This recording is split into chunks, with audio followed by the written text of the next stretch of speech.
Hello everyone. Today we're going to build up another new fantastic e-commerce website, the Toulouse e-commerce website. So this is the front end for our Toulouse e-commerce website, and as you see we have our header where consisting the menu part with the categories and then the logo, and in the right side we have our search bar, we have card, and we have all the details, and also this logo for our to go with that to create that sign in sign out. I'm gonna make it sign out to just showcase how it will look like without sign in proportion. We're having that search bar, we are having the card, we are having the login. If we click on the search, particularly a search tab is coming here. Now if I just simply write the shirt, as you see is searching the shirt product, and then we can also view and add it if we like it too. Now here you see in that product section we have the best collection, clothing collection, we have the t-shirts, so all available t-shirt you can view. If we click on the jacket is coming. If with the pants coming. Hoodie, there is no product available, we are sorry, but there are no products matching on hoodie criteria at that moment. We are restocking shortly. So the good message to just hand it over to the customer ratio. So if we click in t-shirt, we are having the t-shirt, and at the bottom we are having some of the good prompt, and then we have our quick links, categories, the newsletter and others. If you click in that quick links, if you just see the about, we have our Toulouse about section. In the contact us, we have the contact form, so customer can contact with us, terms and condition. Here they can find all the terms and conditions data, and then we have the privacy policy here, and after that we are also having that FAQ section. As you see, this everything is super sleek and pretty good to go. Now let's go back to the home, and this time what if we click in that featured? If we click in featured, as you see we have only one product as featured. If we click on new accessories, t-shirt, man, we can now view the products as per the criteria. We can filter through it and we can have it as the way we want. Now if I click any of the product, particularly this one, as you see the loading instances, if we just go back and try again, so this loading, the global loading is happening. So whenever it's like pending the product data, it will showcase the global loader. Now we have our image section in the left, in the right we have the product details. If we click at the right, at the bottom layer, you can see we have some dummy product ratio, the image. If you click, how simply, smoothly the image is changing, you see, that is super cool, right? Now in the right side we have that woman's basic short sleeve crew neck t-shirt, so all the title is right here, and then we have our price, which is one is the previous, one is the current, and then is stock, the details about it, and then we have our add to cart button, we have add to favorite button. Then also here, as you see, the characteristic of the product, the brand, collection, type, stock, variant, all the data. You can collapse it if you don't want to see it. As you see, it's pretty simple. Then we can compare color, exclusion, delivery, return, share, and free shipping and flexible payment. We can add to cart, and as you see, we can now see the price ratio, how it's adding, and this price is actually coming calculating from this price ratio of the current price. You can also remove it, and last one, it will delete the entire product. Let's go back to the home page. Now from here, we can do the simple thing to add more products in our cart. And let's try to go in the cart to view checkout, or either way, you can also do it from here. As you see, that state is carrying, right? I have that product, so even in the search is showcasing.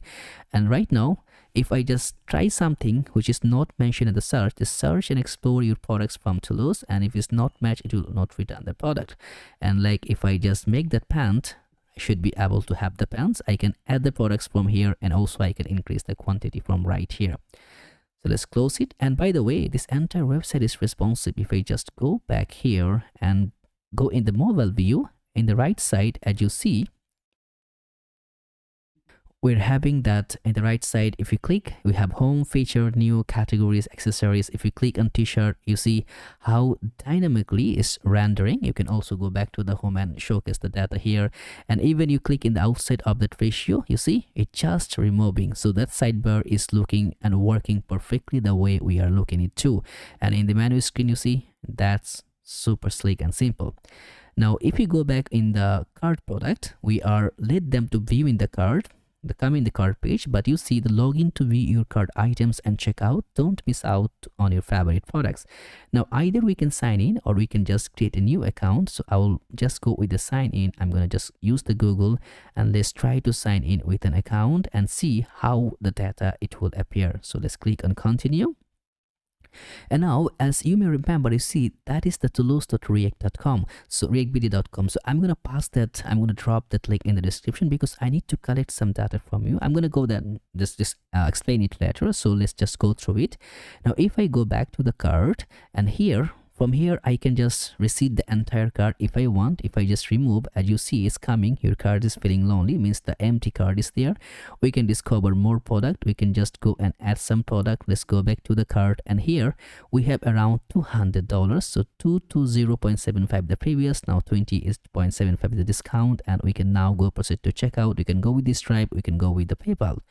Now here there is one tab which showcasing the method by which we are having to get the order. If we click on that, we can view the details of the order, right? So that's entire thing. Even you can download the invoice from here right now. You see the Stripe invoice is payment. Just if you click on download, it will prepare and download the invoice, then you can view it the way you want. If you see, I'm just gonna open that. I'm having this one right here. Okay, the entire image is coming from, you see the logo, how it's generating that logo. So it's pretty cool in that way, right? Now let's just go and check to create something to go back with the payment section. So right now, instead of running this one right here, I'm going to go in my local host, because one thing it will just be pending here is that because the link in the description, you're going to try it. After the payment, I just stop the webhook here, because that's Stripe is crying for that, because if all the people are trying, so the webhook functionality, it will not be there, but you can have the successful payment. Just the order it will not showcase because the webhook is not working. I'm going to stop it for right now, but later on we're going to make that happen to come in flexible things. So let's come here. We will try our local host just to go and cache the same thing. We'll log in with the same account and try the same thing to be handed over here, because this one is just right here to make that webhook client here. So now through it, we can listen that our old Stripe thing. So if we just go and add something, you're going to see the fundamental reasoning, what actually we are going to achieve. As you see, I have only 2 orders previously done. Right now, again, $200 order. If I click on proceed to checkout, and right now, as you see, it's coming back here to create that in our local host. So what I'm going to do is to just create a dummy payment here, 4242.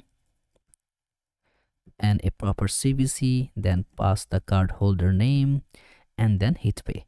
And after having the payment, it will redirect me to my card success screen, and on the success screen it will do several things here, because all the listen up I'm gonna watching from here. As you see, it will also create the invoice and payment indent, so everything going to be created right there. As you see, my cart page is emptied, and also I can see there is one more order is added, and here order confirmed, thank you for your purchase. I am seeing my order number right here, and also I can view the recent orders, all are paid. And let's go and see the orders, and here as you see 200 orders is just now paid, and I can see here I can download the invoice, I can get the receipt if I want. You can also download receipt, so it's just up to you how you are preferring to view the data. You know, it's super simple. Now there is another setup is that beside on this portion, we can also go and make that one, like we can use the token here if we want. So how we not the token but the coupon. So let's go in our home. We will just go to create another checkout just to showcase you those things. So here, as you see 215, I'm going to just grab more order. So it will be something bigger, is 782. And here I'm going to use a coupon here. Okay, so if I click on that, proceed to checkout. So after that, here, see the add promotion code. I'm going to add promotion code as new here. And I'm going to apply, which going to have around 20% discount here. You see 20% off, so 6 to 5. So now as you see, my actual payment is 782, but I have the discount like from the promotion, then I have 6 to 5. So let's just make that one and let's see what it's going to happen after just passing the orders, how it will reflect in my orders data, right? So the actual amount is 6 to 5.60. So let's try this time again. I think this also going to be happen to work perfectly without any error. So now if we just go to create the processing setup, and okay, the payment is done, everything are good to go. So if we just go and track that, you see 6 to 5.60. If we click on that, now here you see we have the discount of 156, we have the subtotal together, then we have our total value. You can just go through it. You can, like, if we want to make the subtotal at the top and then the discount, then the total, also we can do it. No worries about it, but we know what is happening. But I think this one should not be the discount, this one should be the coupon. You know, just is all our processing, so you can go through to get understand how we are building this one. Now, why I'm making this video, just to get the recommendation, because very soon this project, it will be in the channel, and the same one where I'm just going to upload in the playlist. So Toulouse e-commerce website, on that playlist everything going to be from there, and I'm going to build up from the scratch.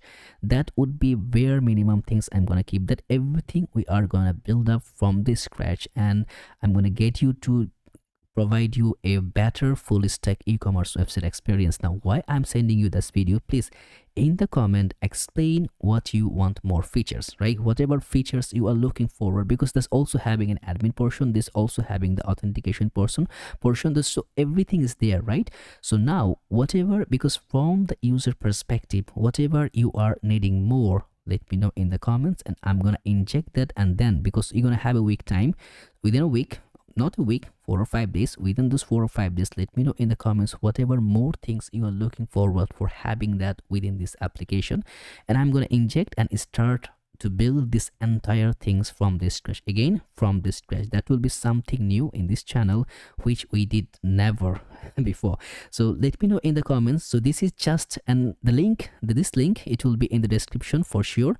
Because why I'm not providing you this, because just to be entirely because this webhook, it will not be applicable for you. I'm just not providing that webhook, so the after payment you will not be coming here, right? So this one, it will, like the order page, it will not be for you.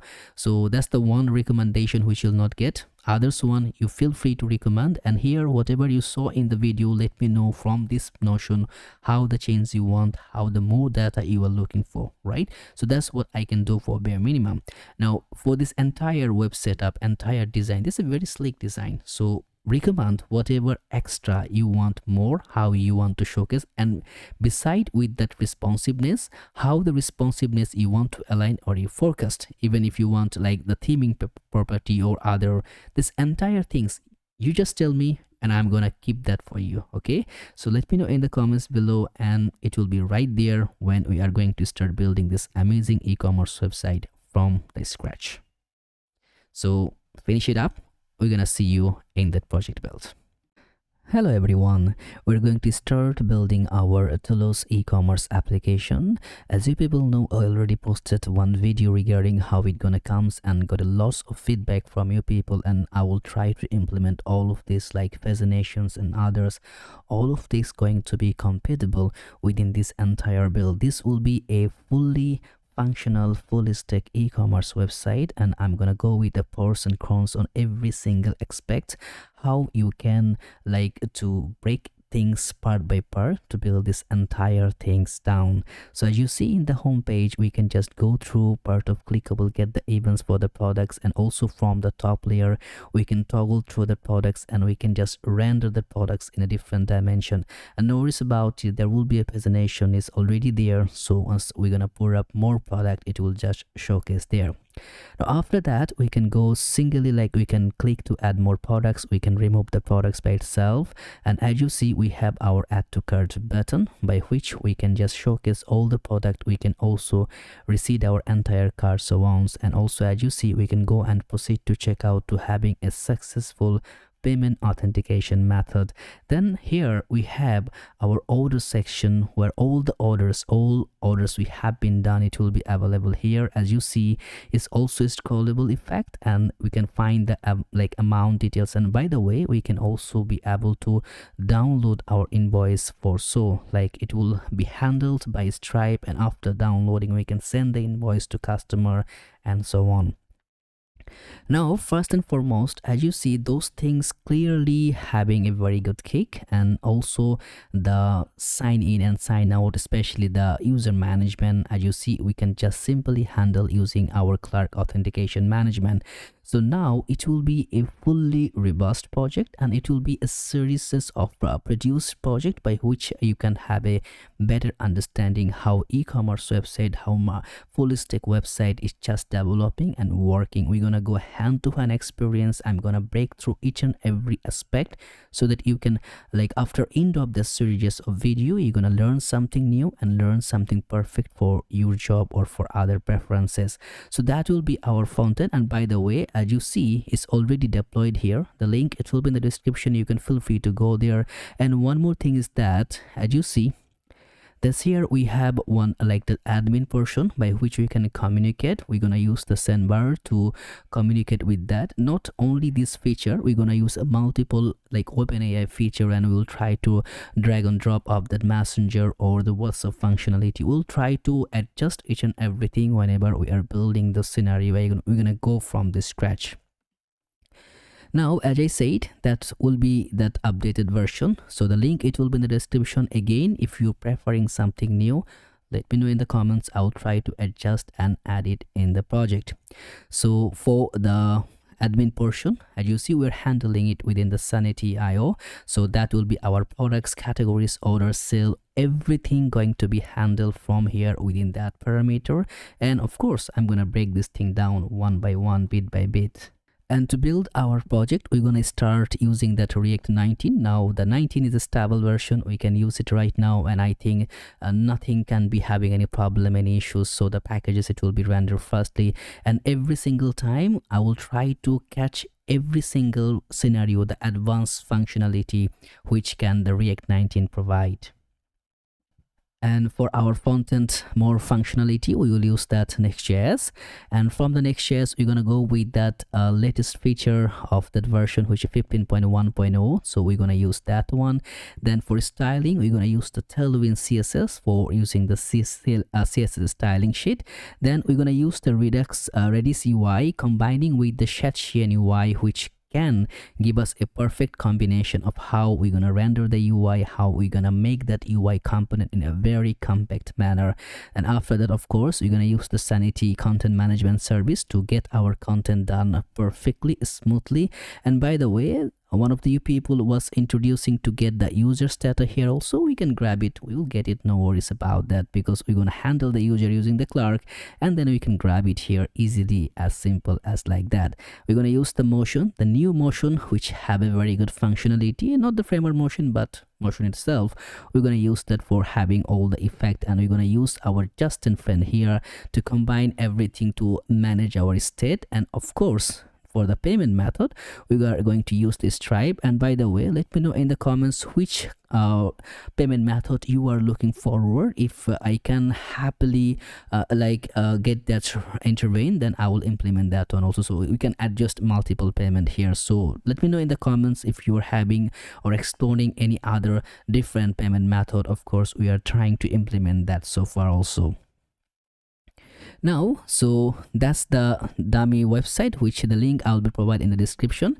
So it's time to start building our application by which we can actually have a better understanding what we are going so far. So I'm going to close that, and for that, to having a references, I'm going to go with the toulouse.reactvideo.com, and from there, as I'm using Shadchan UI, let me just grab that for as the Next.js documentation. You see, by using the latest feature, there is a more functionality, the introduction, and what is Next.js and how it's working. You see, the Next.js is a React framework for building full stack web applications. You use React components to build user interfaces, and Next.js for additional features and optimization. So for additional features and optimizations, we are going to be combine the Next.js within our React parameter. And under the hood, Next.js also abstracts and automatically configures tooling needed for React, like bundling, compiling, and more. This allows you to focus on building your application instead of spending time with configuration. Whether you are an individual developer or part of a larger team, Next.js can help. So it's a very simple conception that Next.js can make our React development pretty faster, and by the hook, like for the routing and others, we can get help from the Next.js itself. So as you see, the routing, rendering, data fetching, styling, optimization, TypeScript, so everything is mentioned here. Feel free to go and read more about it, which can make a lot of sense to you. So now we're going to start by installation, which is the very much the good thing. So how to set up a new Next.js project. And by the way, if you are looking forward to go along with me, whatever I'm going to have you the mandatory, be sure to have in your project. So right now we're saying Node.js 18.18 must be required. So I'm having a dummy folder here, which is the build folder. And right now what I'm gonna do, I'm gonna open my terminal here, just to, if you're using the git bash or any other CMD or others, feel free to go with that. So I'm gonna just run one single command, which node-b, to just check the Node.js version is available 20.15.0, so it's good to go. And also I'm gonna check the npm version. Whenever you are having Node.js, by default npm it just be there. Now I have the version, upper version is, so okay, we are good to go. Now I will go with the automatic installation. Now there is a lot of things you can combine without going through it. If you're having the manual installation, you can combine also. And if you're having an old application, you can also turn into a Next.js, or you can upgrade into Next.js. So if you're having any issue by doing those things, let me know in the comments. I'll try to help by so far. Now a simple command can create this application, npx create next app at latest. Now what is gonna happen after I run this command in the terminal, it will ask the name of the project, it will ask for the other parameter. I'm going to just copy this, and right now I'm gonna just write the name of the project, or I'm gonna just simply enter without writing the name. So it's gonna see how it are going to popping up the things. So now create next app, so it's just asking the permission. I will say yes, just hit enter, it will take automatically the yes. Now if you don't put the name, it will take the my-app as a default name. I'm gonna put my name, which should be Toulouse _YT. That will be our project. Hit enter. We want the TypeScript for our entire project for type safety. And by the way, if you are just going along with me, stick till the end, because this build can really make a lot of sense to you, and we're going to inject whatever the latest feature we can acquire and get. So feel free to go with that, combine with that. It will be a lengthy process, but at the end you're gonna have this simple and beautiful project in your arsenal. Yes, Lint, yes, you're gonna have that TailwindCSS, good to go. And we are not going to use the source directory, as we are going to make the authentication and others, everything we're gonna keep within our root directory. Then we're gonna with the app router, yes, we want to use, and of course the turbo pack, and import alias should be no. Now what it's gonna do, it's gonna configure and install each and every single dependency within our project layer. Just take a bit of time, grab your coffee and sit tight until it installed. So now as you see, added 370 packages and audited 371 packages, so everything is good to go. I have all the packages run.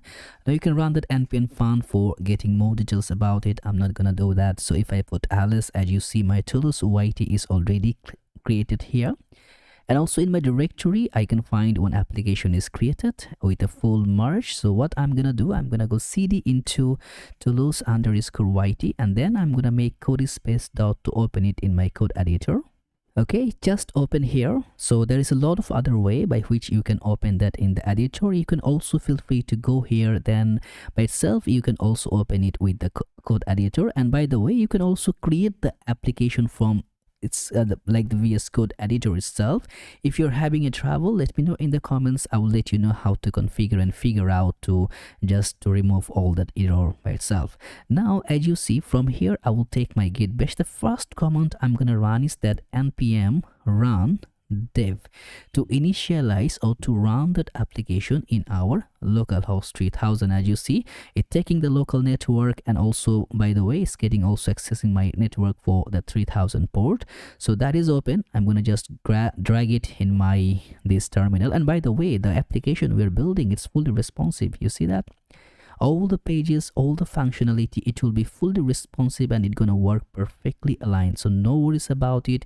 It will be a perfect example for any e-commerce website. Now, first thing first, you can have a vivid understanding how this like the root layout or the parent layout is accessing. As you see, we have the .next folder, we have our app, we have our node modules, we have our public directory. Now, as you see, for the root file here, we have the tsconfig.json file for the TypeScript configuration. We may need to come here and access the files if we are requiring, otherwise we're gonna leave it like that. Then we have the tailwind.config.ts. Lot of changes going to become over here once we are going to prefer the Shell UI, because this file going to be handled all over the Tailwind configuration in our overall application. Then we have our readme.md, which will let us know how our application can run or what can be handled. If you just open the preview, you can see the getting started guide and also the learn more, deploy and Vercel. So everything is just mentioned here, and at the end of our project we can also manipulate that one to forecast and foresee a refurbish readme file to project our all the scenario for our application. And then we have our postcss.config.mjs. Also, that one is related for other Tailwind configuration and plugins configuration. Then we have one of the most important file is the package.json. So this the file contains whatever the package we are using. Right now, that's the script we have. Remember, we run that npm run dev. So that's the dev is opening that one as the turbo pack. Then we have the dependency, which is the React 19. We are not using the React any RC model mode anymore because it's now as stable version, and also the Next 15 1.0. And in the dev dependency, you have TypeScript, types Node, React, React DOM, PostCSS, TailwindCSS, and others. And now this is the package-log.json file. This is also one of the most important file because it can handle which will not corrupt in our packages, so that can manage by itself, and it's a very good lengthy process, but it's okay, it is working perfectly fine.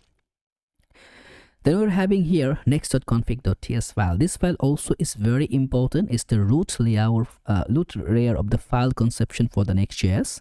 Like whenever we're gonna drag anything from any external domain, like the image or other domain configuration, we're gonna dump it here. You're gonna see how we're gonna work with that. Then we have the next-env.d.ts. And by the way, don't touch that file. As you see, this file should not be edited. So whatever is there, keep it like that. Next.js gonna handle everything there. We have the aslane.config.mjs. We will also can modify if we really needed that, but right now I will just keep at this as it is like that. Then we have the .git ignore file. This one we're gonna talk it later on, so we're gonna work with that. We have a public directory where we're gonna keep all the public files which can publicly we can access. Then this the big bunch of data here, which is the node modules. So it's the very heavy folder in our project where all the packages going to be installed right in this directory.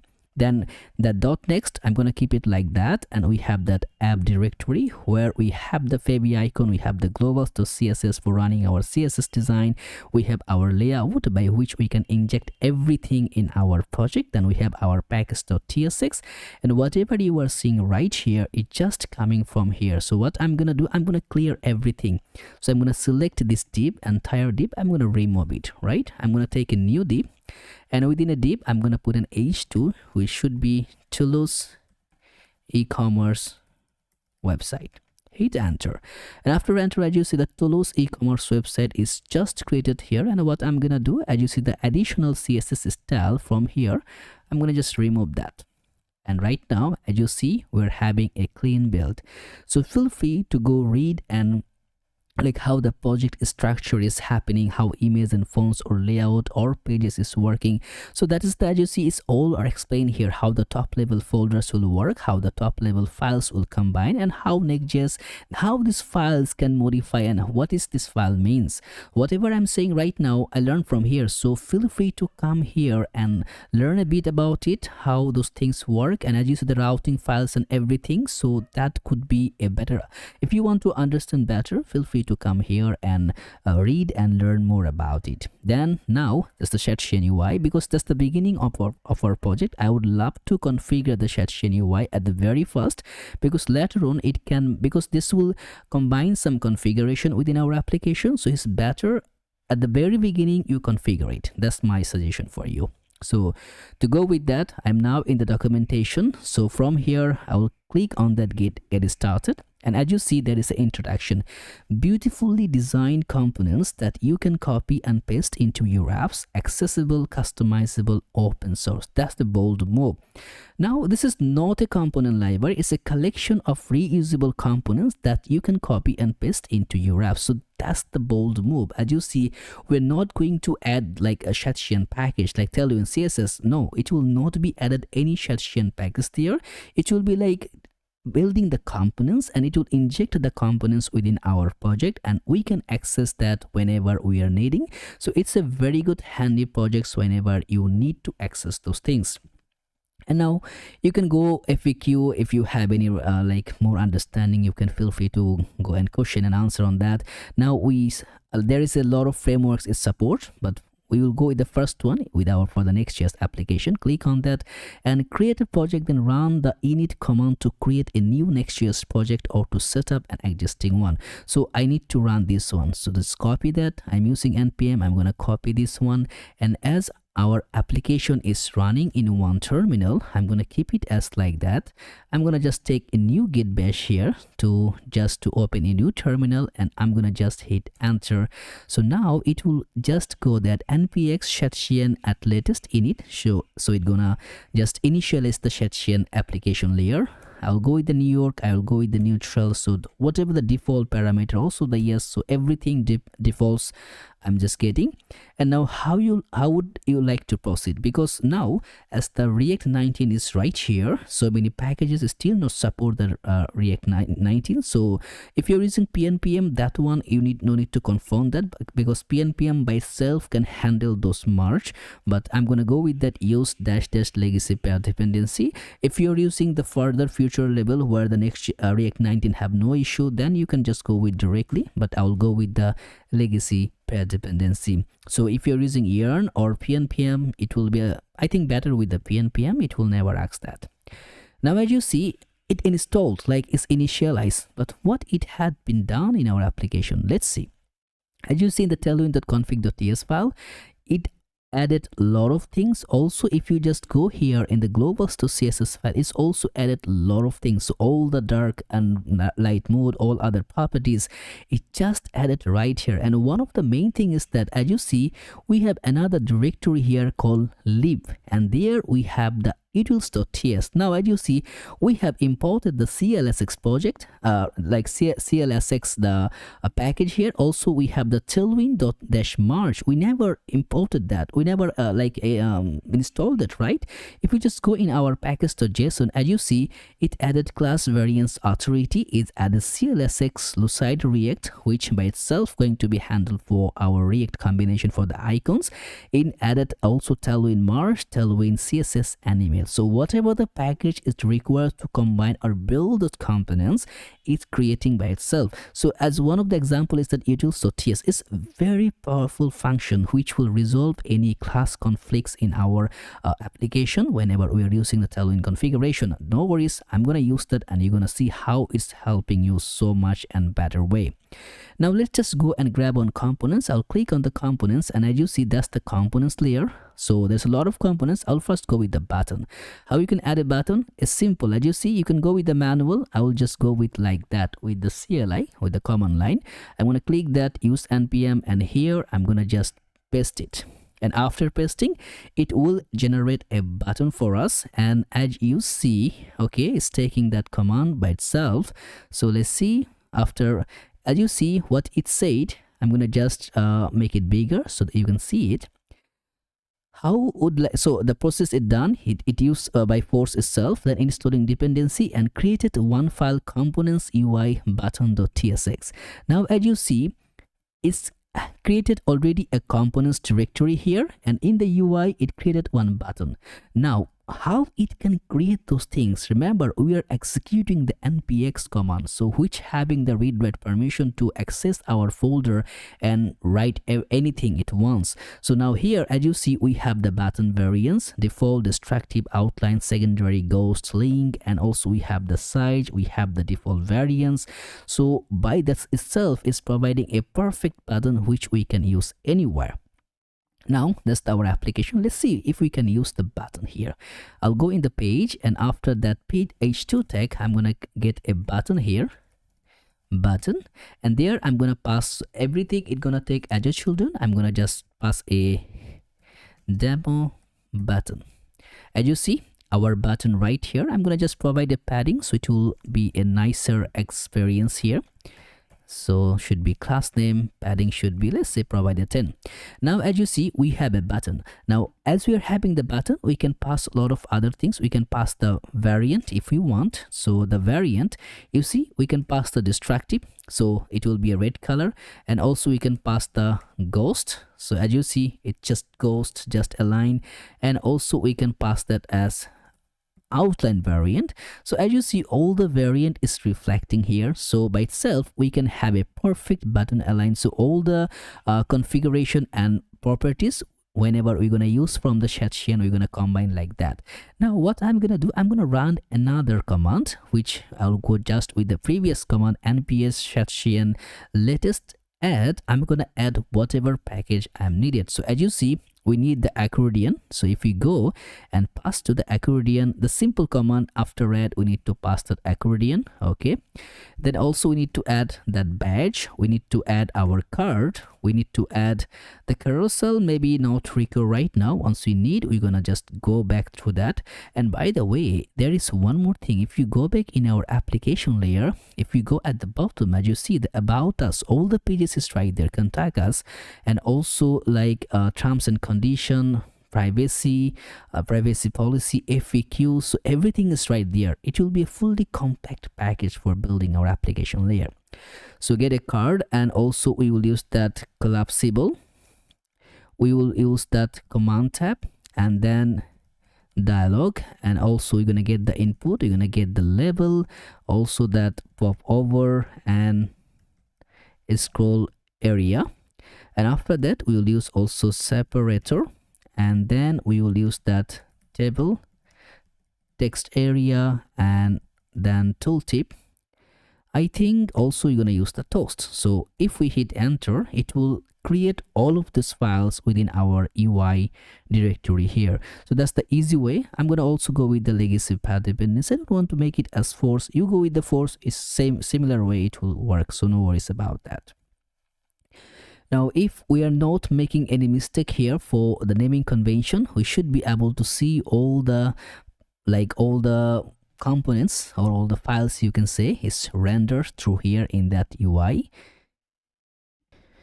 And also you can feel free to go and just explore a bit whatever those files is here, badge, button, card, collapsible. So feel free to get a more understanding here by visualizing it, how it's working. I'm gonna just keep it like that because we know what is going to be there right now. So right now what we're gonna do, as you see in the package layer, we have like our header where we have that left side, center, and the right side where all the things is going to be showcasing. So to work on that purposes, I'm gonna just close this one, and also I'm gonna remove that padding from here right now. I'm gonna keep it later on once it's required. And to go with the padding margin, I'm gonna create, like for first things, I'm gonna create a header to just go header.tsx, and I'm gonna write that rafce. Without that also you can run const header. It should be simply an arrow function. You can go also with the base function, no worries about that. And here I'm gonna pass a div where I'm gonna pass a header. As we are passing that, also we can need to make a default. Like every component, you should have a default export if you're using that capital letter on the components layer. So that could be the catch. If you're going to, like, you see the button, we have our small layer and we doesn't have any default export, right? Everything just export at button and button variants. But whenever you're writing a capital one, you should have a default export. So that's the catch you need to handle. So like say export default, and it will be header. That one is ready. So that's the very simple way you can create it, or you can go with the rafce, which can create a React Native functional component by itself. Now how I'm getting that rafce, by the way, I will just get you a tool for the packages which or for the extension which I'm using for our application layer. You can feel free to go explore and then you can use it if you want it to. I'm using that auto close tag, which can automatically close the previous tag by itself, and we have the auto rename text. So the pure HTML or XML tag which is requiring, if I write the p tag, so by itself it's gonna render the last p tag by itself. Then we have the code spell checker to just minimize the spell parameter. I have also using the code matrix for the env declaration like design. We have that env extension. Then ES7 React Redux React Native snippets, that's the one I'm using for creating that RAFCE. Also you can use that like RNFE, so to create a React Native component. It's actually working in a both of, like, you can feel free to go the documentation and that will make a lot of sense for it. Then for another things that important for, that's the material icons theme, which I'm using for my, as you see in that directory here, a little color for icons. I'm using the fit here for the code formatter as a code formatter. Then we're also going to use the Sanity IOCOM extension to get the Sanity, like whenever we're gonna write the grok URL, it also going to define some variation there. Then we're using the TailwindCSS IntelliSense. It's also one of the important one, like to get the Tailwind CSS like prediction when I'm writing any class name. So if you want, you can do that extension, install that in your like in your application, which can really be helpful for your parameter. Now the header, I want the header should be in all the pages, right? And all the pages means if you go back in our layout.tsx, that's actually injecting everything in our pages. If I say header, you're gonna say header every pages. And how we can check it? Let's go in the app. I'm gonna create a dummy, like a new page here. I'm gonna just create a cart page, as we are going to need that one later on. And I'm gonna make that page .tsx RAFCE, and that should be cart page. I'm just gonna rename that.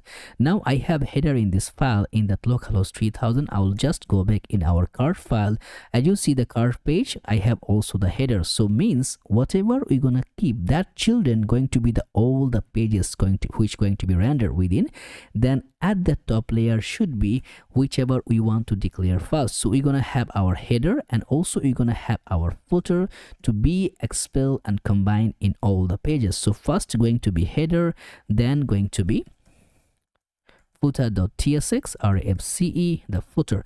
Now you see one more thing, that UI, I'm keeping that UI for my like for the Shetshian installation, and I'm all the file I'm creating in the components directory. Just to have a better look, as you see in that components, the UI contains all things from Shetshian UI. Rest other things I'm keeping like that. And also I'm gonna making a capital letter so that I should know which one going where. It's very simple to understand. If you want to make a different dimension, like different way, that's up to you. You can go through it, no worries about that.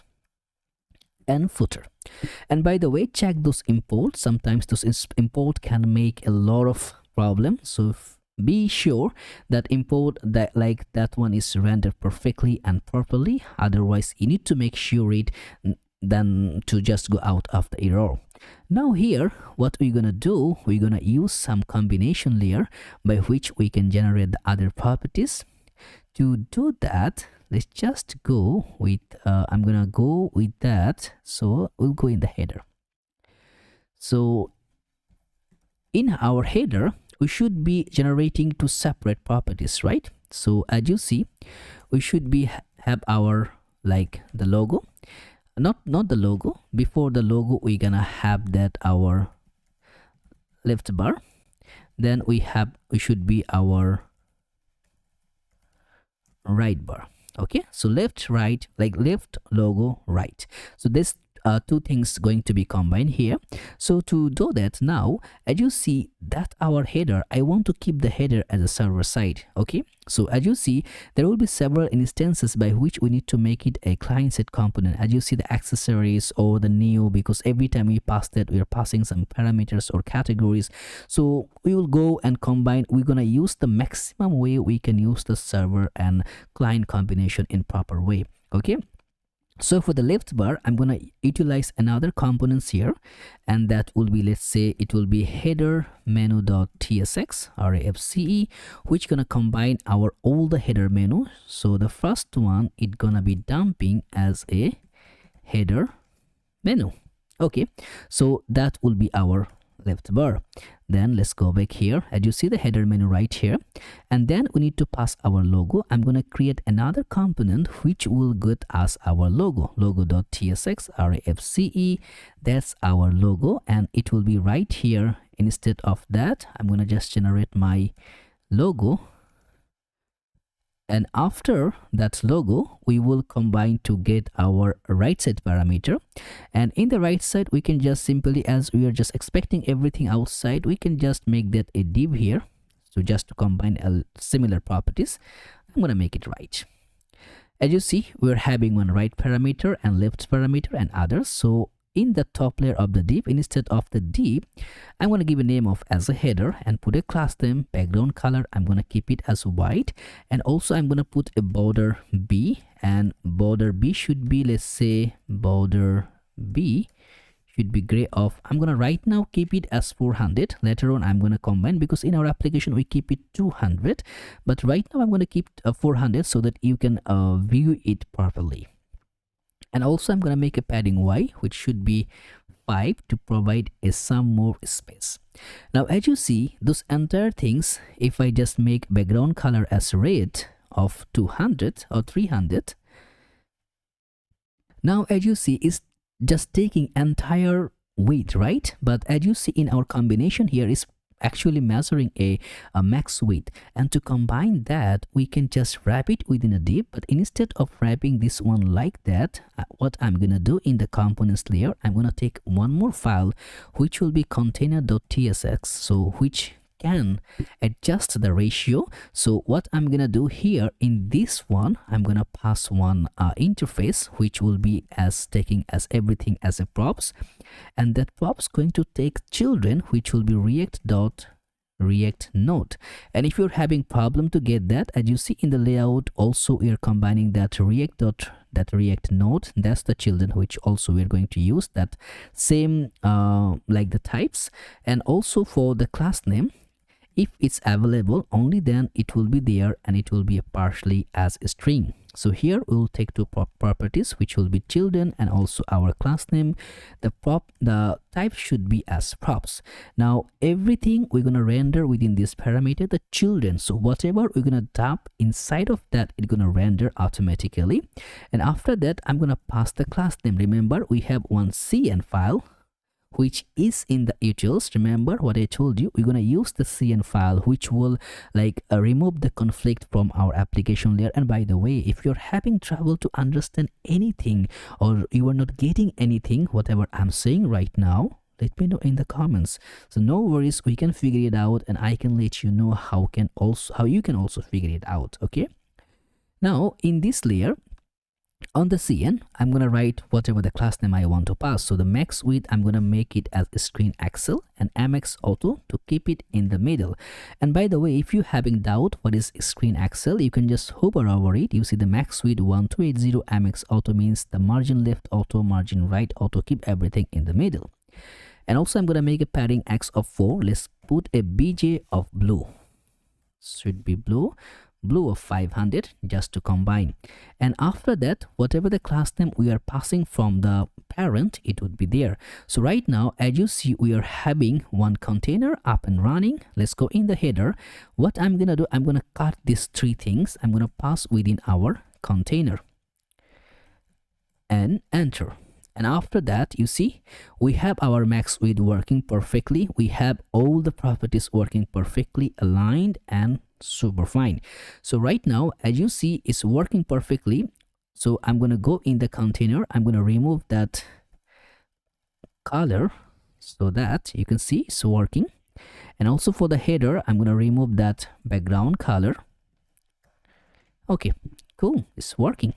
Now for the container, I'm going to grab some class name. Remember, we can now pass the class name also. I'm going to make a flex. Item should be center, justify should be between, and gaps should be 7, and text should be that light color. Still we doesn't have it. So what I'm going to go with the tailwind config.ts file, where I'm going to just dump some of the class name, which the color class name which we're going to use.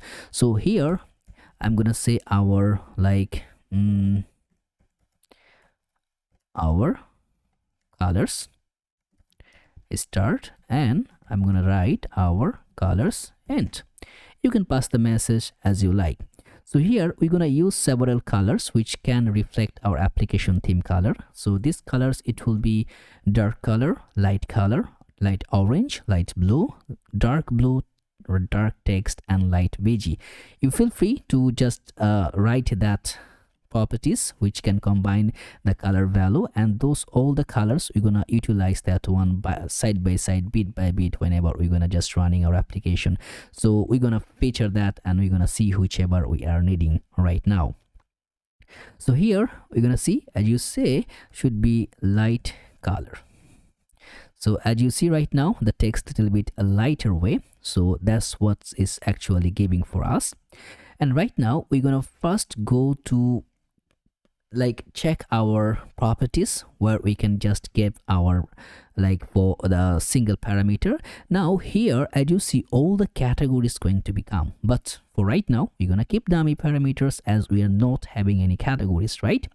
So what I'm gonna do, as we are not passing any categories in this parameter, I'm gonna just take that / right now just to combine those parameters and let it work, and later on we can also feel free to go and exercise whatever the things we are focusing. So to do that, I believe we can create something. So instead of writing this here, I'm gonna go and in my root I'm gonna create another folder which will say to grab our constants. Here the static data we're gonna pass. I'm gonna take an index.ts, and here I'm gonna pass some data, so it should be header data. And in the header data it will be an array, and within array there will be some more objects. So right now I'm gonna provide like injecting as dummy, but trust me, every single data here is coming from our server. So if we are adding any categories, it will reflect here to pass that categories directly here, by which we can showcase the product. So everything going to be rendered in that same parameter, but right now I'm gonna just keep it the simple way as it possible. So, and also it should be href should be home tag. And for I'm gonna just copy this one, and then I'm gonna just paste it several times. Okay, should be okay. So first one is, I'm gonna make it smaller so that you can see that also. So first one is home, then we'll go by so far. So right now what I'm gonna do, I'm gonna just grab those things. So as the first one getting home, the second one's going to be title man t-shirt, men's fashion, woman, kids, new. So that's not, I think I will keep it simple for right now. So that's the data going to be combined a title and combine one href parameter. So right now actually we can also pass that one here instead of keeping just okay. I think this way is better, just to passing a lit consistency of the error font. So I think we can go like that way. Now what I'm gonna do directly here, I'm gonna map through it to pass all the parameters. So let's see, as you see, should be header data. I think, did we export that? No. Yeah, so we should be export, otherwise we can't access that one till we export the data. So the header data dot, we can map through it. I'm gonna take everything as an item, and from that item I'm gonna return a link parameter which need to be imported from next link, and within that link I'm gonna just generate that our item dot title, which will entitle the flag the name. So now also that's a pretty catchy. Now this error previously is supposed not to be here, what they render as the bottom, and sometimes whenever we're deploying the product it's having so many problems, but right now as you see the from server it's directly passing there. That's a pretty good move here from Next.js. Thank you for doing that. So now I'm gonna pass that title as the parameter of like for okay, the link should be okay. I'm gonna go one more time here. As you see, our all the title is separate, so we can pass the title as the key, and also we need to another which should be href, the item dot should be href. That's it. I think nowadays Next.js is getting better and better time to time. See the simple error, but you cannot render it till you just pass that error. So that's a very passive and bold move. So now we are passing the header data. So in the globally, I'm gonna also pass some class name to make it looks better. Put a class name. By default, I'm gonna make it hidden. Why? As you see, if you view here, a smaller screen is not there. Only it will go after the empty screen. You see? So that's the one. So from the beginning, we will try to combine that as an responsive design. So MD should be inline flex, and also width should be, let's say I'm gonna provide a proper width should be 1/3 by default, and item should be center. I'm gonna put a gap of 5. Text should be small letter. I'm gonna make it a capitalize, and so all the first letter should be bigger, and font should be semi bold, and also text should be text by default is getting the light color. So now as you see, that's the one which we prefer. So right now we can make this one much more better by combining those things here. So we're gonna provide some class name in the link. So right now we're gonna provide that class name as, see, so far we should be able to align whenever we hover, text should be the dark color, and also I'm gonna make it like once you hover, the dark color going to be appearing, but you see it's pretty fast. So to go out of that, I'm gonna make it that transition should be all, and also easy in out should be there, and I'm gonna make a duration of not 200, 300. Cursor should be pointer. So now we should have a easy effect is going on, and don't worry, whenever you're gonna render that, you can see it perfectly. So right now these 3 things, that transition all and also easy in out, we're gonna use a lot of time. So what I'm gonna do, go in the globals.css, it should be and the layer base. So we're gonna pass that as, let's say, hover effect, and here we're gonna just apply that, and I'm gonna passing this color. So now using that hover effect, we should be able to grab that same parameter by itself. So you see, now I'm gonna make it as relative, because there's something should be absolute going on, by which, because every time you're gonna hover on that layer, you see those coming from nowhere. So that's the one I need to create it, and I need to make it as a relative, so which can combine that one. And also I'm gonna make it as a group, because whenever I'm gonna hover on the link, the effect going to be showcased on the parent. And right now what I'm gonna do, I'm gonna take a span tag, should be, let's say, take a self-closing span tag, should be 2 separate span tag here. And right now first I'm gonna put a class name, and that should be an absolute, and from bottom should be 0.5, and also left should be, let's say, 1/2, because I'm gonna keep it at the middle. Width should be 0 by default, and height should be 0.5. And now BJ should be dark color. So feel free to write all of this by way I'm gonna running that, and that should be taking that hover effect, because once the thing is going to render, and whenever I'm gonna make that group and hover, I'm gonna pass a width. So hover should be, that width should be 1/2, should take the half width, and also I'm gonna make that group hover should be left should be 0. And right now if I hover, as you see, this half is rendering, so means it's working perfectly.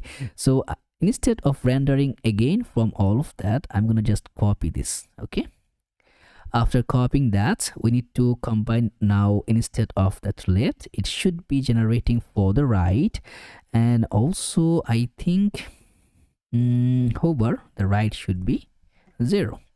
So right now if we go, as you see, it's providing a proper alignment. So I think that's the one which we are looking to create, and we create it. But as you see, whenever we are home, it's providing static at the home, by which we know we are in the home route, right? And to do that, we need to also combine another parameter which should be generating like const path name. Path name should be using that use path name. Now this is a hook, right? So whenever we're gonna using the hook, we cannot use the hook like the use path name. You are importing a component that needs use path name. This React hook only works in a client component. Even we are grabbing it from the next navigation, but by itself under the hood is a React hook, so we cannot use it in the server component. So as you see, I grabbed that in the header. From the header, I'm passing that a separate component. That's why, because right now only this component I'm gonna make it as use client. No need to render entire header as a client component. So that's the catchy thing by which we can render, because simply we're gonna call our entire header data in the server, and then like categories, we're gonna call the categories in the server, then we're gonna pass that in the client. So the call should be in the server, which can be more faster. And this Toulouse e-commerce, I think that's the one I can actually make it better. First, before going there, let's go in the pages. After the div, I'm gonna pass everything within our container, and that's grabbing in the middle. And also for our footer, so I think it should be footer. And after that, I'm gonna grab this as a div. I'm gonna pass that as footer, and I'm gonna render that within also in the container. Okay, that looks better. Now what we're gonna do for the header menu, I'm gonna close others. Now as you're having the path name, if we make the log just to see, now this log should be console.log, and let's say I'm going to render the path name, not path name. Okay, now if we just render inspect all, okay, as you see right now we are like, if we just reload here, we should be rendered in the home path. Now we have one page which is our cart. If we just go in the cart, as you see, we should be able to /cart. So by that way, we know which criteria we are in. So now we can just simply leverage that one and get the properties done. So to do that, I'm going to just write a simple combination here. And to write that, okay, let's go here. So as you see, instead of writing that one in this parameter, I'm going to grab the second bracket. I'm going to use the backtick so that we know now we can conditionally render that. So what we're gonna do, if like okay, we can just pass a $sign, then we're gonna pass the path name is equal to item.href, and we're gonna make that like the text should be dark color. And also if you don't want to make dark color, you can make red of 600 so that you can see the color. As you see, the home color is changed, so means it's working. And also we want that this thing should be appear there also. So same properties, the same way we can use with the backtick. And after backtick, put the $sign, and here the same logic, path name is equal to should be item.href, and we need to render that one. So the width should be 1/2 half. So 1/2 is there. We will also need to grab the other half, should be with the backtick, and here the same combination, path name is equal to item.href, and we will pass that width, which is going to be 1/2. So now it's rendering perfectly. Okay, I think it's good to go. Now we need to generate our logo. And also, by the way, like every time we can also, I think the other classification and properties, we're gonna do it later. First we're gonna combine the header, or we can, yeah, I think that will be the best way. So let's go to generate our logo. So in the logo, there should be also to classify some more property. Before rendering the logo, as you see, we are calling it in our header.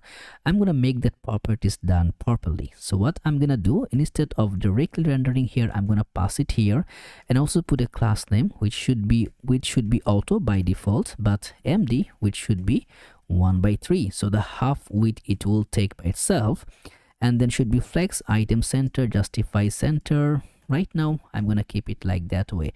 And why we are doing that, as you see, the logo is right here, but that should be at the middle, right? So right now it's not centering at the middle, so we need to combine in that way, which can be in the middle. So right now let's go in the logo. So in that logo, instead of the div, I'm gonna combine at a h2 parameter, and also I'm gonna, just before combining it, I'm gonna wrap it with the link parameter, because whenever you're gonna call that, click that, it will always take us to the home. So here I'm gonna pass the children, whatever. So the two parameter will combine. We're gonna take that, should be interface props. Here I'm gonna pass everything as a children, should be react.react node, and class name, if everything there, if any there is then it will be a string. So right now we're gonna take the parameter which taking the children and also the class name, and for the link, every time we put href, it will grab us to the home, and then we're gonna pass that children by itself. Okay, we need to provide that props parameter. Now here, this h2 tag, we're gonna make that class name, which we're gonna use that cn parameter, and here should be text should be 2xl, and text should be, let's say, dark color. Font should be black to get entire font parameter. Tracking should be white, I think, so you can say wider, and we're gonna make everything as uppercase. So right now nothing going to be handled here, as you see, nothing to be seen. So what we need to do, instead of that logo, we will pass that logo, and here we will pass that Toulouse. So our logo will be initiated and generated. So now, as you see, the logo is done. Now how it can be remarkable, if I want to change the class name, like I will make that as italic, I will make that like text should be, I want to make it as a blue. I can do it anything I want, okay, because the class name we didn't pass after the end. As you see, we need to pass the class name also, and it will work like important. So whatever the class name we are providing in that parameter, it will grab the first, then it will take the other class name. Right now I'm gonna keep it as simple as it is, so it's the default parameter or default behavior, we can say. Later on also we're going to fix that, then if we need it, we will see that time. And also for the right, I'm gonna also combine another class name, which should be auto by default, but md, which should be, let's say, 1/3, half width it will take. Flex, item center, justify between, gap should be 5. So right now, if we just see, as you see, every single stick getting 3 parameter. If we just make it a small parameter, as you see, okay, and Toulouse logo is there. One more thing's needed to be here, which is going to be a mobile menu. So I'm gonna pass that right now. Should be, let's say, mobile menu, and that menu need to be imported from, like, say we need to combine, we need to create a component. So let's say we're gonna create this component, which will be mobile menu.tsx or fce. So in the mobile menu, we should be generating the mobile functionality. For right now, what I'm gonna do, I'm gonna just passing a simple like align left, a lucid icon here, and also I'm gonna pass that class name, which should be 6, or by default is taking width 6, height 6. So, and also I hover, okay, we are not in the right position. So first I'm gonna grab it here and I'm gonna import it so that you will see. Okay, is it, see, the mobile menu is right here. So to make it more better, I'm gonna pass some class name here. Should be, once you hover, the text should be hover color, not hover color, I will make that a dark color, and I'm gonna pass that hover effect, and MD should be hidden. Okay, right now if it's an MD screen, you will not see that. If we just come over here, you see it's nothing, but otherwise it's just showcasing. And also, instead of passing that one here to keep the gap, I can actually pass the gap from here. I can just simply pass the gap as 2.5. Okay, now taking gap is 2.5. Okay, cool. So we're gonna come back later, because see, the responsive design going to be a through one by one. If you click, you see how simply and how probably it's getting the most common way to generate. So you're gonna create that one, no worries, and we will create everything from this sketch. What I said you, we will break it and we're gonna do that. Okay. So right now I'm going to close the mobile menu. I'm going to close the logo. Right now in the right side, we're gonna have a search icon. If you click in the search icon, as you see, the search bar is opening. And here you can make a dynamic search. Like say if I write the search should be appearing. So all the case scenario can dynamically be handling here. So right now what I'm gonna do, let's go and grab those components layer here. So first thing first, for the search bar and the card icon, that will not be in server side, remember, because once we click on that particular things, it will be generating for the client side. So what I'm gonna do in here on the components, I'm gonna get, like say it will be search bar.tsx or fce, that will render the search bar. Then also it will make that as card icon.tsx or fce, that will grab our card icon. So in the header, I'm going to render both of that, should be search bar and should be card icon. And if we go back here, as you see, the search bar card icon is right there. But one thing which we made, that it should be justify and to keep everything at the end side. Okay, for the search bar, right now what I'm gonna do here, we can just simply, because the search bar going to contain a lot of parameter here, so first, if we just go in the search bar, right now, I'm going to render a simple search icon right now. Later on, we will just grab the functionality one by one. So it will be once we hover, should be text, should be, okay, need to provide the class name.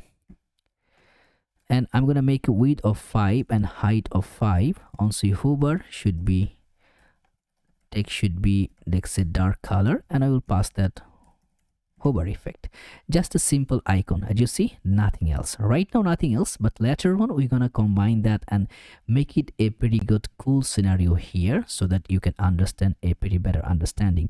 Now this one need to require, okay, for to do that, in the card icon we're gonna render. So once in the card icon, we'll generate a link, and within that link parameter we will grab one, like say shopping bag icon, and whenever href should be just passing that within the card parameter, and also we'll make it a class name which will be group, and I'm gonna make it as relative. And in that shopping bag icon, put a class name width 5 and height 5, and group hover, text should be dark text, passing that hover effect. So right now, as you see, both things is working. And after that, we also need to pass an span tag where we can pass the item. Right now, I'm going to keep it 0. Put a class name, it should be absolute. And minus top should be, let's say, 1. And also minus right should be 1. And here, bj should be dark color. Text should be, let's say, white. Height should be 3.5. Width should be, let's say, 3.5. And rounded should be full. Text should be extra small. And also font should be semi-bold. And by the way, we can make it a flex item center, justify center to keep in the middle. So that's the one which we are looking. Now, as you're having that, we're gonna render some more other properties by which we can generate the sequence. Now after that, we should also, if we go back in our, we're gonna close that, we'll go in the header after that container, we should be rendering one, let's say a db. I'm gonna pass a db here right now because we need to Clark authentication to generate all the process here. I'm gonna just provide a button which going to combine a button parameter, and the button, I'm gonna pass the class name, text should be sm, font should be semi-bold, and hover, text should be, let's say, dark color, and I'm gonna pass that hover effects. So right now, as you see, if you just look at closely how perfectly it's done, see, no problem at all, rendering perfectly and working perfectly fine. So now what I'm gonna do, I'm gonna render this scenario just to keep a good value here. So, and how we can do that, to render this portion, let's go back in our, I'm gonna cut the header. I'm gonna coming back here, but I'm gonna give it a good view here. Should be, let's say, home banner.tsx or fce. Gonna pass the home banner as is saying it should be at the home. so it will render within that home parameter. So we can say it will be here, home banner. So now as you see, home banner is rendering. Now it's time for us to create like some more properties in that ratio. And also for that home banner, in the container we can provide a vertical gap, should be py of 10, just to keep everything on the middle layer. Now here we're gonna pass some of the properties. So in that, I'm gonna render an h2 tag which will be combining a title, so that we can generate that one every single time we are needing some more text properties. I'm gonna go here and I'm gonna create one title.tsx or fc. That will be the title properties which we're gonna combine whenever we're needing a title or bold text. So interface props, again the same parameter, we're gonna pass the children, which will be react.react node, and after that we're gonna pass that class name, if it's available, should be as a string. And the both thing we're gonna combine like itself, should be children, should be class name, and everything going to pass as a props. Now as you see, if you're doing time to time, because we will render that text so many times, so that's way you can easily set up all the combination. Put a class name, and within the cn we're gonna pass that like text should be by default to Excel, font should be, let's say, semi bold, and if we are passing any class name, it will just interject here. So right now in the home banner, instead of writing that h2, what I can do here, we can just simply pass the title, and we can import from the title, and let's say best clothing collection. So now after writing that, as soon as I did, you see our collection text is right here. Now this text should be a little bit bigger because we generate it for itself. So put a class name, not the effect, should be class name. Let's say text should be by default it should be 3XL, but MD text should be, let's say, 4XL. I'm gonna make it uppercase, font should be bold, and also text should be center. So keep in the middle layer, best clothing collection. And after the title text, I'm gonna take another p tag, should be, let's say, find everything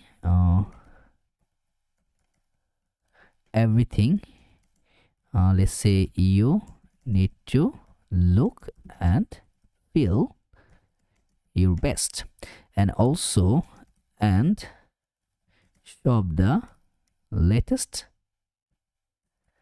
and I'm going to use that and oppose to clarify the design. So and oppose should be as fashion and lifestyle products. That's the text. Now you can combine the text the way you prefer. Now you see, should be like that. And to do that, I'm going to grab some class name. Text should be SM text. I'm going to put it in center, and text should be light color, and also it will be light color but 80% opacity. Font should be, let's say, medium, and I'm going to put a max width, which will be generating a 480 pixel. That will be the maximum width. Now you see that is rendering here, but what we need to do in that div, put a class name, should be, let's say, flex, and by default it should be flex column, item center, justify center, put a gap of 5. Now you see we are having a view right now. So later one it will be rendered from the product parameter. We will do that, no worries. But as you see, we are just structuring our application layer. It's time to configure. We need to configure two things. One is that our authentication parameter, then protecting the route, that's one. Then the next one is to combine the sanity to configure our entire backend studio. So we will go one by one by combining. First we will combine with that our friend of our clerk for our authentication parameter. To manage authentication with the clerk, first I will just let you know how that thing's going to work. If you just look in our existing project, as you see here, we have some protected route. If I go with /orders without login, it will not let me go within the page. And also if we try to log in directly here to visit the cart, you see it's also not letting us to go in that parameter. So we will have the protected routes, and also we're gonna have some unprotected route. And by so far you can use Clark or other other authentication phases which can suit you better, but I will go with the Clark because it's very simple to integrate. And to do that, let's go in that clark.com, and from here it's pretty simple to go with the most comprehensive user management platform. So it's basically manage the user, subsidiaries or others. So now you can watch the demo if you want, or you can just start building for free. If you click on it, first off, if you doesn't have any account, it will let you just create an account. You can go with the GitHub, Google and other prospect with username, email and password. That's up to you. So I have already created one account, so I will just go with to login, which is my Google account. And by the way, this 3 parameter we are going to implement within our application layer also. You can also go with the passkey instead if you are feeling good to go. So now let's just log in with our Google. We'll use our account and let's see how it will interact. Now as you see, it's now within our dashboard. If you doesn't have any application created, it should be like a pretty plain, like a blank page here. So I already have an application. I'm going to just click to, I have 2 separate applications. You see the Toulouse and e-commerce web IT. I'm going to create a new application from here. So right now when we are going to create the new application, we need to provide the name of that application. I'm going to just make that Toulouse YT, so as is for the YouTube.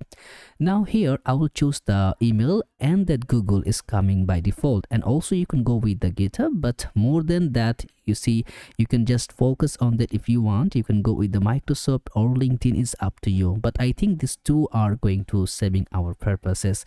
So actually not 2, it's 3. You can check also the this is the sign in page. So also the sign up page, you can go with the validation and others. So I'm gonna just create this application.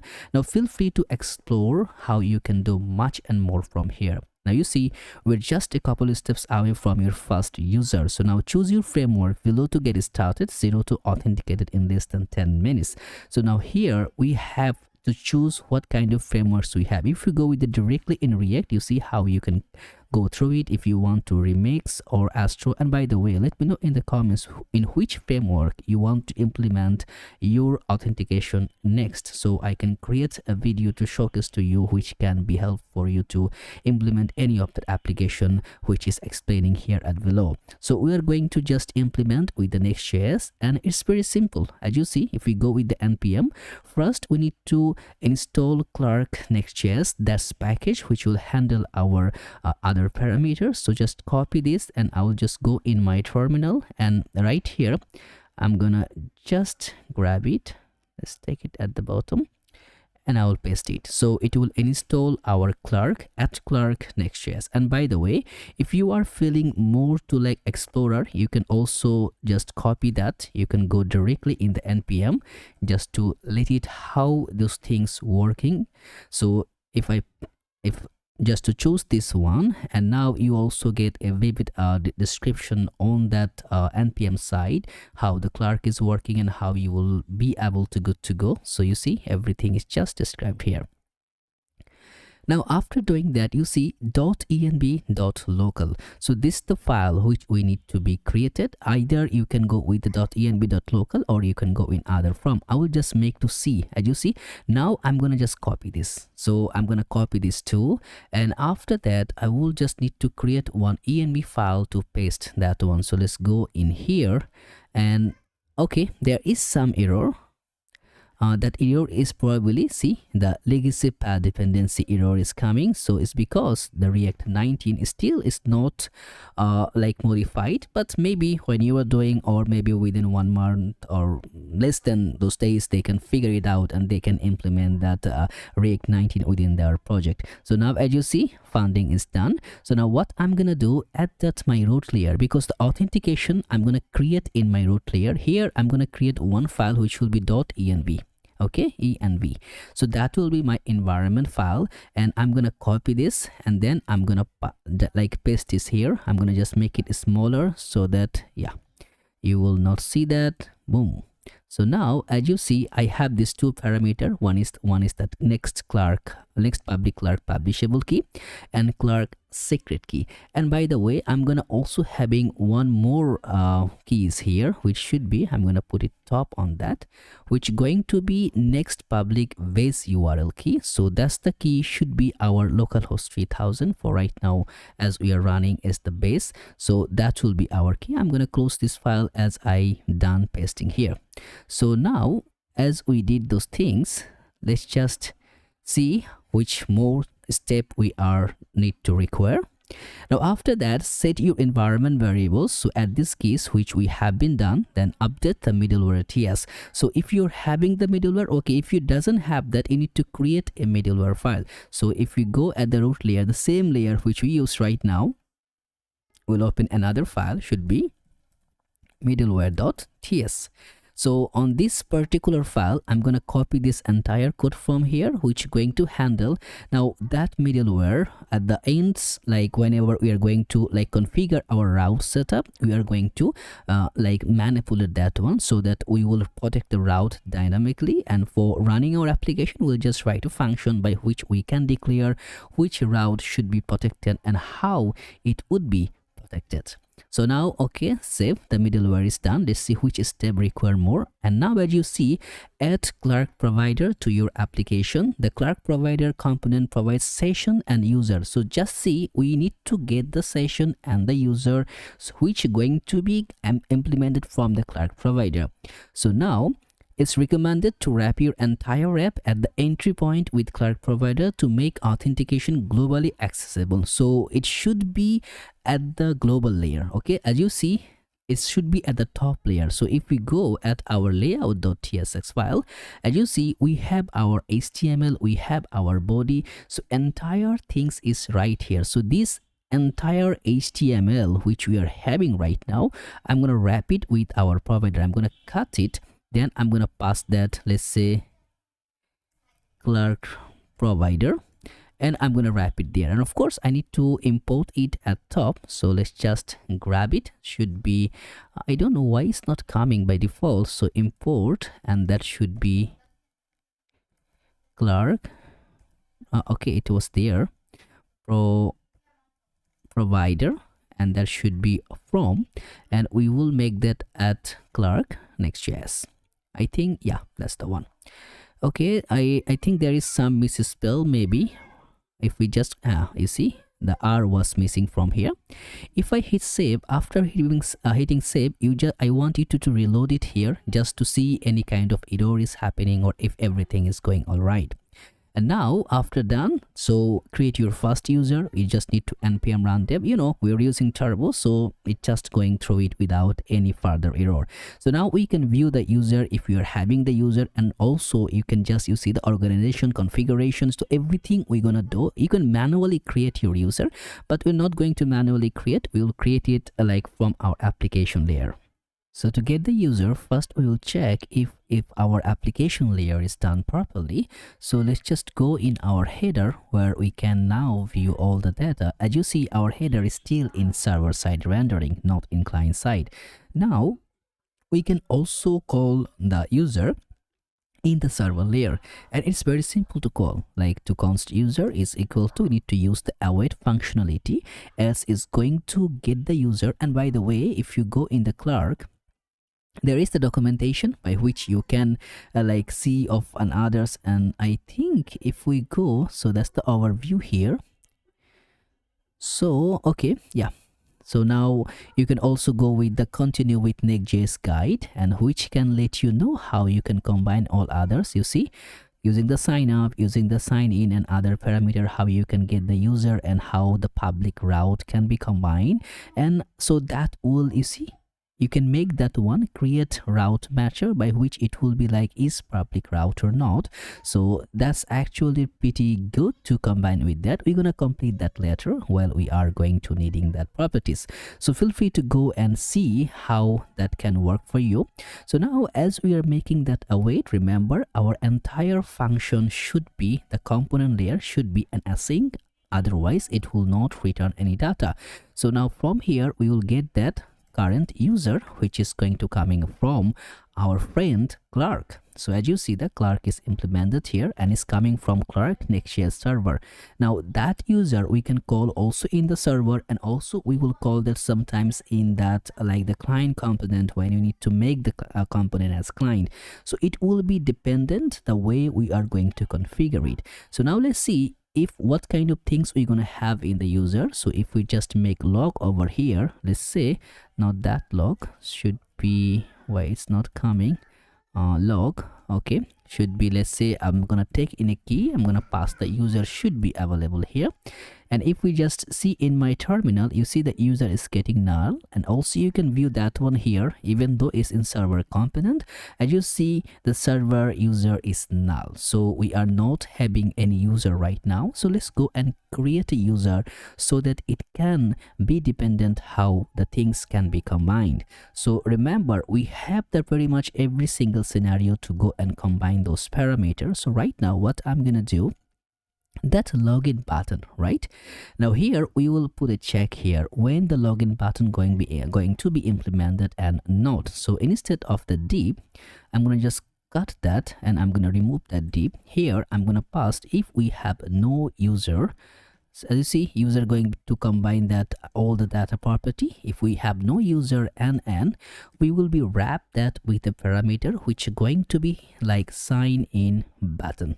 So in that sign in button, I'm gonna just paste my code so that it will pass that variable. So now this sign in button going to be handle the authentication layer. Even is in the server side, you can click on that, and after clicking, as you see how it's taking me to back to my sign in to Toulouse YT. Welcome back, please sign in to continue. And by the way, you can also customize it.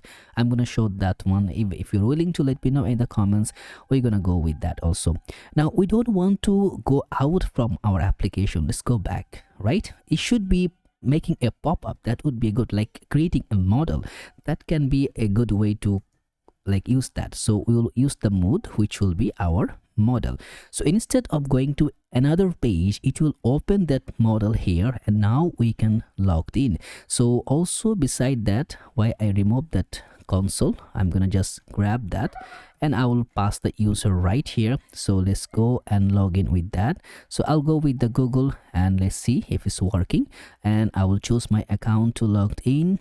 And after that, okay, I think something error. Okay, let's continue. The first time it will be just getting some problem. As you see the evident FT, I think, yeah.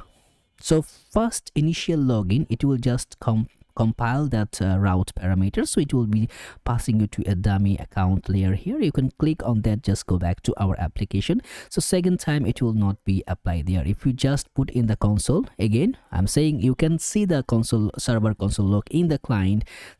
You see the, it will highlight that it's a server call here. So now you can see all the user parameter. We have that user, and then we have the last name, we have image URL, ID, last active, the ad. So everything, all the data which we are requiring, it's available here. So you see we have user, so that button only it will render once we have no user. So right now we have the user, the button is no more. So now we're gonna also get another parameter which going to be handled. Now these things here for that sign in and others, we can just wrap this entire things with a Clark loaded, and that's going to be handled like once the Clark is not loaded, you click on the sign in and still the background Clark is not loaded. So it will render and it will get some malfunctioning. So best way is that put that configuration, the if Clark is loaded, only then it gonna work. Now after that, I'm gonna, as you have the sign in button, now I'm gonna check another parameter. If we have signed in, I think signed in, yes, so it will be coming from there. If we go over there, I think the Clark Next.js, yeah, if we have signed in, then we want to pass another parameter. Like say we should have first we're gonna have our orders, right? So I'm gonna just pass a link which need to be coming from next link, and it will combine the design which we're gonna have in our card icon. So I'm gonna just pass that, I'm gonna grab it, and then I'm gonna, instead of this one, I'm gonna pass this one here. Instead of that, it will go back as orders. And also I'm gonna change the icon, should be list orders. Oops, should be list ordered. Okay, hit save. So we should be able to see one orders icon. As you see, the orders icons is available. And after that, so that's the one parameter here. Then we will also happen to get another route which need to be combined our like the user role here, right? We should be like providing the sign in parameter. So again, I will check if it's signed in. So I think we can, as you see, it's sign in is wrap here. We just simply make that like user button. Okay, user button, which going to be showcasing our Clark user parameter. As you see in the user button, we know what's coming. We have our logo and others. Similarly, what you're having here, if we go and logged in, you're gonna see that's the same setup which we have been done in our previous build. So it's the same way. Now you see we logged in, it will automatically redirecting here, and the same notation here, so that if you just go and sign out, it will work the similar way if you logged in and Google.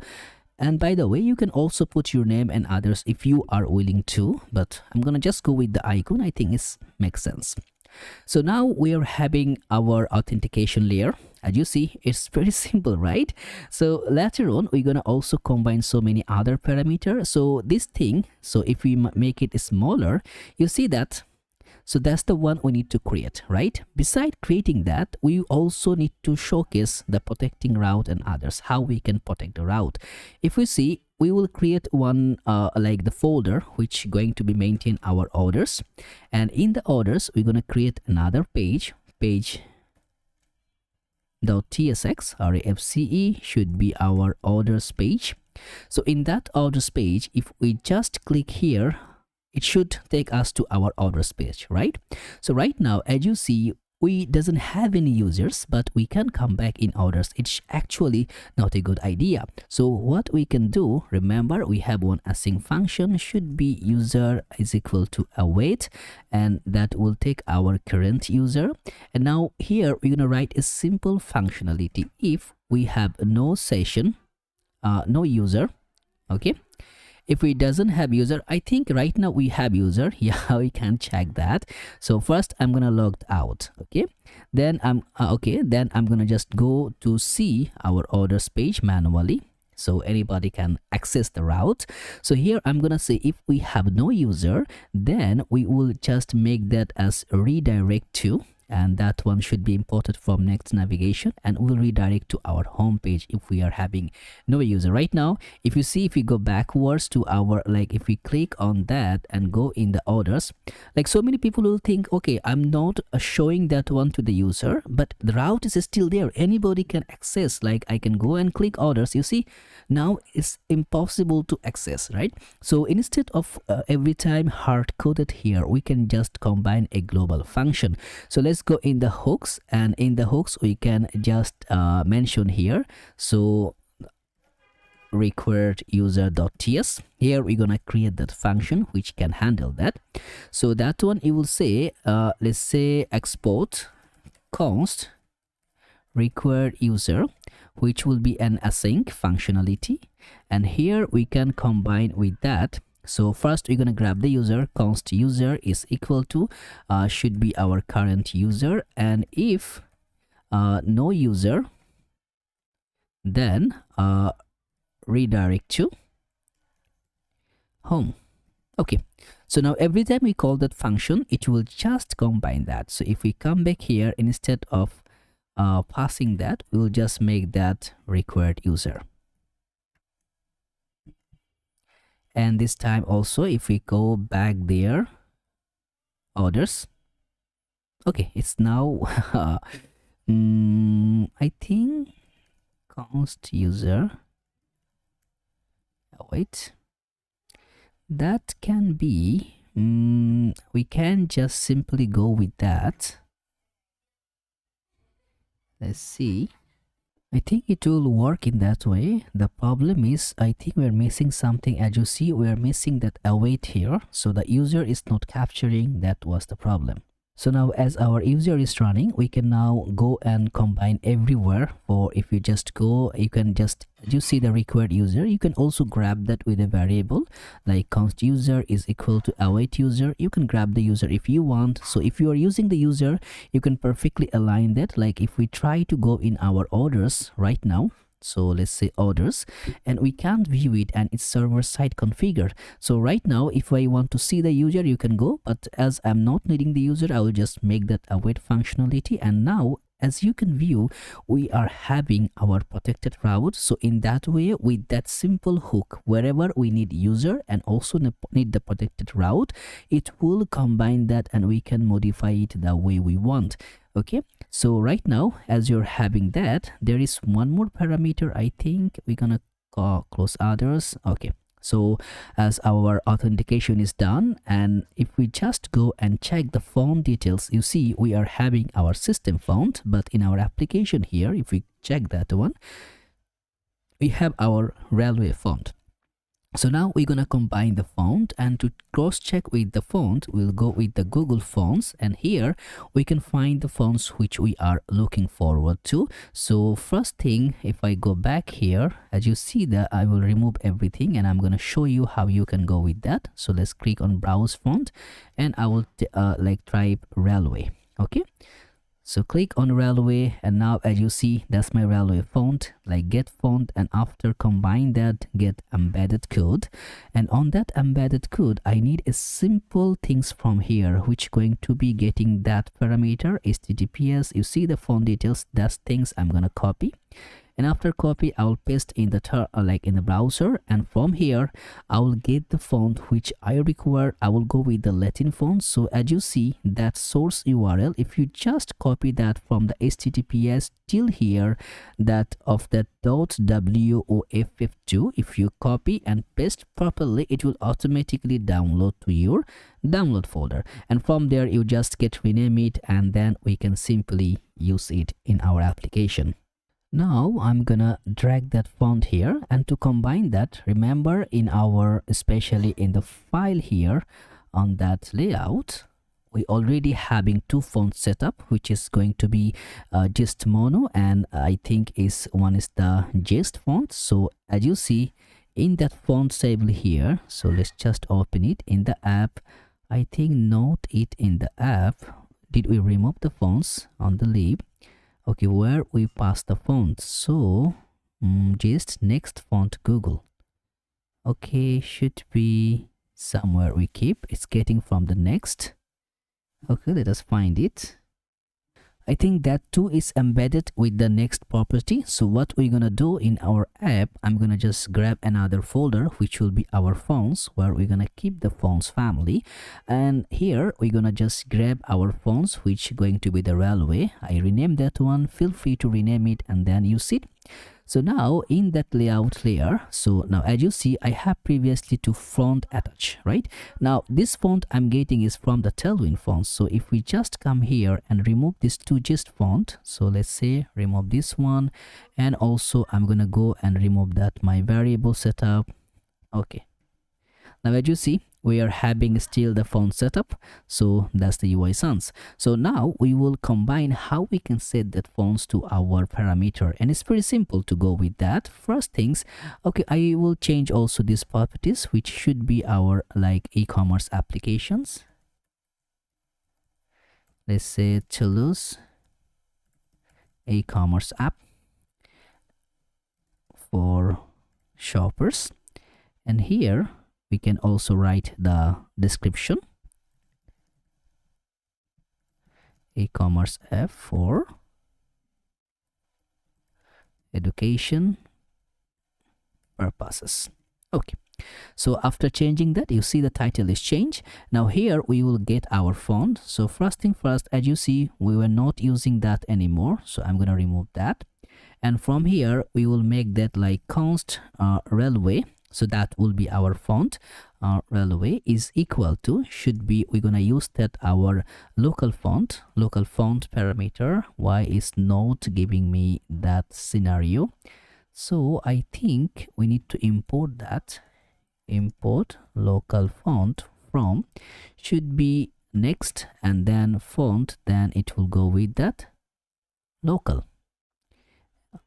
Okay, so that's the one we're gonna change. So local font, and from the local font it will be taking a function. Here in the object we're gonna pass the variable. So the source, it should be the source of dot dot dot should be in the fonts, and then it will take that railway dot woff2. That's the extension number in our font family. As you see, that's the one which okay, the problem is cannot resolve the fonts. I think it will be go in a single parameter, I believe so. Yeah, that's the same directory here.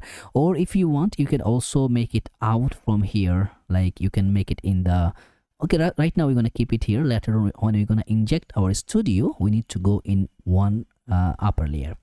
After that we'll pass the variables. The variables name should be, let's say, font railway. And after also we will make that weight. The weight should be, it will be defined from 100 to 900. So all the fonts it gonna capture, and now we can inject that one. Now very simple to inject. Remember we already had one, so put a $sign, and over here we're gonna make that railway dot variable. So that's the fonts which we are going to use. Now how we can connect that font? Remember we have one globals.css, and here at the top layer, as you see, there is no font setup yet, so we can now combine that. I'll go in my root. I'm gonna create like our font setup. So in that font setup we're gonna make that. First I'm gonna take the root font. I can access that one. Should be, let's say, font family, or we can just accept that font railway, and is equal to, it should be, remember, railway. And then also it will combine that sans serif on by default parameter. Why is not combining sans serif? Okay, so that will be the default font. So right now what it's happening, also I'm gonna pass in my body tag. So in the body tag, the font layer, it should be taking that font family. Okay, I need to remove that clone, which it will not be here. And on that parameter I'm gonna pass the font family, which will be injected here. So that will be var, and here we're gonna make that as the font railway. Okay, and after doing so, as you see, our font is changed. So we are combinedly perfectly dealing with the font. We have the font setup, we are good to go, and that font and this font pretty much similar. Still you're having any issue by configuring the font, let me know in the comments. So now this is the time to combine our this functionality to create that one with an easy effect. We're gonna do it right now. And to create that small menu button, as you remember, we will close that and we'll go back to our header. First, let's see when this, you see the mobile menu will go within that mobile menu parameter. Here we'll do all the trick. So first we're gonna open one component here. So that component gonna call, let's call it as the sidebar, as it gonna open from the side. So tsx rfce, the sidebar is created, and now we need to render this sidebar here. So let's just pass that. I'm gonna pass within a div, and let's say should be sidebar from sidebar. Now this entire portion I'm gonna just wrap that with an empty braces, and now my sidebar is good to go. So as you see, the sidebar is right here. So if we go here, you can see the sidebar also in right here. So in the div particularly, I'm gonna just make a class name here. MD should be hidden, so in the bigger devices it will not be there. So now we need to trigger some action. That action going to be render some of the parameters. First, it will not be there, right? So it will not be there. We'll create one state here. So should be const is, let's say, sidebar open, and set is sidebar open. By default I'm gonna make it as a use state parameter, and by default it will be as a false parameter, right? False. As after initializing that, you see there is an error. You are importing a component that needs use state. Remember, we actually separate that one from our header. So now we can use the use client flag here. So only this component, it will be like mark as use client. Now from here, as you see, is sidebar open is right here. We will pass that value to like is open parameter. If it's the is open, it should be taking that value is sidebar open. And also, like if we just make, and we're going to also pass an on close function, which going to pass that as just a simple function, which will be make that seat is sidebar open as simply false. Later on, we're going to pass the categories as depends. Remember, here you can see, so that data going to be rendering right from our Sanity database. So later on, when we're gonna having that, we're gonna pass that throughout as the props. So now let's go back to our this parameter here. So in the sidebar, we need to set the way we will make it happen. Go in the sidebar. So here we're gonna need to something like called props. Not I should be interface, and here in the props we're gonna pass several items. Should be is open, which going to be as a boolean value. Remember, it will be either true or false, and the on close event which going to be coming, it will be just and void like as a function. Now here we need to also inject this parameter, which is going to be a take back on that is open, and also we will take that as on close, which going to be working as a props, right? And by the way, also there should be another parameter which are going to be as a side. I think we can inject it like that, and also instead of, there is several types you can use to pass the props. As you said, we make that as a props. You can also put a name like that, sidebar props. So normally we're passing the props initially like that way, but also in the root clear you can pass that. So like say if you get that one as fc, need to be coming from React, and in the fc we will pass that sidebar props, and we will take only the first parameter. That's it. You can also now check the props is working. If you just click on that, you see all the parameter props is right here. And by the way, if you are normally what basically is happening, you just get that react.fc, but as we are importing that fc from React, no need to create that like pass that React by itself.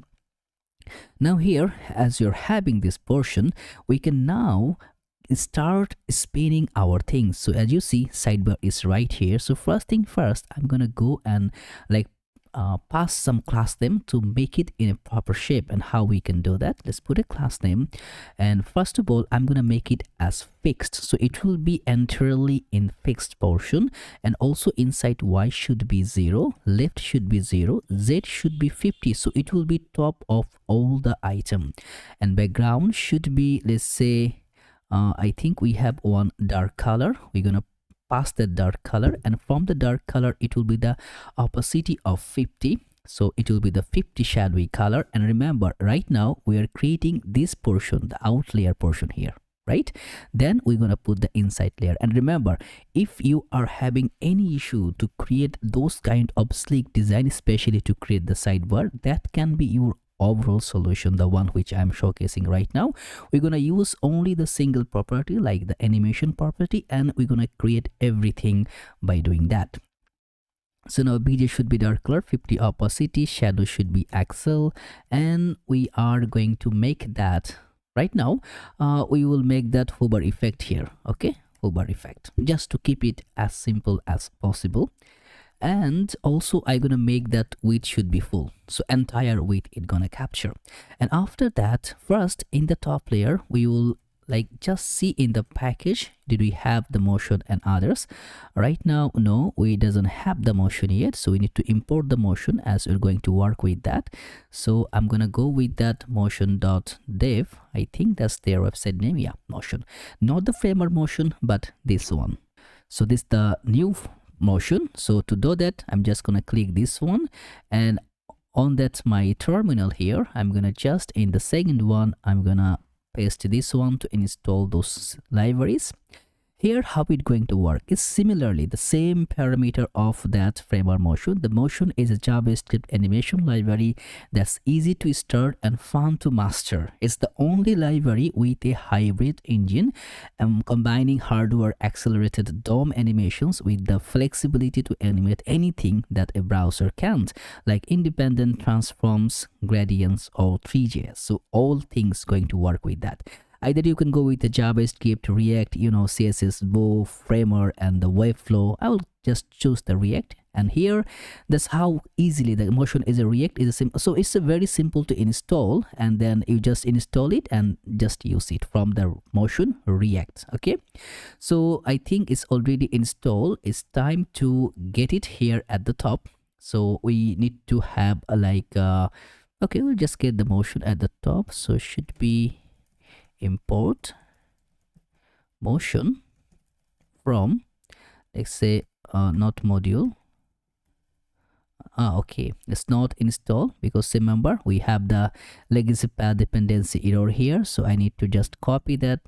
I actually love to use the PNPM on that sense. It's actually handling that legacy path dependency by itself. So I don't need to go to run each and every time. Or there is also, you can just combine, you can modify the package. So whenever it install, it will go with the legacy path dependency. I'm not gonna inject it right now. I will just try to go in a simple way. Motion React. Now here, I'm gonna grab a div, but this div should be motion.div here. So in that motion.div, right now I'm gonna just pass our logo. Okay, I'm gonna grab another div. Okay, I'm gonna grab a div, then logo, close. So as you see, the logo parameter is right here, but this one I need to combine to make it much better. Class name, let's say I'm going to provide a mean width which should be 72. The minimum width should be there, but the max width should be 96. So 72 to 96, it will always be collaborate in between. It will not go smaller than that or bigger than 96. And then also the BJ should be, I think we have one dark color. So I'm going to pass that color itself, and then text should be, let's say, light text by default. If we not light text, it's not good. So I'm going to make it white, and also after white, remember in our logo, I think I'm going to provide a 90% opacity, and also in our logo we can pass the class name. Remember, we make that functionality, so I'm going to keep it as white. We can see the logo bright and shine. Now here I think that's cool. So now also I'm gonna put the full height. It will take exact full height, and then the padding should be 10 to make everything in that align. And I'm gonna put a border on the R, and border R should be white. So like if you can see it, if we make that as a red of 500, it will be affecting here. As you see, that's the border, but I'm gonna keep it just white so that it will be a separation from the parent. And then on like, let's say for right now, and also I'm gonna make it a flex should be column and should be gap of, let's say, 6. Okay, and now after that, in that logo parameter, after that logo, we should be also having one button. Let's say I'm gonna just grab a simple button. Actually, no need to render that one, so put an X, the cross mark, which it will be.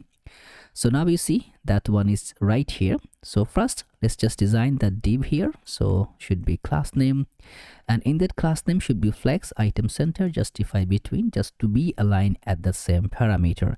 Now in the button, what we're gonna do, actually you can also make that button itself. Okay, need to import button. You see, it will also work perfectly. So no hard feelings, it will work on that. And for the button, put a class name which going to be like, say, also hover. Text should be, let's say, I think I'm gonna make it red of 500, and I'm gonna pass that hover effect. Okay, so right now once I click, we need to create that also. Let's see, I'm gonna make the text as Excel. I think it will not work like that, but put a class name which should be like, say, 7. Height should be 7. No, because the button pops is making that issue, but initially I can just simply use this button and the purpose is served. So no need to use that button for these small properties. Now we need to pass some of the variation here. Remember, in that motion property and outside the motion property, we now need to consider how we are going to render. Remember, we have the is open properties. So first of all, once we click on that, we will make that like on click. So on click should be passing that on close function which we have been provided. So whenever we click, it should be make that as an false value. So right now we need to make some of the properties. Remember, we will do it within our simple properties, which just style. No need to use any other functionality here. So what I'm gonna do is open is there. Okay, should be the second bracket. If is open parameter is there, then we're gonna pass some of the class name. The class name should be translate x should be 0 whenever the is open parameter is true, and if is not true, minus translate x should be full. Okay, so right now you see if we click, okay, I think we are now is in false, so we need to we need to pass the variance by which it can get that one as is open. So okay, I think if we just, you see it's coming, if we click it's going.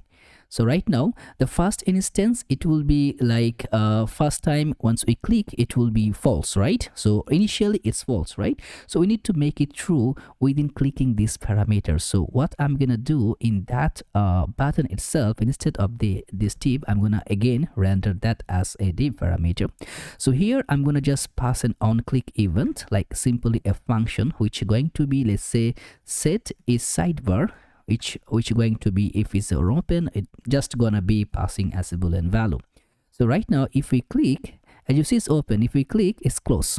Simple, the function is ready.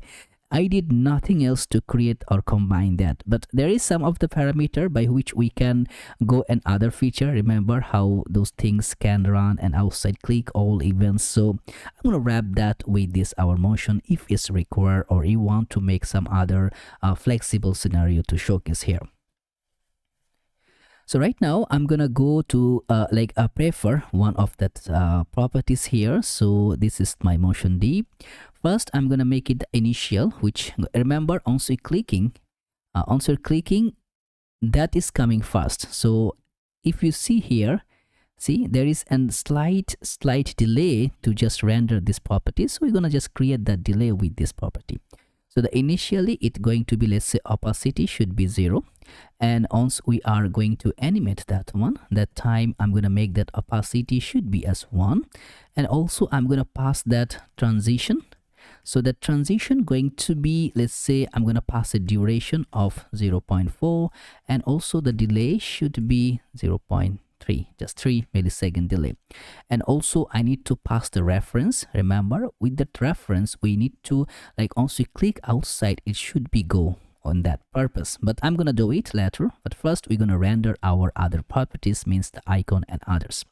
So first thing first, if we go back to our header, we can see how we did those parameter here.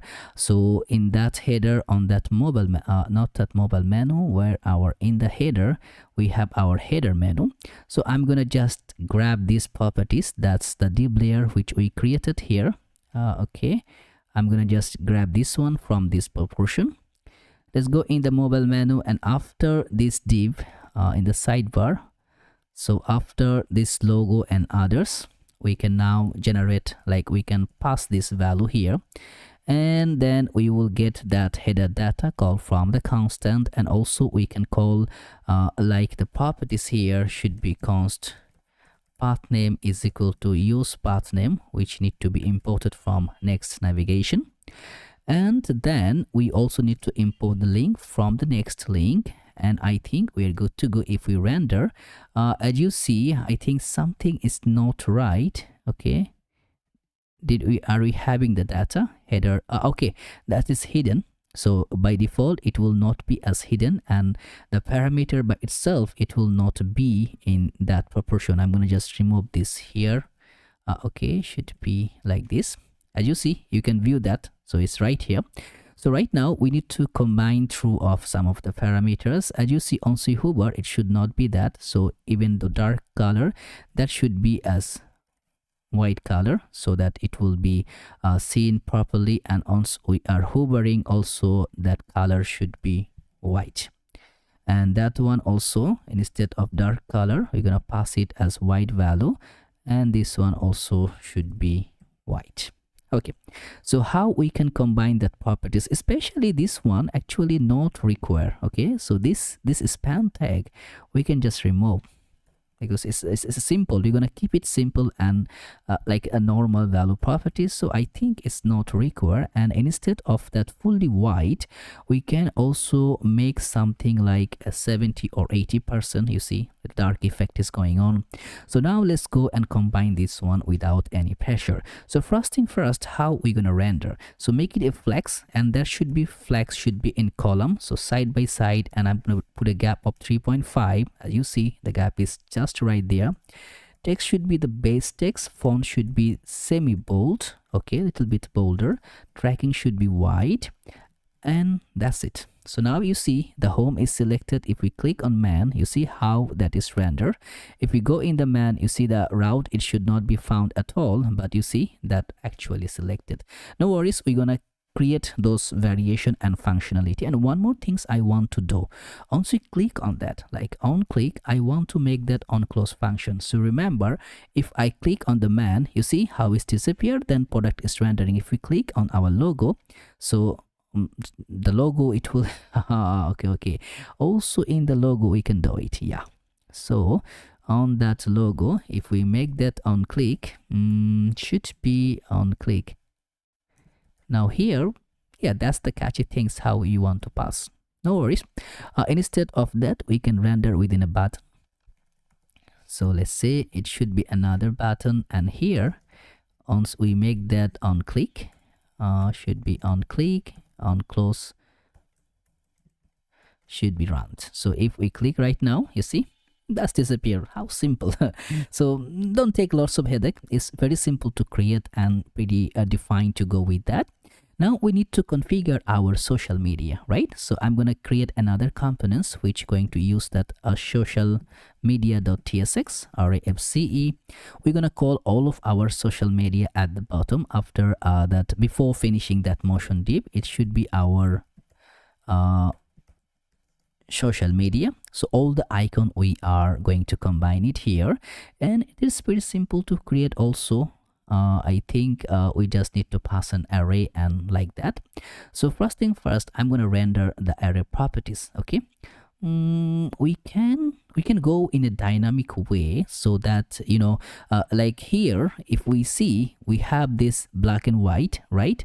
But if we go in our footer, you see there is different, but we are using the same component, so we will make it in dynamic way. Like everywhere, whenever we want to use that social icon, it will work as a dynamic segment. So I think that will be a perfect way to create. So here first, I'm going to create that interface, which should be a props. And what kind of props are you going to pass that from there? We're going to take the class name, which is going to be a string, and here I'm going to pass the condition. If it's available, only then it will just pass that. And also should be icon class name, and that class name should be for the icon. And then also let's say tooltip class name, and that will be for the tooltip class name. Remember, the tooltip is that one. If we just hover on that, you see it's directing which kind of media we are having: YouTube, GitHub, LinkedIn, Facebook, and also the Slack. And the similar way, if we go at the bottom, the tooltip colors also change. So we are maintaining that one with a very simple effect which we can render. And by the way, if you just check in our Slack, like in our Clark, for just reload that one, you see we have one user which is logged in, and you can see you can also make the delete, or you can change so many things from it. That's your admin dashboard. You can use it. You can set the the password and others for that. You can do lots of things for that user. And why I'm using Clark, it's pretty simple to combine all the authentication method, and it will be a good help for you to learn how the authentication method actually is working. So after learning that, you can then implement using that MongoDB or other any other authentication source using that GWT and others. So that's up to you, but whichever you are preferring, let me know in the comments so I can go ahead and create our next project, because next project we are also going to use using the Next.js, and also you're going to use the Superbase. So a lot of things are coming one by one. Stay with me. So first we're gonna finish that build. One of you person comments either I'm gonna finish or not. Don't worry, bro, I finished it already. I'm gonna just provide the video part by part so that you can cop up and then do it by yourself. I can dump it all together, but it will not raise the interest. So every day do it small. I'm gonna try to like pass the video in each and every day one, so you can go. Okay, enough this like the silly talk. So let's go here. We will pass the social media. Now first I'm gonna render how we are going to possibly make that happen. So I'm gonna take entire things with a tooltip provider, and already we are having the tooltip provider in our like UI. If you just click on here, you can see we have all tooltip trigger, and everything is right here. You can just go and change the design from here if you want also. And for us, what we're gonna do, we are passing the tooltip provider, then we are going to pass a div here. In that div right now, I'm gonna just pass that as a tooltip. I say tooltip, yeah. So now in that tooltip, I will pass that tooltip trigger. So that was going to trigger our tooltip, and once it's gonna trigger, then it will work. So for the trigger, I'm gonna pass simply a link parameter here, and in the link, within that link, I'm gonna pass an icon. Let's say I'm gonna just check pass that GitHub icon, right? So just check that GitHub. We'll see how it's going to render. And for href, I'm gonna make that href as HTTPS, I think. We'll just make that simply github.com. So it will render that one to our github.com. Save. You see that one is right here. So now we are having the tooltip trigger, and that tooltip trigger, it will work as child. Okay. So once you hover on the tooltip trigger, how the tooltip content going to come? So let's say tooltip content. And in the content, we're gonna pass the content, which should be, let's say we're gonna pass simply a GitHub. Okay. That will be the GitHub icon. If you click, as you see, the GitHub is there. It's rendering here. And by the way, we also need to make it a flex properties on that layer. So let's put a class name. Otherwise, it will not take that properties. CN should be first getting that as a flex. Item should be center. And also I'm going to put a gap 3.5. And then we're going to pass the class name. If all the class name is coming from there, I'm going to just take this all, should be the class name, and then also the icon class name, then tooltip class name. So all the class name going to be provided here, and by default it will pass that as a props parameter. So any class name we are passing, we can now render it here. Okay, now if it's coming, you see the GitHub is right here, but we need to change the design parameter. Also in the tooltip content, put a class name. Remember, we should be okay, I think we missed the T, so put a class name. Here again, we'll go with the CN, and by default, we're gonna make that background color should be white. Text should be the dark color, and font should be semi-bold. And then if we are passing any tooltip class name, it will also inject. So right now, as you see, we have GitHub. If we click, it should be generating that. It will not be there because we need to pass the actual link. So now we should be able to provide around 5 icons, right? So instead of doing it one by one, what I'm gonna do, I'm gonna write a simple array which happen to be to get our entire icon properties. So instead of going on and on, I'm gonna just render that one right here so that it will make a lot of sense. So after that props, I'm gonna pass that. Also, I will import all the icon. I'm gonna take my YouTube. I'm gonna also get the icon of the LinkedIn, and let's say Facebook and Slack. Don't worry about that. As you see, it's saying it's deprecated, but it's supporting. Remember, they're working on it. So I think right now we can go with that. No worries about. So now I have the social link. I'm passing the title that will be marking as the title of the tooltip title, and I'm passing my channel references here, which will take, I'm getting all the references of my channel. So you put your own link, like your GitHub link, your LinkedIn link, your Facebook, and also your Slack.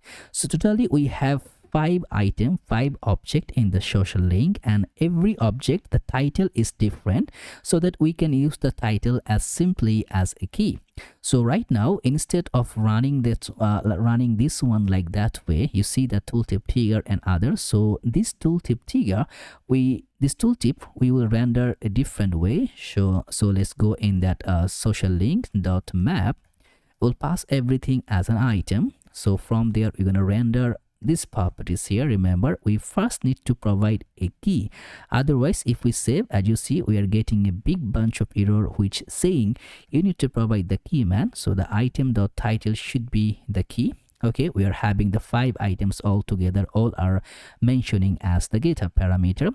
So right now we're gonna style that one 4-bit so that it will looks in a better way. So class name, I'm going to go with the CN properties, because remember, we can pass the class name which going to be that icon class name that would be injected here. So first thing first, we're going to provide our default class name. Padding should be 2. We're going to pass a border, and the border should be, let's say, right now I'm going to just go with the default border. Okay, I see the border is here. Rounded should be full, a minimum rounded effect hover. Text should be white, and hover border should be white, and I'm going to pass that hover effect to provide the effect portion. You see, okay, now instead of that GitHub, you see that text here, I'm going to pass that item.title so that you will see this different title is rendered here. And also for the property here for the icon, instead of passing this value, I'm going to pass that item.icon, which going to render our entire icon properties. Remember, we are passing this one as width 5, height 5. So this portion going to work perfectly. If I click right now, it will render my I don't want it to be rendered right here, so I'm gonna go in a proper way by which you see that href which still getting the GitHub, and that should be our item.href. And also I'm gonna make that target, and that target should be underscore blank page, and the rel should be also taking that as a no opener and no referrer. Okay, right now if we just click in any of that, you see it just taking back in my channel. And again, I'm saying that feel free to go back in the channel and explore a bit, which can really make you a lot of sense to combine all together. And right now, as you see that entire things, if you just check in the playlist, so all the videos should be available in that Toulouse. You see the Toulouse modern, so that's the channel which going to be passing all these videos. So right now is very less, but all it will be appearing one by one there. So feel free to go there and then learn, which can really help you to learn more about it. You can pass all of those videos, and there's a lot of things going on. So many things is right there, many e-commerce website, many portfolio, and also we made the ChatGPT clone, and there is a code also available there. We made that BBC clone, and there is a lot of other Uber clone, and also so many. There are a lot of things. Feel free to go there and you have a lot of understand, and you can grab a lot of sense from those things. So right now, if we click, as you see, okay, cool. And also if I click any of that category, it's also rendering. If I click Toulouse, it's passing us home. Now one more property is required. If we click outside in this parameter, it should disappear, right? But right now it's not disappearing. That is the one we need to set right now, by which we can disappear it. So to do that, we are going to write a simple function in our href first. So if I go .href in our hooks, so in the hooks, I'm going to create one more hooks, which should be passing that as, let's say, that hook should be, we can say, use outside click. I think that can make sense. Outside click.tsx. Okay, now tsx, it should be ts file only. Why I'm making it tsx? Okay, now that's one. Where is the hook? Oh, Did it just disappear? I think, yeah. Okay, anyway, I'm gonna create again. So should be, let's say should be use outside click.ts. Now here I'm gonna just create a simple function, should be like export function, and in that function should be use outside click, and here I'm gonna just make a t to just extends, I think extend should be, yeah, for HTML element. So that's the type parameter which we are rendering right now. So from here we're gonna just simply pass the default value and then passing that parameter. So for this one also we're gonna make that parameter should be passing a callback, and callback which going to pass just simply a function which will be byte. Okay, so that's the type safety we just correspondent here. So here first what we're gonna do, we're gonna pass the reference. So reference, it should be equal to use ref. First initially the use ref, we should be taking the t-html parameter here from our type, and then also it can be a null. So either it can be this type or it can be null, the reference which we declare here. So, and also we're going to return only that reference. So before returning, we need to combine how it will react on what kind of things it's going to work on that. We'll just simply pass one use effect combination, and from that use effect, we also pass that, like say, and so should be, let's say it should be callback. So that's the dependency. It should be happening for that. Now I'm going to just simply pass that handle click outside. So that will handle our outside click. We will take that event, or you can just pass an event or take the e, doesn't matter, it will work. I will pass that event. That event should be, let's say, mouse event. Okay, that's the mouse event should be going on once we are going to enter. So if the ref.current end is not equal to ref.current.contains, okay, then let's say e.target as node. Okay, that's the target node parameter we're going to pass. Then we'll pass the value. We will just go and pass that callback function going to be happen. So that will be clicking on the handle click outside going to be passing. So by that one, you see the black parameter, this entire parameter will pass as a reference. So by that we will know if we clicking inside of it or outside of it. So once we clicking inside of it, it will be just simply as it is. If we click outside of it, we will make it as closed by itself. So it will be false. You see, if I click here, it's not closing. So that function, it will be same, only the tab, it will work perfectly. If I click outside of the div, this black color there, like here, it will take the effect. So to combine that one, as we finish our handle click outside, now we will pass that value document.addEventListener, and here we're gonna pass that as a mouse down, and we're gonna pass that our handle click outside function. And from there also need to pass that return function, otherwise it will just running all the time. So should be, let's say, document.remove listener, not that, remove event listener. Why is not coming? Document dot remove, that's the one, remove event listener. Again, it will be also from the mouse down, and here we're gonna pass that handle click outside. And as you see from there, we are just taking the reference, right? We are not passing any other properties. We're just grabbing the reference here by which it will work. Now let's go in the sidebar.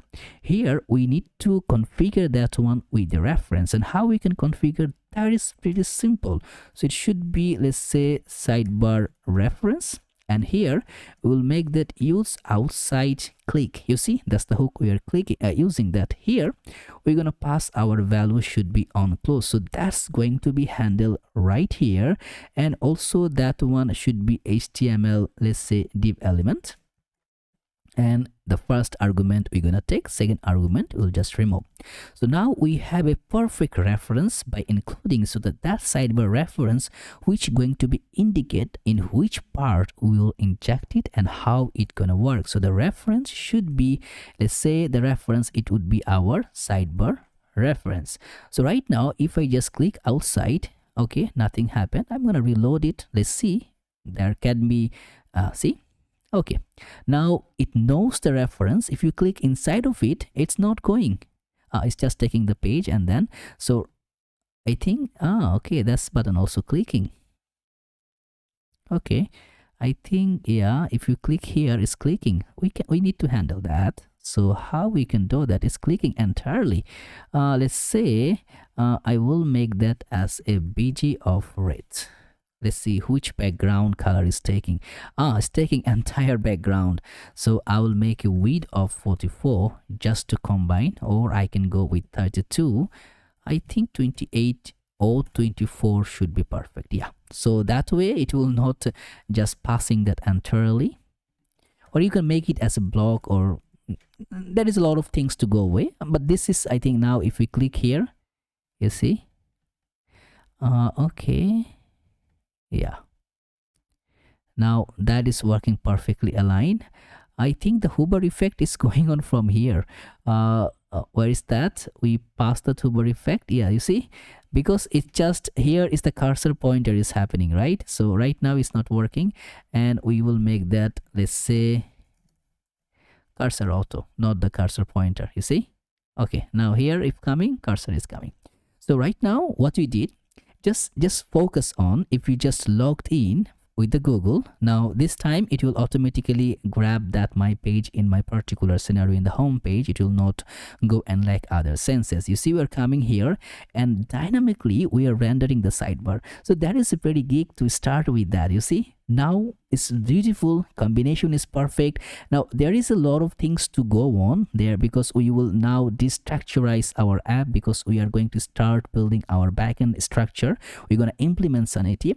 And why I'm going a little bit slow, just trying to explain each and everything, is because that within that way you can learn better and you know how you can start. Even if you are feeling irritated with that, keep going with me. Okay, so at the end you're gonna learn a lot of things. Trust me, you're gonna learn how to combine any kind of e-commerce website in a perfect way. We're gonna bundle it together, and then we will make it like a perfect shape which can be make a lot of sense with that. So right now if I use another email, you see it should be my to user should be a while here. So let's go, you see to user. So by that way we can monitor how many users there. We can also invite the users if we want. So right now, as we happen to finish this proportion, and now it is time to combine our products. So these things should be implemented, and we need to start set up our backend, which will start with Sanity.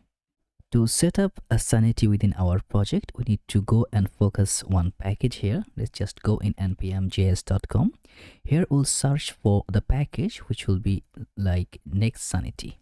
Now there is so many other properties. You feel free to go there, sanity.io. If you just go over here and just look over there to sanity.io, you're gonna have a proper understanding what is Sanity and how it works. You see, make content your competitive advantage, expect more from your CMS, create content as data actionable, scalable, and ready to drive your business forward with Sanity content operating system.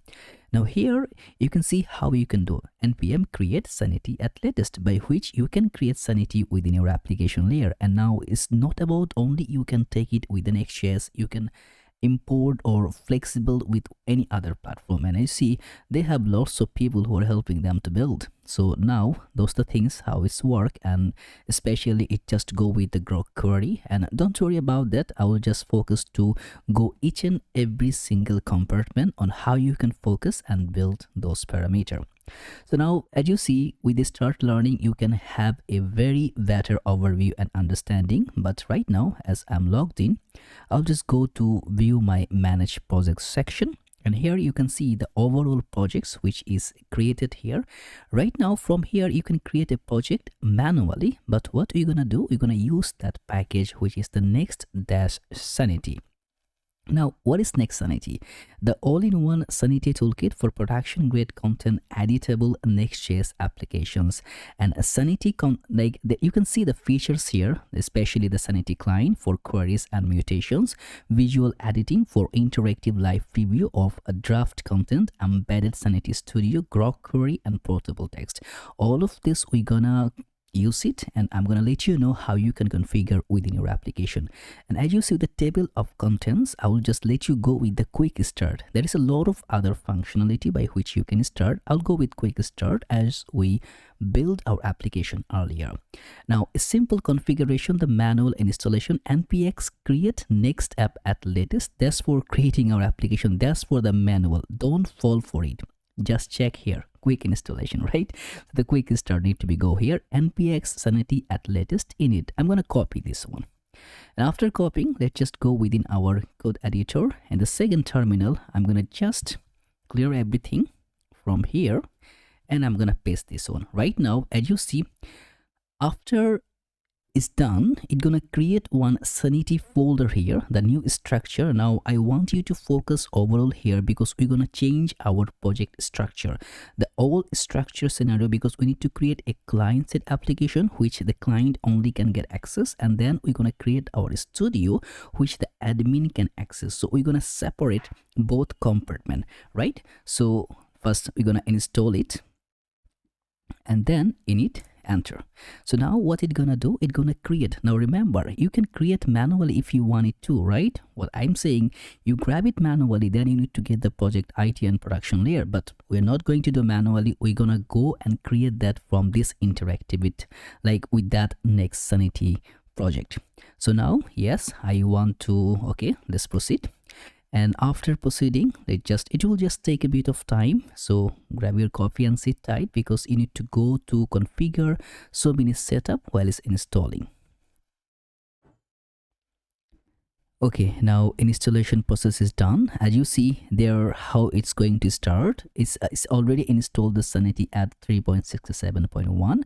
Now after proceeding, so as you see which one I logged in, is can grab my account. Then from here I can go with other projects, but right now I'll go with create a new project, and I'm going to provide the name which will be Toulouse YT for YouTube, or I'm going to make -YT. Okay, enter. And after providing the project name, as you see the default configuration, that will be perfect. And now what we're gonna create, we're gonna grab some of the data set from them, right, to project a new one. And also, would you like to add configuration files for a Sanity project in the Next.js folder? Okay, fine, that will be perfect. And yes, we want to use the TypeScript. And would you like an embedded Sanity Studio? That one I need to manually do it. Why? Because we're gonna want that studio, and that could be Forceless Studio. Now you can change the name if you want it to, right? Well, I'm gonna just go with the default one.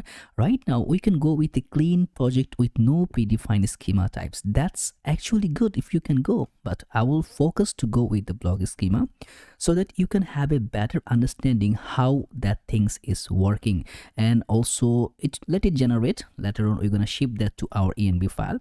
So now it's gonna go, as you see, it's running that npm install -test legacy -pair -dependency. So that's the one is running because we're using Next.js 19. If you go back in the package, you can see we're I think we are grabbing that 19 right now.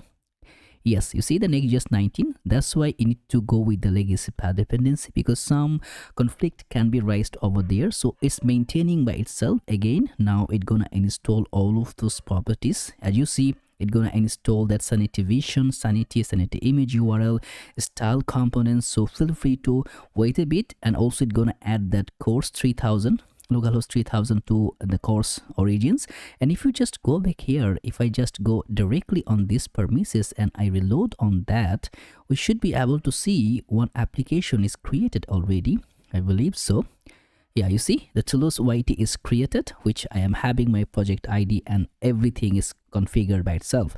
So as you see, from that command line we created that perspective, and while it's installing the other scenario, we can also explore what the things it had done. Now if you go in the app, before exploring the app, you can see in the root layer it's added sanity.config.ts file, which the Sanity Studio configuration is just configured right here. We have that sanity.cli.ts, which maintaining the CLI command. And after that, we're gonna have also one .env.local. I want you to copy those entire things, and we're gonna just pass that in our .env file.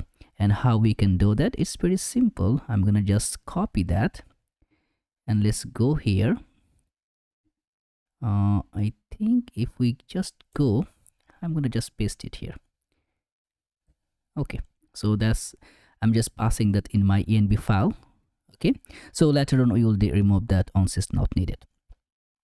Now after that, in our app, I think, yeah, in the root layer, as you see, we have one folder called Sanity, and here we can see our structure layer, the way it is structured. We have .env file, we have our schema types all over the schema types, and no worries about it. We need to write our own schema types. That time we're gonna just configure and see how it's just going out, how it's just rendering. The most important in the schema types is that index file, which is important because by which our entire file conventions is going to generate what kind of things we want to implement.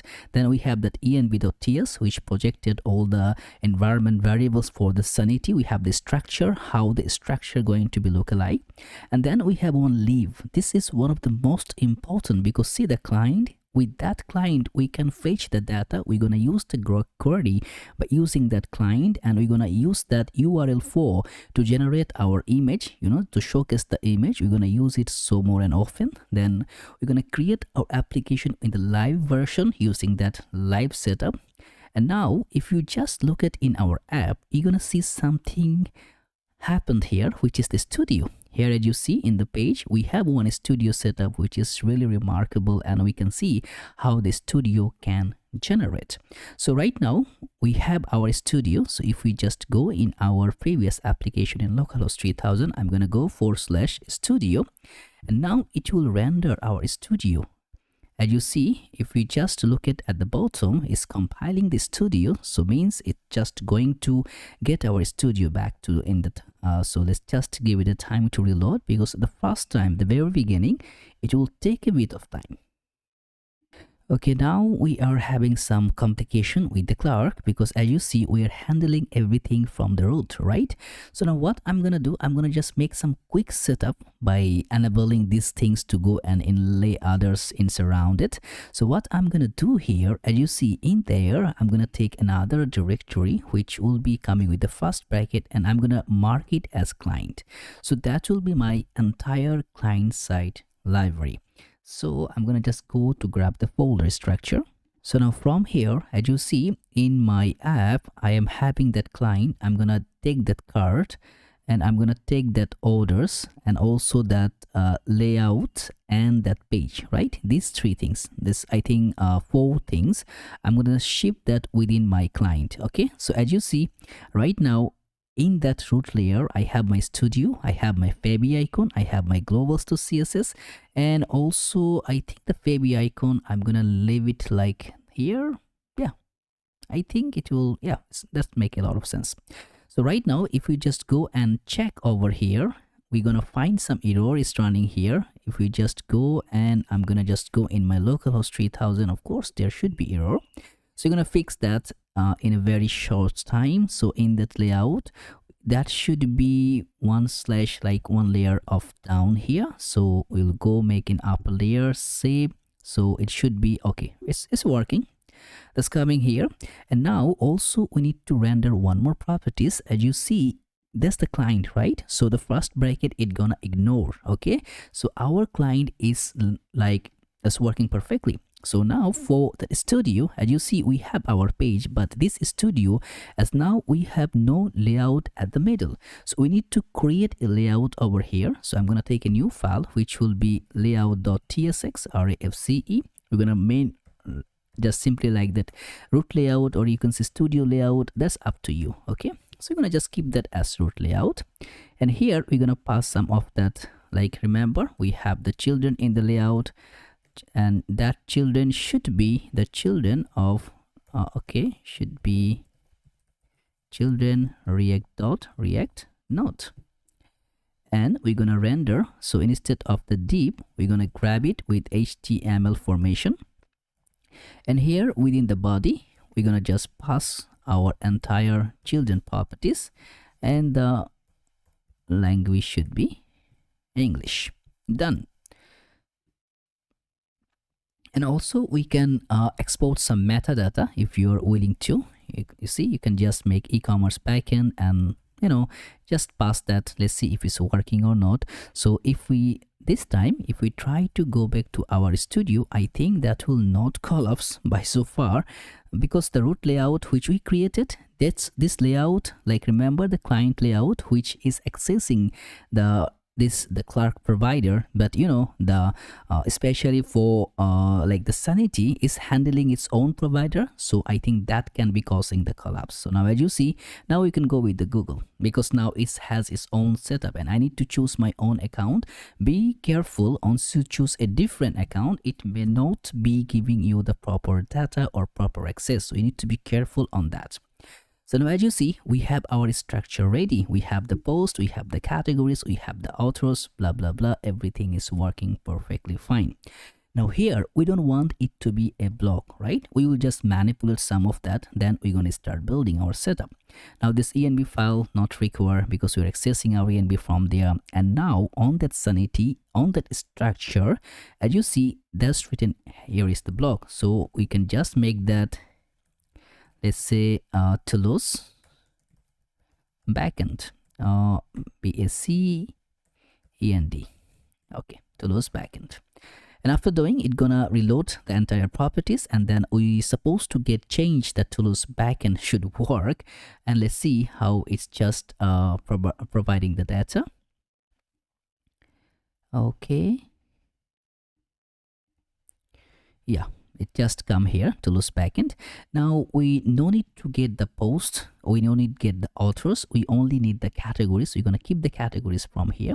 So what I'm gonna do, as you see, that's coming here, I will not pass that. I'm gonna just keep the categories. I'm gonna remove those entire property things. As you see, I will just remove by and then remove it. So it should be having only the category layer. And also in the schema type on the index properties, we're gonna remove that, I think, the author type and the post type not required. And also for this, for right now also, we are not going to use the block content, as we are going to generate the content by ourselves. So we can remove that so far. Hit save. That should remove our entire other parameter, which is supposed not to be here, but it was here. Okay, let's see how it's just going to render. Okay, structure. Okay, we have only categories. So now we can add categories from there. So as we are having that, what I'm gonna do, remember the block content, we know we not required right now, the author is not required, and also that post types, which is not required. We are just going to reading that category type and also that index. So right now what I'm gonna do, okay, the icon, what's wrong with the icon? I think it's nothing wrong here. I'm just gonna reload my window. Sometimes it can cause the problem once you're just machine getting a little bit hard time. Just need to reload a bit so that it will just come in point. So now here in the category, I think for the category type, let's just see what kind of type we have. We can add a category. Okay, what is saying? There is AI right now. Okay, cool. I think I'm gonna reload it. I don't want it to just to be seen here. And also with another parameter, I'm gonna open my localhost, so both it gonna work properly side by side. Okay, so now we will try to add a category so that we're gonna see how it can render. As you see in the category, we have the title, we have the slide, we have the description, but we doesn't have the image properties, right? So what I'm gonna do, I'm gonna grab the image properties. So we have, I don't know why this icon is just providing the problem. That's the icon which we use, the tag icon. What is saying here? Forward ref component omit property icon. Okay, anyway, we'll just ignore it right now. Later on we'll see if this is still persisting. So now we need to pass the image, which should be, let's say, to define a field, we need to pass that parameter define field. Here we're going to pass the name, which will be the image. With that key we can grab that one. Then we will be having a title, which is going to pass that category image. And after that we will make that type, which will be an image. And after that we will also pass the options by which we can make to pass that hotspot, and we're gonna make that as true. And I'll let you know how the hotspot working later on. So after that also we want to have a preview, and how it's going to work if we just focus to our previous application, and if we just go in our studio. Okay, so within that studio we're gonna know how the things can render and how the things it can work. It's very simple, and we'll explain each and everything. And also one more things I want to just focus with you people, as that to grabbing that property. So many people, you were asking where I can get that image and others. You just copy, you just click on the left side on it. You can open image you can open image in a new tab. Okay, it's automatically downloading. Okay, that's not logical. So here I want to open image in a new tab. Okay, let's see. It's just grabbing, downloading. Okay, that's the one. So you can just grab it by downloading this one, that image, then you can use it. There is no copyright material, so you can easily access that one. So now here, as you see in that our e-commerce admin, we have our categories, and in the categories you can see the featured categories, like the feature items, and the Slack feature, the entire things is right here. So we can just go and grab on categories, right? We'll just go and copy this one. So the categories which going to have a title. So okay, this our Toulouse. What's happened? Okay, that's the title for our category. And after the title we will also put the Slack should be coming automatically. We're going to generate like that, and then we're going to pass a description. It will be just some dummy text one, which is the lorem ipsum. And after that we need to also pass an image, so we can grab any image we want. So right now, as we downloaded some image, so I'm going to grab the similar image. As you see, I think that should be the image. So let's go, and I will just grab it. So now we can pass that image right here. So I will just go from the downloads, just grab that image, and it will automatically upload. That's how simple to grab an image. So no worries about the content, just grab that link and get whatever you require from here. Okay, so now we will publish. After publishing, we should be able to grab our categories. So all the categories, it will be just applied here, and you can grab it like so far. So right now, as you see, it's only deploying that feature and that name, but if you just see here, as you see, after feature it also passing that the title. So we need to configure that one. And how we can configure? As you see here, we can create a preview. So that preview will forecast how we can see, show the preview to our customer. So in the title, it should be our title, and on the preview we will also take the subtitle. So subtitle should be taking our description, and then the media, which going to be the image parameter, and gonna take back our image. So this time we should be able to see our image, title, then the subtitle all together. It's gonna make a combo to combine the parameter. So right now you're gonna see that. So just wait a while, it will render. So that's, as you see, okay, cool, we have that. So we can now grab another one. So there is the man, so I'm going to choose that one, and similarly we can just create like that. So grab a new one and title, and after that the Slack, which will automatically render.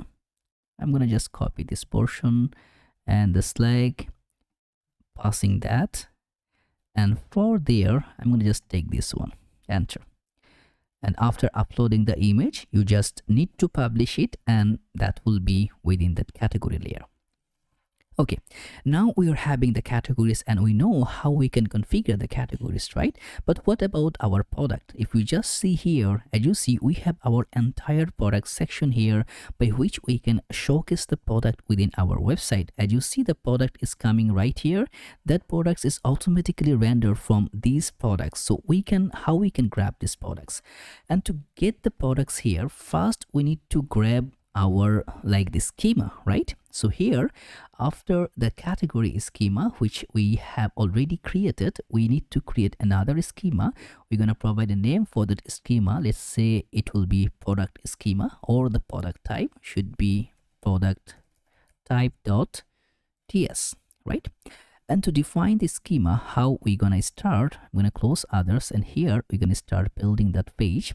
So how it's going to start? First, we will make that export const product type, and what I'm focusing you, try to see it properly because I'm going to be slow and I will let you understand each and everything. If you have any queries, let me know in the comments so I can reach you out and help if you're having facing any issue or having any problem. So from here, I will take the parameter which will be defined query or defined type, by which need to import from the Sanity, and that's going to be taken as a function, and by which we're going to pass everything as an object. So for the first name, which will be getting the name by which we'll call the product. So the name, we're going to keep it as product.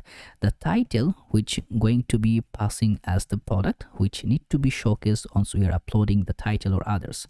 And the type, it will be type as a document type. Okay, and after the type, we will also pass the validation. I think, yeah, not the validation. First, it's gonna be icon, which will be trolley icon.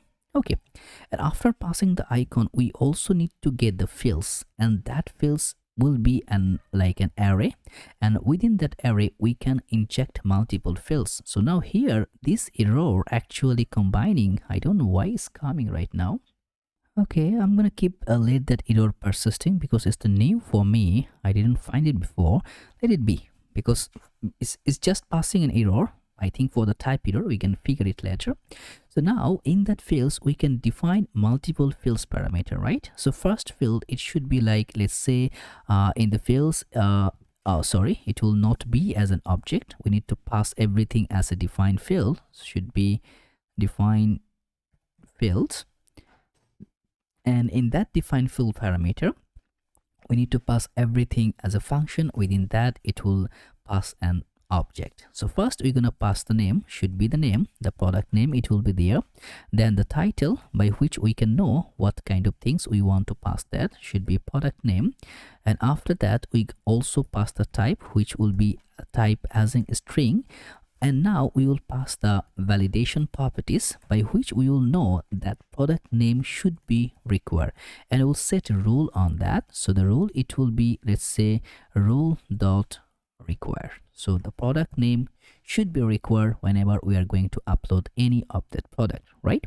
And after passing the product name, we need to define another field, and that field is which going to generate our slug. Remember, previously on the category, slug is generating automatically. So we're going to pass a name, which is going to be the slug, by which we can grab that things, and then it will be the title, which will be slug. And after that, pass a type, which also would be a slug. And then we're going to pass an options for the slug, because we don't, the source, from where the slug should be, remember we have our product name, so that should be equal to our source for our slug. And also we're gonna pass the max length. So the max length, I'm gonna just pass that as 96 characters. And every properties, every parameter, slug validation, it should be the slug is required. Without slug, you cannot upload any of that product.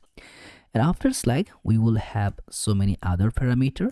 Now in the define field is the time for images. But previously we are used to upload one image, and now in our previous video, so many people were expecting to have more than one images, so that we have created this design. If you click on that, you see at the bottom there is multiple images. It's just a showcasing. So that's how we're gonna combine an array of images.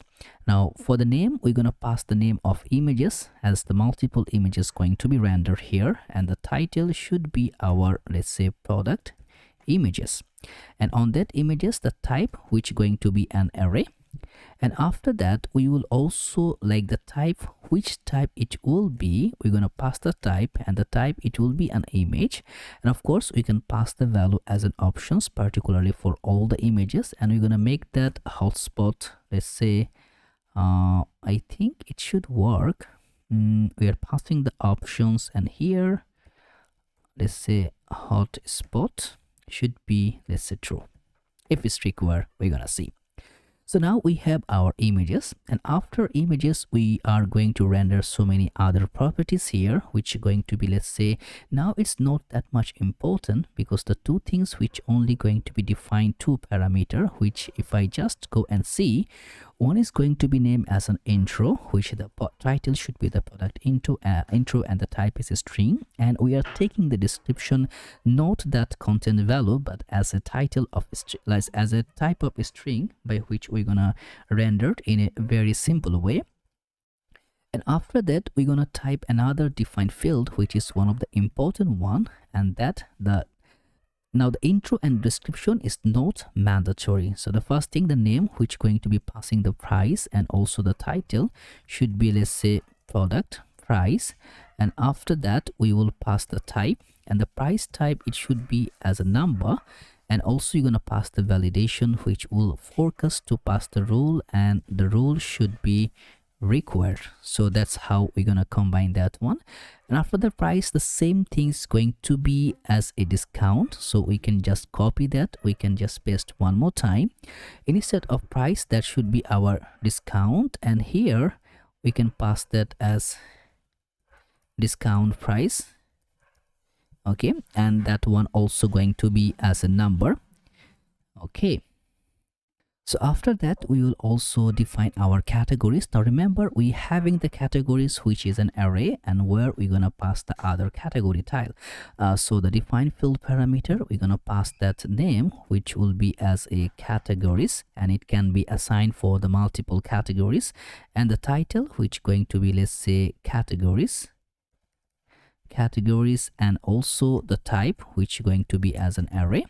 And after that, what we're gonna render is that we need to define from which type it gonna render. So the type should be a reference. So the type, it would be reference, and the reference, we also need to focus to have two properties, and the type should be a category. So the category type should be rendered right here. Now the category is not mandatory. Either a product can have a category or not, that's up to it. Now after that, another defined field properties. So in that properties, we're gonna pass that name, which will be stock. So we will maintain the product stock, and then the title also, it will render as a stock property, and the type should be as a number.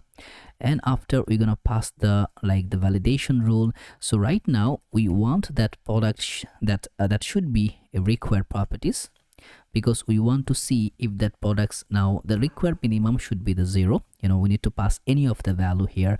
You cannot go without the value property. And after that, as you see, if we just go back here from this proportion here, you can see the product status is new, hot, or sell. So it's a drop down menu which we need to create. And how we can create that one, what is here, expected an argument but got 0. Okay, not rule dot minimum, not the require, so the minimum should be 0.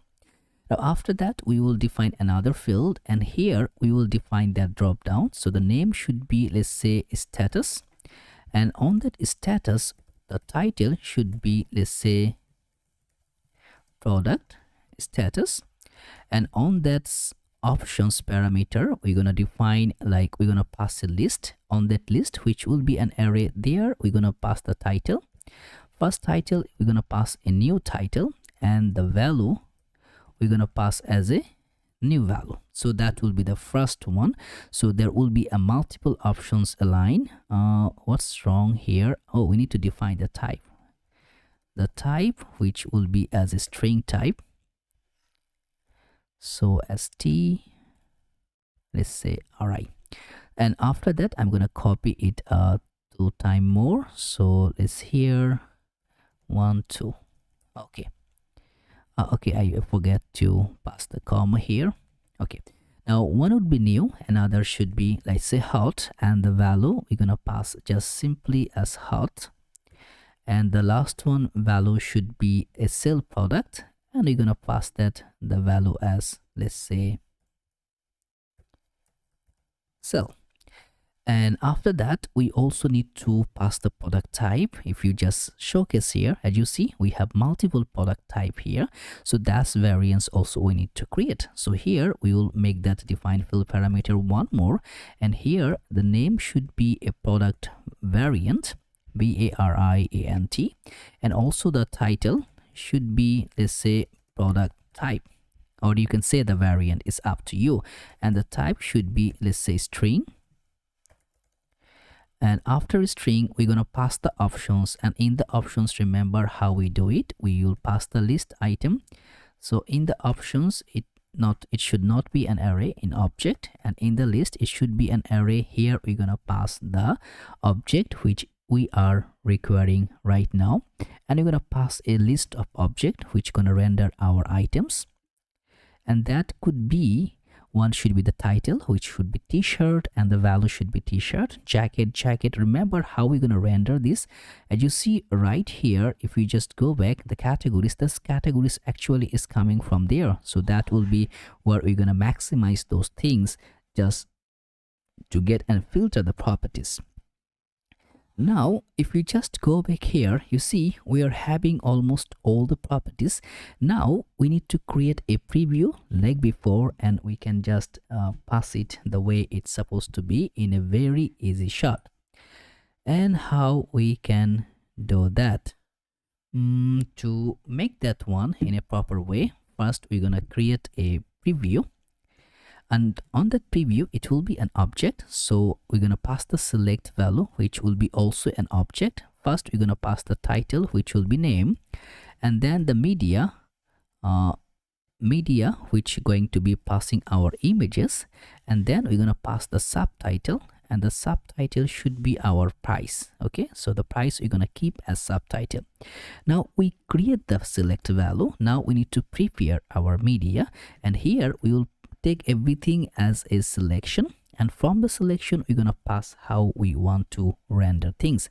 So we're gonna grab the title, and also the, let's say, we're gonna make equal to our selection. So we can now grab everything, should be title, subtitle, media. And after getting there, also we can pass the image, should be media, and as media, we will need to grab the one value, not as, should be the NN. Just misspell that. And from there, return value, we need to return that properties. The title should be, let's say, the title, it will be the title. And also the subtitle, we're going to pass that with that, let's say we're going to pass the subtitle, but we want to add a $sign. So you're going to go in backtick. And here with the dollar, we're going to pass that subtitle. And after subtitle, on the media, it should be our image. So right now we have everything done to create this property, like our product ratio. So all the setup is done. Now how we can link that, right? So we need to link up, and again, ignore that error. We're going to fix that later on. So now how we can set that one to our application layer. So remember, it's pretty simple. Index.ts file, and here we're going to call that should be our, let's say, it will be product type, and save it. And after saving, like applying the product type, as you see, it's reloading. So supposed to be that things should work, and we should be able to render our own product by which we can grab the product scenario. And I believe we can see it right now. As you see, we have our product component ready. If we just click, we should be able to get the view where we can upload the product. So right now, let's see, we're going to upload this one, right? And we can check it here. So that's the product here. So I'm going to just grab that copy paste properties, copy the name, and here if we paste, as you see, the name is coming, we can generate this like that. And right now we can check the images. We can upload multiple images. Now we can upload the first images like that, then we can go the second images. So it will be up to, like, I will just grab like, let's say here it should be, okay, one image. We're gonna add one more item, and then I think Yeah, take one more.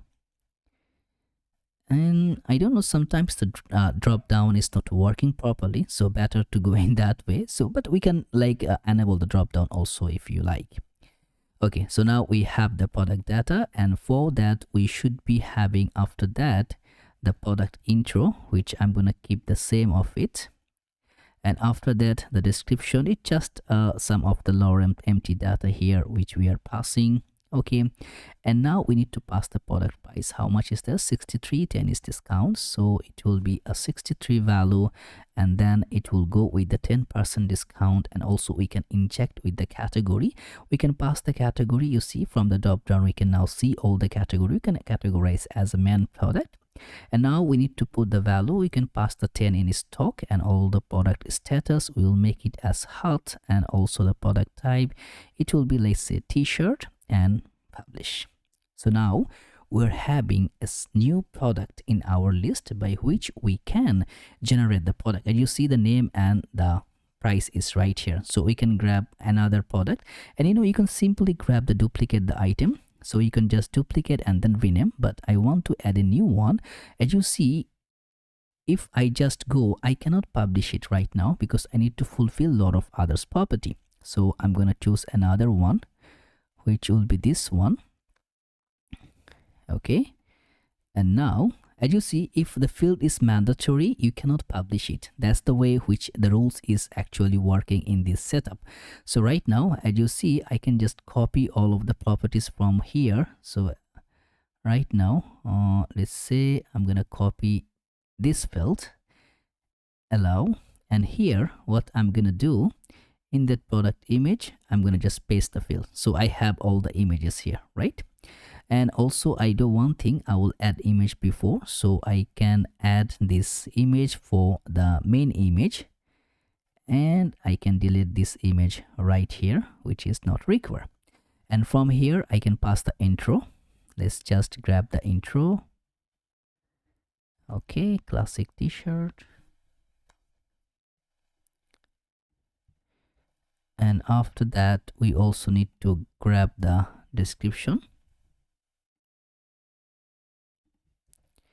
And now we'll pass the price 55 with the 10 discount 10%, so 55, and here it will be 10% discount. And after that we will also pass the categories by which we will generate as a featured product stock. I'm gonna make a 5 stock, and also new item, and here it will be, let's say, it will also going to be a t-shirt, publish.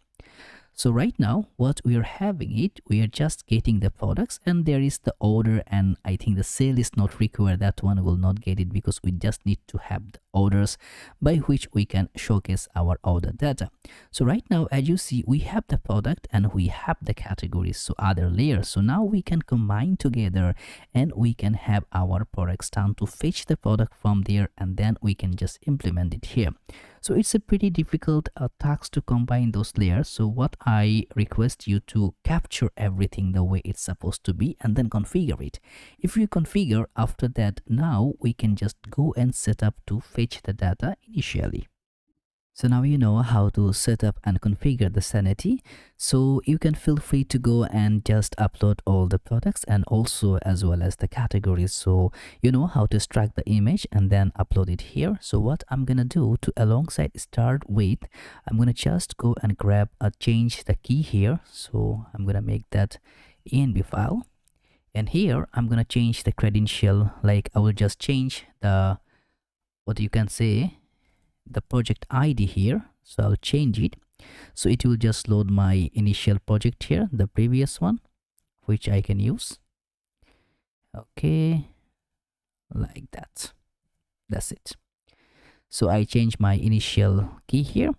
So now as you see, it's gonna just load it my uploaded, where I uploaded all the categories, and also as well I uploaded all the products. So it will focus through, and now I can pull the products right here. So right now, as you see, I have my categories, I have my product. So later on, once we're gonna just finish to set up our order criteria, so once after the payment, that time we'll be able to also get our products as well. So now how we can configure right now. So remember, we have one home banner. So I believe we keep the name as home banner. Yeah, home banner. So after home banner, I'm going to create another file. Like I'll create a new component, which will be, let's say I'm going to provide a name for product grid.tsx or AFCE. Now this product grid also be called within my home. So if we just go in my app, and from the client I will take the new app here, and after the banner I'm gonna just dump it my product grid. So it will be product grid. So right now, as we are having the product grid, we need to set up some more configuration. Why? Because as you see, that's the product grid is running. But if you just go in our initial page here, you will see one remarkable thing, which, because there is a lot of other way to capture the things. Now, as you see here, whenever we call, we are fetching the product just is happening because of that criteria, right? Once we click, whenever that criteria is changed, we are fetching the product. So if we click on t-shirt, the t-shirt only coming, jacket is coming, pants is coming. So right now we cannot call that at server side. We need to make this entire component as a client side. So whenever we are loading our product, going to be loading from the client, not the server. So it need to be configured at that, because these instances, whenever we click, it should change. The product call should be changed. That's why we are doing that one for the client side. Notice about that, it will load up very well. Even it's just taking a delay, we are putting that fallback URI, so it's loading. Now I think you get the idea how it gonna just click on that. So feel free to go and catch up with that. I think before doing the other part also, it will be good to complete that footer, or after that, I think after rendering the product, we can go with that footer setup. So now let's just go over here and we will see how we can configure that. I'll go in my product grid, I'll close others parameter. Now here I'm gonna set some of the condition here. So first thing first, here it will be another like tab bar, right? So I'm gonna just go and create a new component, which is going to be home tab bar.tsx. And in that home tab bar, we should grab the things which should be ours. So home, it will be tab bar. So now you see in the product grid that home tab bar is rendered. That tab bar should be initiated to generate these entire things, right? So let's go and bring all the study material. So first thing first, what I'm gonna do, I'm gonna render some class name here. So class name margin top should be 10. So it will be put a gap on there. Flex should be column, and item should be center. So it will be aligned in that proportion. Now we will start working on home tab bar, but before working on that, we need to create one like state. Should be const, it should be selected, and it will be selected tab and set selected tab, and I'll keep that user state by default. It will be as, let's say I'm gonna keep it as an empty. Okay, so it will be as an empty right now. And later on, we're gonna also like make that other portions.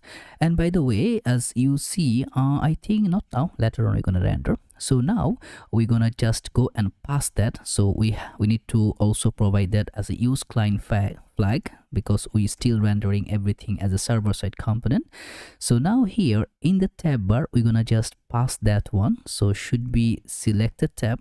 So I'm gonna just go and pretty much mature on that. Selected tab should be selected tab, and set selected tab should be set selected tab. Okay, SE should be E there. So right now we have two different tabs. One is that selected tab, which we need to pass that, and one is that set selected tab. So both should be passed on our tab bar, because the tab, it will be rendered according to that, like the color, which other things we will just pass with that. And also we're gonna make an interface, and we're gonna pass the property as props, and in the props we're gonna be passing that as a selected tab, which will be, let's say it will be as a string. And also you're gonna pass that on tab select. I think think we can make that one as on tab because it's not looks good. I think we can make that on tab select. On tab on select. Yeah, that actually make a sense here. So try to just keep that, which can be make sense. So that would be simply a tab. You're gonna pass a tab parameter, which will be a string, and simply it will pass like a function.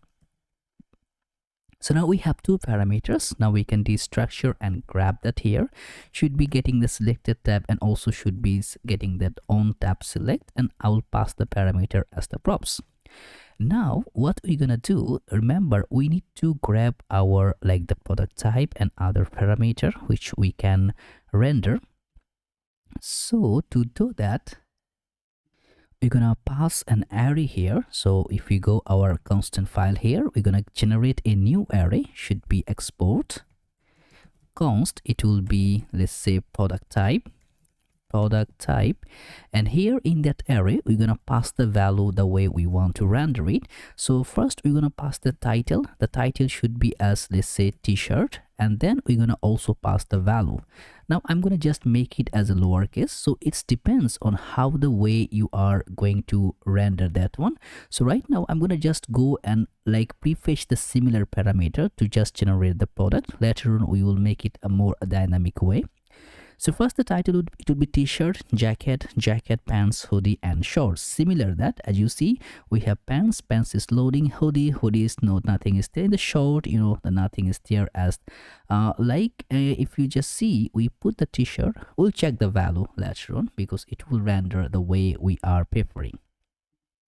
So right now, as what's happening here, so we can just pass that value in this initial parameter. I'm gonna take another div, and on that div I'm gonna render our product type, and product type dot map, and here we will take everything as an item, and from the item we're gonna render simply a button.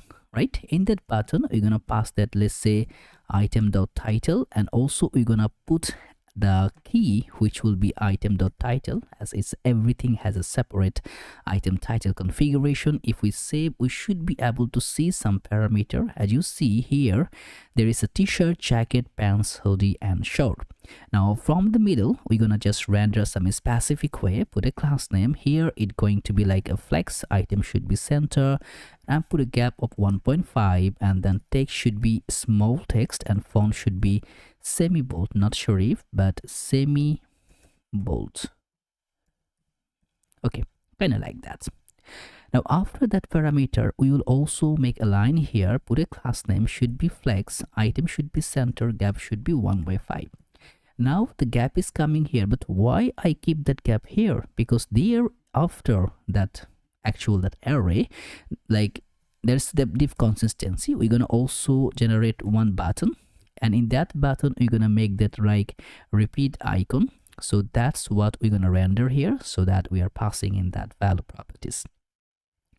Now for making that alignment, how we can do that? So first thing first, we're gonna go within our button parameter here, and on that button we're gonna pass a class name, and we'll go with that backtick properties. First we're gonna make it a border, and the border should be, let's say, dark color. Okay, border should be dark color. And after that also I'm gonna put a padding horizontal should be padding x4, and padding y should be 1.5. And after that, whenever we reach an empty screen, padding x should be 6, and empty padding y should be 2, just going in a responsive mode.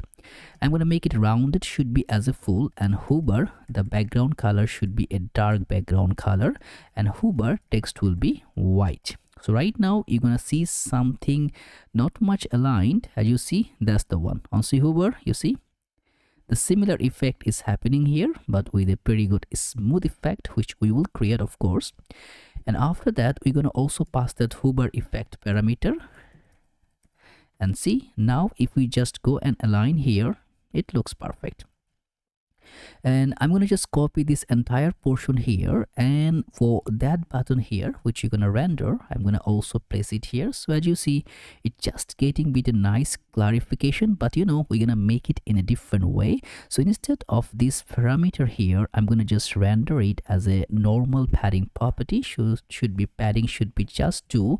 So you're going to just keep that rounding effect, and also for the repeat icon, put a class name which should be 5 and height should be 5, just like that. So now as we are having our properties, now we can mix that up. But remember, once we click, it's getting the value initially. So right now we need to click and on click even. So after that key, I'm going to pass that on click even, and here I'm going to just pass that value, the on tab select, which will take the value as item dot title, right?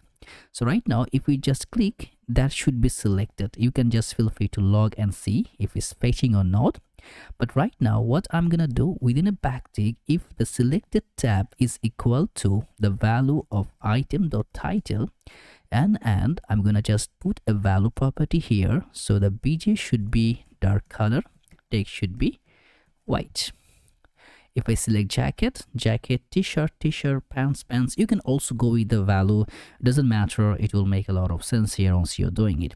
So now as you see, our all the parameter is fulfilled, because if we just come here in the product grid, and right now if we just make a look over here just to see if it's working or not, let's say selected, or instead of that I'm going to just render the selected tab, and let's just open in our inspect here. And on the console we should be able to see right now, if I just reload, nothing will be added. It should be a clear, like an empty parameter. See, nothing here.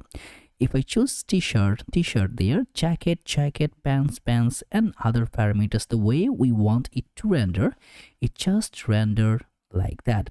But first we want to select the first one, right now it's not selected anything. So how we can do that? Remember, we know the setup of that, right? So we know the product type. So first one, how we can go that, we should be passing that product type, and here we're going to take the first parameter, and from there we're going to just make the title, and if the title is not available, we can make it as empty. So right now whenever we are just going to make a reload here, we should be seeing that one is selected, and the next, and the next, and that's so on and on. It's just going simply amazing.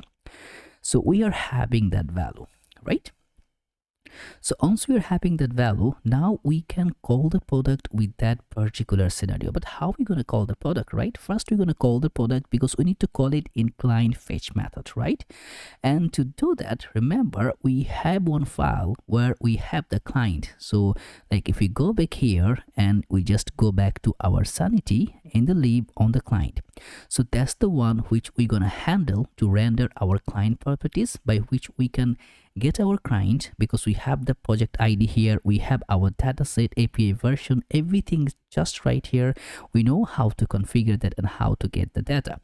So right now what I'm gonna do here, we're gonna grab some more properties here, by which we're gonna just showcase the product. Let's say const, it will be products, and set products, and use state, I'm gonna just make it as an empty value, and also making the parameter loading, set loading, which will be use state. By default it will be as false. So we have two set of value. Now we will write a query, and how the query gonna work. So first thing first, we can go back here in our e-commerce backend. We can just go in the vision.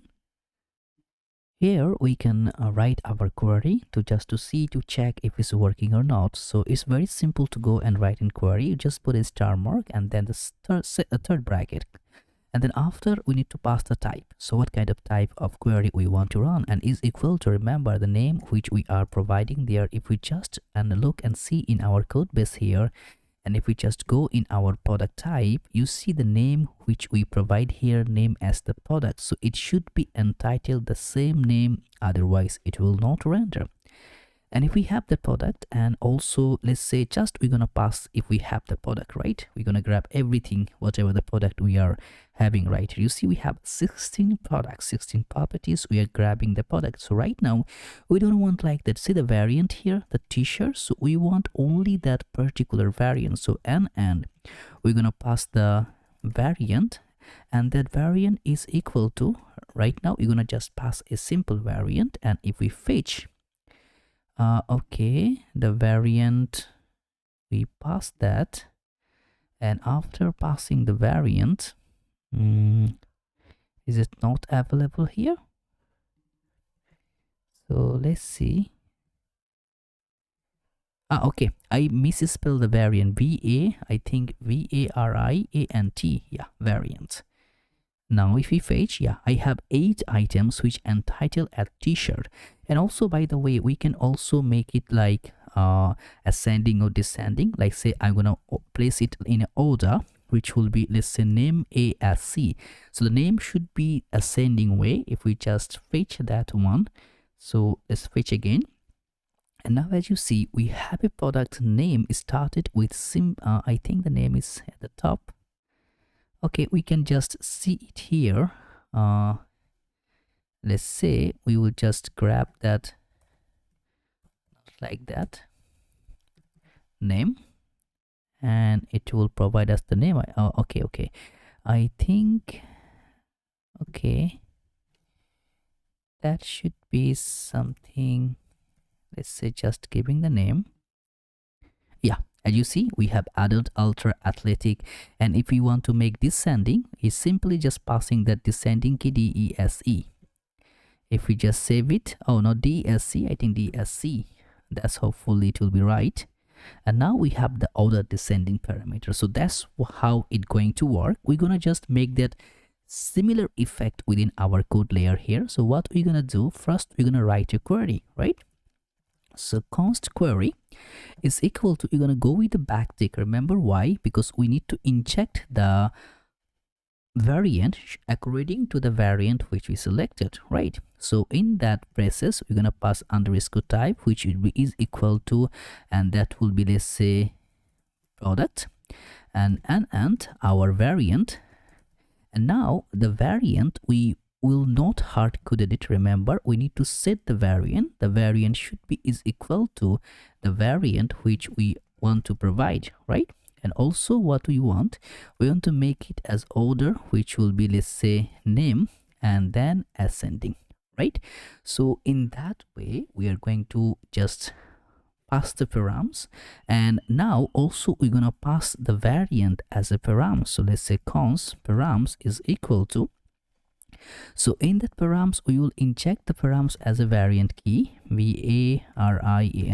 Variant here should be, let's say, selected tab, and then we're gonna make it as a lowercase. Okay, so right now, as you see in that index, actually we are not using any value from here. Okay, so it's up to you. You can use it, or you can just keep it, or you can just simple lining, not putting that object, just directly inject the data. This is up to you. I just keep in mind that maybe we can use the value. Now I see no value is not required, so I'll not use it. If you can remove it, it's up to you. I'm gonna keep it like that.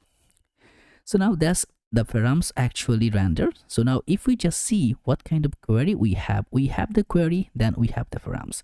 So right now what we need to do, we need to just write in use effect function, because remember, every time the variant change, we need to call our products. So here we will pass that selected tab value. So whenever the value is changed, it will just get the refresh product. Now as you see, whenever we're gonna call the product, we need an async functionality by which we will call the product, and we will wait for a certain amount of time till the product is rendered. Then we're gonna, after the product render, we will just dispatch some kind of action. So we're gonna write a function which will be, let's say, fetch fetch products, and here, or you could, instead of fetch product, I think fetch data is just sounds simple, and I'm gonna make it an async function, so it will wait until we get the product. First we're gonna make that set loading as true. So initially we can show the loading, then we're gonna make a try catch property, and if we have any catch, we'll just if we catch any error here, we're gonna just simply pass the log, and here we're gonna pass simply, we can also write that a product fetching error, and here we simply just pass the error. And after that, we will also generate one last parameter, which will be finally. In the finally, we're gonna make that set loading as false. So we're gonna start loading from here. We're gonna make it false here. In the meantime, on the try block, we're gonna handle our operation. So const, we're gonna make it as a response is equal to await, because we're gonna call in the client like the Sanity server to get our data, and we're gonna wait till the time the data is fetched. Should be await, and then we're gonna pass the client from Sanity Lips client, and then we're gonna make the fetch method, and here we're gonna pass the query, then we're gonna pass the params, and after that we're gonna also log our response. So should be not that, await response. So now our function is ready. The one thing is pending is that we need to call the function at the parent layer. So fetch data is called. So now if we just go back here, and if we just check in the inspect, we should be able to see some kind of data is rendered. And in the log, we have nothing yet. If we just reload here, let's see if anything is coming. Okay, we have 8 product, right? And now we change the jacket. 3 product, we have the pants. 2 product, we have the hoodie, no product. And also in the short, no product. Because remember, it depends on the title. So what I was just insisting to pass the message, because we pass the short tide, not the tide this one, right? We are not passing any value here. You can just simply remove the value if you want, I told you. So that's why it cannot fetch anything and not showing any product. Now we can also showcase the data, right? And how we can do it, it's pretty simple. Right now, as you see, for our product, we're gonna just simply here, we're gonna make that as, let's say, set products. And here we could just make the same functionality, await response. So whatever the response is getting, we're gonna just set our product right here. Now we're gonna also, as you see, that design is pretty just normal and sleek. If you just look at here, it's pretty simple design. If you click, you just render somewhere, and it's pretty working perfectly aligned. We're gonna create that interactive design too. So right now, as you see, as we just get back everything, so how we can render, we have a loading state, right? So first we'll check when the loading is coming, then we're gonna pass something, and the loading is not there, then we're gonna pass something. If loading is not there, we're gonna make that products.map, not the products type, products. Why the product type is coming? Products.map. And here we're gonna pass the item, and within that parameter, we're gonna just, right now we'll just simply render one, like say just a p tag. Okay, we're gonna just pass it as a item dot name. Okay, and right now, see, my TypeScript is not working, and no worries, we're gonna fix that. But when the loading is coming, we're gonna also render a div properties here, and within that div, we're gonna pass the value by which we can showcase that product is loading. I'm gonna just simply render a span tag, which will just say right now product is loading. Okay, just to see how it gonna look alike.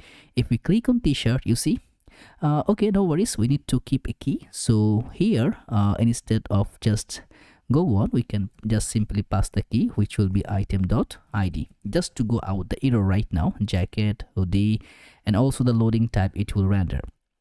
Now, as you see, the type error is not providing the type. Why? Now here we need to just, we want to set a number of things by which we can generate our type. So if we go in our package here, if we just go in the next Sanity package in npm, and we'll just go within our next Sanity, and in the next Sanity project, you just simply search for the type gen. That's actually this package is handle one parameter. If we just go with the type gen, as you see, within the type gen, you can just gradually generate the type for the parameter. You can just simply go and see their documentation is still in beta feature, but it's working perfectly fine. Maybe once it will be just in stable version, just be coming in a quite a good way. Now here, how those things can work. As you see, you need to go in your studio folder, then Sanity schema extract, then it will extract the schema, then Sanity type gen generate, which will generate the type. So we can run one simple predefined like a simple command here, which will just say, let's say it will be type gen, and here we're gonna pass the value. it will be like say npx, and then it will be sanity at latest, so it will also check the latest one is available or not, and then it will pass the schema ch schema, and then it will first extract the schema the way it has been said, and we're gonna also pass that another command which will be, let's say, at latest, and then it will be a type chain and generate. So this command, once we are going to type in our terminal, it's gonna do two things. First, it's gonna extract the schema, and then it will generate the type, right? So here we're gonna just simply run one single thing, which should be that npm run type chain. And after providing the type chain, we should be seeing one sanity types, which will be generated here in our root directory, and where we can find all of our types. For right now, if you go back here, as you see the product variant layer, the product type for that set product, which doesn't have any type here. Later on, we can just fundamentally get one type. So let's just see, and you can just go now. You see what it did here: extracted schema, TypeScript types for 13 schema types, and 0 queries in 0 file into sanity types. Why it's not render? I think sanity types is generated. Okay. And here sanity file asset viewpoint, yeah, it's generated the product. As you see, export product, which have the id, type product, created ad, updated ad. You see entire product type is right here. Now as you see, also in the variant is rendered the way it's supposed to be. So we have no need to generate the types again and again. We can now use that predefined types within our application layer, and our application, it will be simply type proofed. And how we can do that? Simply, as you see in that UGState parameter, we can now simply pass a value here, which will be passing that, let's say, products. I think products query result should be. Why is not, okay? Or we can simply pass it here as product. Okay. If we are having the product, then dot. Yeah, underscore id. Okay, I think that makes the sense. So it already is gone. Now we can just go and fetch everything which we rightly require. So first of all, I'm going to create one product card by which we can generate other data. Should be product card.tsx or afce, and here we're gonna I think I misspelled the name. Okay, let me get again. On product card. So should be our FCE. Why is not coming? Okay, it's just loading. Okay, product card. Now in the product grid, we can just really embedded that one. And how we can do that, instead of this p tag here right now, we will render that our product card properly. So first I'm gonna provide a div here. So within, not a divide, so let's say div. Within the div, I'm gonna pass that product not product grid, should be product card. Here I'm gonna pass that item. Let's say we can, instead of passing that item, we can also pass that as a product, as a single product here, and we can pass the value as a product, should be the product we have. And for the div here, we're gonna pass the key, should be product dot underscore id. So right now we have the product. So what I'm gonna do initially to render it perfectly, as you see the product dot length, so we can go in a separate view, because as you see this one have no product, right? So product loading is happening, but it doesn't have the product. So we can write one condition here. So the condition, it should be, instead of this one, we're gonna just render within a curly braces, and I'm gonna cut all together. And here I'm gonna pass a value, should be if product, the type is coming, if the products dot length is available, then we're gonna pass this one here. Okay, this value, And if it's not there, so means we have a no product available. I think, yeah, I made a simple mistake here. If we have that products dot length, then we're gonna have that. If we doesn't have the length, then we will have, let's say I'm gonna pass another p tag. It will say no products, just to keep it simple. You see, no products hoodie, no products pants, product card. So that's how it's gonna render. So as we are having that, first thing first, I'm gonna just also one more thing, as is just guessing that I think I may need to be here. We are rendering the products. As you see, that simple properties, we need to also this map, yeah, we also need to render it within a div so that we can be able to, I think it's get a bit messy here. I think this entire thing is going to be come up. So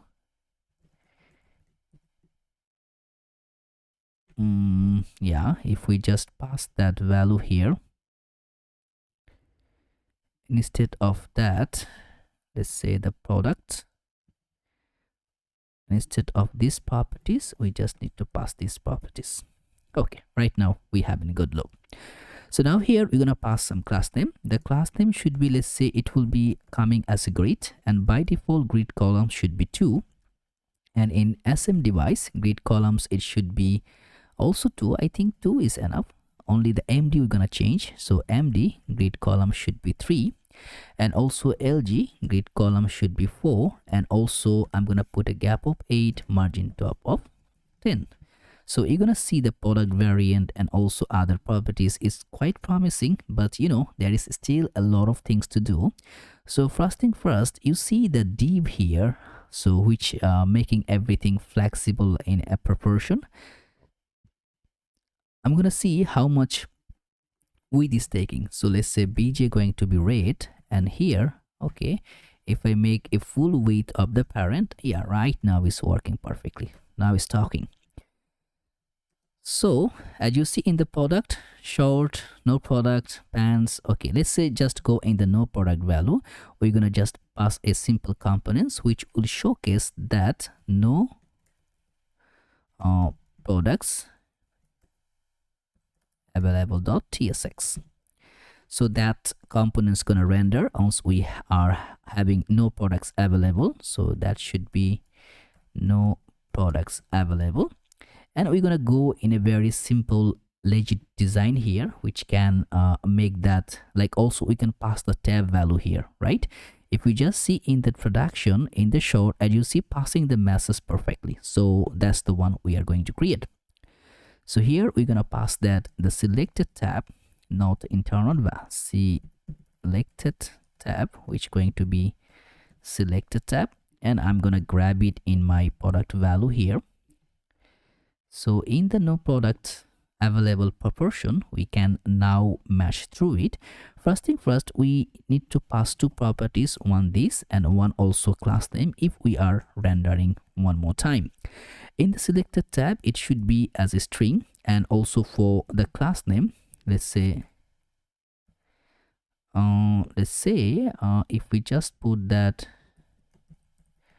class name, it should be also a string if it's available.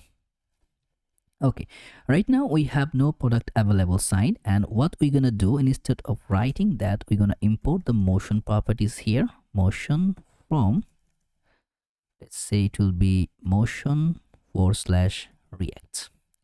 Now what we're gonna do, we're gonna go and define pretty simple context here, just to render everything in proper way. First thing first, we're gonna generate some class name for that.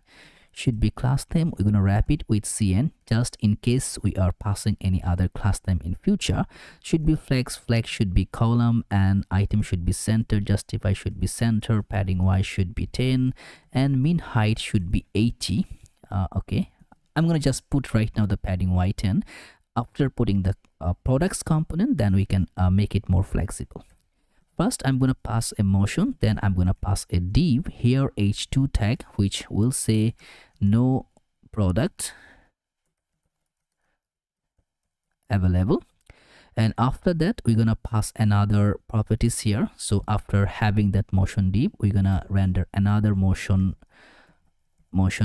tag, which is going to say just simply it will render one properties that we, and also you're gonna pass the an oppose. Actually, instead of rendering that, we can just pass it in a simple way, because it's just getting to having to grab the text. What you're saying, we are sorry, but there are no products matching on that selected tab criteria at the moment. Hit save and you see you're gonna just get the hoodie.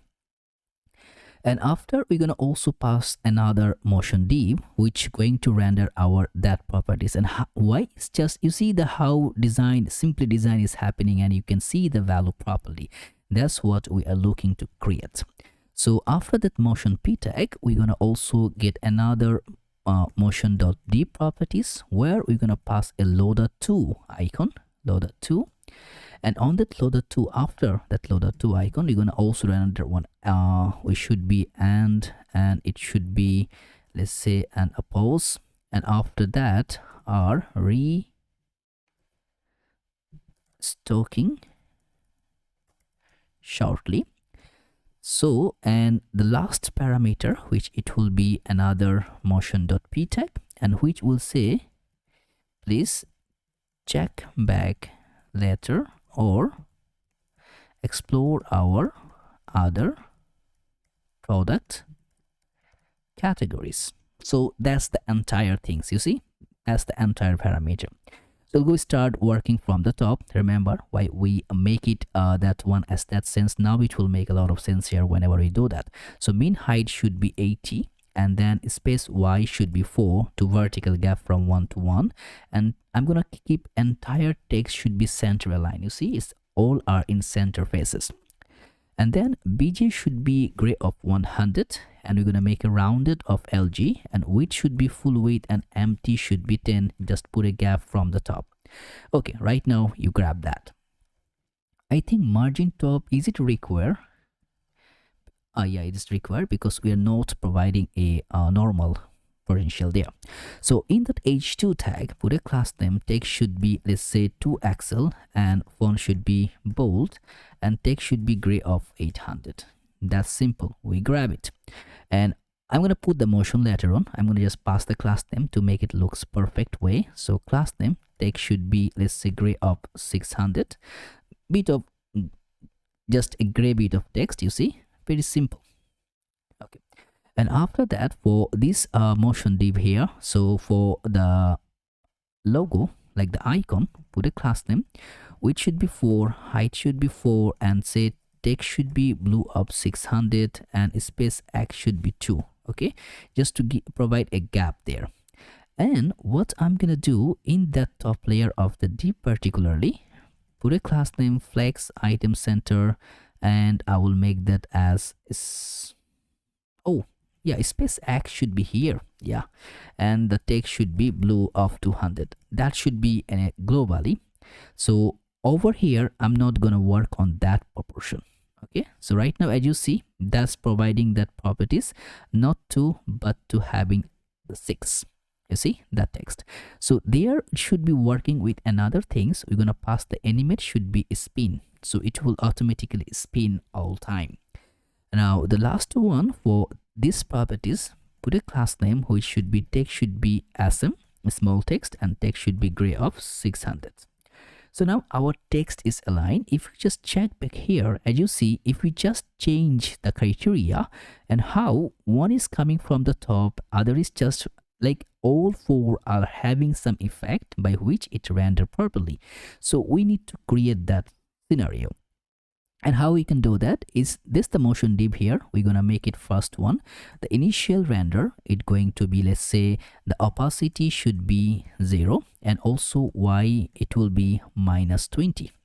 And once the animate going to be happen, let's see, the opacity should be 1 and y should be 0 to just pass in a proper place. And in the transition properties, So the transition which we want to make a duration of 0.5. So that's the duration we're gonna capture. If we if we go back here and try this time, you see how it's just coming from the top to bottom layer. And for that P1 here, we also going to render some of the things. Now here, as you see, it should be two value. First the initial, and their initial the opacity should be 0, right?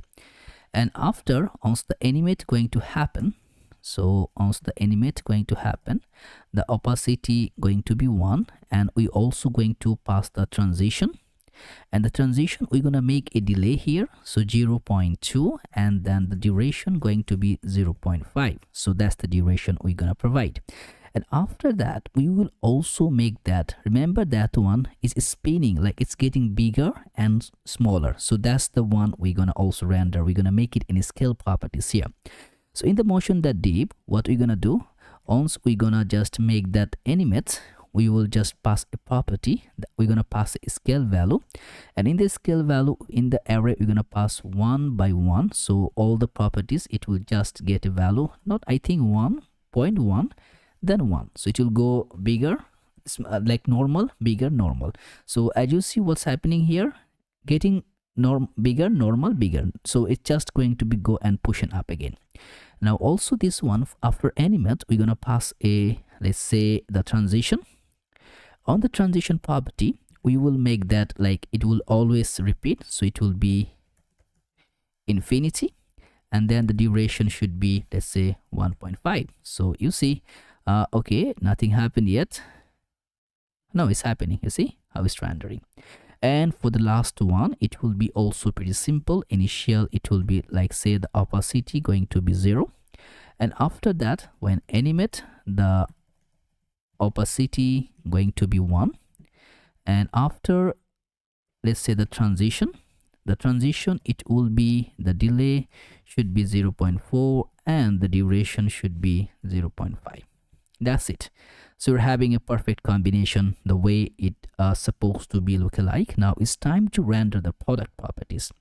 So as soon as we did that, also one more thing is there. Once our product is loading, remember there also having to be an property here. If we just make the null properties here, we can see our loading instance. You see the loading, product is loading. We can make that one also, make it looks better. Put a class name. Before putting the class name, we will also render a motion div. So first we're gonna render that motion here.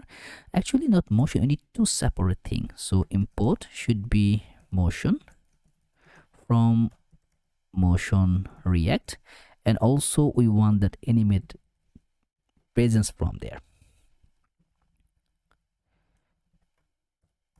Okay, these two value we are going to let it work from here.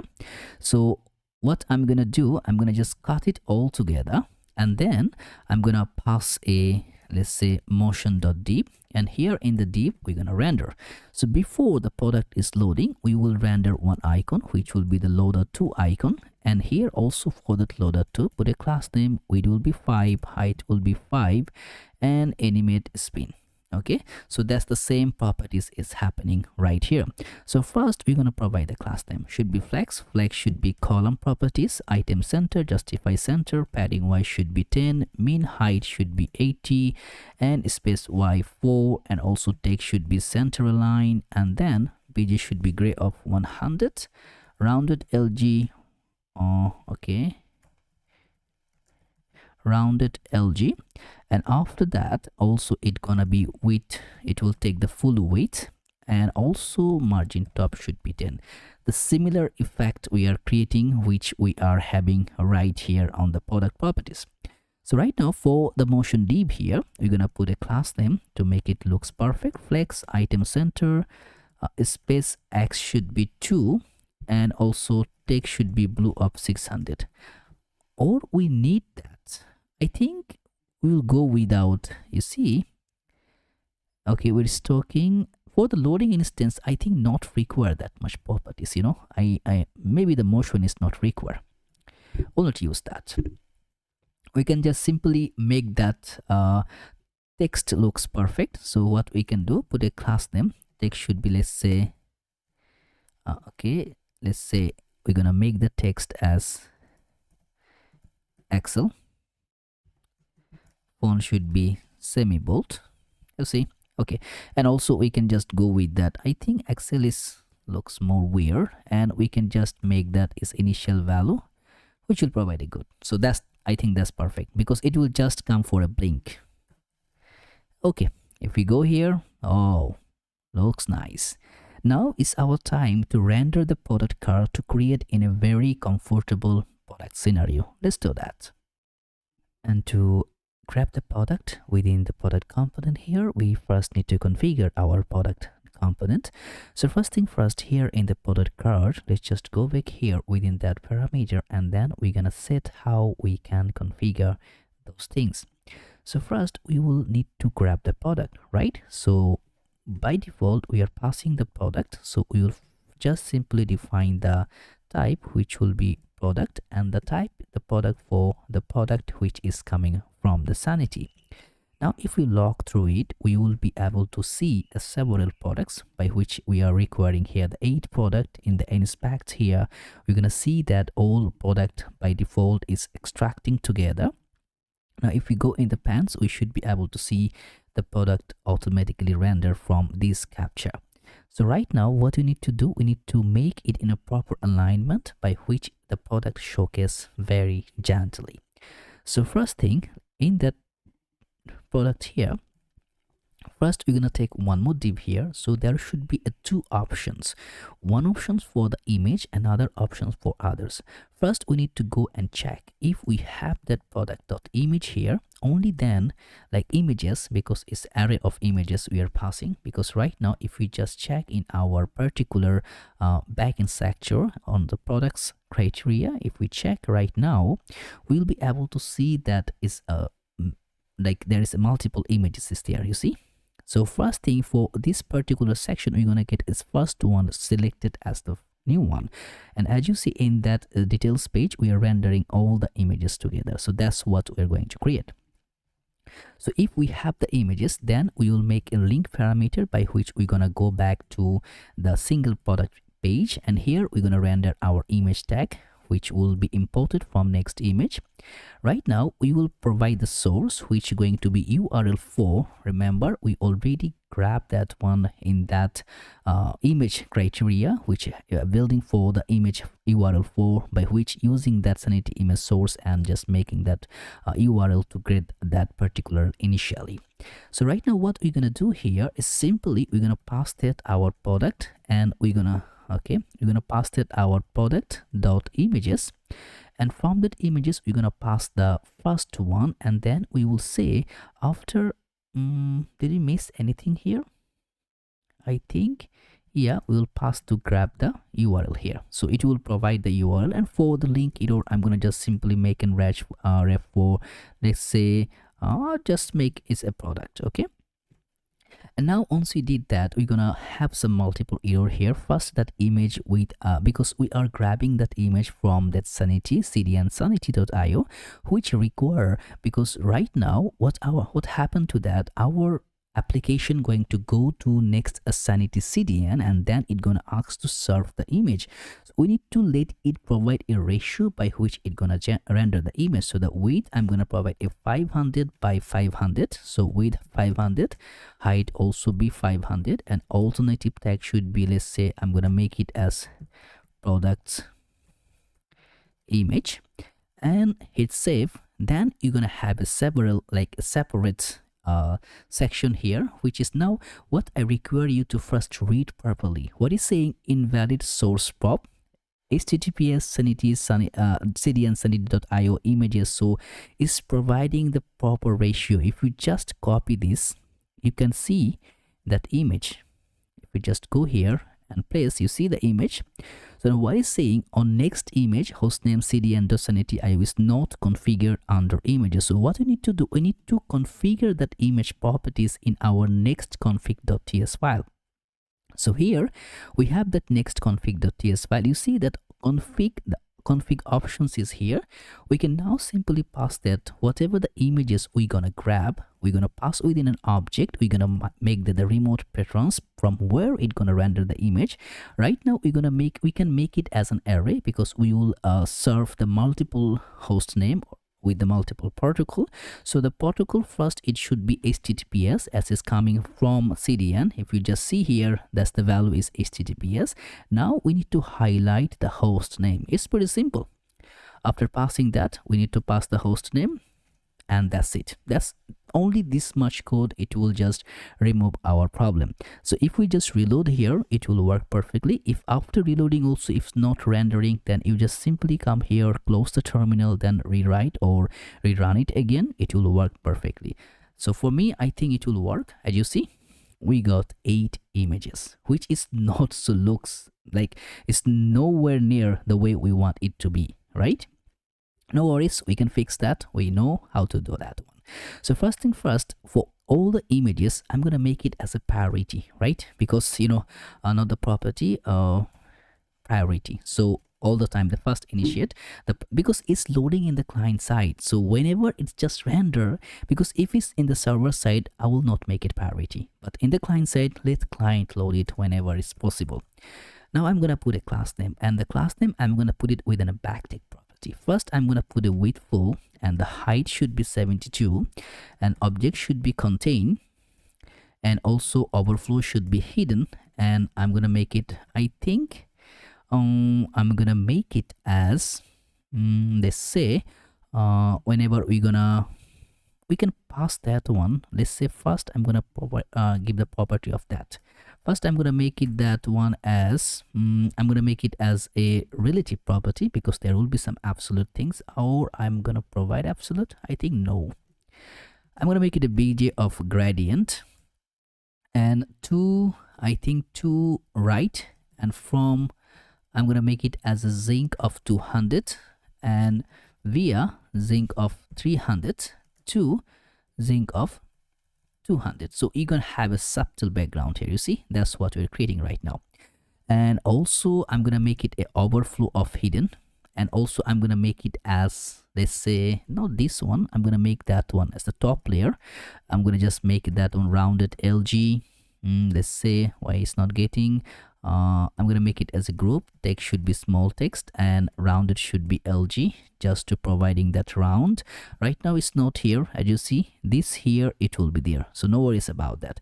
And I'm gonna make that overflow should be hidden. It's gonna capture around it. Now whenever I'm gonna hover through, I want that to be an proper things going to be scaling going to be going on. So group hover scale should be, let's say, 105, and we're gonna pass that hover effect here. You see, because the overflow is hidden, so even if there is overflow, it cannot capture. Okay, quite promising. The one which we are looking here is right here. Now we need to provide that next scenario. Now to inject the next scenario, it also pretty simple. How we can do that is that after the div, we're gonna capture one more div here. Then instead, you see, that kind of text can render within a title property. Or I think we can go just simply with a simple way. First, I'm going to provide an h2 tag, which going to be passing that product dot name. Okay, in that name, we're going to make that a class name. Let's say font should be semi-bold, and line clamp should be 1, so it will not be more than 1 line. As you see, that's what we are rendering. Okay, I think quite similar. Okay, oops, I just click on that product. Okay, so after that, also we can now make that one as, let's say, after that h2 tag, like after the tie, we will also make that one as product dot intro. So a little intro going to be there. So first thing here in that property, we can make a class name. Padding y should be 3, px should be 2, so it will be coming in a proper value here. You see, it just aligned together. I'm gonna make a little smaller. Okay, and then we'll make that, let's say we're gonna make it a flex should be column, gap should be 1.5, okay, and bj should be zinc of 50. You see there is a slight background. Even here also you can find it a slight background, but it's there. Then what we're gonna do, we're gonna pass a border, and border t. So top border should be nothing. You see the slight border is going on. Rounded md, okay. So the medium round should be going on. And what, not md, I think no need to provide the rounded as overflow going to be hidden, right? Or I think lg as we are providing, yeah, lg is good. That should be, I think rounded. Okay, I think md is good, lg is good. So what I'm gonna do, as you see the round at the top should not be there. So what I'm gonna do, rounded top l should be none, and also rounded top r should be none. So top rounding should not be there. And after that, as you see the same thing, same initial, it just simply grabbing here, so we are in a good proportion. Now we need to provide a price view. See the price view, there is a tag that there is like a new price, old price, so that price need to be imported. Now we're going to render a component, shareable component, which going to be a price view.tsx. Now every time we need to provide that price view, we can just call that anywhere whenever we need that price. So after the parameter, we're going to pass that price view, and in that price view we're going to pass the price. That price should be, let's say, product.price, and also we're going to pass that discount. That discount should be product.discount, and also we can pass the class name, let's say should be, or we can pass the class name later on once we are needing, you're gonna see. I think, yeah, okay. So in that, now in the product card, okay, everything is good. So as you see, the price view is now rendered. So we go in the price view, we need to make that properly aligned so that we can just use that. So in the price view, we should be providing three interface which going to come as a props. First, it's going to be the price, which going to be as a number, or it can be either undefined, as we need to wait till the number is getting. Then we need to also pass the discount parameter, which will be a number, or it can be an undefined parameter just to wait that is rendered undefined. And after that, we will also render the class name, which it is available only then it will be as a string property. Now here, as we are perfecting have to be to get tree value, we can just make that not prime, should be price. We can make that discount, we can make that class name, and then everything we can just pass that the property as the props by itself. Now what we're gonna do, we're gonna, instead in these properties, we're gonna render another div. Now here we will do one more simple things. First, I'm going to render. So first it will be, let's say, item.price, not item.price, but the price value, right? You can see we can generate price, but if we want to make that the dollar sign or any currency sign, we need to go with that currency in a normal way, like not the dynamic way. So how we can make the dynamic? First, I'm going to create another component which will make like the price formatting, right? So it should be price for meta.tsx. So here the task for it to format the price by itself. So it will render our like price in that way, so the price value can be incorporating.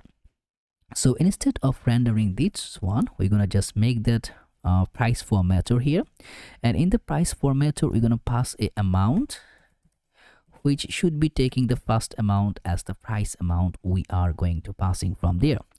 And also we can pass if any class name we are injecting here. Remember, we should be passing from the topwards, so if any class name is just passing, it should be also grab the class name by itself. So let's go in the price formatter, how it gonna work.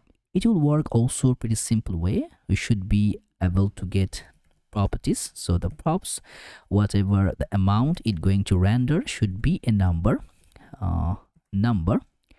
or it can be as undefined as by itself previously. And if we have passing any class name, then it will be as a string. So right now we can pass the value in the same parameter which we have been defined previously. We'll get the amount and also grab the class name, and then all together it will be as a props. Now instead of rendering a div, we will just simply get a span tag, right? Now in this span tag, we cannot just pass the hard-coded like the way to put the $sign. What we're gonna do, we're gonna create a formatted function. So it will be formatted price, and this price is equal to be new, and we're gonna call this JavaScript number properties, and from here we're gonna pass the amount. So that amount going to credited be as a new number, and then we will pass the to local string. So it will combine just to articulate that the local string. Which local?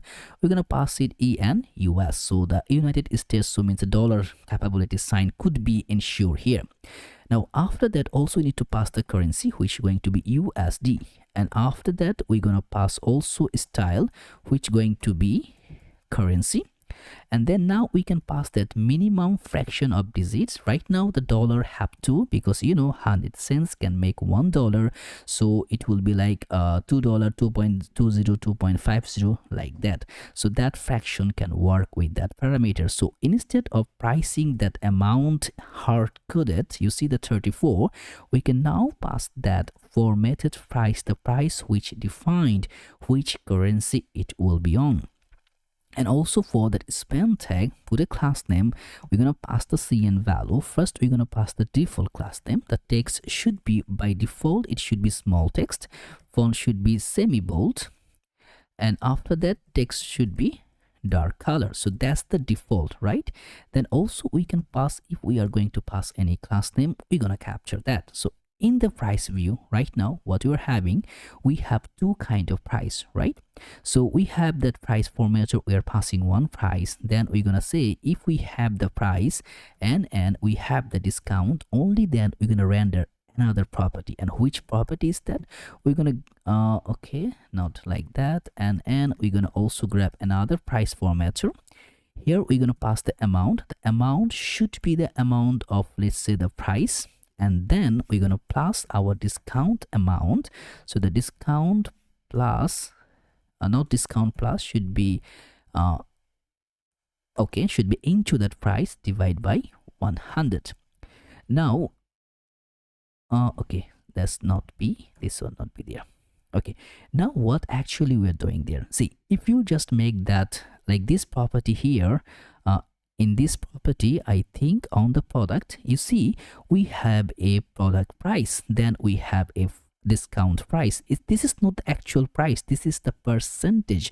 You can also make the discount percentage value. If you go in that product schema, product type, instead of passing that as the name of a product price or discount price, you can make the discount percentage, so by which it will call the name as a discount percentage properties. Now what it's gonna do, if we have the 55, that's the how much percentage we are going to provide to capture actual value. If we just make reload, I think it will take the value here. So by combining that, we'll make a simple mathematics, like 55, how much the 10% should be. Like we need to first get the total price, like we have the 55, then we need to get back the percentage price. And how we can grab that, the percentage price, is the pretty simple also. We will first get the actual price, then we're gonna plus with the discount price, divide that our 100. So it will get the ratio, which is now 34, and the actual price is 37.40. You can also go align with that if you feel to make it to apply with the sense. Now put a class name here. We're gonna make that a flex item should be center, justify should be between, and gap should be, let's say, 5. So I think that, yeah, that we need once we are, I think that one is not required, because you see, I think we can reduce one div from here, because right now we are just rendering within a single property. So put a class name, we're gonna make a flex item should be center, put a gap of 2. Yeah, we are putting the gap. Now for the price formatter, we will do one more properties. First thing first, what we can do here, for this one, we go in the product card, we can pass a class name here, class name, and that class name we can pass the class name we want. We want text should be LG, text should be LG, the large text.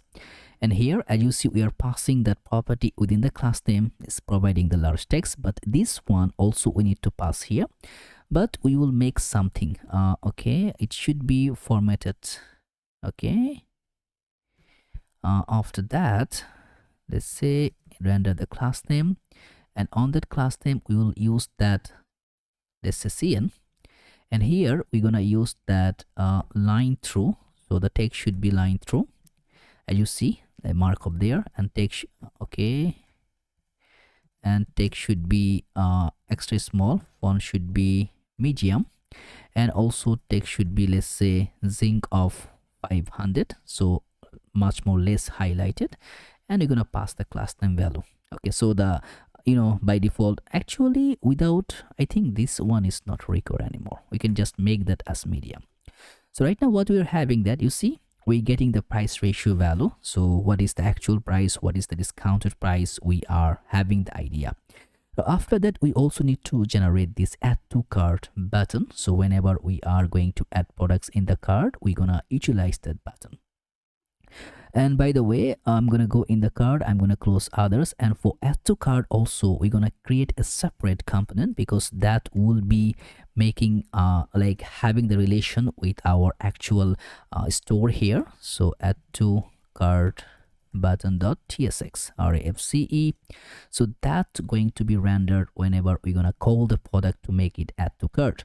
So what we're gonna do first, after that particular div, we're gonna just call our add to cart button, and we're gonna pass our entire product as just props as product, because we need that all the product data should be implemented there. Now the similar parameter just to provide the props should be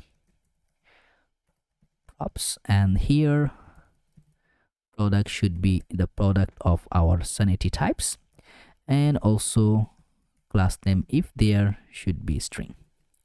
Now we need to capture two things. First, it will capture that product, then it will capture the class name from the value of our, not the product, but the props. Now what kind of things we're going to render? Simply instead of the div, we're going to render, let's say in the div I'm going to render one property which is going to be a button, and here in the button we're going to make that add to cart. You see, add to cart button is available. Also we're going to pass some class name, which will should be, let's say, class name, and here it will be cn, and after the cn we're going to pass that as width should be, let's say, full width, so it will capture full width, and bj should be why is getting outside, bj should be transparent background, text should be dark color, and shadow should be none. So right now is providing a shape here, and after that what we're gonna do, we're gonna pass a border. We're gonna pass a border should be dark color, let's say dark color, and we're gonna pass a 30% of opacity. Also font should be semi bold, tracking should be white, and hover text should be white, and I'm gonna pass that hover effect properties. So right now if we go here, as you see, I think that's captured the similar entanglement which we are having here. Cool, we grab the things. So right now we also need to happen to be make it in a quite good way. Remember, we have an effect called visible properties, and how we can render. So once the product item, like the product is not available right now, we don't have any visible item here. So what I'm gonna do, I'm gonna go here, and from these cotton t-shirts I'm gonna make it a visible item, right? And visible, it should be like, let's say, stock. I'm gonna make it a 0 stock, right? So if I go here and put a 0 value and make publish, so the item value should be 0 by itself, so it will not having any particular value ratio. Right now it's rendering here, it should be here. I think that one also connected, but it's in the live mode, so it will not reflect here. So right now what I'm gonna do here, I'm gonna just check one properties. So make const is out of stock is equal to product dot stock product dot stock is equal to 0. That means is out of stock. So what I'm gonna do, I'm gonna make a disable parameter. So what I'm gonna say, if it will be disable once the product should be out of stock, is out of stock. And by the way, I'm gonna also pass that class name. So right now something should be disable, but right now it will work or not. You see that button is disabled, means the product is disabled. Also we will render one more property here. As you see in the product card, we can also make these things to be implemented. And how we can say, because once the product is disabled, I don't want the hover to be work on. So how we can do that? It's also, we can render it pretty similar way. As you see, we can just simply make a function here. If the product dot stock is not equal to 0, okay, it's not equal to 0, only then we're gonna render this property. I think not like that. If product is equal to 0, we're gonna render 1, and otherwise render 1. So if it's not equal to 0, we're gonna pass that group hover, right? Only then it gonna hit that property. Okay, also we're gonna make that as a opacity should be 80. Okay, this is the opacity is fading and it's not giving a proper ratio. Now we can also make some other properties. You know, we can put some instead of passing that value here, opacity, we can just make a separate value here. I think we can go with a simple way. So and we're gonna pass is not equal to 0. Okay, so that it can hover.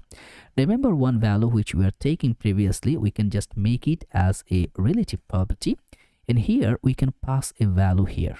On that properties, we're gonna just grab a div here, a self-closing div. We can make that a class name which going to be an absolute value, top 0, left 0, which should be full, and height also can take full.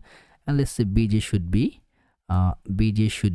let's say, I'm gonna just keep it a black, or I can say dark color. bj should be dark color. You see, all are getting dark color, but this one, once it going to happen, if the product dot stock is equal to 0 and n, you see it will be only happening where the product is equal to 0. So we can just simply go dark, and opacity we can make it like a 60% opacity, or I think 40 it will be good, or we can make it as 50. Now we can also render one text. So instead of self-closing, we can just render within a close tag, and here we can pass one like a p tag. Let's say out of stock, and the value is the top. So what we can do here, class name text should be base, text should be white, font should be semi bold, text should be center. And also we can make that one as inline properties, a flex item center, justify center. You see the out of stock text is right here. Now if you want to make it better, you can make it bold, you can make it highlighted, the way you prefer. You can keep it like that. Okay, so now what also we can check, if we just simply help this stock, like 10 stock is coming and publish here, it should be just automatically coming here in the real time to be rendering here. Okay, it will just give a take of time because we didn't set up our live mode yet, but once we are going to grab the live mode, it will come on the live preferences. So now we are having those ratio properly. Our add to cart button is working, all the product ratio is working. Now once we click that, we should be able to grab one separate page which going to be going through get with our Slack properties, right? So first thing first, I'm going to create another page here in the app, should be in the client, and it will be, let's say, products. And on that product, I'm going to just take another folder, which will be Slack. So that will actually render the properties. And in the Slack, I'm going to create a page.tsx, RFCE, should be, let's say, single product page. Okay, so that would be rendered here. So after that properties, right now, I'm going to just cut it here and render within a container properties, container. And on that container, I'm going to pass that criteria. So what I'm going to do in that product card, we can now prematurely go, instead of that dummy here, we'll use that product, but instead like that, we could just go with the backtick.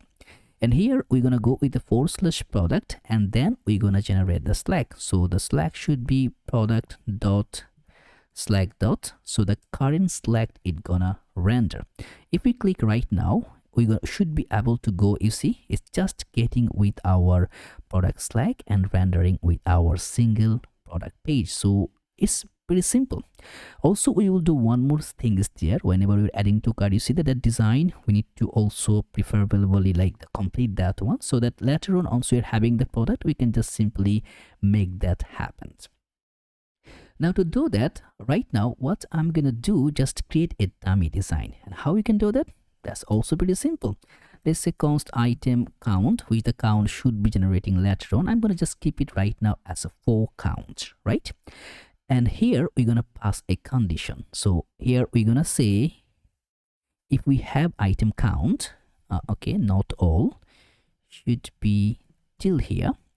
If we have item count, then we're gonna render a div here, should be, let's say, div item. So the count is available.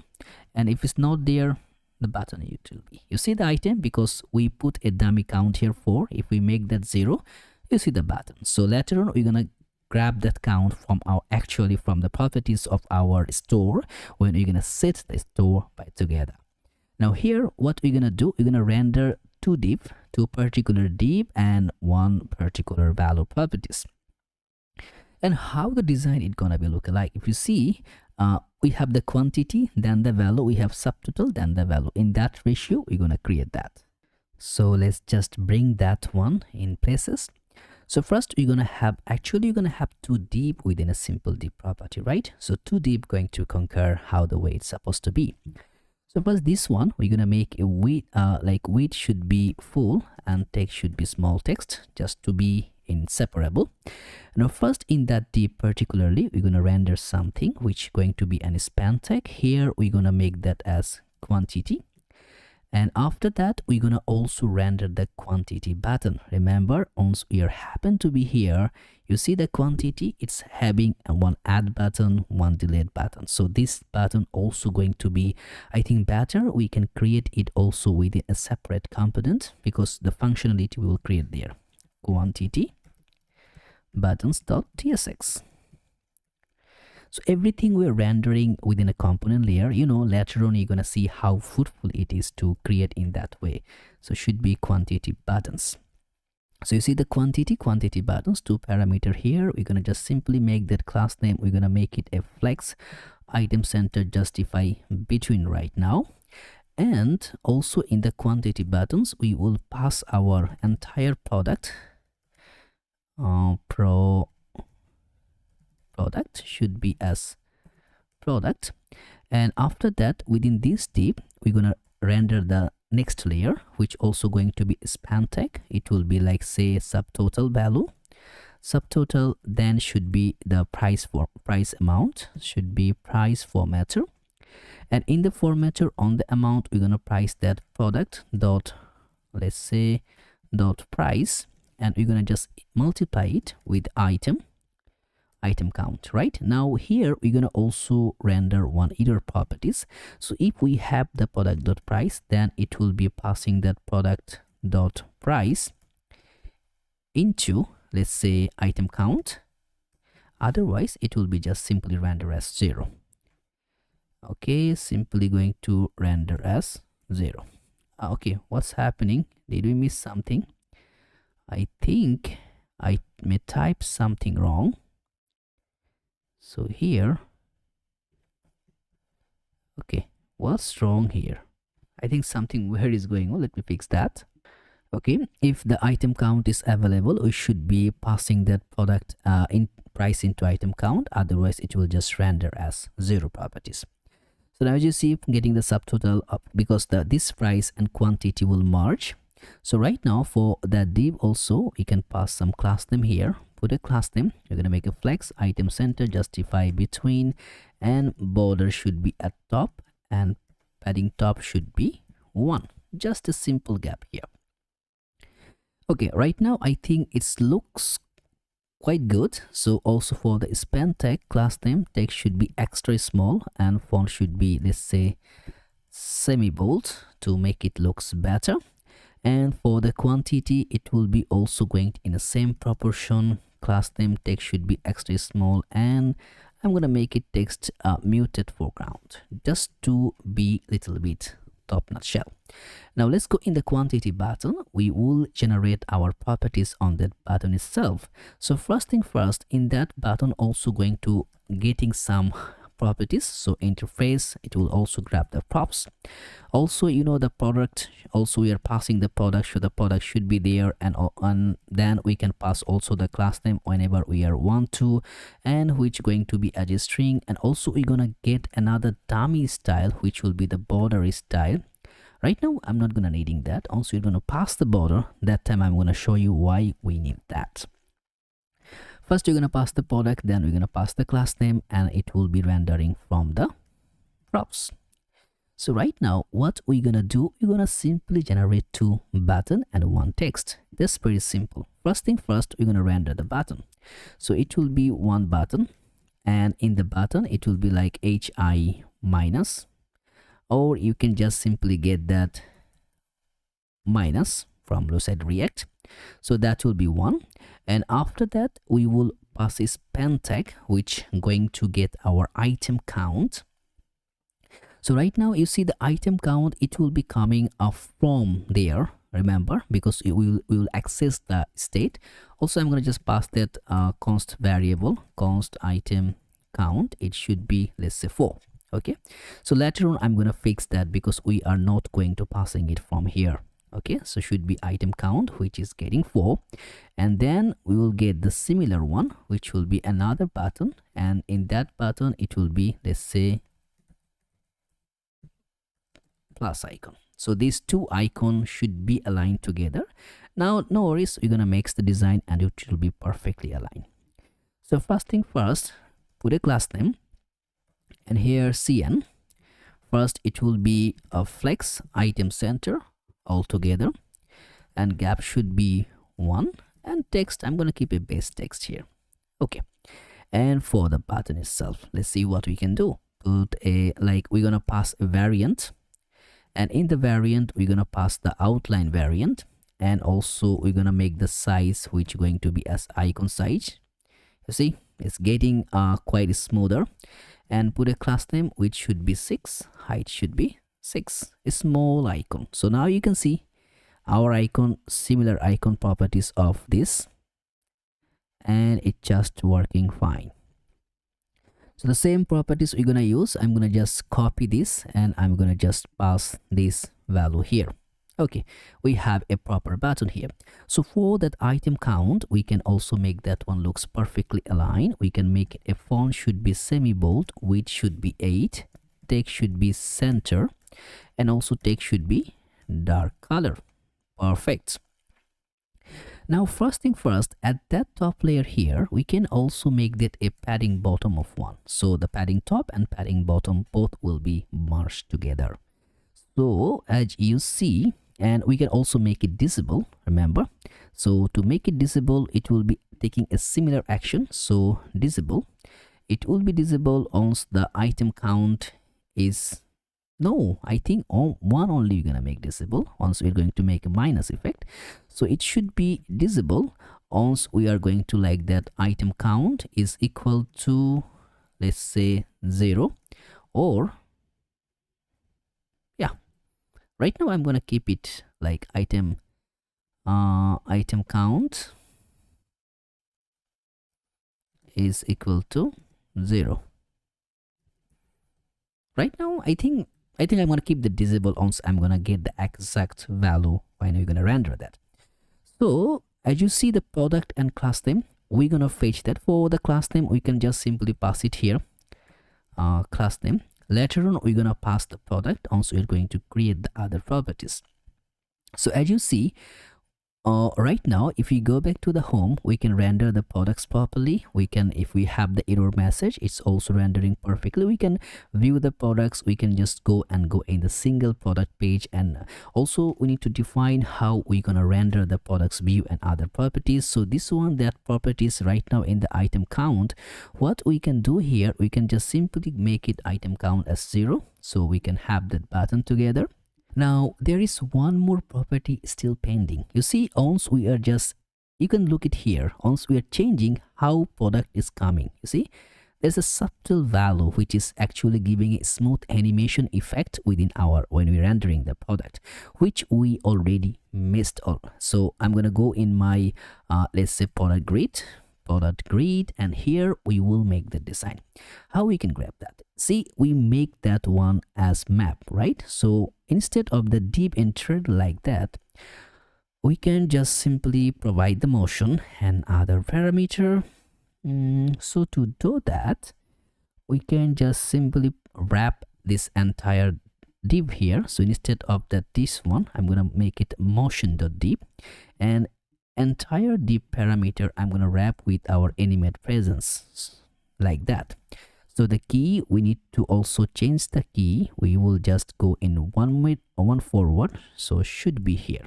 Okay, now we're gonna pass the animate presence and others. So motion div, what it gonna do, it gonna make as a layout effect, and then initial value, we're gonna pass an initial value which will be the opacity, going to be, let's say 0.2, like a slight opacity, right? And once it gonna animate, we're gonna pass the animation value. The opacity should be 1.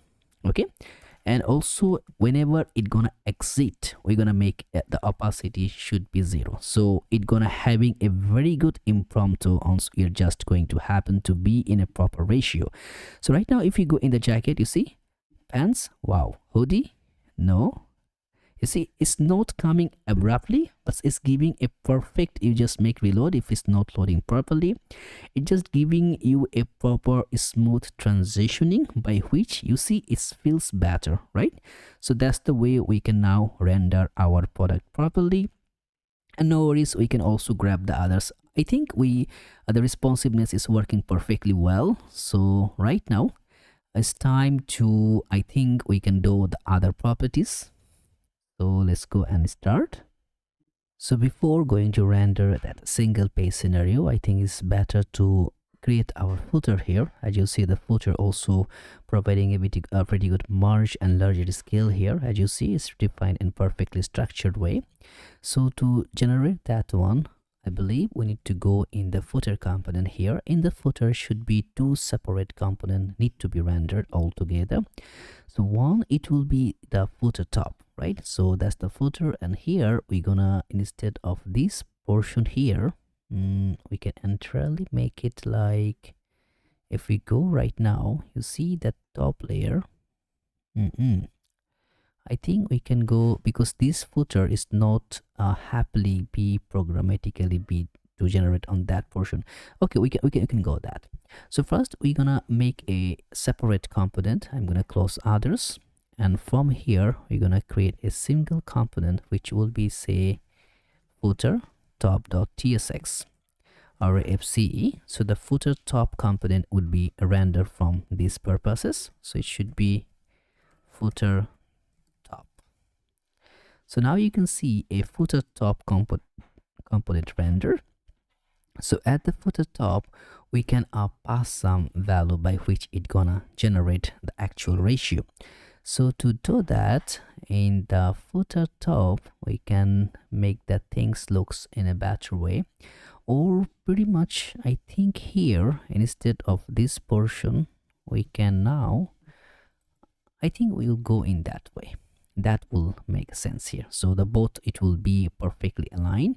And for this parameter here, let's put a class name. bj should be white, and also I'm gonna make a border should be top. So a top line border should be appeared, and now we're gonna render the other properties. So in that footer top, what it's gonna do, it's gonna having some variance or of that, like I think also we can keep that one at here, it looks better.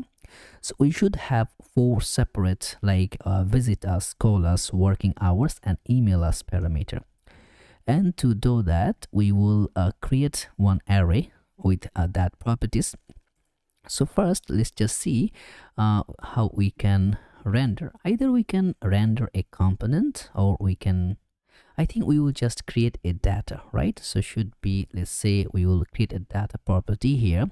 So at the top, we're gonna make a const, should be data. The data should be, let's say, contact data from properties. We will just define, we'll do in a similar separate way, should be passing at props. In the props, we're gonna pass the title, should be a string, and also you're gonna pass the subtitle, which also going to be a string, and then we're gonna pass the icon, which going to be, let's say, react not. So that's the way it's gonna render the item icon. So for there, we're gonna make that property as to be defined as a props, which will be as an array of props, and here we're gonna now pass the value. First, we're gonna pass the first one, should be the title, and the first one title should be visit us. Okay. Okay, what's wrong here? String is missing. Why? The title, we are providing the title. Okay, we will also pass the subtitle because all need to be provided. Should be New Orleans, USA. And after that, we need to pass the icon, which going to, we will pass a icon which will be map icon, map I think map pin. Yes, that's the icon need to be there. And we're gonna put a class name. We will provide like a text gray of 600 for the icon, and whenever we group, like hover on the group hover, text should be, let's say, dark color, and also we will make the transition only in colors. Okay, so I think that will be duration. I think that can save the purpose, you see. Yeah, only the color effect is going on. I think it's just, yeah, not bad. So right now, this I have only one data. So what I'm gonna do here, I'm gonna just copy it several times. So that's the one. I should have 4, 2, 3, 4. And first one is the visit us. Second one, it should be, let's say, call us. And for the call, we need to pass a number. I'm gonna just go passing a dummy number, and let's say a dummy number. And instead of map pin, it should be taking the phone icon. Why I'm doing that here? I think this should be not for these. That should be for the top here. Yeah, that's the one should be here. Which one I copied? Okay. Subtitle and title should be call, and the one should be phone. And the third one should be working hours, and let's say working hours. And for the working hours, we need to pass the hours we are working. Should be Monday till Saturday. Should be 10, let's say 10:00 a.m. and it will be starting from 7:00 a.m. So morning till to it's not a.m., should be, let's say, p.m. So morning 10 to evening 7 p.m. And after that, how many we just finished? We have 1, we have 2, we have 3, we need 1 more. So should be altogether it will be 4. And the last one, it will render the properties of that email us. Not like that, should be email us. Let's say email us, and here we're gonna pass our dummy email, which going to be toulouse@gmail.com. Okay, so now we are going to having the properties done here. So what we're gonna do, we're gonna render the properties the way it will be structured, so in that way it can be looks perfect.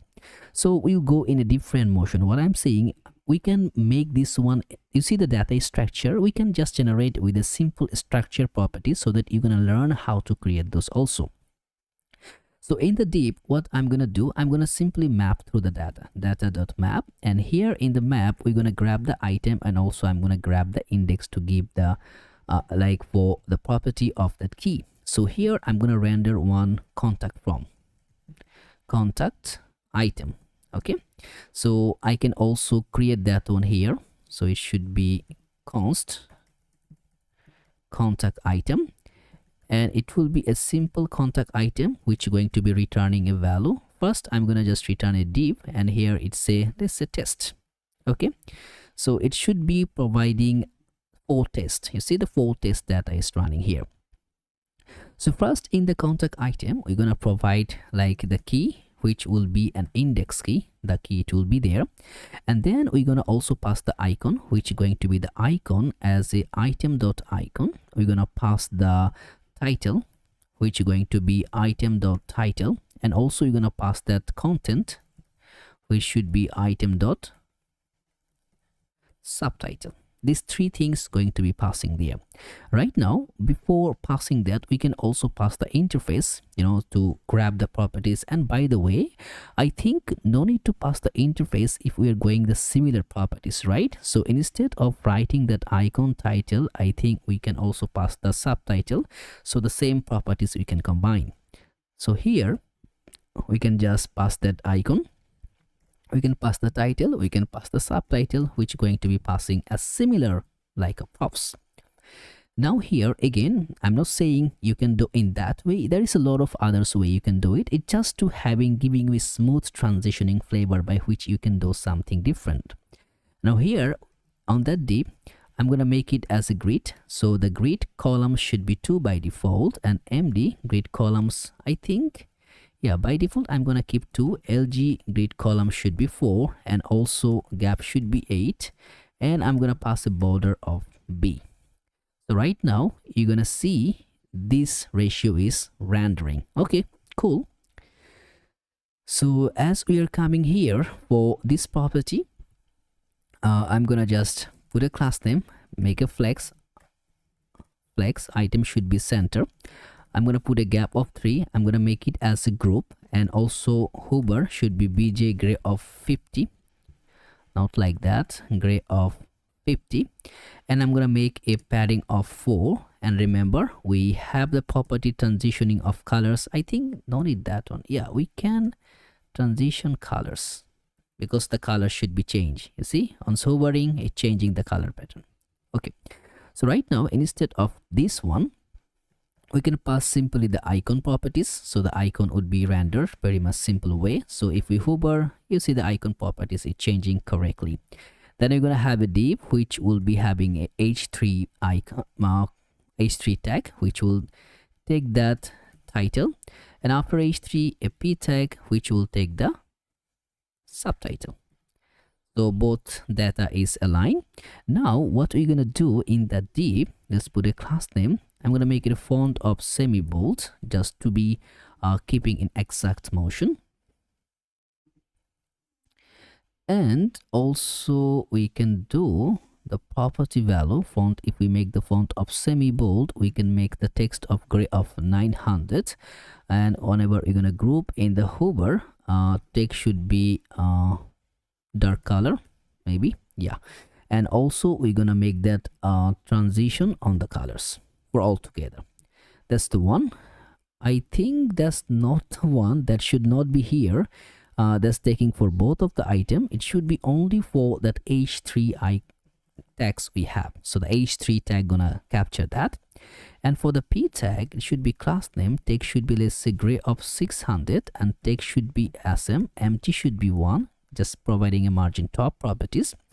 And then whenever we just group hover, the text should be gray of 900, and transition should be colors. That's it. So I think we created the same scenario which we happen to be at the top. So right now, after passing the top portion, is the time to create the bottom portion here. And for the bottom layer, it will also go in a very simple manner. I'm going to grab a div here, and on the div that should be like a 4 divs, right? Into 4. So how it should be 4? Let's see, we can calculate. 1 with the logo, 2 quick links, categories, and the newsletter. So that's how it gonna calculate together. So to go in the first div, we will just first capture the logo, and the logo, we will pass the logo as Toulouse. So we should be generate our logo properties here. You see, it's combining. Now, first thing first, in that div layer, put a class name padding y should be 12. Padding y should be 12. I'm gonna make it a grid. Grid call should be 1, and md grid,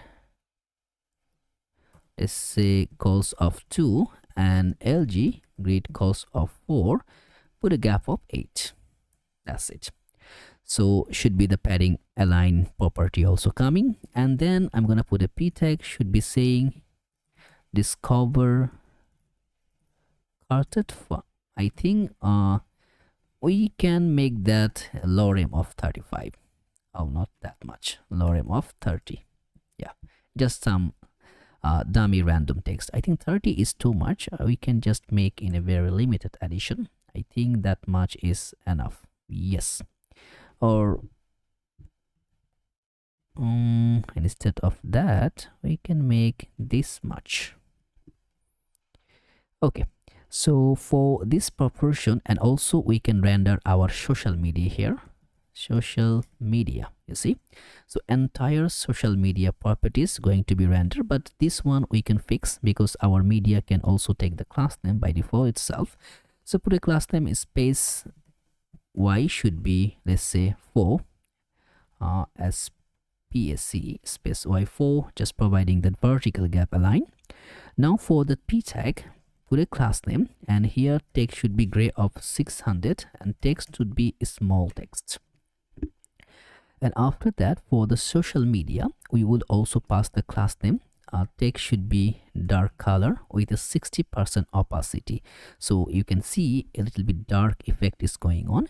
And also we're gonna pass the icon class name, which is going to be, let's say, you're gonna pass a border which will be dark color with a 60% opacity. Also hover border should be, let's say, dark color, and also on hover text should be dark color. And for the tooltip class name, I'm going to make the background color should be dark color, and text should be white. So right now, after saving, if we go here, as you see, we are having toolkit, we are having everything. You can see my channel list is here. So that's the one property which we have been done here till now. So now we need to generate the other properties. So there we're gonna keep the quick links, and here we're gonna keep the categories. So we're gonna keep both together. Before keeping that both, we're gonna do the fourth number. The fourth number, it's pretty simple. The h3, it should be, let's say, newsletter, then a newsletter, then a p tag where you say subscribe to our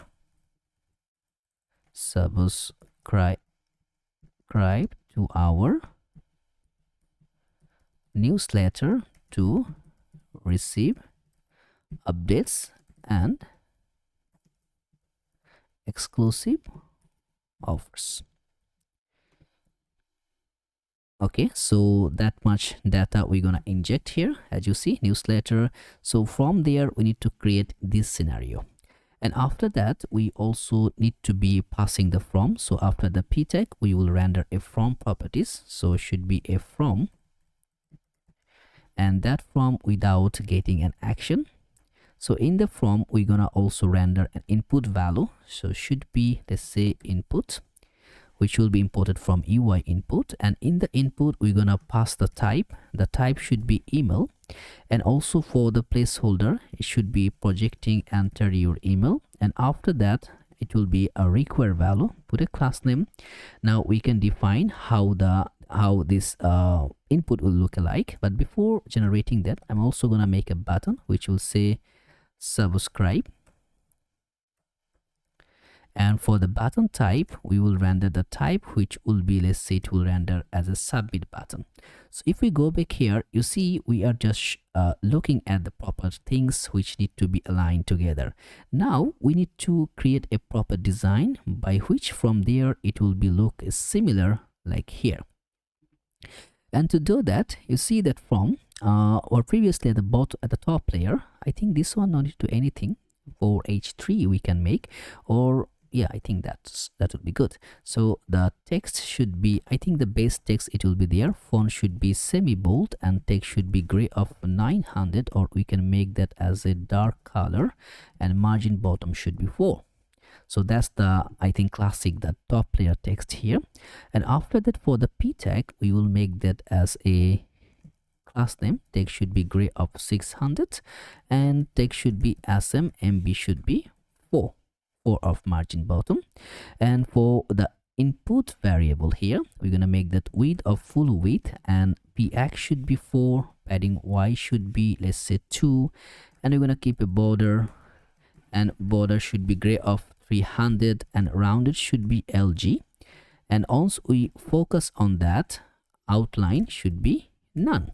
And then once we focus on here, also ring should be 2, and also whenever we focus, ring should be, let's say, gray of 200, and g ring, and it will be as gray of 200. So that's what's the things it will rendering, you see. Now there's the button need to be aligned, and just we're gonna make a pretty fine design here, which should be full, and I'm gonna make a bg should be gray of 900. So that's the classic, or you can just make that as dark color, the same thing. And text should be white, and also padding x should be 4, padding y should be, let's say, 2, and rounded should be lg. Okay, looks promising. And after that, also hover bj should be gray of 800, and also transition should be colors. So now what is gonna happen, as you see, little bit slight combination which gonna run, and from the from we can just make that a class name, space y should be, let's say, we define as 3, just a 3 layer gap. So now if we just make it and turn it as a bigger layer, you see that looks quite good. So now to generate the other two, like the categories and also the links data, we should be able to grab the data first, because we need to create, we'll be able to create an array to get the data, and then we're gonna pass that. So first let's go in our constant file. Here we're gonna create our links and other properties, like export const should be the quick links view, const should be quick links data, and here in the data it will also be working like an array. And here we're gonna pass the title, which will be our about us page, and also we're gonna pass the href, which will be, let's say, / about out about. And after that we're gonna render some more, which will be, let's say, the title, it will be contact us, and also for the href should be / contact. So like that it's gonna render. So what I'm gonna do, I'm gonna just grab that my 3 property value, which is going to be like terms and conditions. It will go in the terms and privacy policy for the / privacy, FAQs / FAQs. So as you see, those entire things is working perfectly. If you click on the about us, going about us, contact us, okay, it's perfectly aligned. And if you go in the terms and condition, and also for having the privacy policy, and for the FAQs have a question Q and answer, you see that so that's the similar effect and design we're gonna create one by one.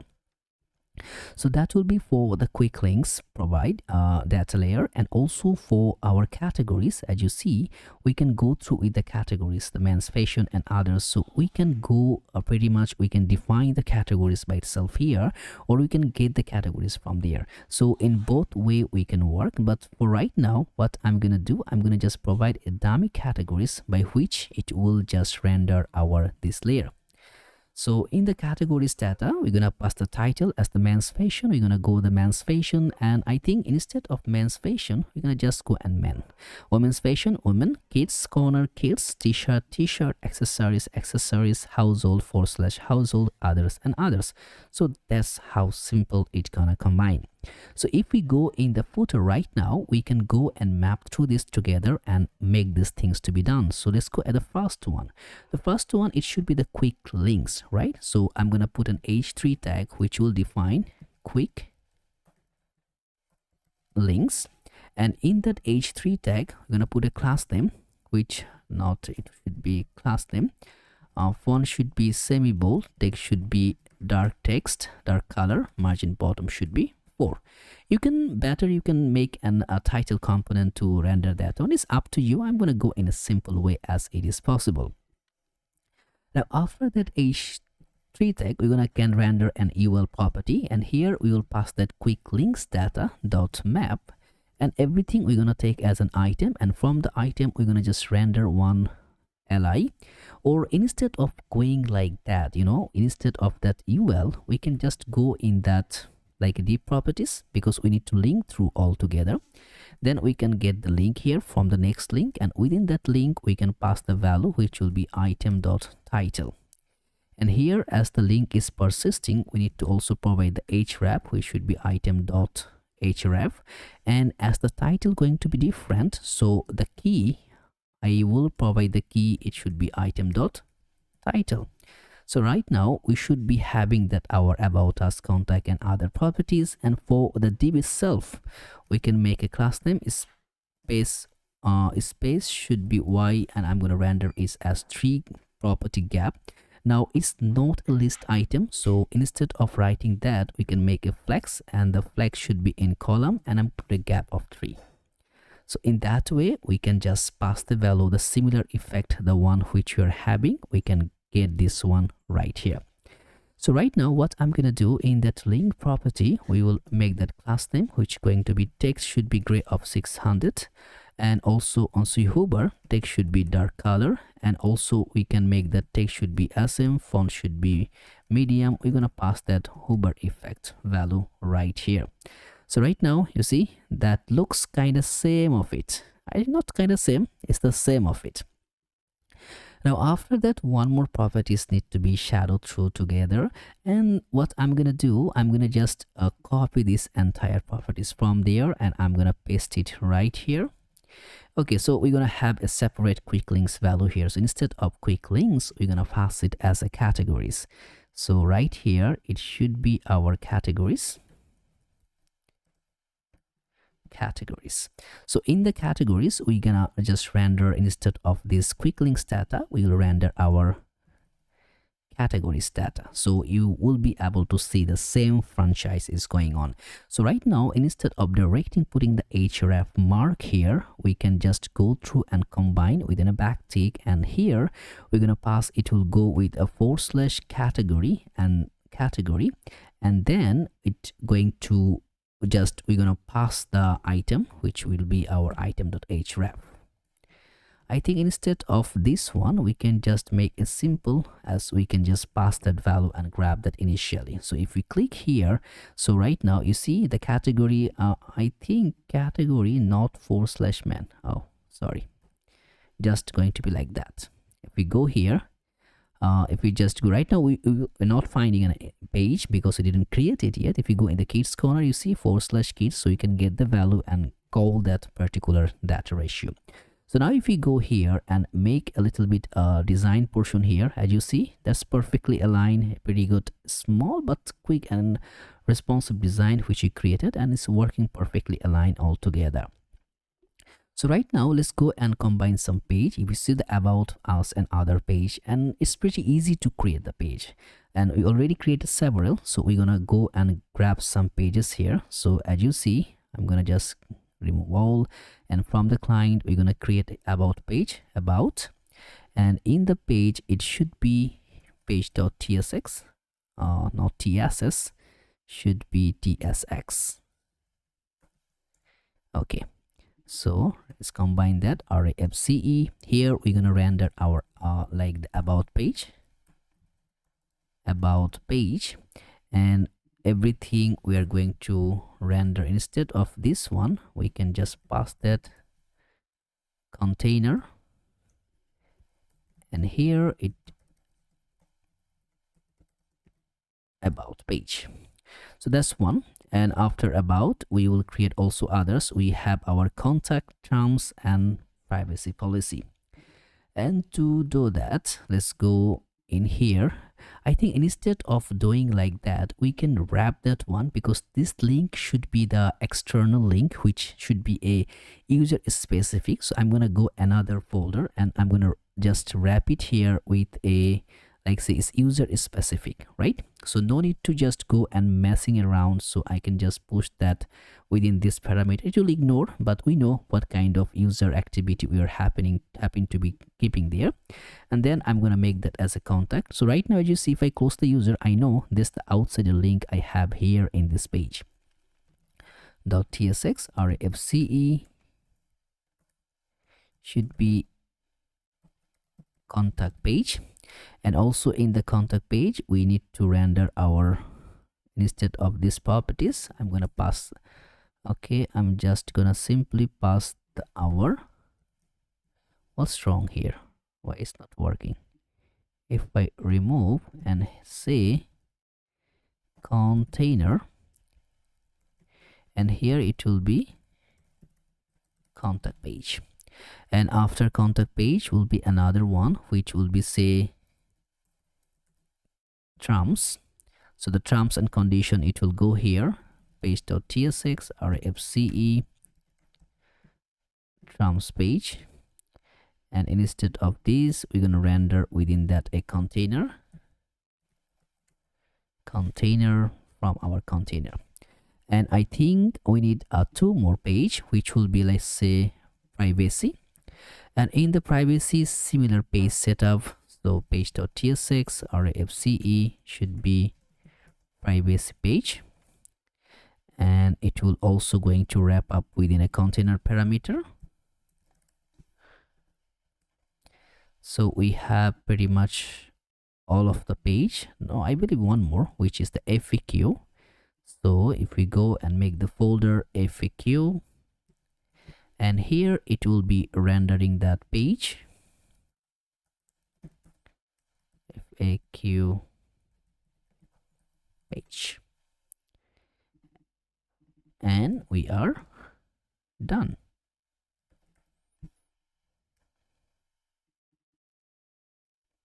Okay, let's grab that.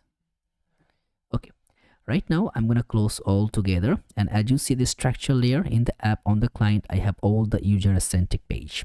If I go at the home and if I click any of that contact, I can view the contact page, about, and the terms and condition, privacy, and also the FAQ. So again, if you are facing any errors from previously done, which we are creating right now, if you are facing that you cannot like going through all together and you just left behind, let me know in the comments. I will try to go and make the page the way it can be profitable for you.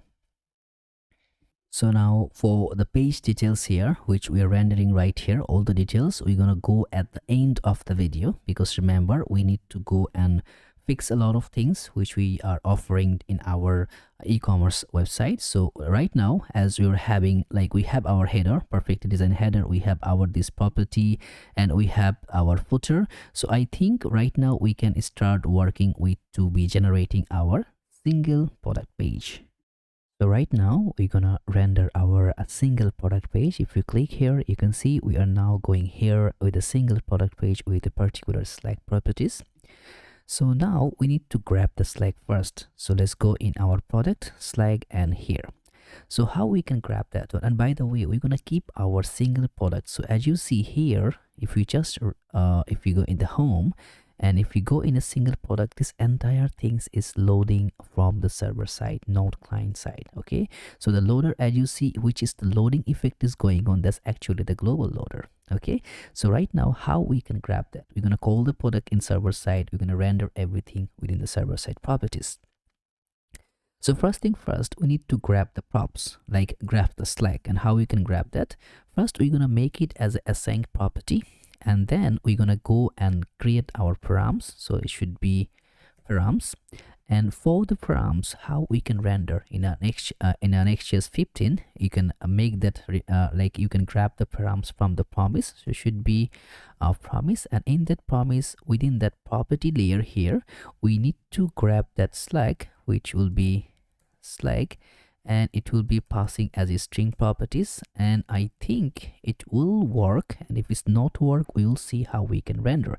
So we are passing the promise. Now if we make that const Slack, now on the params that Slack is there, so we'll await, and then we're gonna pass that params. Okay, now if we make the console.log, we should be able to see the Slack property. And as it's installed in the server side, we should be able to see in the server, as you see that okay, that Slack property is right here. And also if we just go and click the inspector in the client side, we should be able to see the server athletic main shop. So if we just remove it, go back to the home, and we will try another product. You see the man's bamboo t-shirts. So crew neck is rendering. So now we are having our Slack properties. So with that Slack, we will render the product. So now to create a product, we need to also create a query. And where are we going to create the query? You see over here in the Sanity, where we have our leaf file here. It's like all the properties is there. So in the Sanity, we can create a helper folder or create a helper function here. So it will be helpers.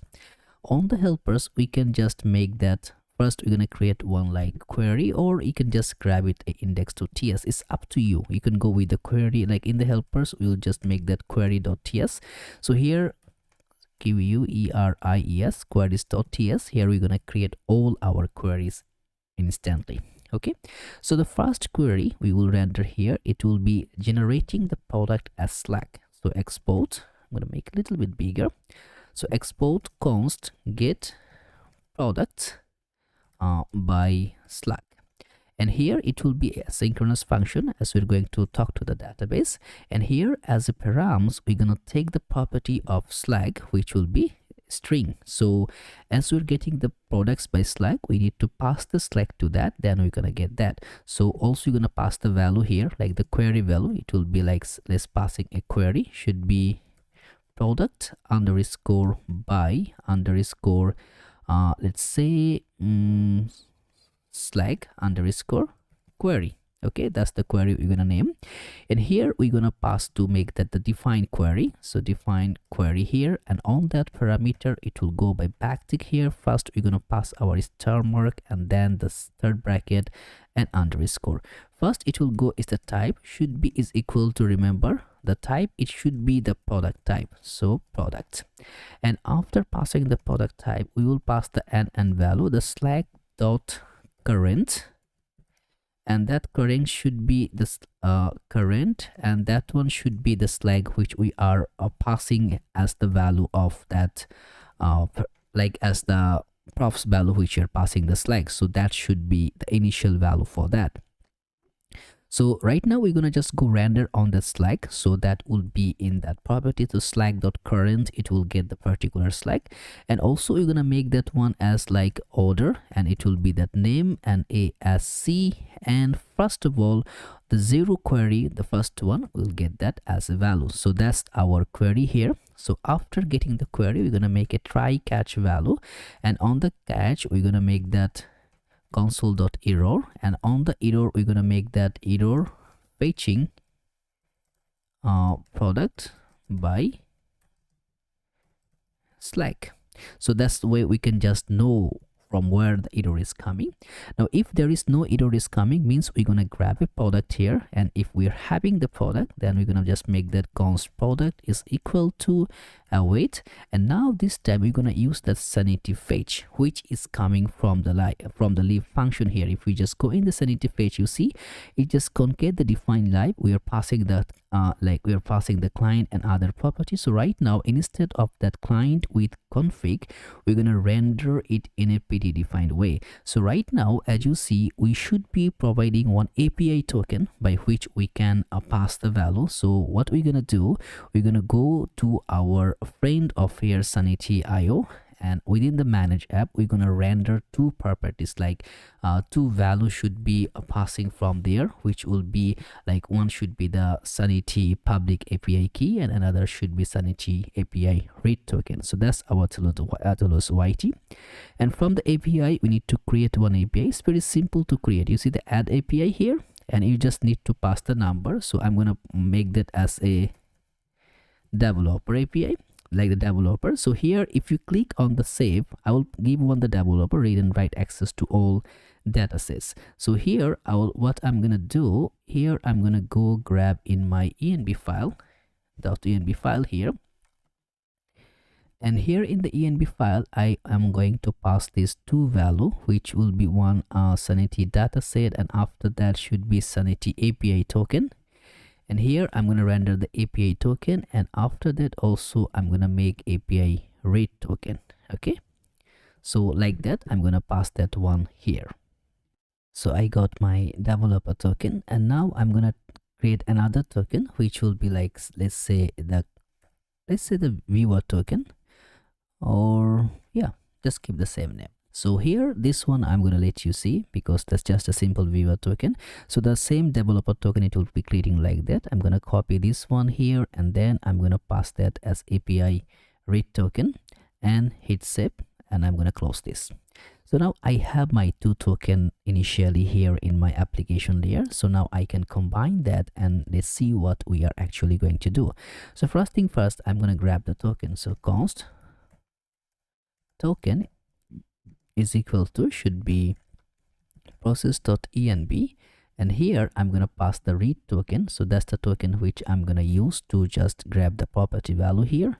So that will be my token. So if we have no token available, then I will just throw an error. So should be throw new error, and here it will be say missing Sanity API read token. Now if I have the token, and from the defined live properties, instead of this value here, I will define my own value. For the client, I'm gonna just directly passing the client properties which we have already initialized.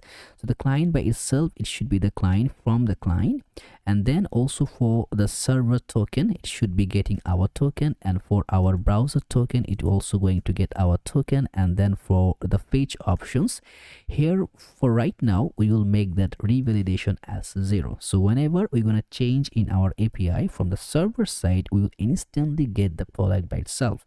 So it will render pretty much quickly. So now as we are having that Sanity fetch value right here, so we can now go and pass the properties here, and that value going to define two properties. First, we're gonna just go an object property. We're gonna pass the query, which the query should be product by slag, and also we will pass the params. In the params, we're gonna pass the slag which we are generating. Now if everything okay, we should be able to get one product, right? And we're gonna return the product force.data, or if it's nothing there, we're gonna just provide a null value. So if the product is there, okay, you can pass the null value or empty object. Right now, if we see here in the product data, as you see right now, the property is any. We're gonna define the types also, but right now let's go in the page and see if we can happen to be grab one product. So now const product is equal to should be await, and now get product by slag. Here we're gonna pass our slag, and also we're gonna make a log in the console which will generate our product. Hit save, and after compiling, I think we should be able to see one product. As you see, the product is rendered perfectly, and also we're gonna make that, we're gonna run our type gen to npm run type gen to just generate the type files for our product data. Now, first of all, if the product data is not available, like in this particular page here, if we doesn't have the product, what we can do. So right now, if there is no product, then we can just simply pass that return. Return should be not found, and that should be passing from next navigation. That's it. No product, it will just go in defined way. As you see, the great queries pass the query, and also if we go in the queries here, if we just hover over it, you see the product by Slack query results. So we also having the ID properties. So right now, what we're gonna do here, we're gonna create this one in a very defined manner. First thing first, in this ratio, we're gonna have two properties, like two particular div, right? One should be like say left, and another layer should be right. So these two values should be here. In the left, if you just see closely, we have the image. In the right, we have the other product ratio. So now let's go and like prepare that. So on that instant over here, that would be rendered. Now first of all, okay, that would be rendered if we have the product image, like if we have the product.images, and we're gonna render this property. So right now, instead of that, we're gonna create an image view. Remember, this one, it should be our server side, but once we click on that image, that click event should be rendered in a client side property. So that's what we are going to making right now. So here, if we go in the components, and that should be like say image view.tsx array-fce. So now we're gonna render our image properties right here. So in a simple way, instead of the div here, no need to render any div no anymore. So image view, and here we're gonna pass the images value. Images should be product.images. And let's go in our image view, and here we're gonna render how we can showcase our product data. So in that images property, if we go over here, let's say interface, and we can pass the props properties here, and here we're gonna pass the images. And if we have images, now let's go sanity types here, and we can see how the images is rendering. So we have like categories, and you see the images. So that's the entire things we're gonna render. Okay, so if we have images as a props, we can just pass that. That would be the images property, and also we need to import those things.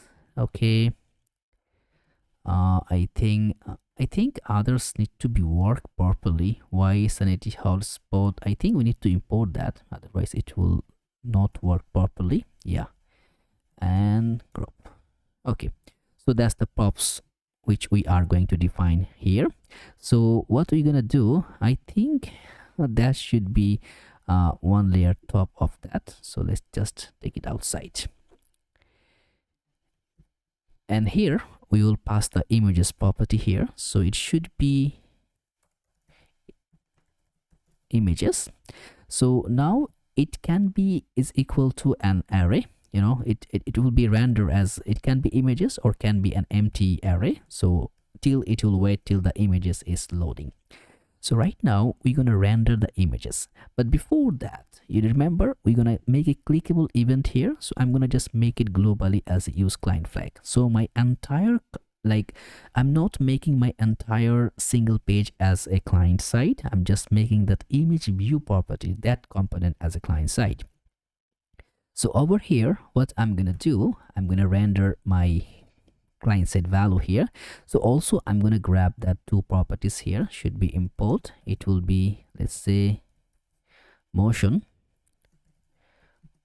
and that would be from motion React. And after the motion also, I'm gonna grab that animate presence. Okay, so right now what I'm gonna do, after that div layer, I'm gonna generate my animate presence here on that animate presence. I'm gonna render that motion.div, which will contain my image property. So on that image, we're gonna pass the source, which will be, let's say, source. So the first image going to be as the active image. So I'm going to render the active image with the value const, it should be active, and set active, and use state. First it gonna get that images, and it will just grab the first image as the images property. So in the source should be that, let's say it will be providing that active image. So in the source should be url4, and on the url4 it's gonna pass the active image, and then it's gonna grab the URL. And also it will be alternative tag should be, let's say it will be product image, and also passing the weight should that why is not, I think did we import the image? Maybe not import. Yeah, we forget to import it. Image, and the weight, I'm going to provide a weight of 700 and maximum height ratio of 700. And also I'm going to provide a priority here because that's the image I want to showcase at the first instance. Save. So now we should be able to see one image here. You see it's pretty big image, but we're gonna make it looks perfect and better. So first thing first, we're gonna render in a pretty weight property. So the by default weight will be full. MD weight should be 1/2, means the half. Space Y should be 2, but MD space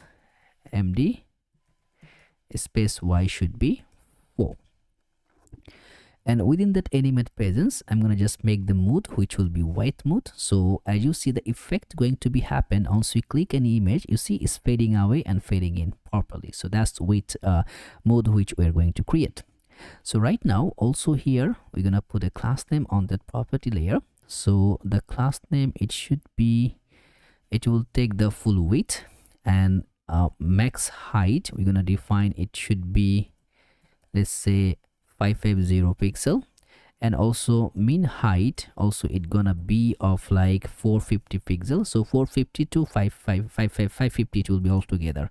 Border, and border should be dark color with a 10% of opacity, rounded MD. I'm gonna make it a group, and the overflow should be hidden. So right now we are having this image, but no worries, we're gonna make it looks better. But before doing initially, we can also make that one looks a little bit in a cool way. Class name, we're gonna make it a padding Y should be 10 and should be flex should be column, and MD flex should be row. And also I'm gonna put a gap of 10. I think gap of 10. So right now it will be side by side. I think okay, I may be providing in a wrong position, not here, but I think we no need to align the div anymore because we are doing everything in our container. Also in the right proportion, we can also define the class name here. So width should be full, MD width should be 1/2, and also flex column, and I'm going to put a gap of 5 for the right side. So now this side need to be worked pretty defined way. How we can do that? So to generate the other property, remember we have the class name which we have been keeping here for our images. Now in the image, put a class name which should be full, and I'm going to provide the same property here because as the image go by, you need to be keep that, otherwise the image ratio it will not match. Okay, so I'm gonna just make that. Okay, I think with full height I will make that 96 as far as I concern, and the max height I'm gonna provide a 550 pixel, and the mean height I'm gonna make it as let's say 500 pixel. Okay, and the object should be contained, and then also once I hover on the group hover should be scale should be 110. We're gonna pass the hover effect properties, and also rounded should be empty. So right now it should be something here as you see. Okay, cool, that's the same property. You see, same ratio is coming. If we go in other image here, come back with that, Okay, I think the similar ratio here, it can be, can be differentiated. It's up to you, the way you make it feel better. It will be the similar way. It's your choice. So right now I think it's pretty cool. So after that we need to render the letter image. So after that animate presence, we will another will render, and here it will be images.map, and everything I'm gonna take an image property, and here in the image I'm gonna render a button, okay, which will be having my image property. And in the image on the button I'm gonna put a key, should be image dot, let's say, okay, it's not passing that key. Okay, why it's not coming? So images, we are mapping through our images. Now everything we are passing, oh sorry, how it will come, we are giving the name of image but calling it as an item. So image dot underscore key, and here in the image we will also pass the source, which will be url4, and on the url4 should be image, and then we'll pass that get me the URL.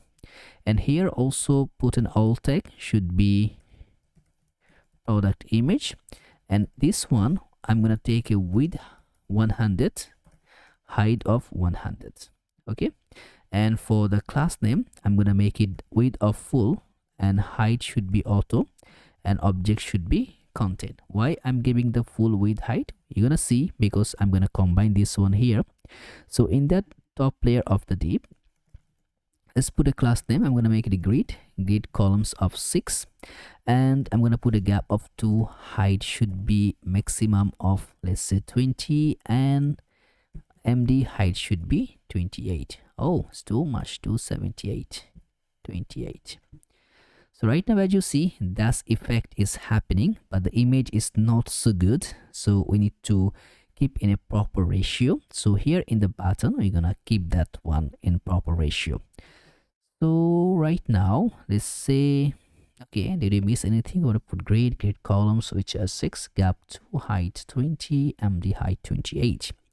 And for the button, put a class name. We will render first in the backtick, which will go in a border, and rounded should be MD, overflow should be hidden. And here we're gonna render that one if the active underscore key is equal to that our normal should be image dot key. If it's match, then we're gonna put something, otherwise you're gonna put something. If not match, it will be empty. If match, it will be, let's say, ring should be 1, and also ring should be dark color. So right now we are happen to be capturing that, you see. So right now, once we click that particular image, that ratio should be changed. So we're gonna click on that button. So the on click, we're gonna just simply make that set active, and we're gonna pass the image to be making that as active image. So right now, if you go here, click on that, you see, and the changes, how very not coming abruptly, but it's not also providing the motion. Why? Because you see the motion div, we didn't provide any value here. So if we provide the value, it will render perfectly. So first thing first, in the initial, we're gonna render that initially, which the opacity should be 0, and after once it animates, on animate, it should be, let's say, opacity should be 1, and also I'm gonna make in the exit should be, let's say, opacity going to be 0 again, and also I'm gonna make that transition, and here I'm gonna pass the duration, which will be 0.5. so 5 millisecond duration will be there. So every time we change the image, you see, I'm gonna make a reload here because it will not affect alternatively so far. Okay, click. Is it working? Or okay, I'm gonna go render another one. I think it's not rendering the way I am looking for.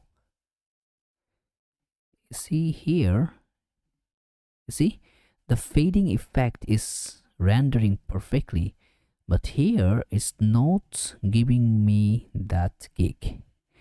It's because we changed the motion property, motion React. Okay, let me see one more time. In the animate presence, we are making the mode as weight. In the motion deep, opacity is 0, initial animate is 1, and here in exit mode, we're gonna make opacity 0 again, and the transition duration of 0.5 should work.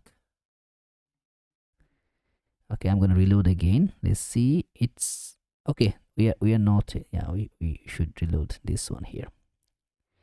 If we come back here, we need to see where we are. Are we missing any key property value here? I don't think so. But why is not working? If we just check one more time, this is the entire value, right? Okay. I think we missed something. What's the things we missed? Yeah, we missed something, which is that, let me just go through one more time. I think what I missed is to provide the key. Yeah, that's the key will be responsible to generate, like which key it will be make that effect. So the active one make the effect. Yeah, right now I think, yeah, active one. Okay, yeah, that's now working perfectly good. Okay, so that's so far we are having this side. Also, if we go in the smaller screen, I think it should be aligning properly. You see, that's making a lot of sense. So right now, as we are having those properties down, it's time to generate our other property, which will be that the bottom one, the right side properties. And to just keep aligned on the right side, it's also going to be a simple ratio. You may know how we're gonna do that. So first, in that right side, we're gonna make a div. Within that div, we're gonna pass another div, then a p tag here. First, not a p tag, we're gonna make an h2 tag here. First, we're gonna render our product dot name. So the name, it will be rendered the first time. Now here at the div, with a class name, I think I'm not gonna go in the class name. I'm gonna go in a simple way. Put a class name here, text 4XL, and font should be bold. Margin bottom should be 2. So that's our fantastic property. And also for the smaller screen, you can go with that MD. For this one, you can go with that text 3XL or 2XL by so far, the way you make it better to go in the responsive so far. So after h2 tag, we're gonna also go and price view section, price view. And in that price view, we're gonna pass two properties, which will be price, and then price should be product.price, and also for the discount, which will be product.discount. And for the class name, text should be LG and font should be bold. So that's what we're gonna do it. So here, as you see, that's coming like that. So that's the similar effect going to be, and it happened to be done. Now after that div, we're gonna also have a stock button here, which will be forecasting is available or not. If the product dot stock is available, and we're gonna render a p tag, just a why is coming a params, a p tag which will be in stock. And for the in stock button, we will also pass some class name, and here we're gonna use the backtick properties again. I think no need backticks, we can just simply go there. BJ should be green of 100, width should be 24, text should be center, and after that text should be green of 600, small text, padding y should be 2.5, and font should be semi bold, rounded should be, let's say rounded should be LG. So that's the in stock button which we are rendering. And after the in stock button, we're gonna render another p tag which will be forecasting to say product dot description. So okay, should be description property, and in the description you're gonna put a class name. Text should be small text, text should be gray of 600, and tracking should be white.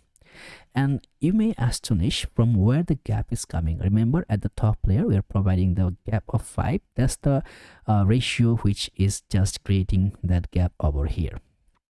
So as you see, that's the similar effect which we have been created before. So right now, after that properties, as you see, we are passing the description. Then after that p tag, we're gonna render another div here. We're gonna make that add to cart button, and in the add to cart button, we're gonna pass the product as our own product. And after passing the product, also we're gonna pass the class name because we want to render a different way. So the bj should be dark color with an 80% opacity, and text should be white, and also hover bj should be dark color. We're gonna pass that hover effects. So now you see, cool. And after that, we will make another button. In the button, we're gonna render one heart icon, heart. And for the heart, let's just grab one class name with 5 and height also 5.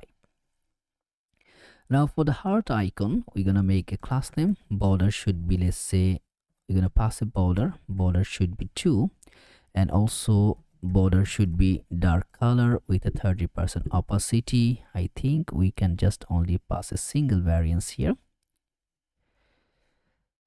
And after that, the text should be dark color again with a 60% opacity. Px should be 2.5, padding y should be 1.5, just to come in the ratio properties. Okay, y is coming at the bottom. Okay, cool.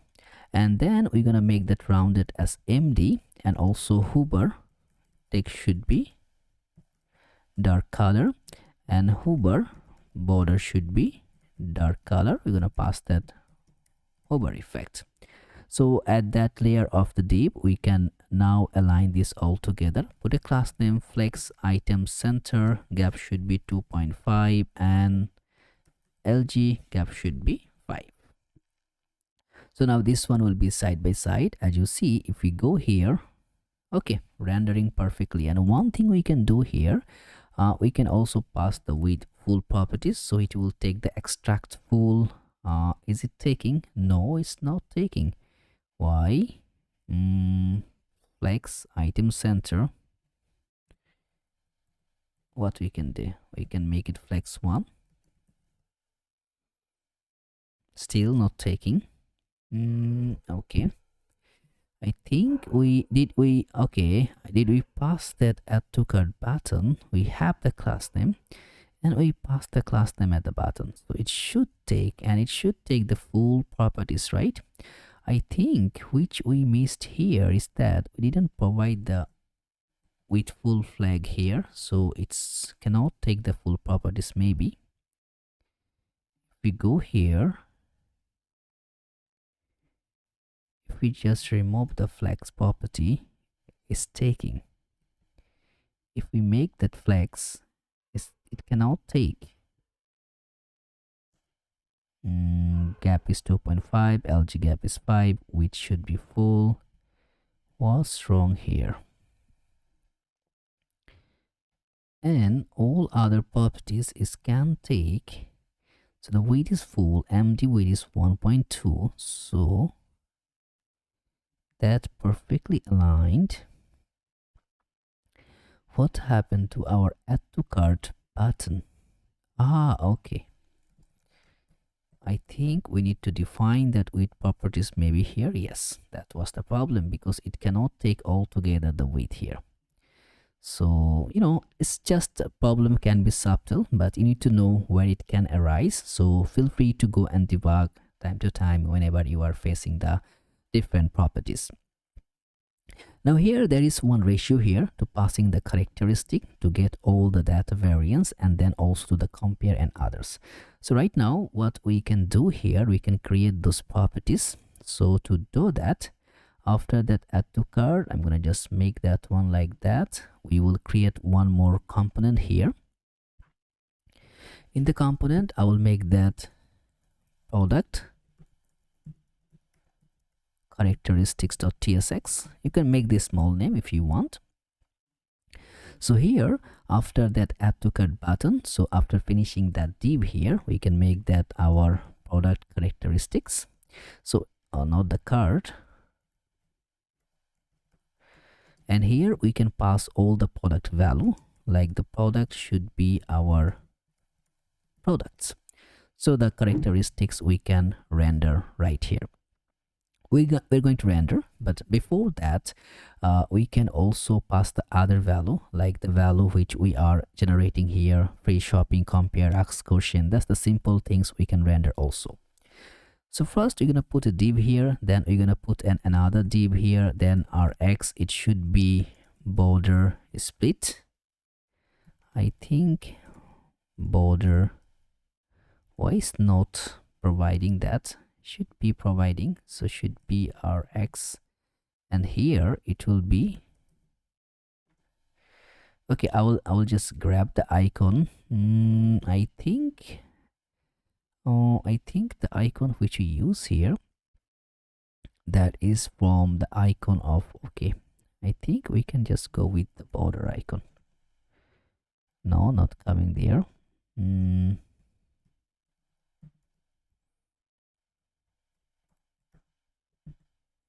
Okay, I will try the box icon. Let's see if we can pass any icon here. Okay, if we pass box, okay, box icon is right there. And after box icon, we can now pass the value here, which will be, let's say, a p tag, which will be compare, and that compare color, you know, just to pass this small scenario here. What is happening on hover here, it's just getting a different color, right? So the same thing we will combine. So put a class name here, put a class name flex item center, gap should be 2, text should be small text, text should be black, hover, text should be red of 600, and also you're gonna pass that hover effect. Now what is gonna happen, it's gonna just grab this same scenario here. For the box icon, put a class name,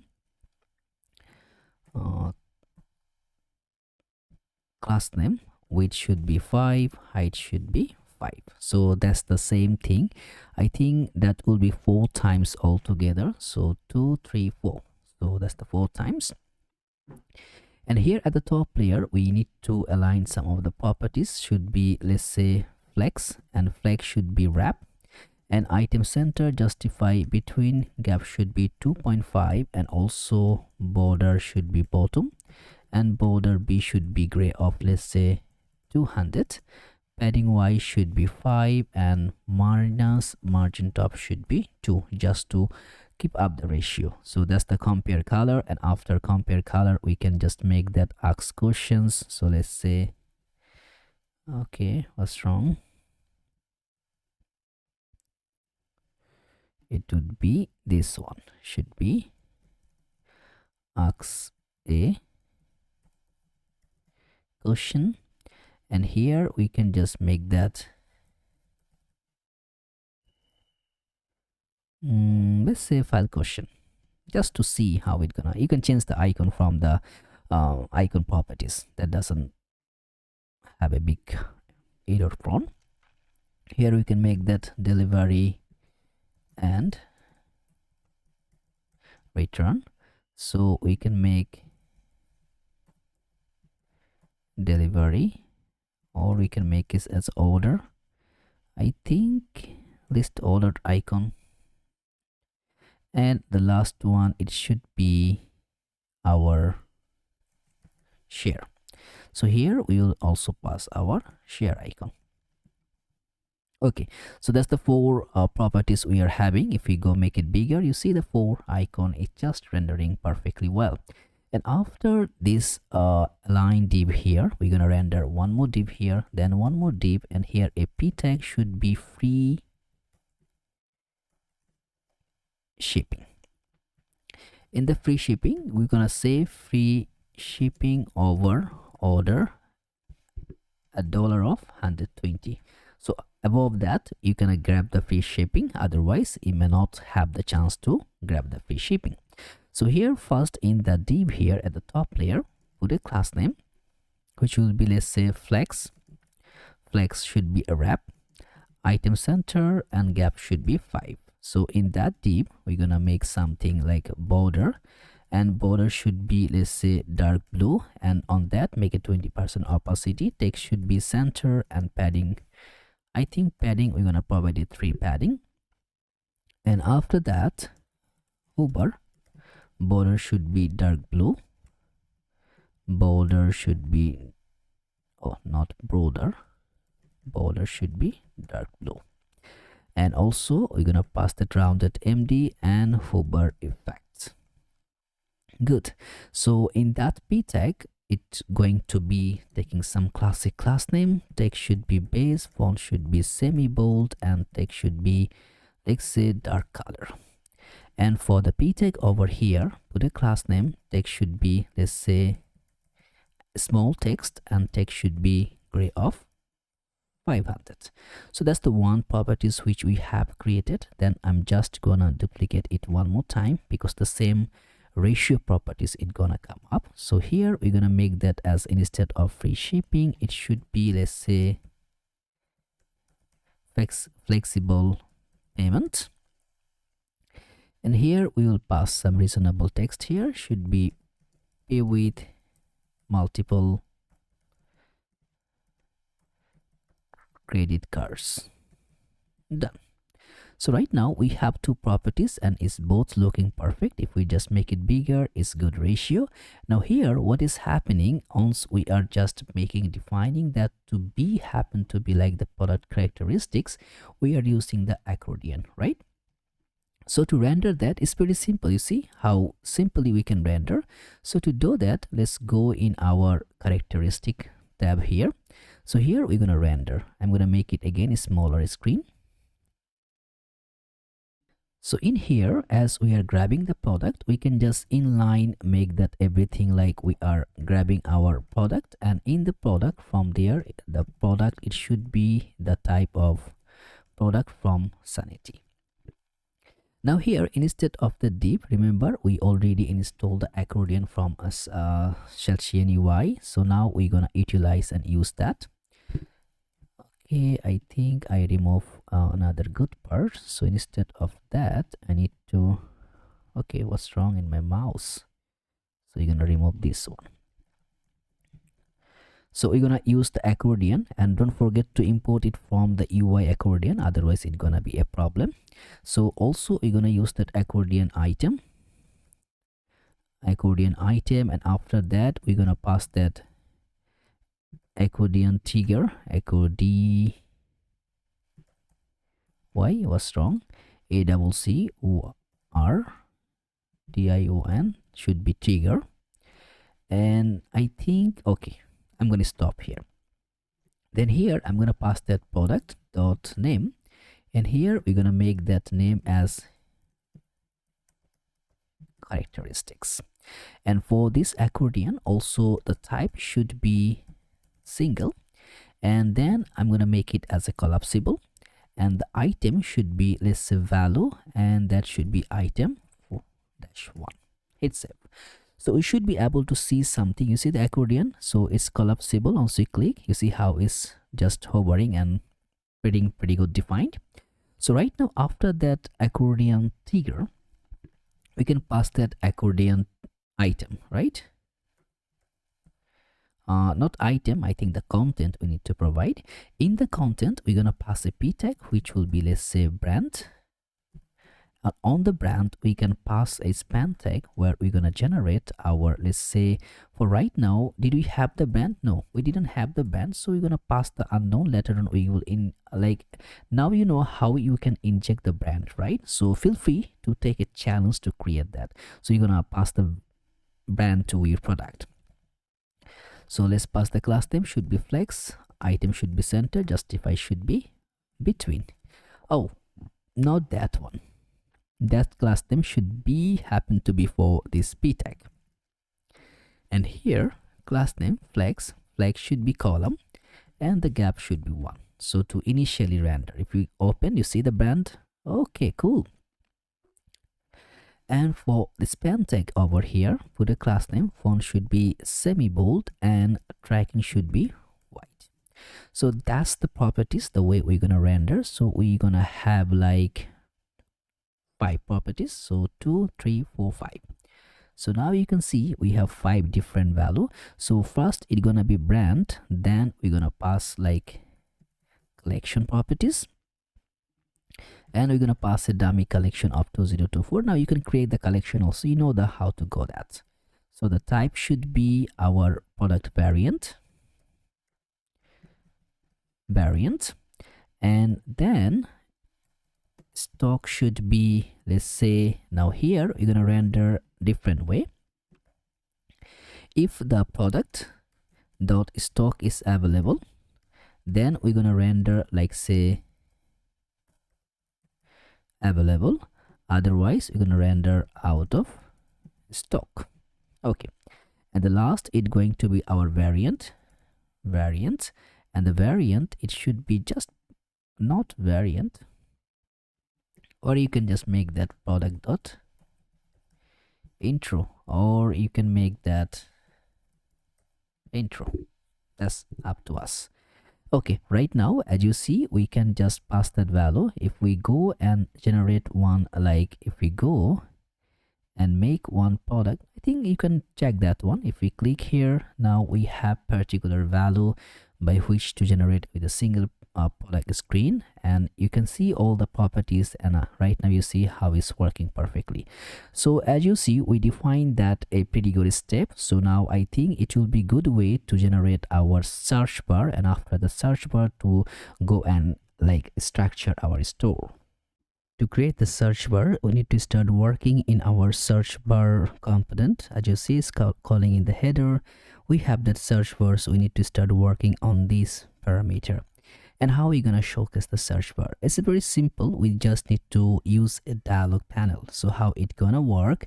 Instead of that particular div, as you see, we are rendering the search, this one here. I'm gonna just cut that one from here, and instead of the div, I'm gonna just generate our dialog. Okay, it import, and from there it will be dialog container. I think it should be the trigger. Okay, and within that trigger, I'm gonna just paste right now this one so that it would be available here. The same thing, it will work, but it will work perfectly aligned with that scenario. If we click the dialog bar, it should be appearing. And what kind of things it will be there? So first thing here on that clickable event, as we're going to make, because in our header still we are adapting to that server-side component. So in the search bar, it will be as a use client component, because right now we're gonna use some use client effect by which it need to be use client. So first thing first, we need to just set some of that dependency here. So first it will be, let's say, const, it will be the search and set search, and that we wanna use that use state hook, because the search parameter, the search tab, and other things we're gonna, whenever we're gonna write something here, as you see, there will be a bar here. When I'm going to write on that, it should be appearing to set the search. And also we need to have another things, which will be products and set products. It should be use state, and there would be an empty array. Now that's up to you. You can go with alongside once we are declaring, or you can just keep it right now before starting. And also we need to have that loading parameter, so it should be set loading, and that should be first thing instance, it will be false. And here also it will be go on that show search and set show search, and you just state by default it will be false. So now there is almost the done things here. So we will just having one call by which we're going to grab the product from our database. So right now what we're going to do here in that dialog panel, we need to now showcase when it will open, when it will close.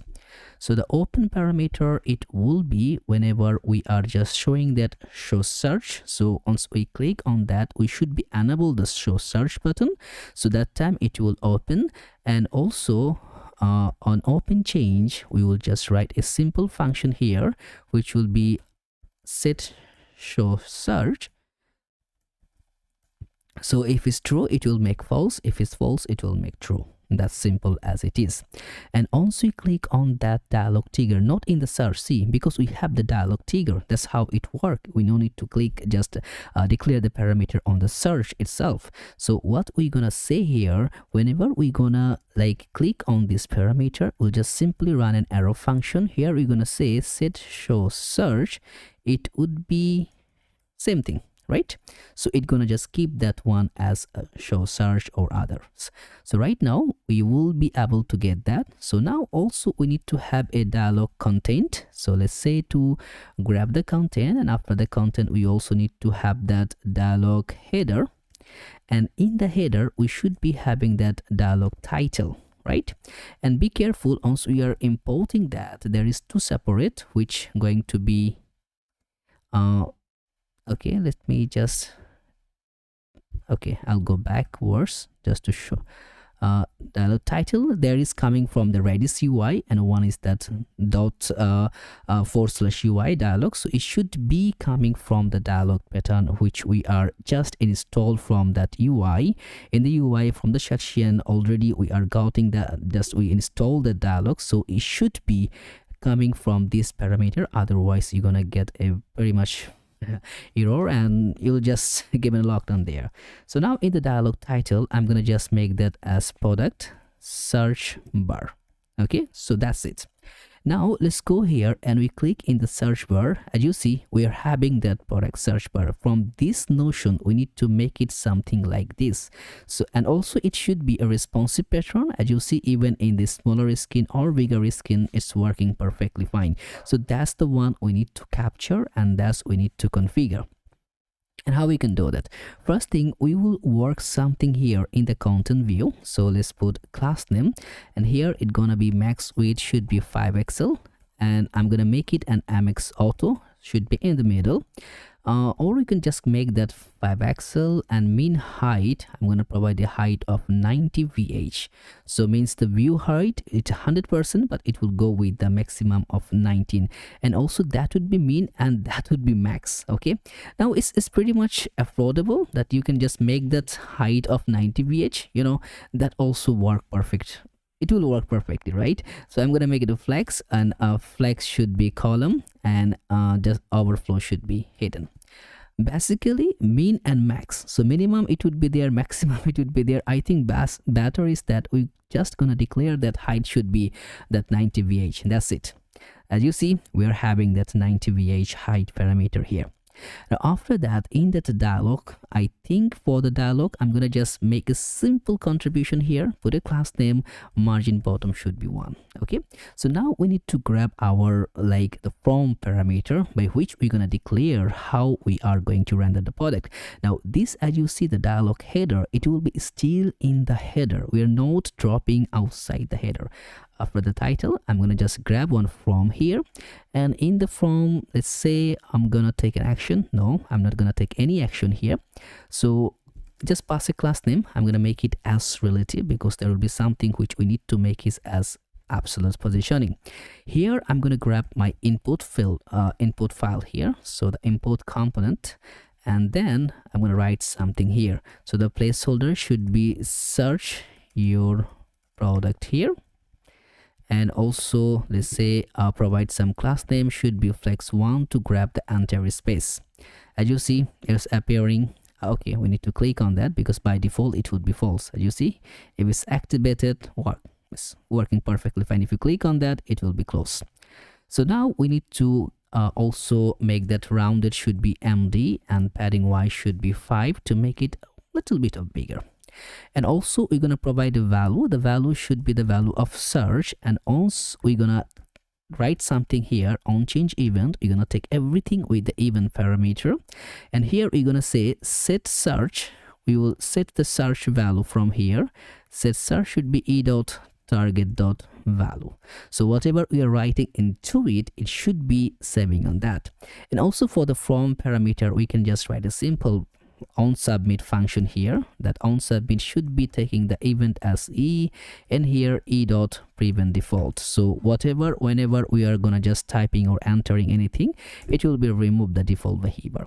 So that's what we have. And after the search input, whenever we are having a search here, you know, you can make that console.log with every parameter if you want to just see how it's working. There is a lot of videos in my channel where I explain how that things work, how the console log things, and how you can can grab the value. So it's up to you. You can go there. If I do this one one by one, it will be longer than that. So now what I'm gonna do, whenever we are having that search value, means we are writing something on that parameter, we want to also have one like the close icon. So in this icon, put a class name, should be width should be 4, height should be 4, and also I'm gonna make it an absolute position, and from the top it should be 3, from the right I'm gonna make it as 11. And you mean 11, how much is that? It's around 44 pixel or 2.75 RAM. And also whenever I hover, text should be rate of 600. After that we're gonna pass that hover effect parameter here. Okay, done. As you see, if I am writing something, I can remove it. You see, that's the button here to create everything or to remove everything there. Before passing that one, there is one more thing need to be adapted. That's way it should be looks better. I'm going to just take a simple button here. I'm not going to grab my own button, just grabbing a simple button here. And in the button, I'm going to pass that search icon. So let's say, and also for the search icon, I'm going to pass a class name, which should be 5, height should be 5. That's it. And you see that? So that could be effective. And right now, also, I think this button, I'm going to make it an absolute, and that button type should be as a submit button type, and the class name should be absolute, and from the right it should be 0, from the top it should be 0, and bj should be dark color, but it should be a 10% opacity. As you see, it's right there, but not in good look. How we can make it better? I'm going to provide a full width of 10, right? So the 10 width, it will be there around 40 pixel, and height should be full. Now see, it just enter in the RAM. So now it will flex item center, justify center to keep everything in the middle. Now as you see, if you just make it bigger, you see that there's a 2 sidebar here which is not rounded. We need to fix that one. How we can do that? It's pretty simple. As the rounded tr should be empty, so the top right, and also I'm gonna make it this a rounded MD. Let's see what it's gonna affect here. I think no, rounded MD is not good. And also I think top right and top and bottom right, rounded bottom right should be MD.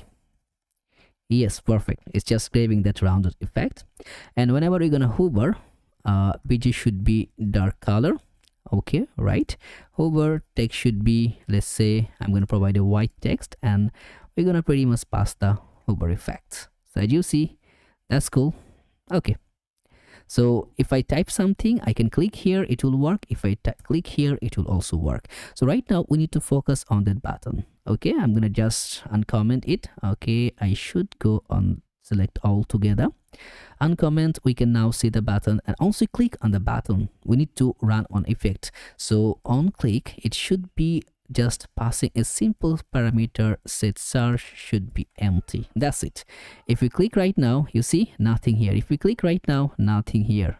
And also you can make effective here if you want to make that, like whenever anything here in the search, you can just make with the template parameter, and here instead of that just put an okay, here what I'm gonna do, if there is a search and we're gonna just make that bj should be dark color and text should be white. You see, so automatically whenever we okay, what's wrong here? bj should be dark color, text should be white. Let me grab that, something we're missing. Okay, oh yeah, I got that. So hover bj should be dark color. So now I think it will work as a cross combination. So if there, and if not, we also pass that bj should be dark color of 10% opacity, and I'm gonna remove that one. That's it. You see? So now simply, if I type something, as you see now, I know it's already searched. You see? It's very simple. You can do lots of those tricks if you are either feeling motivated to do that. So now right now we need to configure if we are getting the product or not. But before entering this product scenario, before that, you see the dialog header is finished here. After the dialog header, I'm going to pass a div here. In that div, I'm going to just simply make that, let's say just pass a p tag, should be searching on. progress, just to render, you know. So here, how it gonna render, that's what I'm gonna just showcase here. So width should be full and height should be full, means the parent height it will take, and overflow y should be scroll. So whenever the product it will come, it will be scroll over there, and I'm gonna pass a border. Border should be dark color with a 20% of opacity, and rounded should be empty. So that's the scenario is coming here, and pretty much what you are watching here, that should be this one, you see. So searching in progress, and you grab everything. So that's what we are creating right now. Okay, so before going further, I think it's better to grab our product, so that in this way it can be pretty simple and easy to get everything. So how are we gonna grab our product? As you see, this is just a client-side library. We need to grab our product using that use hook parameter, right? So we're gonna write a simple function, should be fetch products, and here we're gonna use that use callback. Why we're gonna use callback? Because once you are typing, it's actually taking a bit of like kind of milliseconds parameter. You know, you need to type a word, then word. So instead of calling every single type letter, we will make a predefined, like after 300 milliseconds the call will go, like a second, like a very little notch. Like I want to search for a pen, right? So pen.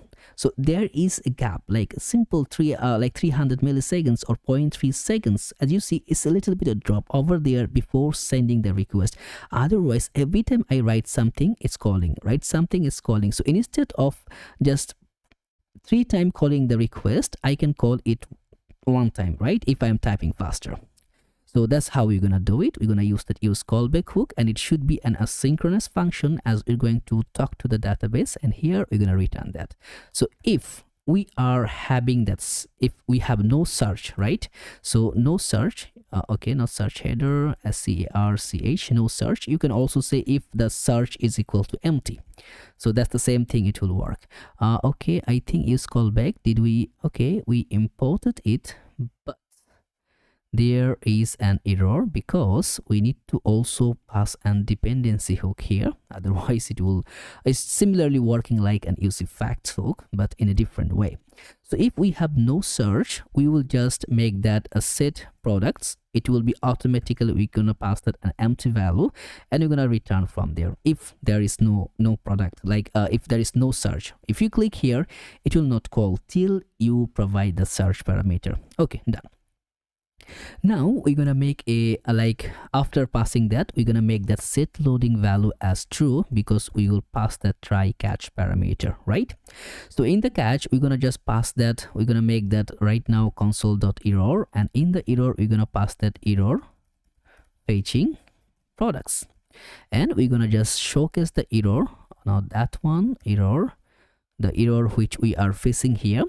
And also after the try catch, we will get a parameter called finally, not fin, that finally, and in that finally tab we're gonna make that set loading as false. So it doesn't matter you retrieve the data or you fail to retrieve the data, in the finally the loading parameter will close. So till I got the request from the backend, I should be having something by using that loading to show. I can show a loader, I can show a message, that's up to us. Now we need to write a query. So the query is equal to, that's pretty simple to get it. And by the way, you can also go to the grok query, then, you know, get the value, and you can find how it works. So before running the query, we can also go in our to get the grok query here in the vision tab. You can write your query and then you can go with that. So you'll just go with the type with the we'll get the type of the product, and instead of the variant, we'll not go with the variant. So you can delete the variant here. We're gonna keep the order as it is. Okay, should be removing that, and we're gonna just go with the search. So you're gonna pass the name, and that name should be match, right? So right now, what kind of products we have, so that we can search. Let's say we have okay, I'm gonna just copy this one. Let's say adult ultra. Okay, just copy this, and I'm gonna paste it here just to get if we are having the value. So adult ultra, so that's our search value. If we hit enter to fetch the data, You see, because we are only getting that name because we are passing the name. If we are just passing everything from there, it will provide everything, all the data structure. So that's how you can go with that, right? So that's the same search parameter we're gonna conduct, but we'll not conduct in that way. We're gonna go with a dynamic way, because every time we search, we don't know what kind of keywords we're going to have it, right? So here in that, after the star mark, we're gonna just render the query. The underscore type, it should be is equal to it should be defined as product. And by the way, I'm still referring you to go back to the Sanity to just go and understand how the grok query is working, because it's not pretty much not enough to explain each and every single contact motion here. Feel free to go to the documentation, try to read and figure out how those things work. If you're having any issue, having any problem, let me know in the comments and I'm going to try to reach out and help. So if the type is equal to product and the name should be matching. Now here I'm going to pass the dynamic name, which would be is equal to search.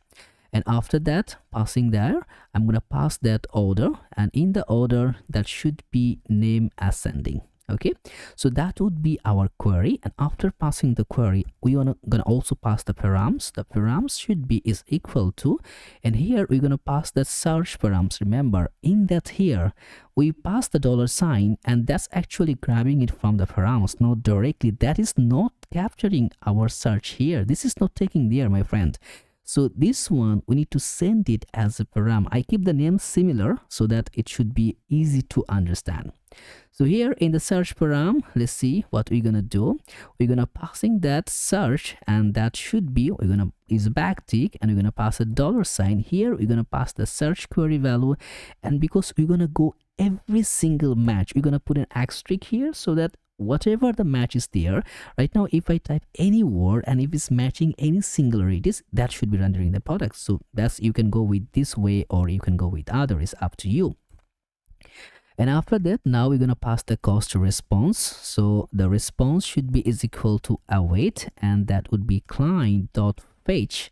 And from there, we're going to pass the query, and also we're going to pass the params. That's it. And right now, because after if everything working, we will just see the log just to view whatever the response is coming. So the response here right now, if we go here and type, I think nothing will appear. You know why? Because we didn't call the function. That's the most basic error we are facing and we're doing all the time. If I just write something like t-shirt or like shirt, you see nothing happening here because we didn't call that. And how are we gonna call? Because every time my search value is changed, I want to call it. And you know how we call, we will just use the useEffects hook, and in the useEffect I'm going to define that like that. So first and also I think for that dependency in the callback, I will use that search parameter, because every time I type something that should work.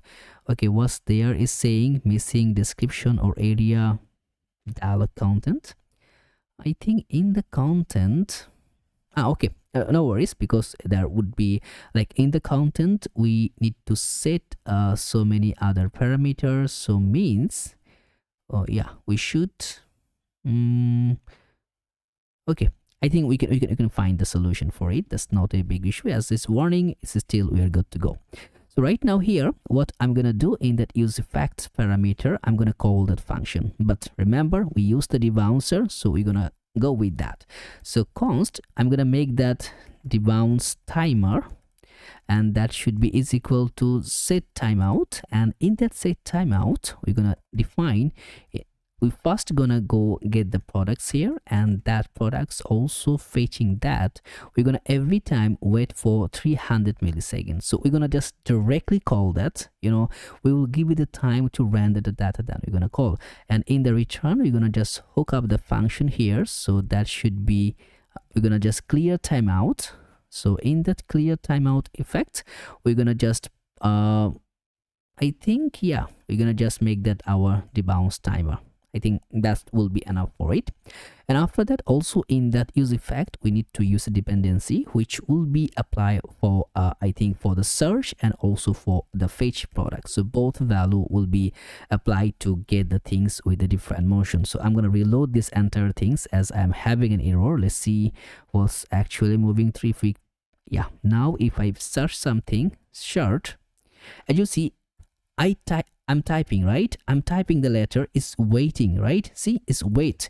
So right now, if I just type shirt, I typed 5 words, but it calls only one. So that's the beauty of using the debouncer. So you're gonna have a less call, and you know it will be also quicker.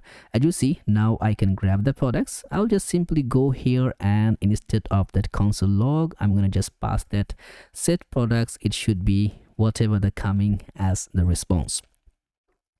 Now let's go back here, and I think in the dialog content, why it's messing me with.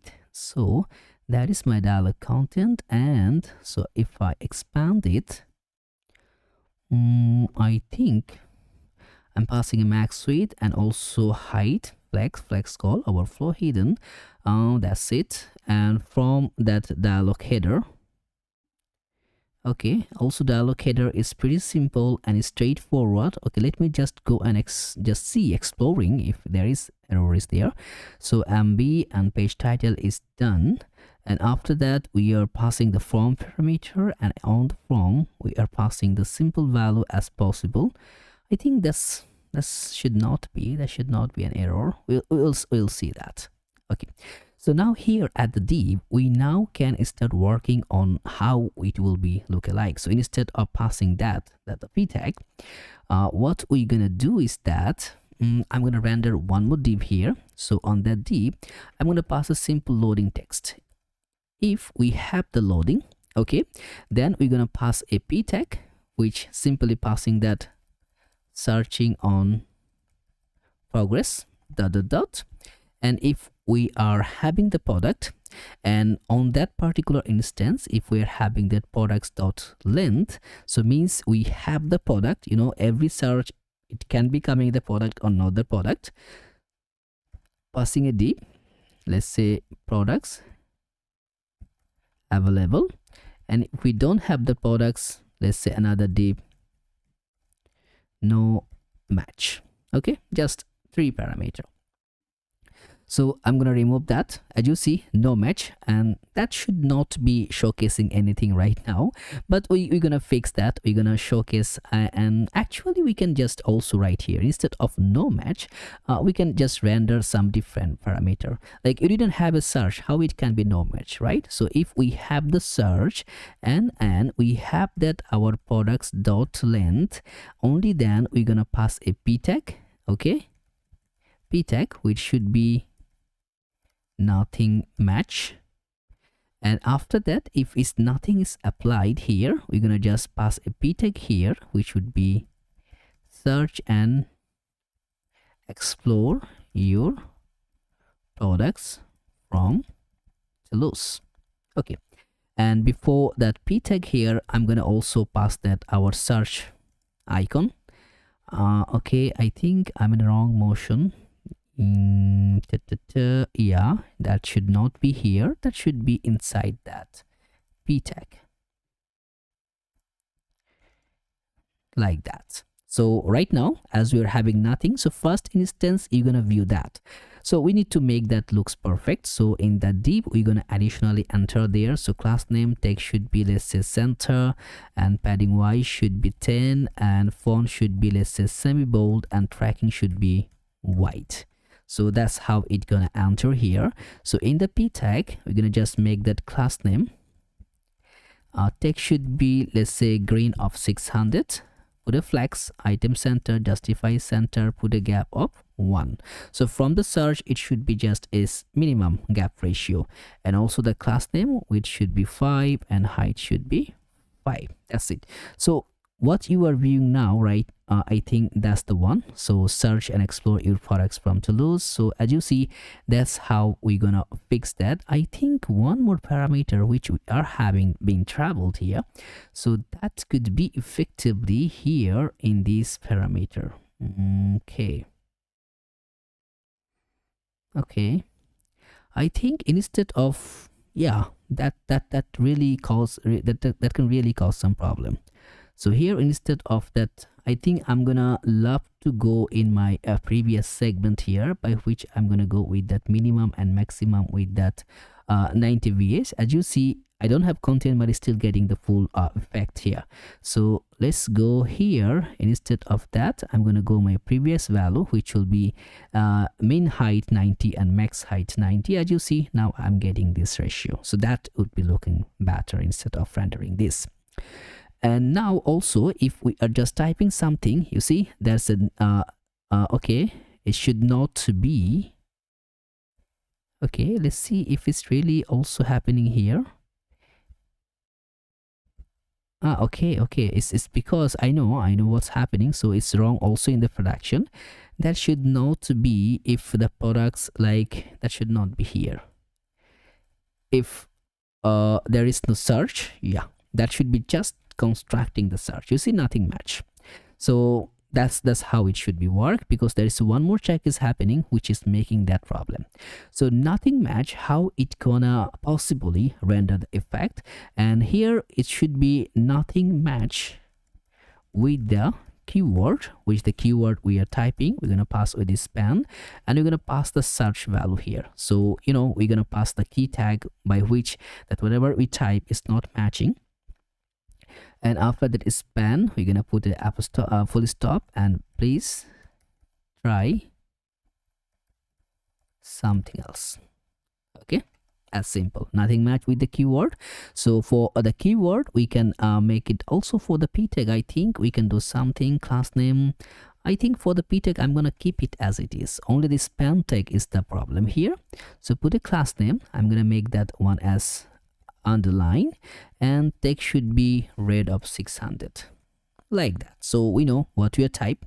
Now if we remove, and if we're having the product, you see we are having nothing here. If we having that product, okay, products available, so everything is working perfectly aligned. But now we also need to render one a loading value, which is the searching on progress, if we are having loading than the other parameter. So instead of passing that one in a dummy layer, what we're gonna do here, like searching on progress, before entering that, also you're gonna pass a loader to icon. Okay, so we are having that. Let's say I'm gonna type something which you see that's just having a bit of slower. I'm gonna make it in a backtick here, so the loading is removed. Searching on progress, we can see.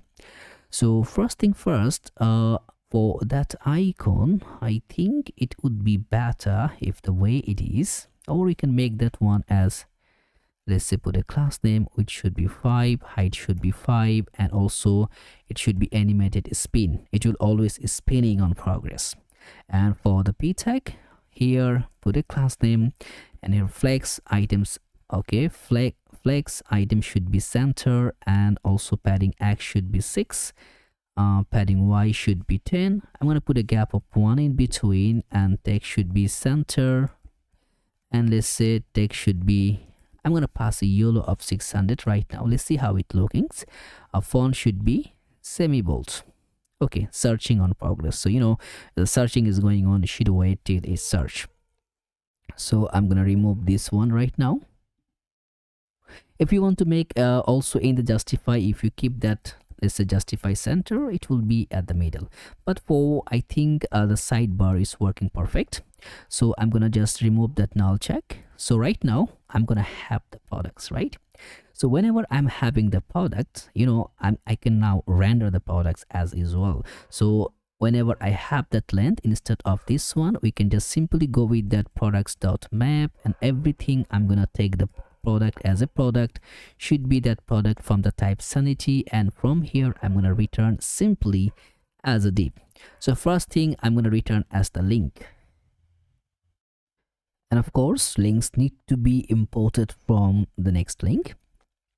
And on that link, I'm gonna just render our particular scenario, which should be our image. So if the product dot images is available, only then I'm gonna render it. So here it should be our image. So also need to define, like if we just go in the product card here, product card, we know how we did that. As you see, we just defined that href there, so we need to do the same thing here.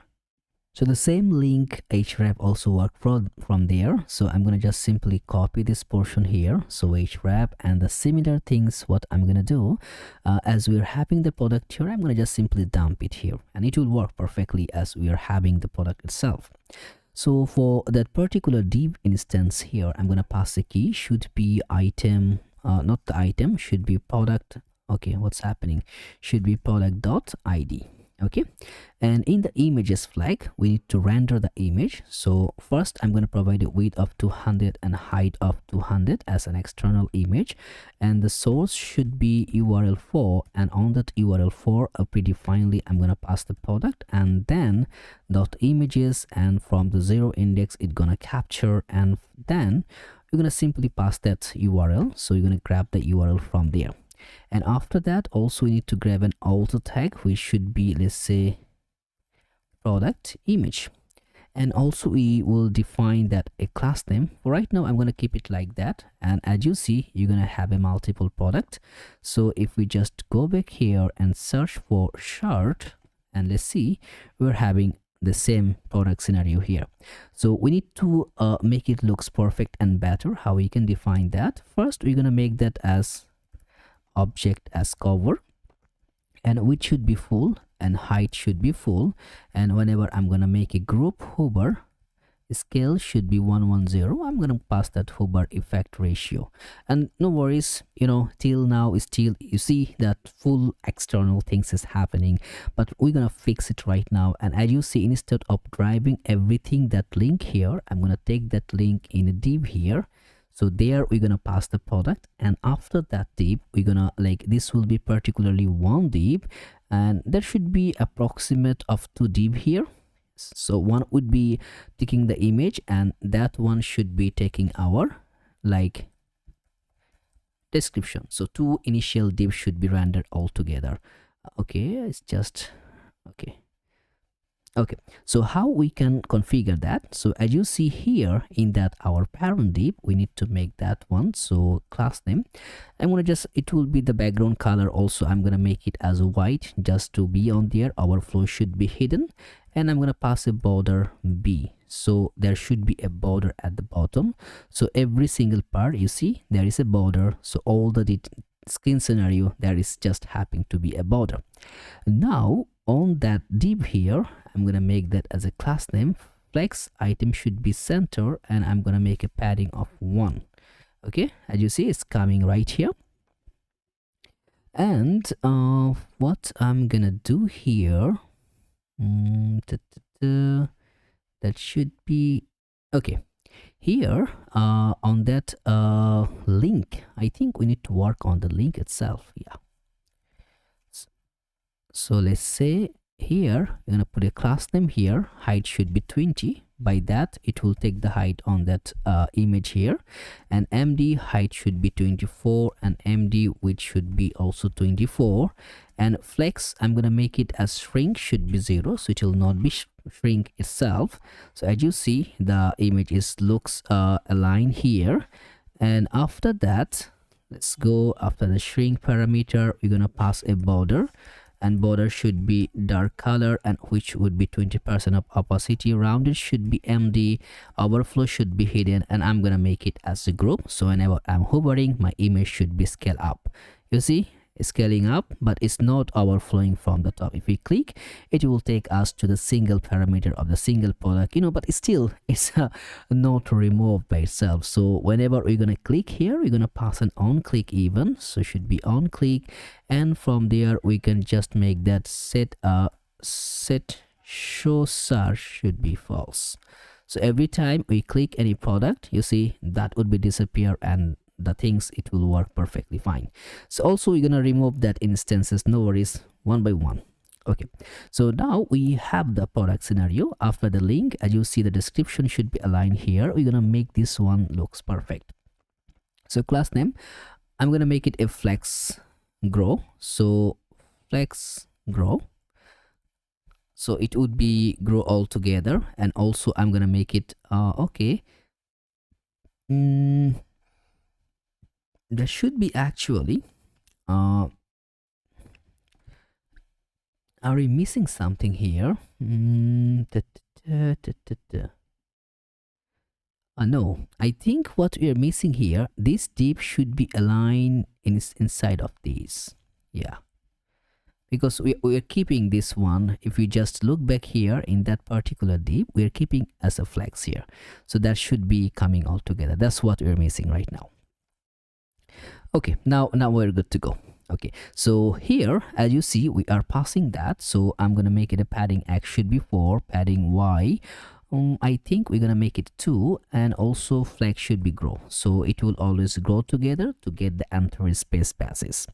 And also as you see that bottom, so the last parameter also there, I think we can remove the bottom what you can say, the border B where we are passing that, you see. So we can just simply write a simple parameter here, last border B should be, let's say 0. So as you see now at the last there is no border. Now what we can do here on that div itself, we can now make all the things parameter to be completely aligned here. First I'm gonna take another link which going to grab our h3. So here also I believe we can just simply predict to be pass everything. I think it would work. Yeah, so in that link, because also if we click this particular instance we will just take back there. So here we can just simply pass it. So in that h3 tag we're gonna pass that product dot name. So here we have the product name, and after the h3 one we're gonna pass a p tag where we're gonna pass that product dot intro, like that. So we have two parameters itself.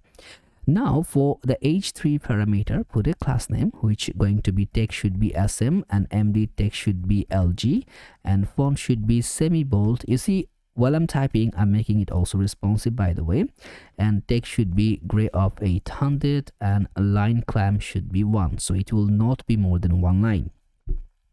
And for that intro itself, for the intro we can make it like class name text should be sm, text should be gray of 600, and line clamp also I'm gonna pass it 1 so that it will not overlap.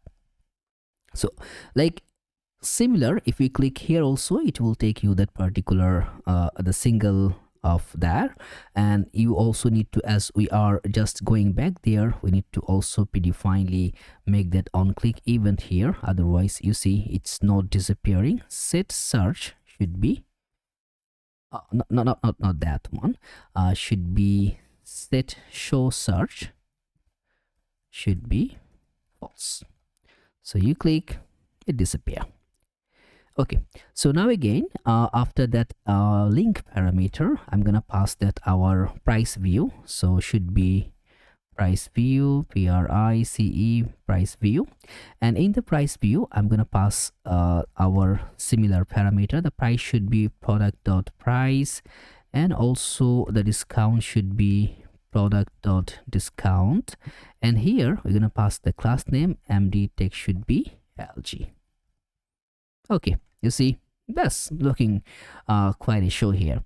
So right now if we make again in the search, okay, we are having that value. After the price view we can also pass like after the div itself we're gonna just get another div here, and on the div we're gonna pass that add to cart button, and in the cart button we're gonna pass the product, so our product should be aligned here. As you see our add to cart button is appearing and should be shared. And here let's say put a class name which should be 60, and margin top should be 1.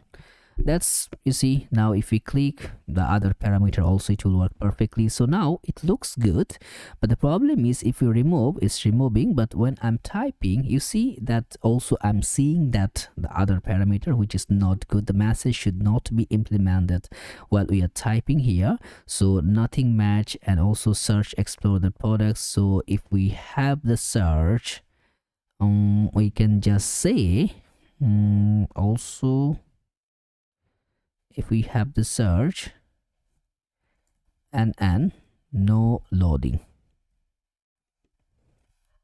Oh, okay, it's not be there, it should be before that, and no loading. Okay, so even we type here, okay, because the call is just passing for a bit here, so it just passing that scenario. So you can go with that. You can feel free to make it more classy, the look it can be passing itself. But right now, as you see, we are entirely developing our all the structurized data. As you see, everything is working perfectly. For our front end side, all are looking pretty much good here. But before going to depending on this state, remember all the page here, if you just go back there, about us, we have one about us, and also we have our contact us page, we have our terms and condition. So that's page details. I'm gonna just bring up a quick one. So as you see, we are having that about us. So now we will just go with the about and passing that all the value here. So let's go back here. Now here it depends, you can pass your product, your about section, and your details here. It's up to you, but I'm gonna render everything here. So in the app, it should be go in the client and user, and here we're gonna pass the about. So in that about segment here, I'm gonna just simply passing the text which we are implementing. As you know, it's just a dummy text parameter here, so it's up to you. Either you can use it or you use your own text parameter. So I'm gonna just go it a slow bit here, so you can read. If you want to write that same thing, you can post to it and you can pass the value. So that would be for our about segment here. And also in the container, we're gonna pass the class name, so that it should be max width should be 6 XL, and also LG padding X should be 8 and padding Y should be 12, so that it gonna passing a bit of room to looks a little bit in a good way. And for the contact us also, we will just pass the same, because now on the contact segment we are not going to render anything, but later on we're gonna pass the value. So let's go in the contact page here. So after that, we'll go in the contact. Now in the contact, if we just focus the design here, if we just go and see the contact, we are having a contact form, and you can pass the message itself. So how we can just pass that deviation value? So first thing first, instead of rendering at this container here, or we can go with the container, I'm going to just pass one h. So let's say we're going to pass one h1 tag, which we're going to say contact us. So that would be the key here. And also I'm gonna just pass the text here, which gonna say the details parameter here, which we should hear. That we'd love to hear from you. Please fill out the form to fill out the form below, fill out the form below, and we will get back to you as soon as possible. Really just forgive me if I'm going to fast here, because I want you to fulfill this notion here, because later we're gonna just fulfill our state parameter. So the max width should be 3 XL, and padding X should be 4 by default. So and SM like PX should be 4, and SM PX should be 6, and then LG PX should be 8, and PY should be 12 itself. So we can have that one in the middle. You can render it in the title, and for right now just put class name. Text should be 3 XL, font should be bold, and margin bottom should be 6. So we have a little bit title segment similar of this one. And after that, for that p tag, which is MB6 already defined, then we're gonna have a from parameter here. So in that from, we should be having, let's put a class name, and here space Y should be 4. Okay, SP space y should be 4, and in the from we will just render our div here. On the div it should be a label, and in the label we're gonna pass the name, and also on that label parameter HTML4 it should be the name. So we can see the name here, and after the name we will render our input. So it should be input, and need to import the input here, and here we're gonna type, passing the type as text, and also we're gonna pass simply the name should be the name, and then the class name which should be full, and also padding x should be 3, padding y should be 2, and we're gonna pass a border, and border should be gray of 300, and then rounded should be MD, and by default it should be required. So you need to pass the name. So we should be able to grab that one. As you see, I'm gonna close this one, I don't want to render it. Okay, hit reload. I think something, yeah, okay, so we have the name. So that's the same scenario it's going to happen. So what I'm gonna do right now, as you see, that div should be also put a class name space y should be 0.5, and we can okay, that's it. So what I'm gonna do the similar way as we're gonna have the other two, which will be the email and the text area. I'm gonna render this one. So we need to just import the text area. So as you see, the second input is passing the email, and the third input is passing the message, the same simple parameter. Okay, and after that, in the before finishing the div, we should be having, like after finishing the div, we should be having a button here which will be passing that same message. So that's like it. So in the button we also need to define some class name here. So for the button we're gonna pass the type should be the submit type, and also for the button the class name bg should be dark color of 80% opacity. And instead of typing that, we can grab our button component here. That's up to you.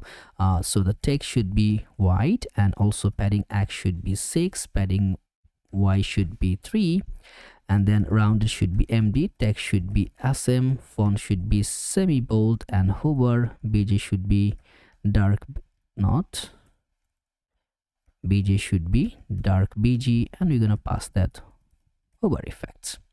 So that's the same thing going to happen. As you see, now I'm gonna leave it like that, because later on we're gonna come back here to cross over the contact segment here, and after the contact we can go with the terms and condition page. So here we're gonna just define our terms and condition. And for that one, I think it's right here after this segment here. So we have the terms. Now also the same thing I'm gonna do is that just to define that parameter here. It's pretty easy to go in that way. Again, I'm saying that's up to you, because because this is simple staging. It's not a big deal here, just a text and the design parameters. So it can make a lot of sense just to go in a little bit easy way. It's up to you. You can fulfill the rest of it. So we have the terms and condition data and the other parameter, and the container we can make it looks alike. So should be max width should be 3 axle, and after that let's say SM padding x should be 6, and also the LG padding x should be 8, and padding y should be, we're gonna pass it as 12. So it should be a middle align. Looks quite good. I think two more properties available, the privacy policy and FAQ. The privacy also bit of similar, not that much of that context. So I'm gonna grab my privacy here also. So should be, let me just go and grab those things. So it should be aligned.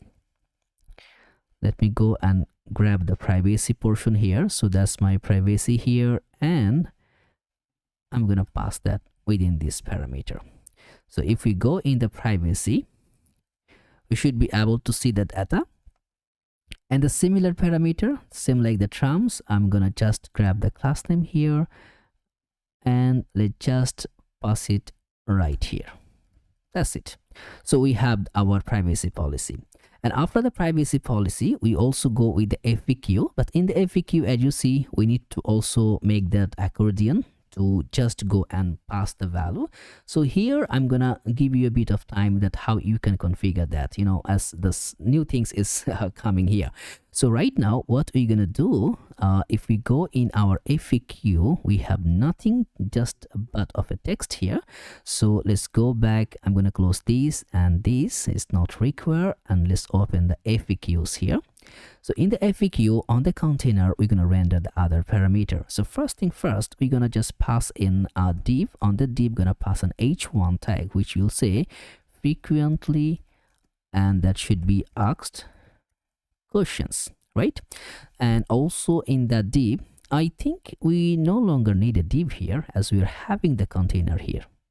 Yeah, we can pass the value right here. So in their class name should be, let's say, max width. I'm gonna put this one, I'm gonna put a 4XL. I'm just messing around so that you can have a understanding on that. So SM padding X should be 6, and LG padding X should be 8, and padding Y should be 12. So like this. You can use the title parameter if you want. I'm just exploring that, right? Put a class name tag should be, you see, because I think we have the title, right? You see the title component, that would be also working perfectly aligned. You can just pass, if you want to pass the class name 3XL, I think that's only the change should be here.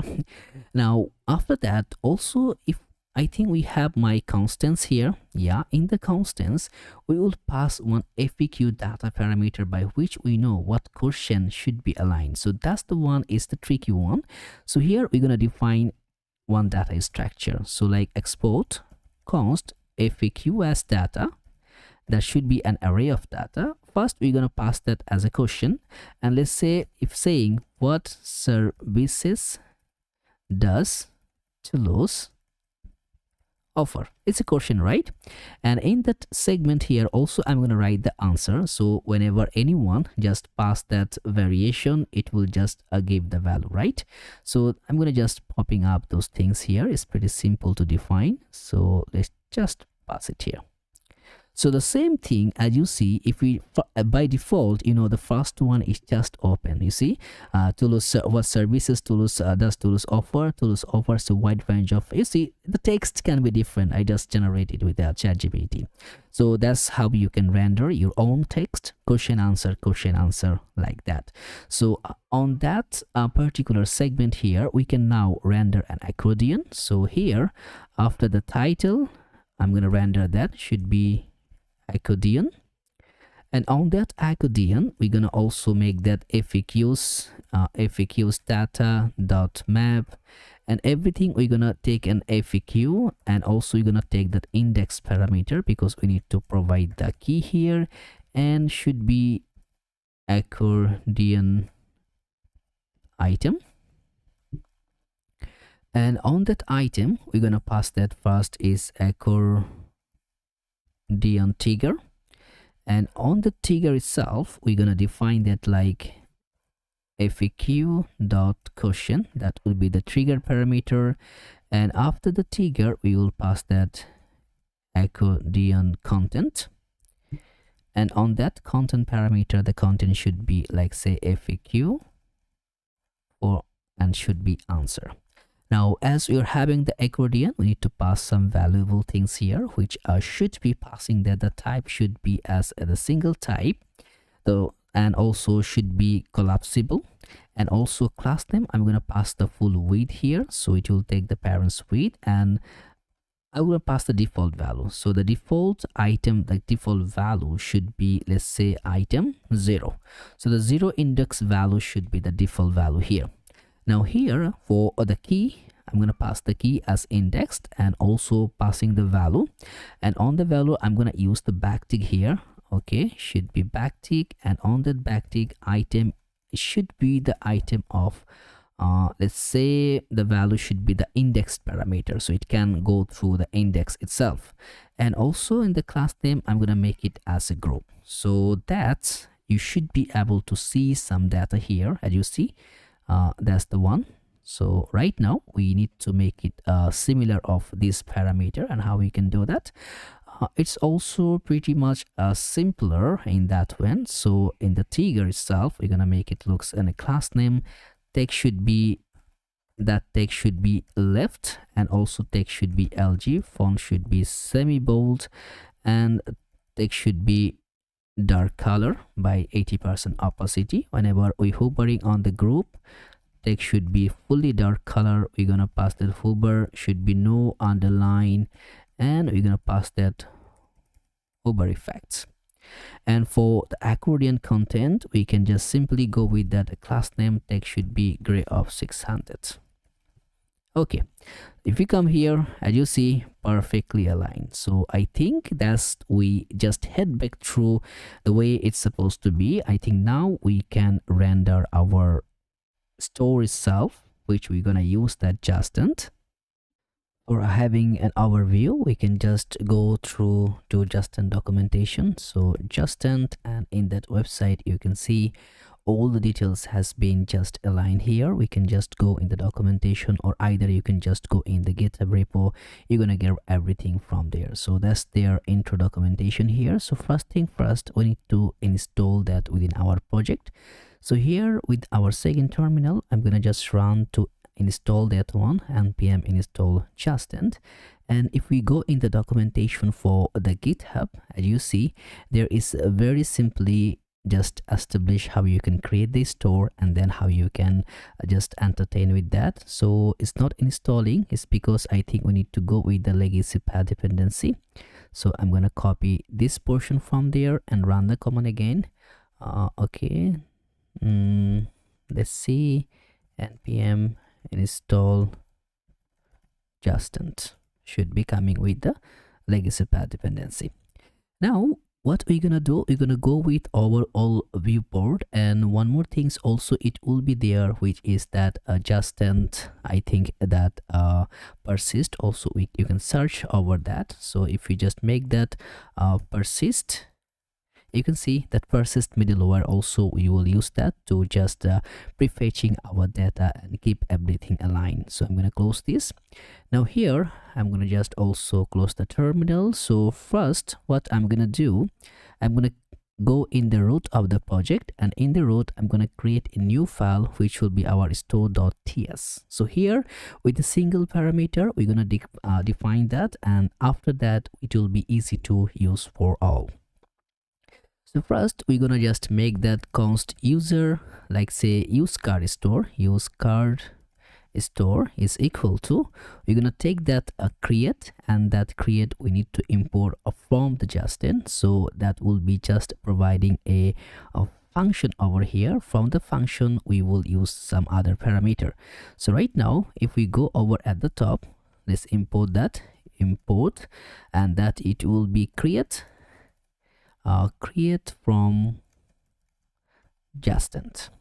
So also what we're gonna do on that create parameter, we're gonna wrap everything, like we're gonna wrap our persist. So we're gonna just open a function divine value here, then we're gonna use that persist, and on that persist parameter it will be coming up not before that, it will be coming up function over here, and from that function we will just get a set value and also grab the get value, and from there we will define a function and then writing the object. And there would be some error, no worries about that, we're gonna fix that. Also we are just clearing everything up and down. So also we need to import that persist from, it should be Justin and / middleware. So now as you see we have create, and now we need to also passing our like the state parameter, because right now we will just create two state we will create. One, it will be that interface should be a card state, right, and that will be an object. So the items should be that items of that, as is you can say the card item.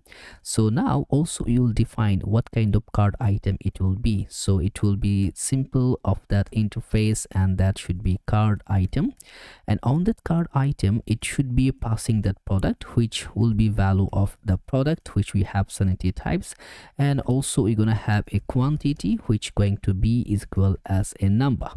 So now we have our card state, and then we will just simply add a function which will be add item, and here we will pass the product which will be of just value as a product, and that will be simply a function which we can run through the void.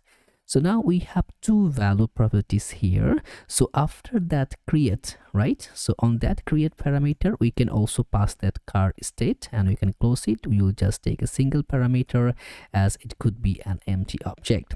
So right now, as you see, we are passing the value, right? So over here, we need to just pour up the things, how it kind of look alike. So right now, we're going to pass the items. So the item should be as an empty array, right? And also we're going to pass that add item value. So right now let's just define that should be add item, and which by default taking that a product as the parameter. And here we're going to define that just need to be provided set. So from the set we will take the state, and from the state we're going to just pass the value. So what we're going to do, we're going to just run a simple component here for just passing the value. So first thing first, we will find that okay, we're gonna keep it here. So before dividing in other pairs, we can now, what we're gonna do is that after passing this parameter here, we're gonna also need to pass the name, and that name should be our card store. Okay, so now we will just go one by one. As you see, you can just comment that, so the error, it will be disappear. So no worries, let error should be there. We will fix it one by one once we are creating the other properties. If you are alone with me, it should be going up all the error one by one slowly once we are building. So once you're adding product in the cart, first we're gonna check if the product is in the cart available or not. So with that, it will be existing item is equal to should be state.items.find. We're gonna find through the parameter of an item, and we're gonna match that item.product.id, and that id should be match is equal to whatever the product id we are passing. So if it's available, it means going to be highlighted as an existing item, right? So now if we have the existing item, then we're gonna do something, otherwise we are going to do something. If we doesn't have the existing item, simply we are just going to return, and in that return parameter we're gonna pass all the items, and then we're gonna spare through the state.items, and after that we're gonna pass that product quantity. We're gonna pass the product, and the quantity should be 1. So means whenever you see, once we are going to add that product in the cart, it should be added in the cart. So now once I'm going to add again, so first time this product is not available in the cart, so I doesn't have that existing product, right? So whenever I'm gonna click on that, it's gonna keep the product there, and remember that product doesn't have a quantity key, so I'm gonna just passing a quantity 1. But the next time once again I'm clicking on that product, means I already having an existing product, that time it's gonna just add the quantity +1 because I already have the quantity there. So now let's see if I have the existing product. I will return also what I'm gonna return. From the return, I'm gonna pass the value parameter, the items, so should be the items, and that item should be state.items.map. I'm going to map through it, and I'm going to pass because multiple items can be there, and from there I'm going to define that item.product.id. I think the product id, it should be there always. Why I need to go with the fallback? I think, let's say if I have that, then I think no need to find the mapping value, right? So what I'm gonna do, I'm gonna just pass that, we can just simply pass that. So on that parameter, let's say if we go, we're gonna spread the item, not this item, we're gonna, or I'm gonna go with that simple parameter. So the item should be the items of that item should be here. We can just spare that all item, then the quantity, I think that would be the item. Why is giving the bigger? Okay, yeah, I need to spare the items, otherwise I cannot get the single item parameter. So the item should be state dot items dot map. So every single thing would be as an item, and I'm going to define if item dot product dot id is available, then we are going to okay, product.id is equal to the product.id which we are passing, right? So if both id is match, we are going to render something, otherwise we are just going to pass the item. And if the item is match, what we're gonna do, we're gonna simply just going to, okay, if did we missed anything here, state.items.map, we are passing the return value, we are passing the items, here is state.items.map, and individually we are mapping through it. Okay, item.product.id is equal to product.id, otherwise it's just passing the item, so that should be our item. And here we're gonna pass the quantity, and that quantity should be item.quantity plus 1. So every time we are having an existing item, it's gonna just align through it to get the and grab the quantity one by one. So that is the one parameter. Now I'm gonna just go and grab the other properties. So that's the pretty simple predefined structure which you need to follow. So we have the add item, then also we should be having that remove item. Also on that parameter, it's gonna take that as the product, as I believe we're gonna pass that product id here, and that should be also taking the string, and that one also should be a void. So in that remove item, we're gonna pass a product id with particular id, we're gonna remove the item from there. And that's the one thing. I think remove item and delete from cart, it should be having same. And now here we're gonna pass the receipt card. Here we will no need to pass anything, we're gonna just simply receipt our entire card. Then also we're gonna pass that get total price. With that particular parameter, we can get overall my card prices, so which going to be a number. And then also it should be get a subtotal price. With that key we will sub as subtotal price. With that key we can grab all the subtotal price from there, which also going to be a number. And then also we're gonna get the item count. With a simple key we will just pass the item count, which also need to be passing that product id, which will be as a string. And here we will also pass simply the number.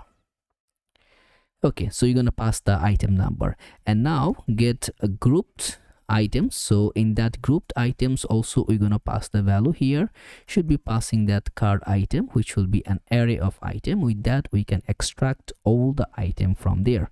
So now as you see in that our build here, so you can also go make up the add to fabric and others. There's a lot of sense to go and create, but right now one thing is missing here. See, my header is not sticky. So if we go back to my header, I will make that sticky. Here should be sticky, top should be 0, and Z should be 50. Z should be 50, and also BJ should be wide, just to be aligned all together. Why is still not working? It's working. Okay, so right now as we are having the store key parameter, right now is again popping up the error because we need to define all of those things. So we just passed that add to cart properties. So right now we're gonna pass the remove item. So if we just keep it smaller, now as you see we have our add item. After that also we're gonna pass our remove item. Here we're gonna pass that product id as the catch. Now from there we're gonna just define the way we need to pass the set value, and there we will access the state from there. And on the states, how we can define it, we will just define on that parameter. So here I'm gonna just pass that items should be, and items equal to, it should be state dot items dot reduce. You're gonna reduce with that. We're gonna just take everything with accountant and also pass an item. So from there everything gonna wrapped with an object. Now if we're gonna pass a condition, if item dot product dot id, so whatever the id is in the item is equal to that product id, right? So if the id we are passing, if that is equal to, then we're gonna do something like we're gonna remove that product. Otherwise, like we also gonna do some action. So else, in that else we're gonna pass that acc dot push. Okay, and here we're gonna just simply pass the item. So right now what we're gonna do is that if item, like I think this if it will not gonna pass any else. I believe so, because here we're gonna check the corresponding things. If we have our like item dot quantity is bigger than one, bigger than one, only then we're gonna write something, and also else condition we're gonna pass something, right? So we can just okay, with that actually we are not going to passing that, like with that we are going to decrease the quantity. So I think remove item, yeah, that should be the decreasing quantity. You can rename it if you want. So one, it will be we are going to pass the id, and with that we're going to decrease the quantity. If the item dot quantity is bigger than one, then we're gonna just push through it. Okay, so within the push method we're gonna pass all the item there, and after passing the item we're gonna add also the quantity, and that quantity should be item dot quantity minus 1. So every time we're going to add a new product, we are going to just add that like minus on that. If else function, we're gonna just push through it, and on that we're gonna just pass that item. And from there what we're gonna do after passing the value, I think I'm missing something here. Okay, let me just grab it. Did I miss the condition here? So in that state parameter, we're gonna pass the item state.item. So reducing from there and splitting with the account, and then if we have the item.product is equal to product ID, then we are passing if item.quantity is bigger than 1, then we are just pushing that item. Okay, we are minusing the quantity from there, else. Okay, I think that else should not be here. Okay, so if we have the item dot product, if that value it just getting towards together, yeah, I think we should be popping up in the else value here, where we can now pass the value should be push, and we're gonna push the item through it, and after end of this parameter we are just going to return that account parameter. And also what I'm gonna do, actually that's very difficult to working once everything is open here, and it's pretty messy down there to just to go, the error is coming from where. So it's the best way to just to go and define that the way it's supposed to be. So right now here we're gonna also pass that structurable value as should be empty, and the value should be as card item. It can be as an empty flag. Okay, right now where's the error is pending right now. Let's see if we just also remove that, and also we just make one like disappear. I think the error might be gone. Yeah, so the error is coming right from here. So first we're gonna check what kind of error we are facing. So that's our remove item, which is passing that product ID, and also in that remove item we are passing our product ID. I think everything is good. As you see, we are having good conduct. Now one, it will be to removing the item from the product, and another it will be the delete cart product, right? So whenever we're going to delete the product from the cart, so delete, and that should be cart product, and here also we're going to passing that product ID parameter, which would be an string, and it will be void also. So right now we have two, which is one add item, and also another one's the remove item. Normally we are decreasing the quantity. So right now we need to also pass that delete product parameter. So what I'm gonna do, passing that parameter, and here we're gonna pass everything as within that product ID. And right now we're gonna set the parameter. So let's just take the state, and from that state passing everything within the object. So the item should be state dot items dot filter. So right now we're gonna delete the product from the cart. So whenever we're gonna hit the delete button, all the quantity should be deleted from there. So you're gonna filter through it, and from that filter, how we are going to filter it. So on that filter parameter, we're gonna grab our product from there, and on that persistence, what we're gonna do, that our product dot product.id, that should be is not equal to the product ID which we are passing. So right now what it gonna happen, it will going to remove the product and then filter the data again. And remember, this product ID should be matching with that product ID. Oops, should be matching with that. Otherwise, if it's not matched, it will giving us an error. So right now we are just passing that. We are gonna delete that product and we're gonna set our state as it is. And as it's done, we're gonna open that receipt card. So do this way, it's very simple. Otherwise, you know, the error, from where the error is coming, we should never know. So in the receipt, we're gonna just passing a simple function which just passing the set parameter, and here we're gonna just pass that items. Okay, let's need to pass the first bracket, and here we're gonna pass that all the items which should be as an empty array, I believe so. So that would be our receipt card, which going to set everything as an empty array. Okay, what's wrong? Those kind of error really messing. Yeah, it's just taking time. The TypeScript should be aligned with that. So then we have another structure which is get total price. So with that parameter, we will be able to get the entire price value from there of the card. So that's also going to be a simple function.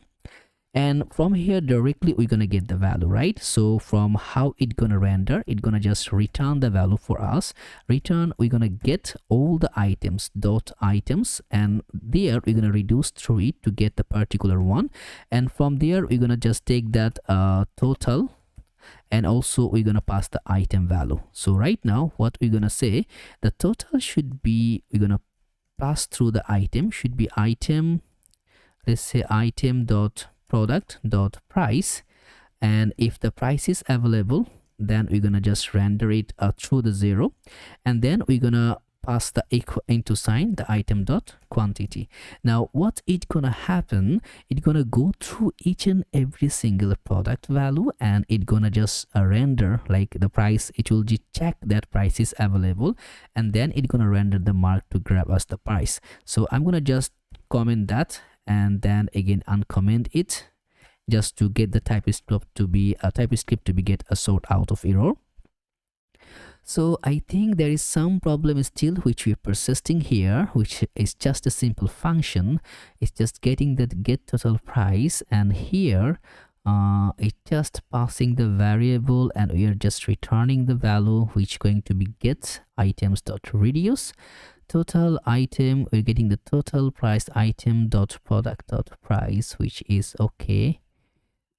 Okay, also after the same instances, we need to also pass a third primary parameter, the 0, just to be checking everything is good place, and we have the temporary value to just provide the price. So if we just go comment and uncomment, I think this time we will be out of error.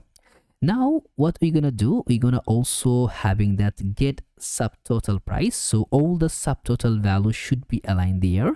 So to grab that one, after this value over here, get total price, we can just pass that get a subtotal price, should be subtotal price. Also it's just a simple functional value, so you're gonna write the function here, and from there you're gonna return get. On that get parameter, we're gonna just get all the items, and then we're gonna reduce here, we're gonna pass the two values, should be total, and also we will pass the item, the similar things which we did before. And from there how it gonna render, first we're gonna render the price, should be is equal to should be that item dot product dot price, and it will be there. Okay, we'll just gonna this null check, and then const, we're gonna get the discount value. So discount is equal to, here we're gonna pass that item dot, let's say item dot product dot discount, and should be there. And after passing that, we're gonna also into with that a price value which we are passing, then we're gonna just minus through 100, because what we have here now a percentage value, right? 5%, 10%, but not an percentage amount. So what we need to do, we need to pass that, like if we have that 100, like if one product price value is the $10, what, and also the the discount ratio is 10. So if the product price is $10 and discount is 10%, then the actual discount is $1. Now we have only the price of 10. So what we need to do, we need to align that $1, like 10 plus 1 should be 11. Then we can show the actual price is 10, but you know that the actual price is 11, but the discounted price, which is the price we have right now, which is now 11. It will make a sense once you're trying it. I know it's maybe something a little bit complicated, but it's really very simple and easy. So now we're gonna pass that const discounted price, right? So the price that it should be price plus discount. So that should be overall price, right? That could be the discounted price. I think, yeah, discounted price. And from here, we're gonna return the total plus discounted price and into item dot quantity. So that could be overall subtotal price, right? And here also in the fallback, we're gonna just pass the 0 value, just go out of the error. And now as you see in that total price, we are getting the total exact price, but in the subtotal price, we are getting the price included the discounted price. So right now, if we have the like 5 products in the cart with the $10, so should be the 50, and with the discounted it should be like 55. Okay, so if we also, I think I will just go with comment and uncomment just removing the error from here. You can, maybe your one will work perfectly fine, so no worries about it. Now we have that get item count. With that parameter, I can get at a time all the item available, all the item count from the cart. So get item count here, we're gonna also pass that product ID, and after passing the product ID, we should be able to get the all available products. So the const item is equal to, that's actually the individual item, right? So like I'm adding the 5 t-shirt in that cart, so that's the 5 count is that, but not the length of the cart product. Okay, that should be secured there. So now also I'm gonna get from here, and then it should be taking that items dot find. We're gonna find every single item, and that item dot product dot ID, and that ID should be is equal to, if that one is the product ID, should be matched with that item. And here we're gonna just simply return the item, and we're gonna pass that item. If the item is available, we're gonna pass that item dot quantity. Otherwise, we're gonna just pass the simple as 0 value.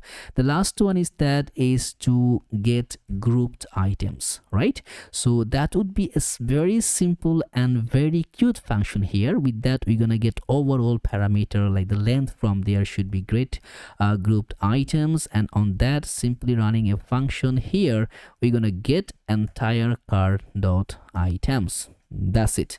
Now as our things is just running well, I think we need to comment it for the sake of the TypeScript and uncomment it. Now as we define that, we can now either we can go with the export default, export directly from there, but we can also do it export default. We can just make that use card store. So using the card store, right now we're gonna just make that our product aligned to be there how we want it to be. Now remember, we have one button here which is calling that add to cart button, right? This button is so popular and so powerful. Remember, if we have the item count 5, you see there is a separate thing is generating in every sense, right? So that's what it gonna be making up here. So I'm gonna just make it 0 to be aligned here. So right now what we're gonna do, we're gonna go and grab the actual thing here, right? So how we can grab that? First, we're gonna grab the cut of that. Like instead of returning there, we're gonna just make that const. We're gonna get add item, which going to be coming from that use card store, which is just a simple function. And here what we're gonna do, we're gonna pass the add item, and also we're gonna pass that get item, so that get item count. So both parameter we are going to use. Now what we're gonna do, we're gonna simply pass an parameter const. We're gonna pass that item count, and remember we're gonna remove this item count right now, which is not required because now we have our actual item count. So here in the item count should be get item count, and here what we're gonna do, we need to just pass that product.id. So with that parameter we know if that product is added to the cart or not. Right now if we just simply log that parameter, we will be able to see if we have that let's say item count. We will be able to see in the log if we are passing anything, and I think every single item should be 0. See, all the item, it just happened to be 0.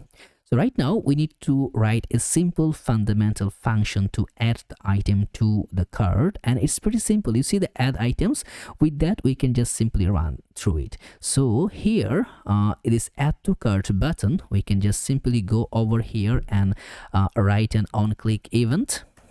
Let's say it should be on click, and here in the on click we can just go with a simple parameter, and then should be add item, and on there we're gonna just simply pass the product as the as item, and also we will pass that toast dot success.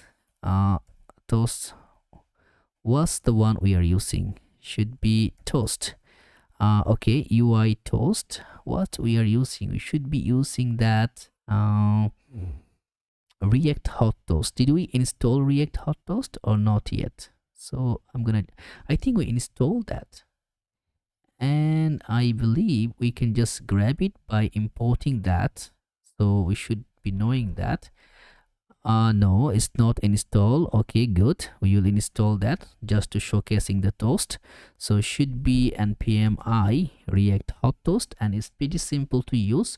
We need to configure we need to configure that in our layout. We gonna go in our client layout, and we're gonna configure that how to render it pretty much everywhere. First we need to also run that with the legacy path dependency, as it's still right now is not supporting with React 19.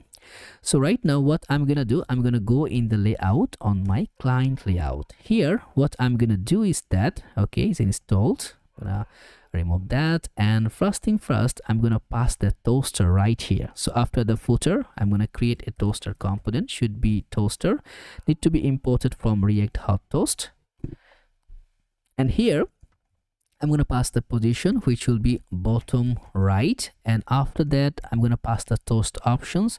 On that options I'm going to pass the style, which going to be style of the background color, or you can just simply pass the background, which will be the black background 000000. And then also we're going to pass the color should be fully as white. Okay, so now we can attach that and use it everywhere. So right now what I'm gonna do here, should be toast, need to import it from React hot toast, not coming, that's really annoying. Okay, it's already updated. It's already at the top. So toast.success, and here we're gonna pass a simple variable message by which we know which product is added. So that should be toast.success, and here we're gonna use the backtick, and I'm gonna pass that product dot name, and also I'm gonna make it as substring, not to make it bigger, should be 0 to 12 character only, and there it should be added successfully, right? So done. Now if I'm adding any product at the cart, remember I've added, and as soon as I did, you see that actually the 4, which actually the dummy value here, but we're gonna render this one right now. So in that subtotal value, so the quantity buttons, remember, so in that particular value we will not grab this one right now. So we know we should be having that our item count. So in the quantity buttons we can now grab the product right from here. So what I'm gonna do, I'm gonna remove this, which is not required. I'm gonna take these 2 parameter, and let's just go in the quantity buttons. Here we're gonna use that, so need to be imported from user store. Now what I'm gonna do is also the same thing should be that getting the item count, and also is out of stock, which need to be implemented. We're gonna also grab these 2 things from there. So we okay, I think this count is not required anymore. So right now if we just go back here, we can see the actual count is right here. Okay, that's really cool.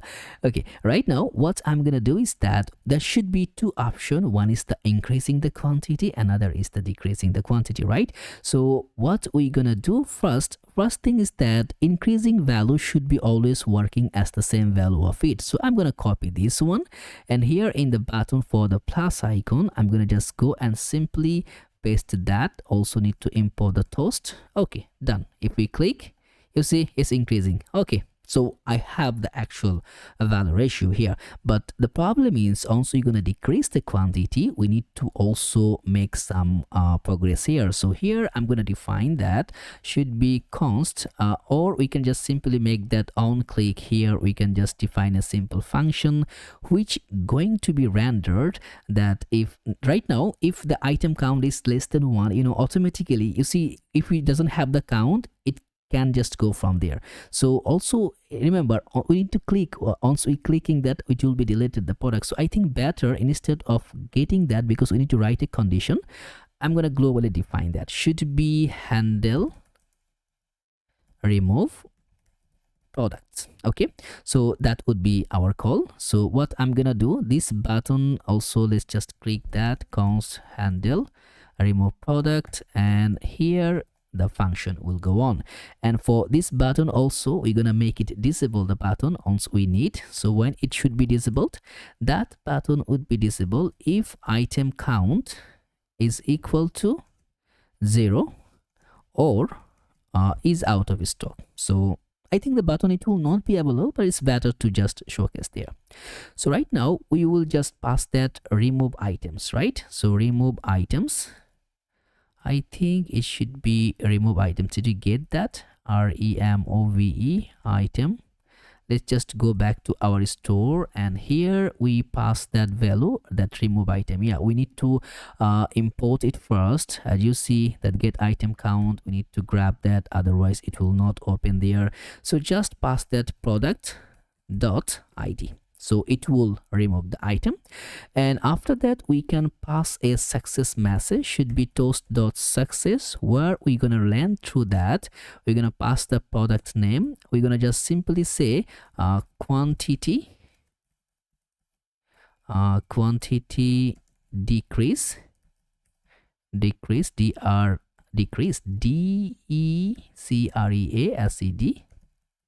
successfully, successfully. So that would be the message for us if we remove.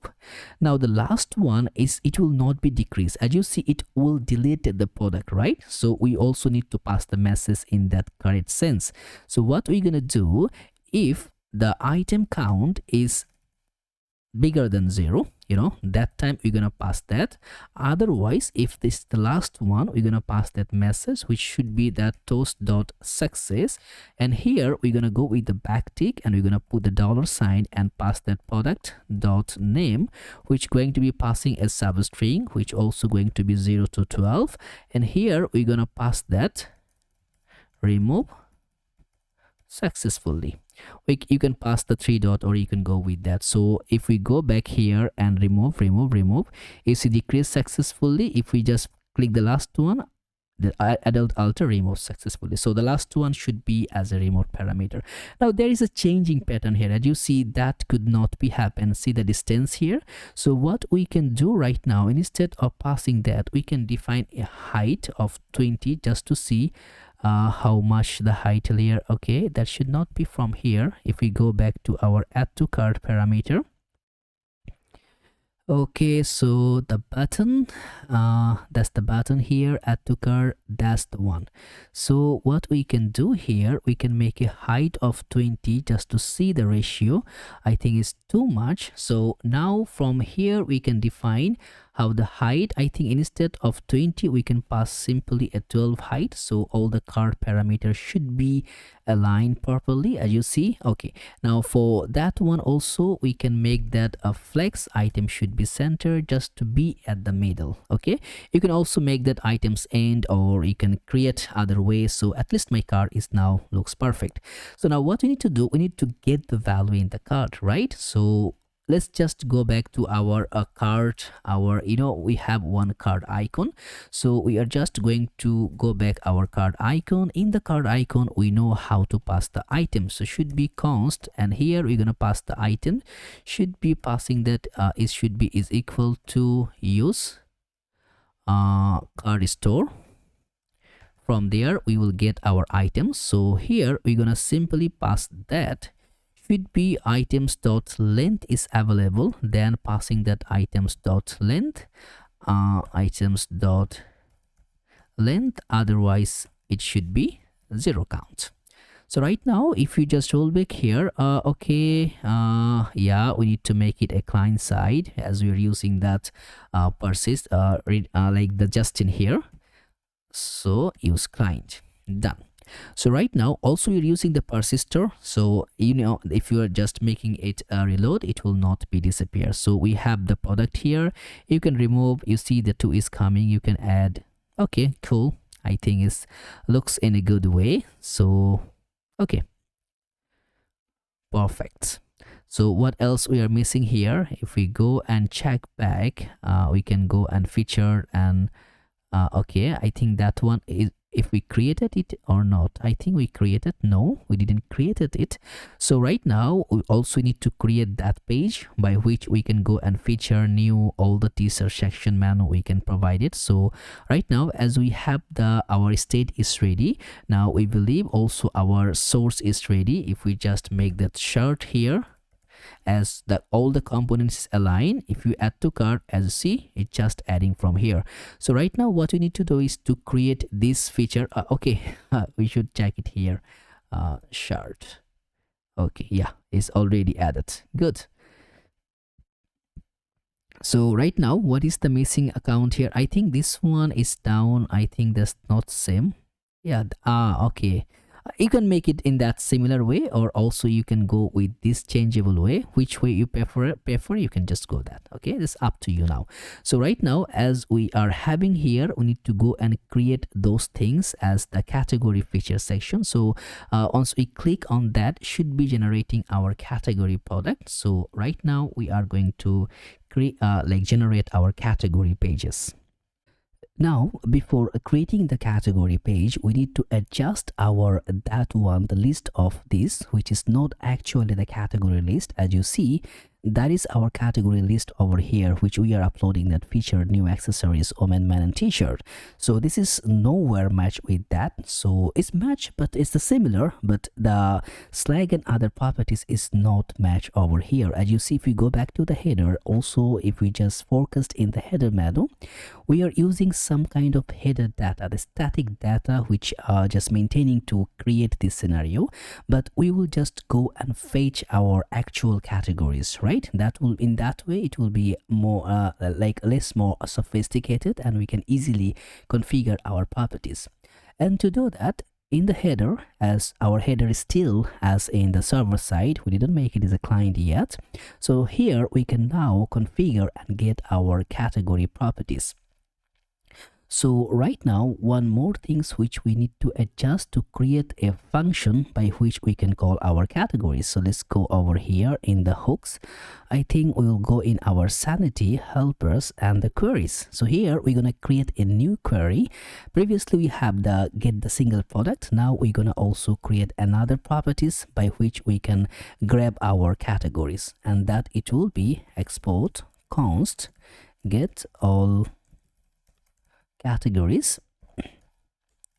And of course it need to be an asynchronous function, as we are going to talk to we're gonna share the data within the database, and it will be using the bandwidth. So we need to be async and wait. It can be wait, can be go on like that.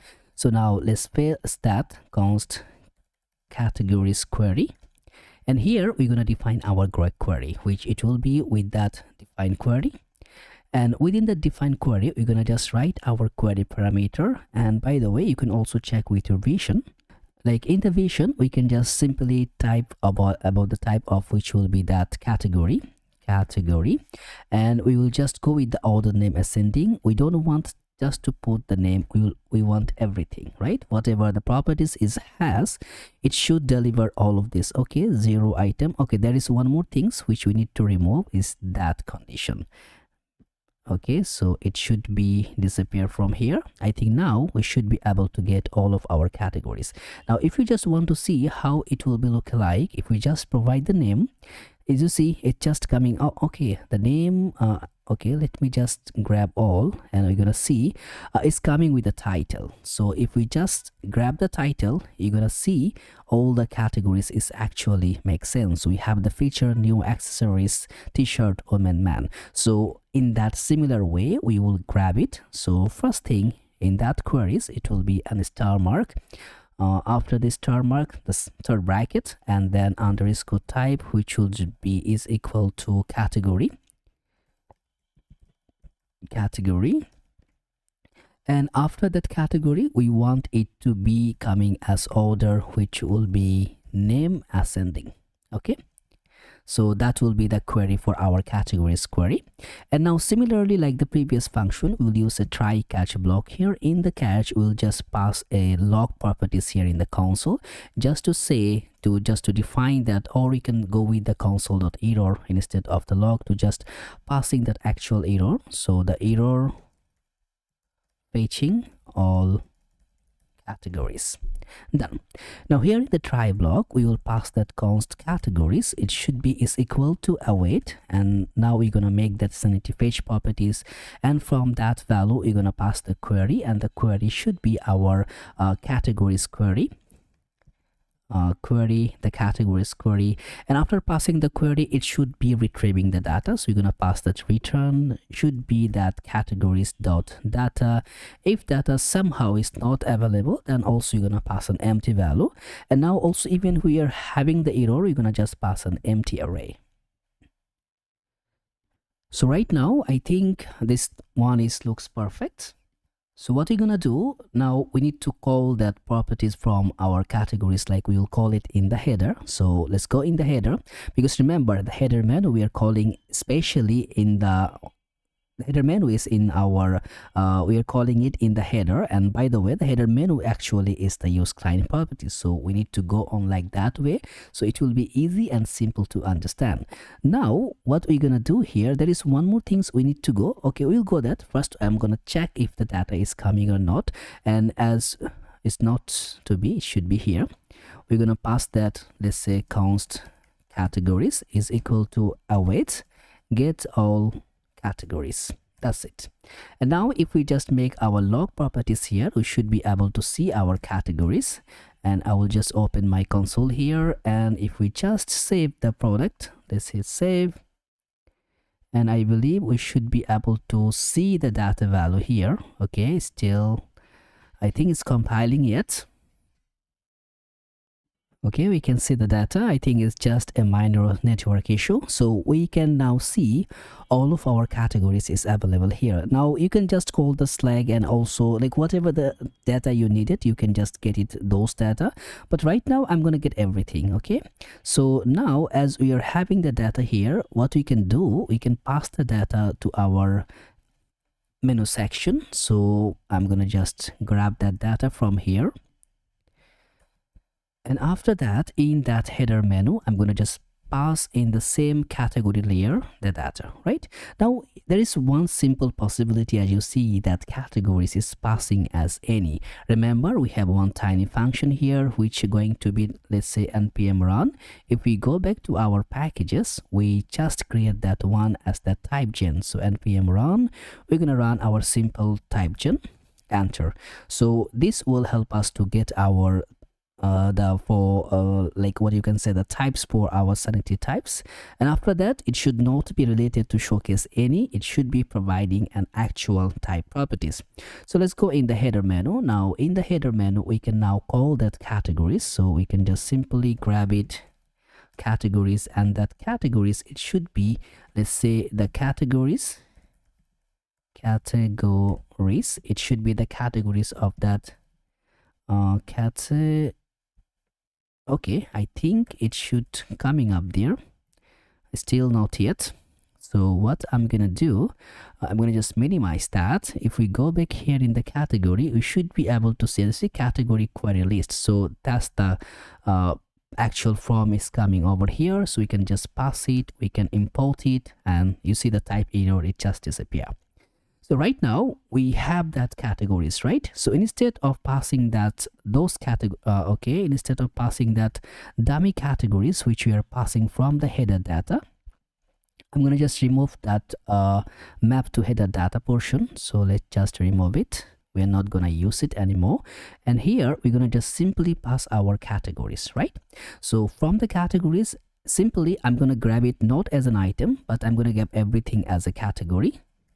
And on that category, let's just put everything in a proper way. So the key should be, let's say, category .id. That would be our key. And href here, because simply if we go back to our previous website, if we just click on that, as you see, it's going to the category, and we are just taking that with unique Slack properties. So that's the same thing we are going to we're going to uniquely add it here. So it should be go in the page of, let's say, category, and after getting to the category, we're going to dynamically render that our category, not categories, category Slack.current. So that would be the link where it's gonna go. And also for the design parameter, we should be passing that category .slack.current is equal to n if the path name is matched with that. And instead of that item, we're gonna simply pass our category. So let's say category, and also I think we're gonna pass the simple layer of this, so it will not be an issue with that. So instead of this two layer, I'm gonna remove that and I'm gonna replace this. Okay, done. If we done everything properly, as you see, we have featured, we have new, we have accessories, t-shirt, man. If we click on the featured, as you see, we are getting in the category and features, means it's working perfectly. But we didn't have that category page, so we need to create a category page.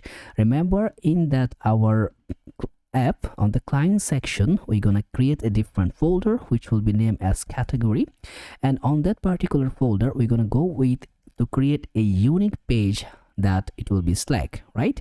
And here we're gonna make that page.tsx or fce should be category page. Now if we just check over here, it should be found the page. You see the category page is just underlying here. No worries, we're gonna come back to create so many unique design here, but one simple thing we can just do that here is that instead of the div, we can simply pass that as a container. Should be container. Okay, so I'm gonna wrap that things up, container. And instead of passing that like that, I'm going to just make a padding y of 20. So we should have a proper view of that category page. Right now on that category page, we should bring back those scenario by which we can render all of our products. And trust me, it's very simple. We're gonna do it similar, because the same thing as home. Now there is one tab is missing, which is the home, because this tab is nowhere is near. So what I'm gonna do here in that header man, we're gonna combine a separate page here by which we can actually passing that our home tab. Okay, so as you see, we have that categories layer and maximizing with that, pushing that. I think we have a gap also. So right now I'm gonna pass a link parameter here. On that link, I'm gonna just write that the home, and that home going to be href/home. So we should be able to see an home tab here, but there is no design parameter is running. So what I'm gonna do, pretty much doing the same effect which we are having here. So let's just go put the class name. I think, okay, put the class name, and the path name should be not the Slack or current, because we're gonna pass the path name as it just equal to as /home. Okay, then it's gonna be activated. And by the way, also we need to pass that to properties, which should be that span tag, the design parameter how we are underlying here, that should be maintained also. So after that home parameter, we will grab this, and instead of passing these two value, we can just simply pass that our /home, and I think that will be fine with that. As you see, we're having the home tag and the same decision, the same design. If we go in the new, that home, it will be unselected, but new is not selected. That's really ridiculous. And why is that? Let's just go and define with that. So okay, we have the path name. Okay, that's I think that's the issue with that's not an issue here, but we have an issue in this segment. And why is that? Okay, because the path name is changed. Remember, we have the category segment here, right? So that's why we need to combine it. So it should be like that. Then we're gonna pass that category, and after passing the $sign, then we need to define that portion. I think you see the black color is just appeared. Now we need to wrap everywhere the same condition. So it should be over here, and also okay, it should be over here. So that's the category we're gonna choose, and also it should be over here. Okay, right now if we come in the feature should be selected. If we come back to the home is selected, the same parameter, same complementary things which we created. We're just doing that. Now here, what you're gonna do, if you go in the feature, we should get that products by category and other properties. Now those are the things we need to pour it up. Now before passing that, we need to go and understand why and how we are doing that, and how actually those things gonna work. Now remember, we are going to make that page it will be a server side by default for sure. Now what we're gonna do, we need to grab our, because as you see, if we click on that new, we are going that category new as in the param. So that's the same tag we can just simply pass from there. So what I'm gonna do, I'm gonna simply pass an asynchronous function. So it will be async because we need to get the params from there. Now here we're gonna pass the params, and that params going to be passing with that params, and that params, it will become like a promise in React 19 or also Next.js 15 upper. It should be coming on that way, otherwise you're gonna get an error once you're deploying your project. So here we're gonna pass that simple Slack parameter. So Slack, it should be an string. Okay, now if we just simply log our params, we should be see what kind of params we are having. So let's just make the log, and here let's pass the params. Okay, so I'm gonna open my terminal, and we should be able to see the params here. Okay, let's go down a bit. Okay, so right now okay, I'll go backwards, and then I'm gonna come back new, and something is off. Let me just refresh my page. I think I am in the proper page, right? I believe so. Okay, if I just make that one and pass that params, okay, it's coming actually. We should be making a wait, wait, because you know the asynchronous way is coming. As you see, the params in the Slack is coming the new, so we are getting the params which we are passing. So instead of writing this entirely, we can simply make that as a count should be on the Slack as with object. We can destructure it and should be await from the params. That's it, we are having our properties. And also we can get the categories. Remember, we have that categories, const categories should be await get all categories. That's it, we have the categories, we have the Slack. Now in the container, we can particularly define our properties here, the value here, and how we can do that is pretty simple. Instead of writing those, I'm going to just simply pass our title component here, and in the title, we're going to pass that products by category, and after that, I'm going to pass an span tag. So here, we're going to pass if the Slack is there, we're going to just put a combination, only then we're going to pass the Slack. Okay, just be coming as a caution. See the products by category, and we are having the new. Right now for the title, what you're gonna do, class name text should be Excel, just a bit, I think, yeah, smaller case. And for the span tag, class name font should be, let's say, bold, and text should be green of 600. And I'm gonna make it a capitalize, and tracking should be little bit wide. Okay, now as you see, we have new, but why is capitalize is not working? That's really annoying. I think here is it working? Yeah, in feature new, yeah. If we go in accessors, okay, because it's already rendered, so it cannot change how it's gonna work, but it's actually working. Now after the title, we're gonna take a separate components here. In the components, we're gonna name it the components as the category product. So category products.tsx. So this will be the component where we're gonna render each and every single thing. How we can do that? It's very simple. First, we're gonna call it here after the title. So it should be category products. And on the category products, remember the beauty is here, we are calling everything in the server side, right? All the products, all the categories. Now that's the beauty. If you get it in the server side, it's already prefetched, predefined. So loading time is a little bit less, like it's less, right? As you see, it's coming very swift. So no client side call, we are calling it in the server. But remember, see, once we change the new, we should be rendering that separation. See the product?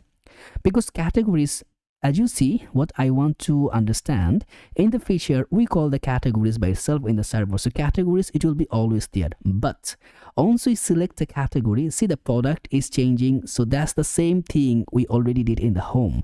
Whenever we call the product is, we are fetching it in the client side. That's the same thing we're gonna do. Categories is loaded, but we're just loading the product. So by that way, we can show the user the loading instances, show the user this is coming or what the status is going on. Everything we can show the user in a perfect and good way. Okay, so right now from here, I'm gonna pass that our let's say categories. Category should be our categories, and also I'm gonna pass the slug should be our slug. That's it. So there's two properties I'm gonna combine, and these two things gonna work properly in this segment here. So here first we're gonna get our categories, we're gonna get our slug, right? And also we need to define that, let's say interface, we're gonna pass it everything as a props. And on the props, the categories, it should be the categories queries. And also for the slug, we know the slug is just simply an string, so we're going to pass that string itself. And here on that particular instances, we're going to pass everything as props. That's it. Now our component is ready. So remember the same thing, we are now going to be render our category in the left, product on the right. So this two scenario we're going to cover up. And how we can do that is also pretty much simple in this way. So first, there should be two div here. So div into two, okay? One, it will be left, like say one, it will be categories, and another, it would be our products. Two separate div going to be aligned here, as you see. Now these things going to be naturally working perfectly because we're going to make it to work in perfect way. Put a class name, padding y should be 5 providing a vertical providing a vertical gap here so that it should be aligned in proper way. And after that, also we can do is that we can make it a flex. Flex should be column, and MD flex should be row. So once we are in the bigger screen, it should be row align, and item should be start. Item is start, and gap should be 5. So these two properties going to be done with the same scenario. Now for this particular div instances, we're gonna make it look in a proper way. Should be flex. Flex should be column properties, and meet the minimum, like in the medium devices, minimum width should be 40. Okay, and we're gonna pass a border. Now why we are doing that, as you see the minimum width 40 is around 160 pixels. So as you see, we have 160 pixels, at least minimum. It can go in a maximized way, whatever the text you provide, it will take that, but minimum it will take this much. And also for our product instances, just put a class name. I'm gonna make a width should be taking full, or we can just pass that flex should be 1, and let's say bg rate, it will take this all other properties which is aligned. You can make it an flex 1, or you can just simply put that with full. The same thing it will do. It's up to you how you prefer. But first it's time to render the categories. So let's just make that categories.map everything I'm gonna taking as a category, and from there I'm gonna return a simple button from my UI button, and on that button I'm gonna pass that, let's say category dot.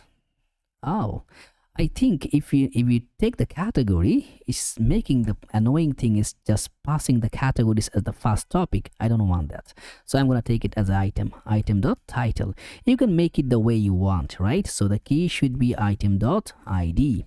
done. So you should have a render some button here. As you see, feature, new, accessories, t-shirt, main. So all thing is here, but from there we need to make this one look like this. So it's pretty simple. We'll just make it the class name and it will be look perfect. So put a class name, and here we're going to go with that backtick because we need to go and use some other properties. First, the background color should be transparent, so there should be no background at all. Also, we're gonna make a border should be 0, so should be no border, and also rounded should be none, so means all the default properties we are just removing.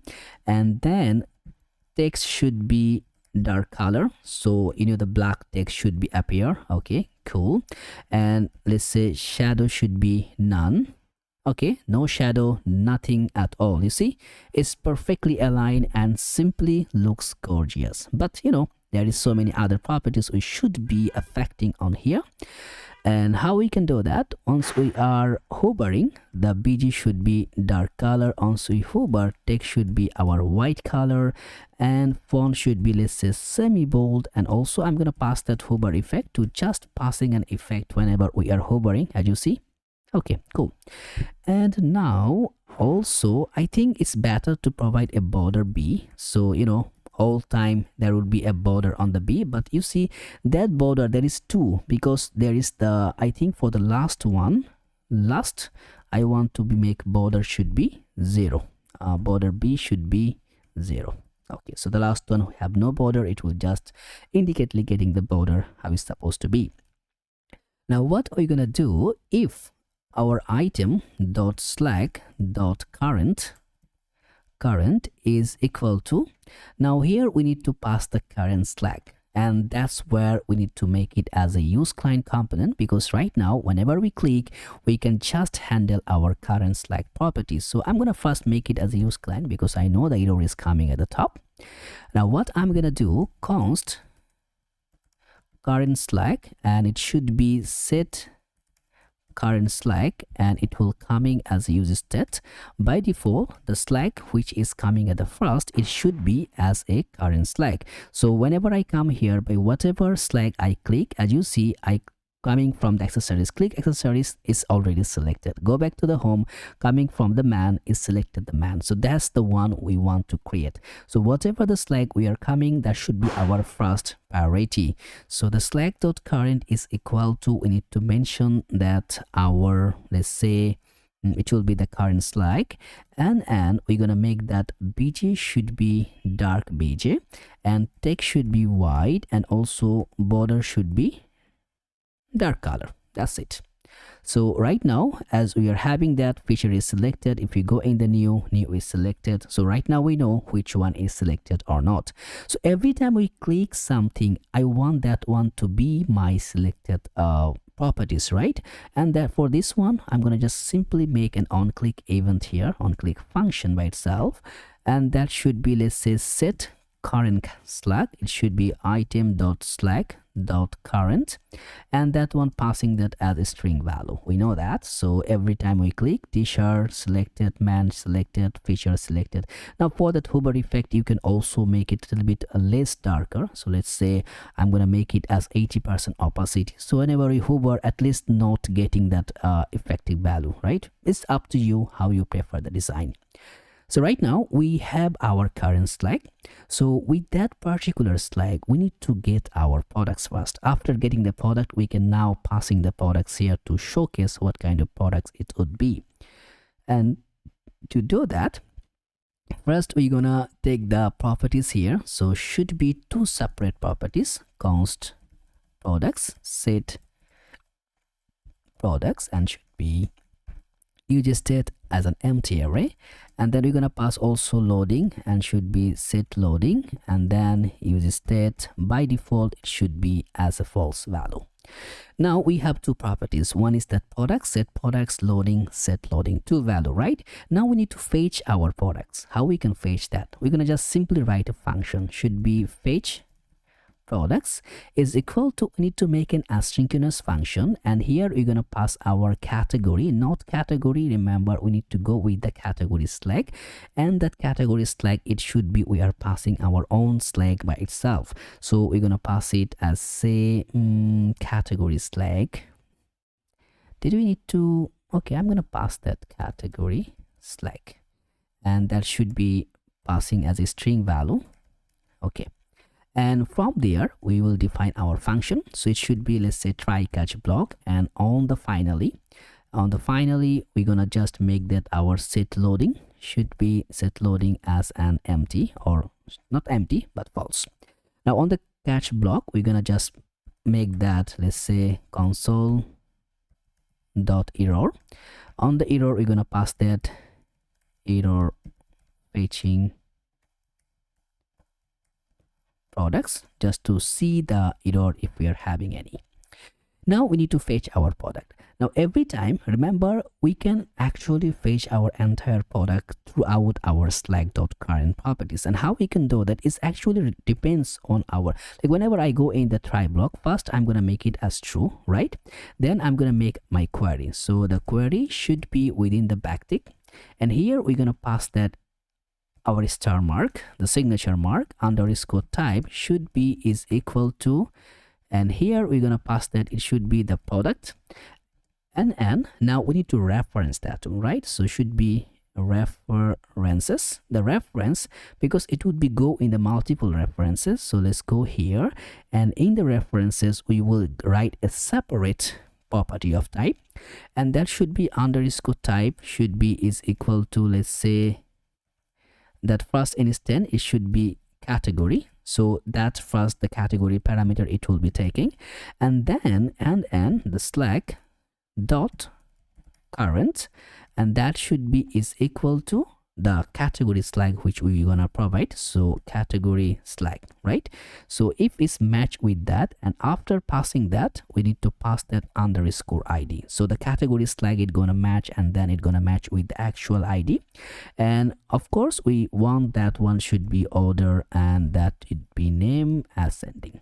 So that would be our typical query. As you see, first we are going back to the product, we are just forecasting all the products, but now all of the products which have the references, the category and slag.current. And what it means, whatever product has that new available here, if we just roll back to our products here, and I'm gonna just go in our studio here, you can see each and every single product have either linked with any of that category. So the references can be extracting from there. Just give it time to load from these instances. Now if we just click any of the product, I want to show you the reference, so it will be really make a sense on you.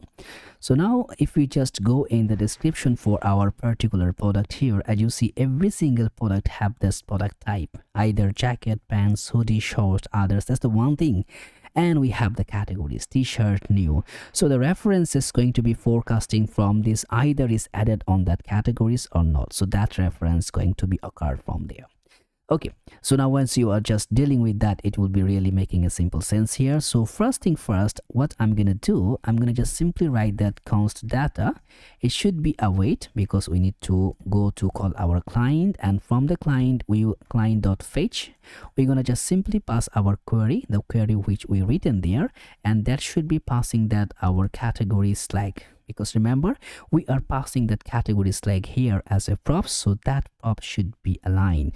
Now what I'm gonna do, I'm gonna just simply make the log, which would be log, let's say if we are seeing any data here, we're gonna just simply pass the data. Now we write the function, right? It will not work yet because we didn't call it yet, right? So let's just console, go in the console, we're gonna just check how it's gonna come at the first instances.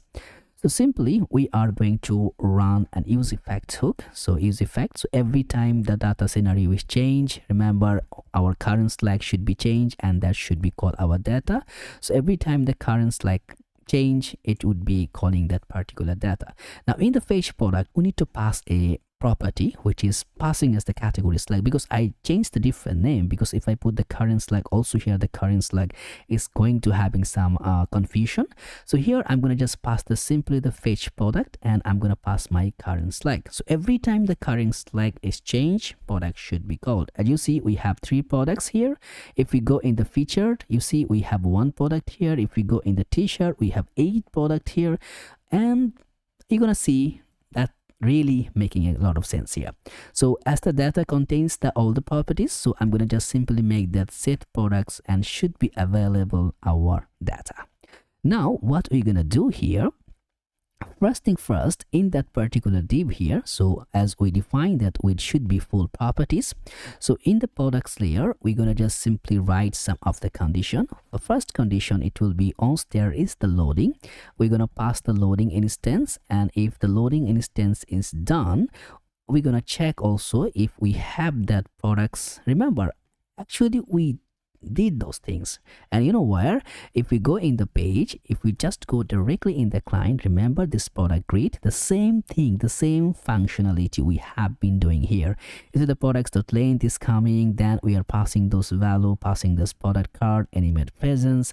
I think you can just simply copy from there. You see those entire layer, the loading, from that loading I'm going to copy those. Okay, let's see. So those data we have, so the same thing from the loading I'm going to copy here, and also I need to pass that loaded data itself from the low side React. I need to pass that product type. I need to pass that animate presence from the motion React. I need to import the motion. I think the motion, it will be imported not like that. You need to just simply go and here pass that motion. Okay, motion is done. Then there is some other properties. We need to pass that product grid, and also we need to pass that no product, and instead of passing that selected tab, we will just pass that current slack. Okay, that's it. I think we are done. You see, no products available. If you go in the feature, okay, there is something which we really need to mention here. As you see, the MT of 10 which we provided before in that particular instances, that would be nothing. We have the feature product, we have the new product, we have the accessories, we have the t-shirt. As you see, everything is just momentarily making a sense. Okay, the no products available, that one also we can, you know, because everything we make in a systematic way that we can pass every value. So the margin top should be 0, and it will take, by default is taking the full weight, it will take the full weight. So the margin top value, it will be 0. But I think the no product available, the class name, yeah, we just missed out, we didn't pass that, so you need to pass the class name. That's it, simply done. Now here, if we go here, now there is one thing which you can do. You can take it a challenge, you can try it as your home. Okay, there is the new, there is the accessories. Remember this, did you see that? It's not changing. That is really messy. I think if we have that problem in the production, yeah, that one is not changing. You see that? So that you can do it, right? You can take the challenge, what category you want to show, products by category, because this one is not changeable, as we are calling it in that our particular, that slack.params is actually the heading towards on that. So either you can do that, or you can just simply remove that. I'm gonna just make it comment. If you cannot do it by yourself, let me know in the comments. I will try to resolve it and let it know it by yourself. And there's the two things. One is that, one is the other one. When you go in the t-shirt, you see, once we are just scrolling, you can make it as a fixed. You see the products by category, that would be fixed. That should be scrolled by itself. So this, you know, so many design props and parameters you can create. It's up to you, the way you prefer, you can do it. Now it's time for us to go in align with our cart page. So as you see, okay, we can after we logged in, we will be able to see our cart. So I'm going to log in to just view my cart here. Okay, and continue. Okay, so that's the cart which we need to prepare. So let's go, and I think, yeah, so let's go back here. I think we have been done those things. So if we go in the cart, now is our time to create our cart page in a very good fashion. Now, one thing to remember in our, okay, I'm gonna close it all from here, that in our cart, everything going to be the products, it should be coming from our state, right? So if you want to show the product at the very instant, either you can do a separate components that you can call your cart in the page, or you can simply go and just take it in the next level. Just what I'm gonna do is pretty simple way. I'm gonna make this entire page as use client. It will not make any error or make any problem here. And also I'm gonna just make a simple condition here. Let's say you can do it like create a simple hook, like is client, and let's say set is client, and I'm going to make it a user state, and which going to be a false value. And what I'm going to do, every time anyone coming on this page, I'm going to just simply make it call that set is client should be true, right? And I'm going to drop that, and it should be coming back. Now here I'm going to just simply write a function if no client properties is okay, no is client, that should be return our loading. Loading, we have our loading. Did we have any global loading yet? Did we create that? I think we should be let's say we have a loader function, of course. Loader. Okay, we didn't create any loader. That's the issue. But how we showcasing that? If we just go in our previous application, let's say that's our loading. Okay, if we go, yeah, that's the global loading we need to create. You see the Toulouse is loading. Yeah, that's the global loading we will create here. So that's we need to create in the components. We will create a loading .tsx or fce. So this one will be responsible just to pass all the loading parameters. So it should be, let's okay, what's happened? So loading. Okay, so right now what I'm gonna do, I'm gonna just remove that condition so that you can see the loading instance is running. Now we will create a loading parameter. It's also pretty simple and nice to create in that way. So first thing first, in that initial div, I'm gonna make another div, and here I'm gonna pass my logo. In the logo, I'm gonna pass the same value, Toulouse. Okay, so we have the logo, and after the logo we should be having a motion dot div, and in that motion div we're gonna pass the other parameter. So let's import the motion, import motion from that should be motion React.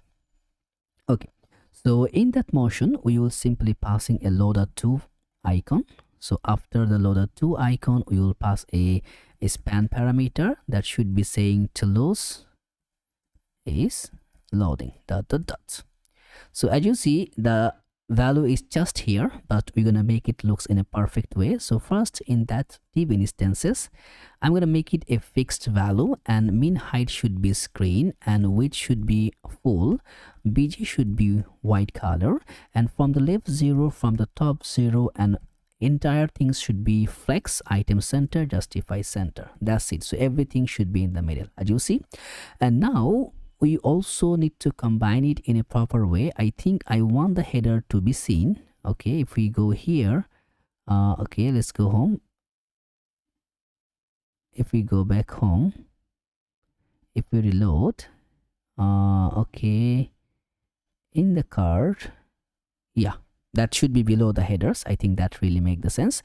So here in that div instances, what I'm, because if we just give the value of z index, that z50, you know, it will also be top of the header, but we don't want the header to be invisible. This header should be there, so like the people can move in different screens. Now in that div, also make it a class name, flex call, justify center. I'm gonna make it a gap 1. So entire thing's going to be in a gap instances. Okay, item center we did, but it's not properly aligned. I think, yeah, it's aligned. So I think that's the div which we need to work on that. So put a class name, flex, item center, justify. Let's say I'm gonna make it space x should be 2, and also let's say text should be green. Okay, green of 600, or I can say pass in 800 value. Okay, yeah, that's 2 should be together. Now for that loader, put a class name that should be animate spin. So it will always make in a spinning mode. And for the span tag itself, let's put a class name, font should be semi bold, and tracking should be white. So that's the text property. And now this motion, we will refer how it's going to be coming up. If you just look it closely here, if we go back here, that's actually moving it's expanding a little bit. So in that div, what I'm gonna do, I'm gonna make it an animate motion. That animate motion, it should be, let's say, the scale should be, I'm going to provide a value. First it will be 1, then it will be 1.1. After that it will be coming an original shape of 1. So it's gonna moving forward. And here also I'm going to pass the transition, and that transition I'm going to make it a repeat, and that should be infinity, so it will always be repeatable. And the duration should be 1.5 millisecond. So if we just come back here, I think we are in the card. So if we come back in the card, you see it's just going bigger, smaller, bigger, smaller, like that. So right now, as we are having, you can also use it as a global loader, right? If we just create a loading instances in that shifting layout mode, also you can go back here, and as you see in our client app, we can just minimize all. In the app on the client, we can create a loading parameter, loading.tsx rfce, so that should be the loading. And here, whenever our page going to have a loading parameter, that would be taking our loading component. That's it.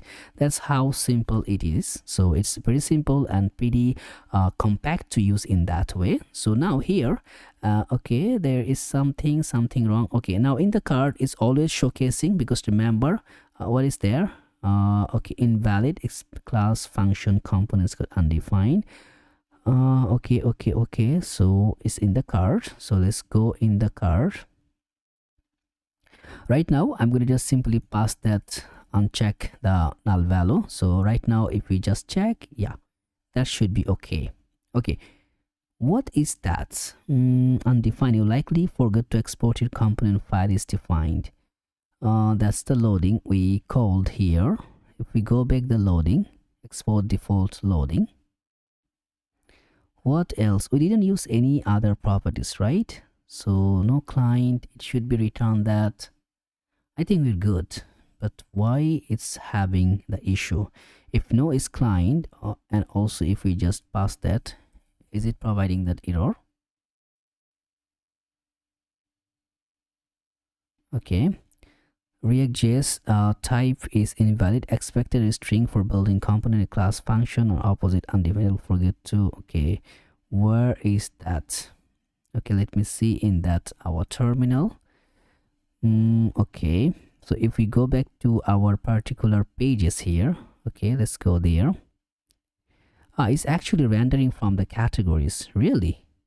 Okay, that's the categories. If we go back to the home, now we reload. That's coming everywhere. Let us find it from where it's coming. That's actually coming for these loading instances. Expected is string for building components. Okay, that's really annoying, because right now if we just fork, okay, there is one more thing is there. This, you see that we are using the motion, because that motion, it will not be using that server side properties, so we need to pass that use client flag. That was the error only. But remember, the server side can be not momentous to providing some host pose error, so you need to just go on how you can configure it. Okay, now in the page, because I think that is not the error anymore, so we know that, so we are providing as client. So if it's not, like if we are making it as not client, so it will just loading the property, going to be loading as usual. So right now what we need to do, we need to grab our card properties. So from where we gonna get that? So simply we'll grab it. So I'm gonna pass everything below of it, right? Or you can also do it here. We can just simply make that const. First, from the object itself, it should be coming from that use card store. So from the card store, what we want to get in the card. First, we're gonna get the delete card product. We're gonna get the total price. We're gonna get the get item, like the card item count. You're gonna get, and also we're gonna get the subtotal price. We're gonna get that receipt card action. So those are things we really want. And now one more things also we want to also check the user, if user is available or not. So how we can grab the user should be, let's say const user should be use user. use user, which going to be getting from the client. It will work as the client side. So right now for the user perspective masses, as I am logged in, it will be giving the providing the value, but we will just check the value what we want to pass it through. So first in that div itself, we are going to write a simple condition, and that should be is sign in, is sign in. Why is not passing me that? Okay, not sign, it should be signed in. Still is not providing. That's really annoying. Sometimes you can grab it, sometimes it's just not providing you the sense. So I'm gonna just individually pass that at the top. So what we need to do is that to grab that is signed in method from there. Let's say actually, we can grab this method from here. We can just simply pass that from the auth. We can directly structure. It should be we are going to use that use auth. I think use auth also from the Clark Next.js. I think no, not Clark React, should be Clark Next. Yes. Now here we will just pass the method is signed in. So that method going to check if we have the user or not. So let's go back here. If it's signed in is available, then we're gonna pass our container, the container value. So user, we can also pass simply that user dot full name, that things we can pass. And if it's not signed in, we can just go in the other value. And by the way, you can also grab it from the user. If you don't want to use auth, you can also grab it from the user. So here we're gonna take a simple component here, which would be no access to the cart component. So let's see it, no access to cart.tsx rfce. So that will be responsible to showcase that you are not authorized to just see that cart. Okay, right now we have the user, so we get that message, but I'm gonna just go with the passing that null check value, so we know what kind of things going to be appearing once we are not logged in.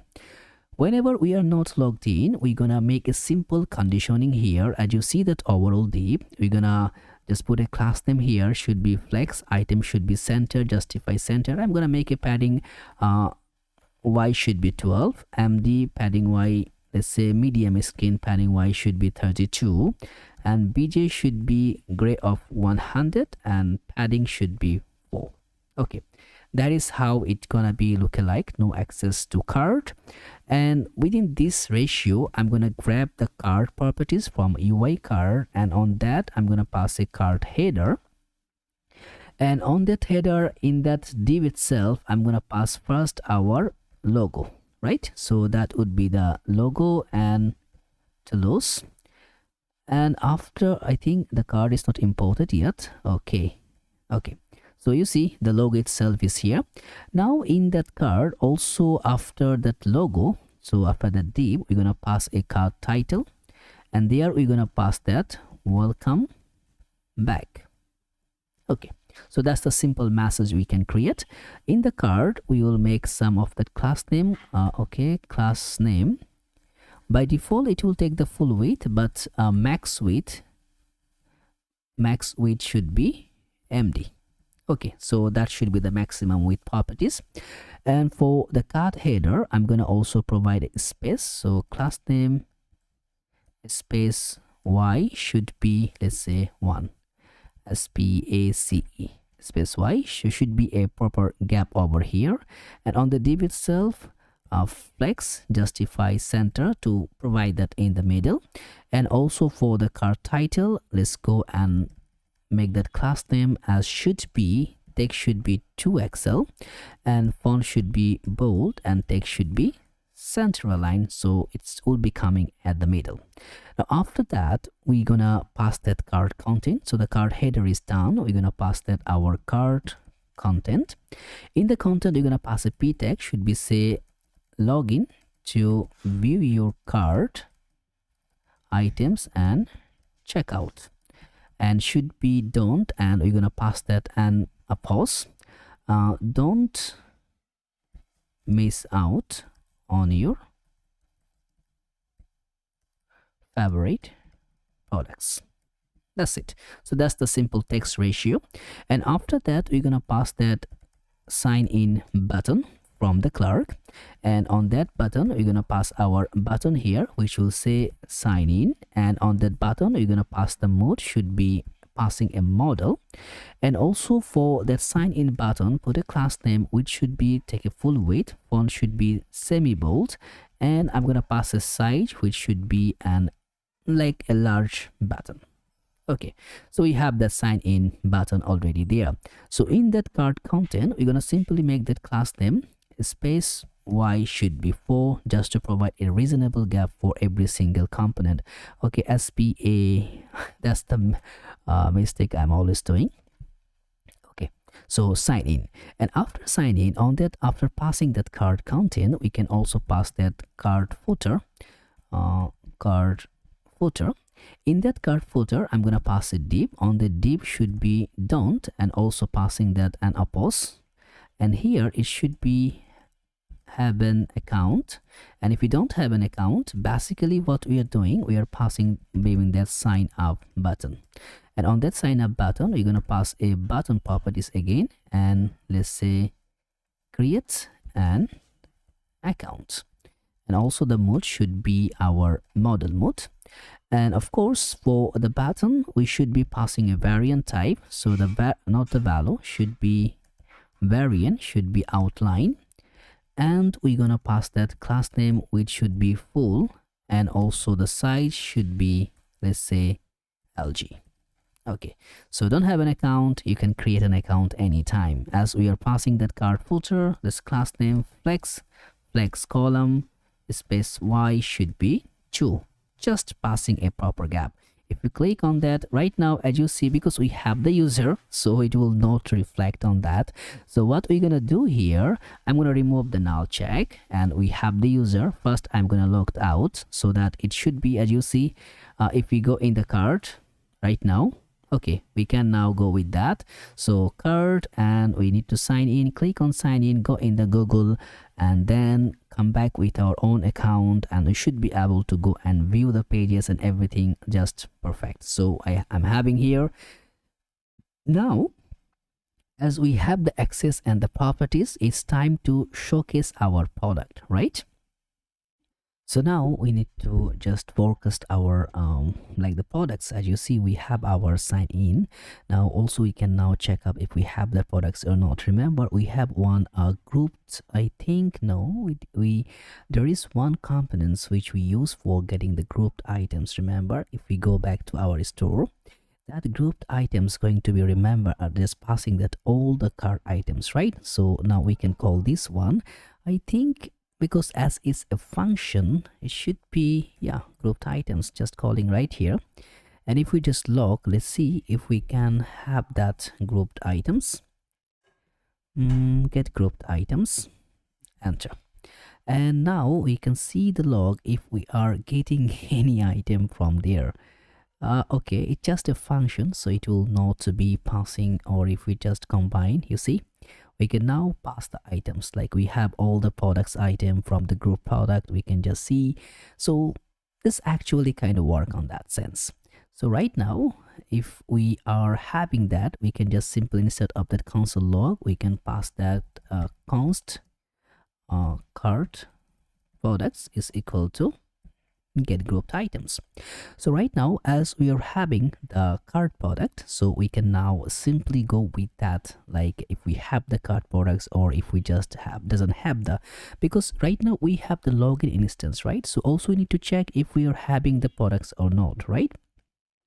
So here we will check with a single condition. If we have that cart products dot, if the length is available, then we're gonna pass that a like a self-closing a p tag here, products.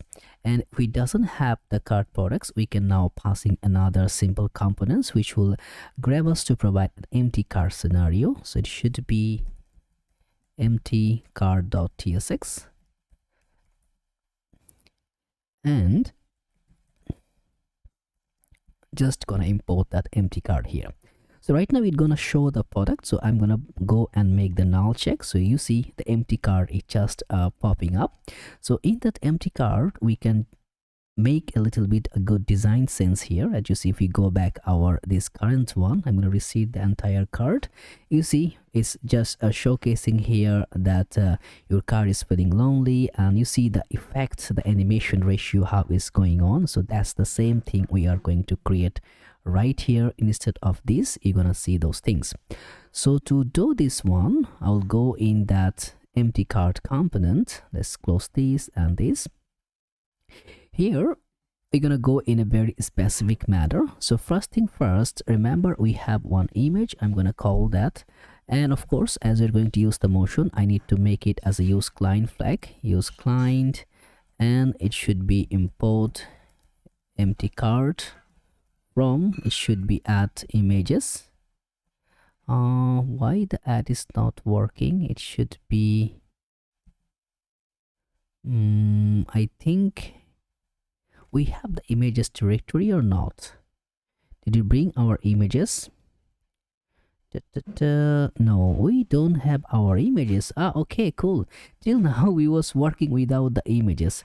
Okay, so what I'm gonna do, I'm gonna pass that images directory here. So also I'm gonna just provide that one once we are going to pass back our properties. So that time I'm gonna provide that entire link setup, because I'm gonna push that link to GitHub so that you can have all the products images. You see all the product images you can directly just grab from here.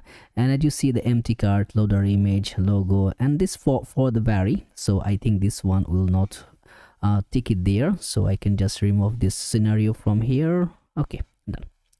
So now we want to use an empty card image, so should be images, and from there it should be empty card.png. And right now we're gonna just render our product image by so far to make it look in perfect or better way. So should be our image tag coming from next image, and in the source property, source should be empty card, and also the alt tag should be empty card image. Okay, done. So we should be seeing one empty card properties. So right now we'll go start from this tip itself. So the padding y should be 10, and md padding y should be 20, and after that pj should be gradient, and that be to bottom, and it will start from, let's say from blue of 50 to, I think we just simply make it white. Flex item center, justify center, padding 4. That's it. So this is coming right here, but it's not making the sense of that, so we can combine it and make it looks like that. In that image, before taking the image, we will render it with a motion dip. So there's actually two motion dip should be itself gonna align. So first I'm gonna take my motion to import it, motion from motion React. So here that one should be motion.dip, and that will be entire div itself. And after that okay, I'm gonna make another div here for my image, should be motion.dip, and here I'm gonna pass the image. And for the top layer motion itself, there we're gonna make some properties. So that class name, it will be rendering that background color should be white, and also rounded should be 2 axle, and then shadow should be axle, and after that padding should be 8, and max width should be md, and width should be full by itself, and also space y should be 8. Space y should be 8. So that's the actual div properties. So that's the layer which we created.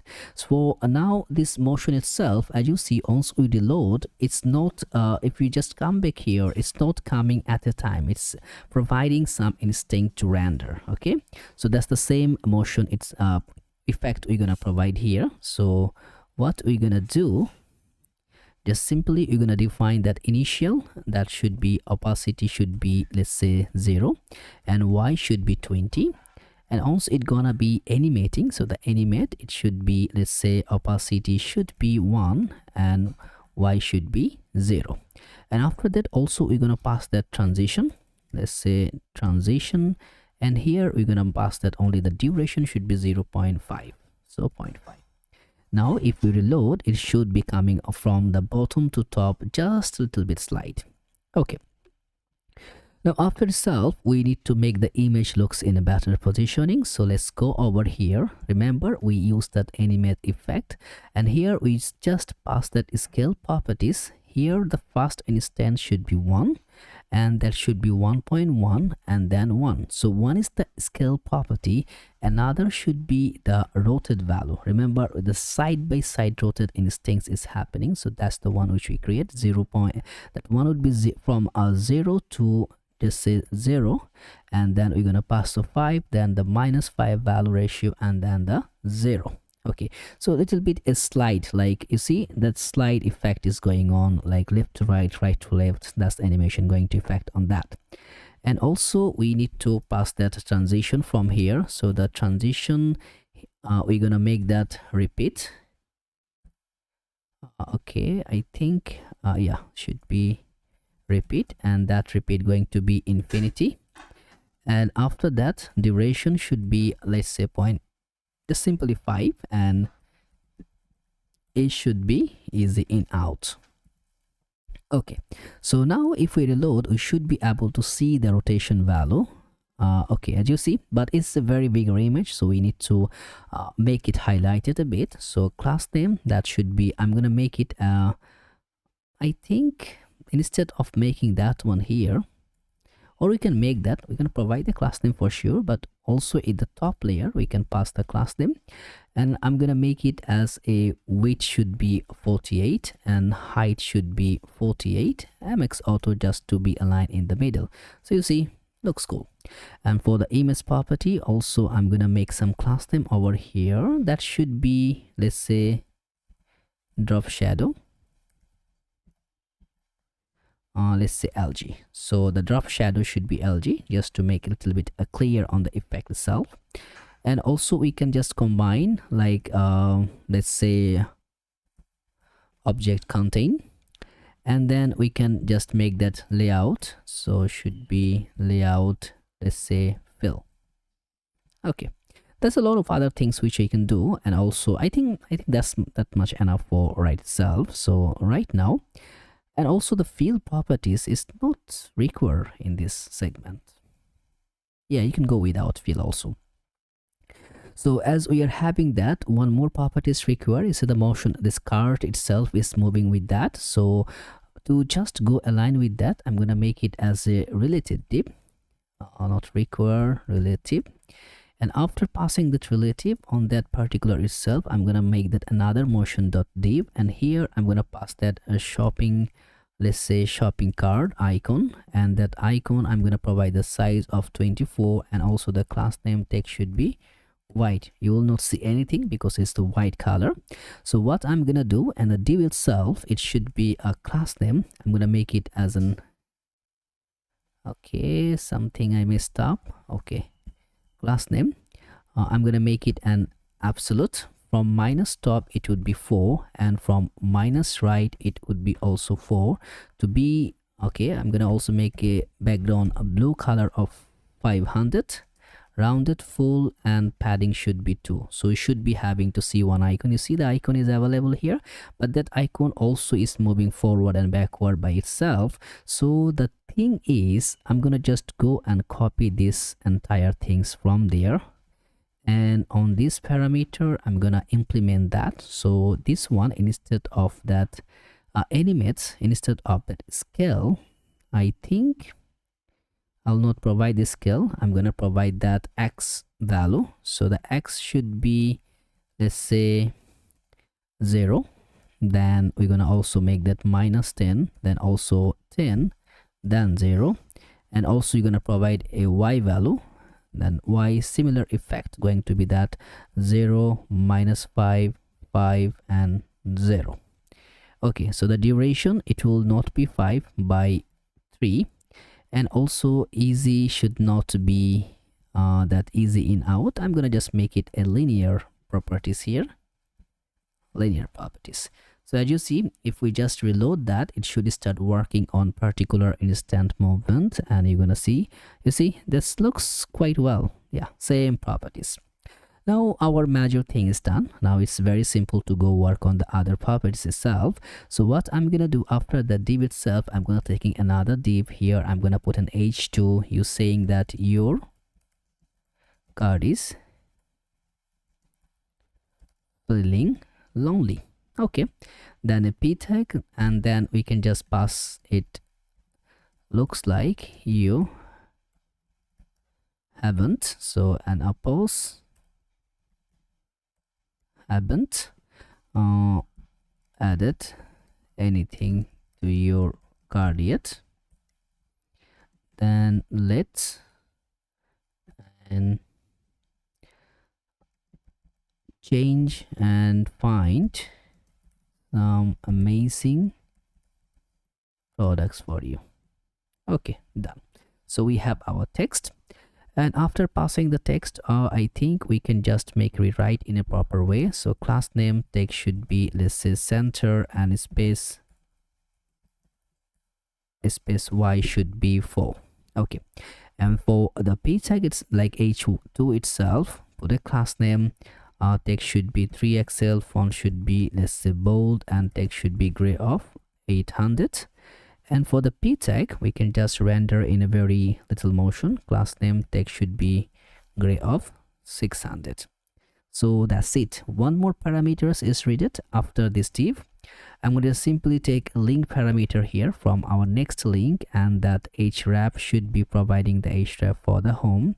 Here we're going to make that, let's say, it will be discover products, a simple button which will handling to go this effect here.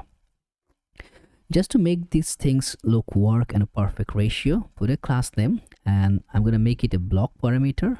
Let's say bj should be dark color with a 5% of opacity, and then I'm going to pass a border, and the border should be dark color of 20% of opacity. Text should be center, padding y should be 2.5, and rounded should be full, and I'm going to make it a small text properties.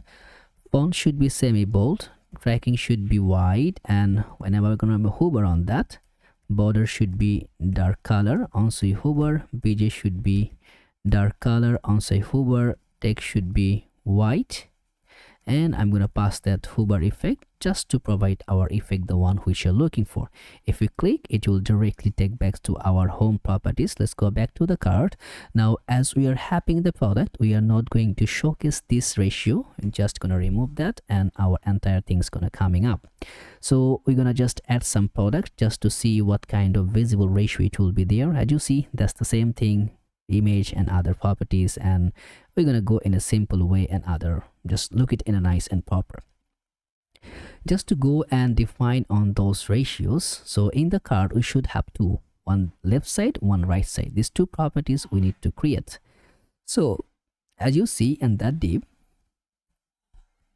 I'm gonna having like first I'm gonna having a div which going to say, let's say it will be shopping bag icon, and after icon we're gonna pass an h1. It will be saying that shopping cart. You can use that component which we created for the title. You can go with that. So right now in the container itself, we will make that something, or I think it's better to just shifting down here, class name bj should be gray of 50, and then I think I'm gonna make it a padding bottom of 52 and md padding bottom of 10, just to go in that ratio.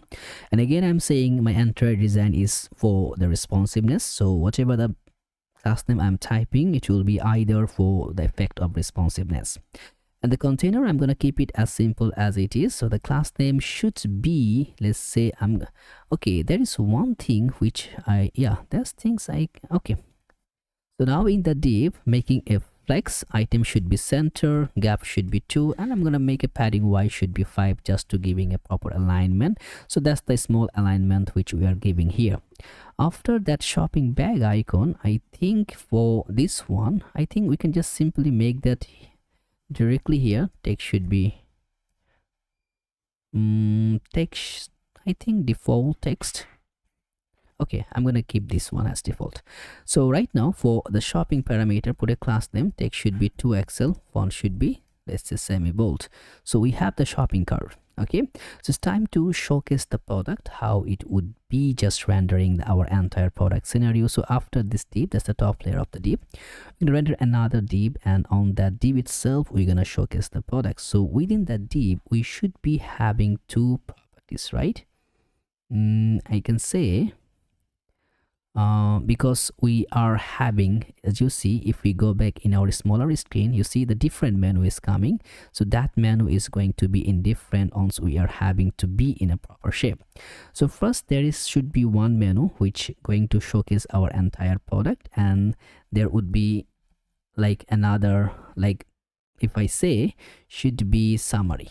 So one will be the summary, so summary div will be there, and another will be showcasing that our products. Okay, so in that products, for right now what we can do, instead of rendering this one into separate div, I'm gonna take this within entire div ratio, so it will be on a single div properties, and over this div I'm gonna make this one like this top one should be a class name. I'm gonna make it a grid, and LG should be grid columns of 2,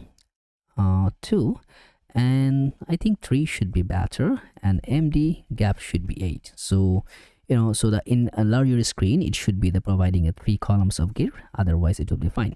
Now also this instance here for a class name, I'm gonna also make this one, and whenever I'm gonna go in LG screen should be call span of 2, which you're gonna take the 2 row and rounded should be LG. So the thing, it will work like that. You see that image and the products ratio, it's gonna go to, like if we divide the weight in a 3 ratio, so 2 it will take the products, 1 it will take the summary, like that.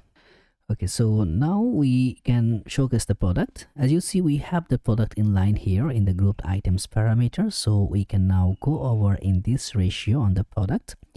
Here we can just simply pass another div here. On the div we can just make that group products, not group products, I think we make that name of the cart products dot, we're gonna just map through it, and we're gonna just simply define to grad the product. Remember, if you can just make simple log on that, you're gonna see the product is coming as an object. So now we're gonna just return a simple parameter which should be, or we can just, instead of writing this sense, we're gonna just make this way. Okay, from that parameter you're gonna return what you're gonna return. You're gonna return a simple div here.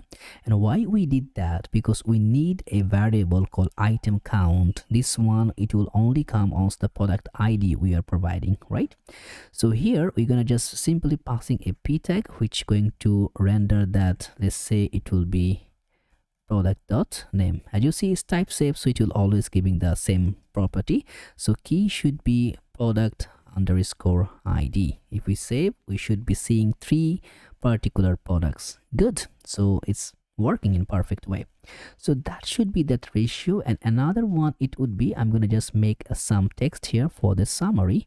That one should be class name, and LG call span should be 1.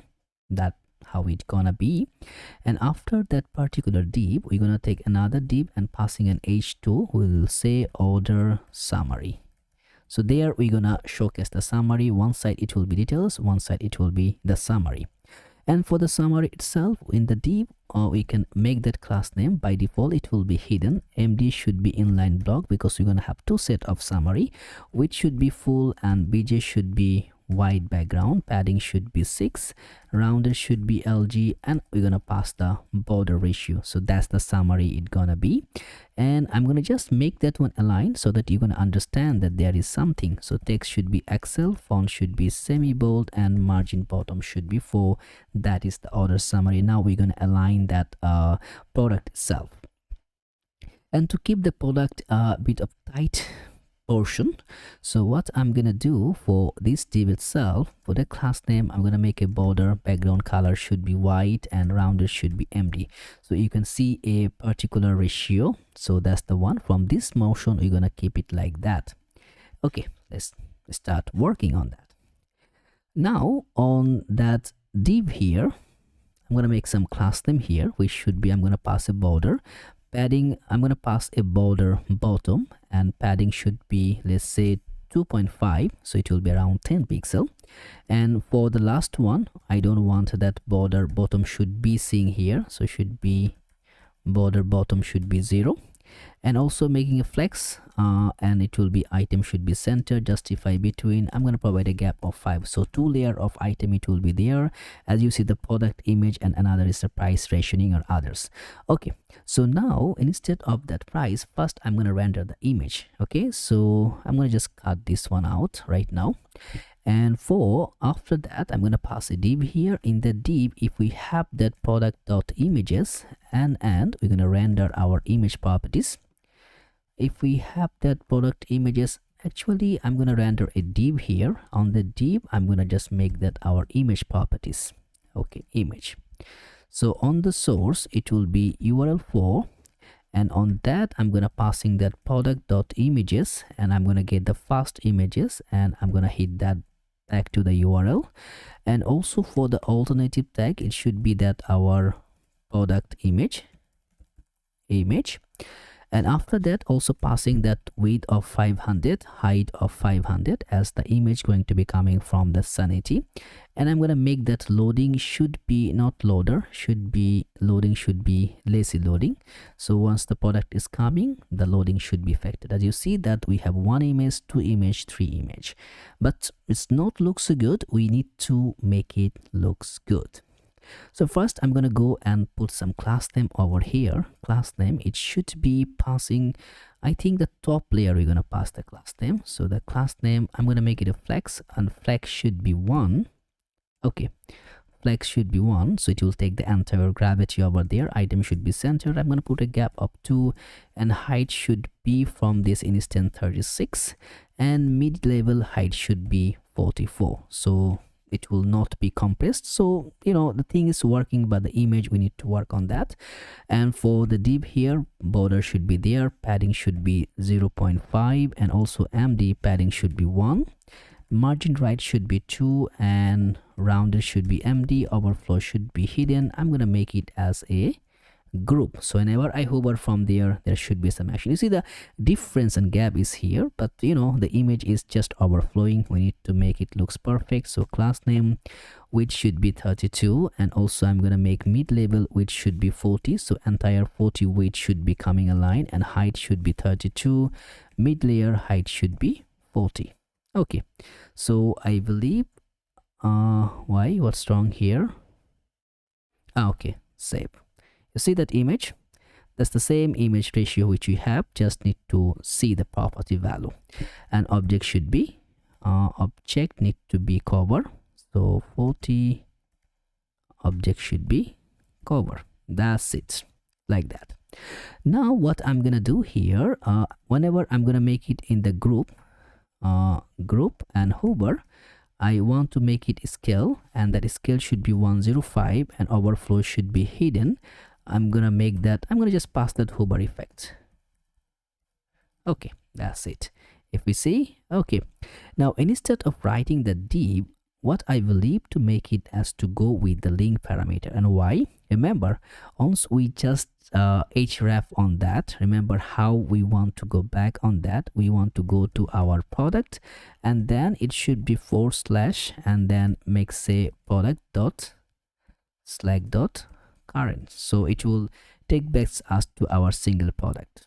You see, if we click on there, okay, I think, okay, I think I misspelled that properties, so should not be in that way. Okay, what's use client directive? That's something annoying. Okay, product for okay, server use external is to only works in client component at the use content at the top of the file. Okay, so I believe in somewhere in the single products property we made some mistake. Okay, let us find it where we did that. That's the product, that's our product properties. We didn't have that before, but now we are facing it. Okay, what's wrong where we did that? Because previously we are rendering one product and it was working perfectly fine. Okay, add to cart. Yeah, add to cart button. So last time we work in the add to cart, you see that UG store we use, but we didn't make it as the use client flag. Okay, need to put it in the top. Done. I think that was the problem only. Okay, product is working. Go back to the home and go back to the cart, and if we come back here and we click on that, you see, okay, cool, that's working. So that's, you know, sometimes, so if you are in previous build, you know, you can get an error, but we know how to fix it if you just go and fix and go one by one. So right now, as we did that property here, so we can now link through our pages like our products, and we can go back directly and properly. So I think that's our image. And after that particular image tag, so now we can also make that passing another div where we're going to pass the details value. And on the div, I'm going to take another portion of div, then I'm going to pass an h2 tag. One, it will take that our product dot name. So we're gonna grab the product name right here. You see, it looks cool. And after the product name, another p tag should be passing that product.intro, and after that p tag, another one should be passing that variant, and on that variant, passing a span tag, should be passing that our product dot variant. So the product variant would be aligned here, and after that, again another p tag which going to pass that status, and that status going to be passing our product dot status. Okay, so till now I think that's enough for this show. As you see, if we click on that delete product, add to fabric, so many things is going to think. So later on we're going to create that. First this portion, then the second portion going to render. So this is coming from one div, then it's gonna be taking another div to pass that, like we can say that icons would be rendered here. So now at the top layer of the div, for the class name should be height, should be full of the parent height, and then I'm gonna make it a flex should be 1, flex 1 to take all the properties is required, and I'm gonna make that item should be start, and also flex should be column, justify between, padding y should be 1. So you see it's coming top notch. Now on the div itself, I'm gonna just simply make that a flex. I think instead of flex property, I can just simply make that space y, which should be, let's say 1.5. I think that's enough, no need to make the flex. Okay, for that h2 font, I'm gonna make the semi bold, and also I'm gonna make it line clamp 1, so it will not go bigger than one line. I think we are making the same interesting things here. And for the p tag itself, for the class name, text should be sm, and text should be light color, and font should be medium. So that will be the component here. For that p tag, also passing that class name. And here in the p tag, I'm going to make the text should be sm, capitalize, and for the span tag itself, it will be a little bit like class name, font should be semi bold. As you see, a little bit bolder. I think the same movement which we created here, and the same thing it will be for the another p tag. Not this one, should be class name. Okay, that should be our last p tag here. And we're gonna just render this span tag like that. So now we have a status. It's time to get back our icons, and to render that icon we will provide, remember we have the tooltip. Once you're hovering any of the icon, you see the delete product, add to favorite, those things is coming. So we're gonna render this with that same scenario. So tooltip provider, import from the components. And here in the okay, let me see from where it's just imported. That's we need to be configured. So tooltip provider, it's just coming from component UI tooltip. Otherwise it's coming from the Redis, it will provide a bunch of error here. So we're gonna pass the tooltip. So in that tooltip, we're gonna also pass that tooltip trigger. Okay, so on that trigger, we're gonna pass that tooltip component. So let's say tooltip component. So in the tooltip component, it will be, let's say add to favorite. And I think, yeah, that should be below of the tooltip trigger. So in the tooltip trigger, it should be providing the parameter. So it will take that heart icon, so heart from Lucid React. And here we're gonna put a class name which should be 4, height should be 4, and also md screen which should be 5, and md height should be 5. And after that, text should be gray of 5. I think for the text, I'm gonna provide this one here. Class name text should be gray of 500. And once I'm gonna hover on that, text should be, let's say, red of 600. Gonna pass that hover effect. So that's the icon. If we hover, you see add to favorite is rendering. And for the tooltip content here, for the class name, I'm going to make that font should be bold, just to passing an extra layer. Okay, so add to favorite is working perfectly. And instead of red, I think the green, it should be aligning perfectly. Green, yeah, because it's going to add in the favorite. So that is our one tooltip provider and passing all the values. So this will be one portion here. Now we need to render another property, right? So we have the tooltip provider, so we can just copy that tooltip and we can just paste it here. Instead of that heart, this time it should be like, say, trash icon. And that trash icon, hover, it not be green, it should be red of 600, and that should be passing that delete products. And here font should be bold, but bj should be red of 600. That's it. So now you see, okay, if we click delete product, now one by one, if it's coming over here, we're gonna make it a flex item center, passing a gap of 2. You see it will be side by side. Now once we click on the delete, our item should be deleted, right? So we're gonna just passing simply an on click event, and on click it will just passing a simple function here. On that function we're gonna pass 2 separate things which are going to be handle. Okay, we can just simply pass that handle delete product, and on here we're gonna pass that product dot underscore id. So now we will be able to delete that product with that simple functionality. Either we can do it, I think in you can, okay, we're gonna do it in top. This is lots of messy around here. So const handle delete product, here it's gonna take the id which is going to be coming as a string, and after that what it's gonna do, it's gonna just delete card product, and we're gonna just simply pass the id, and also you're gonna pass that toast.success, and we're gonna pass that we're gonna just say we're gonna pass the name of that product, not process.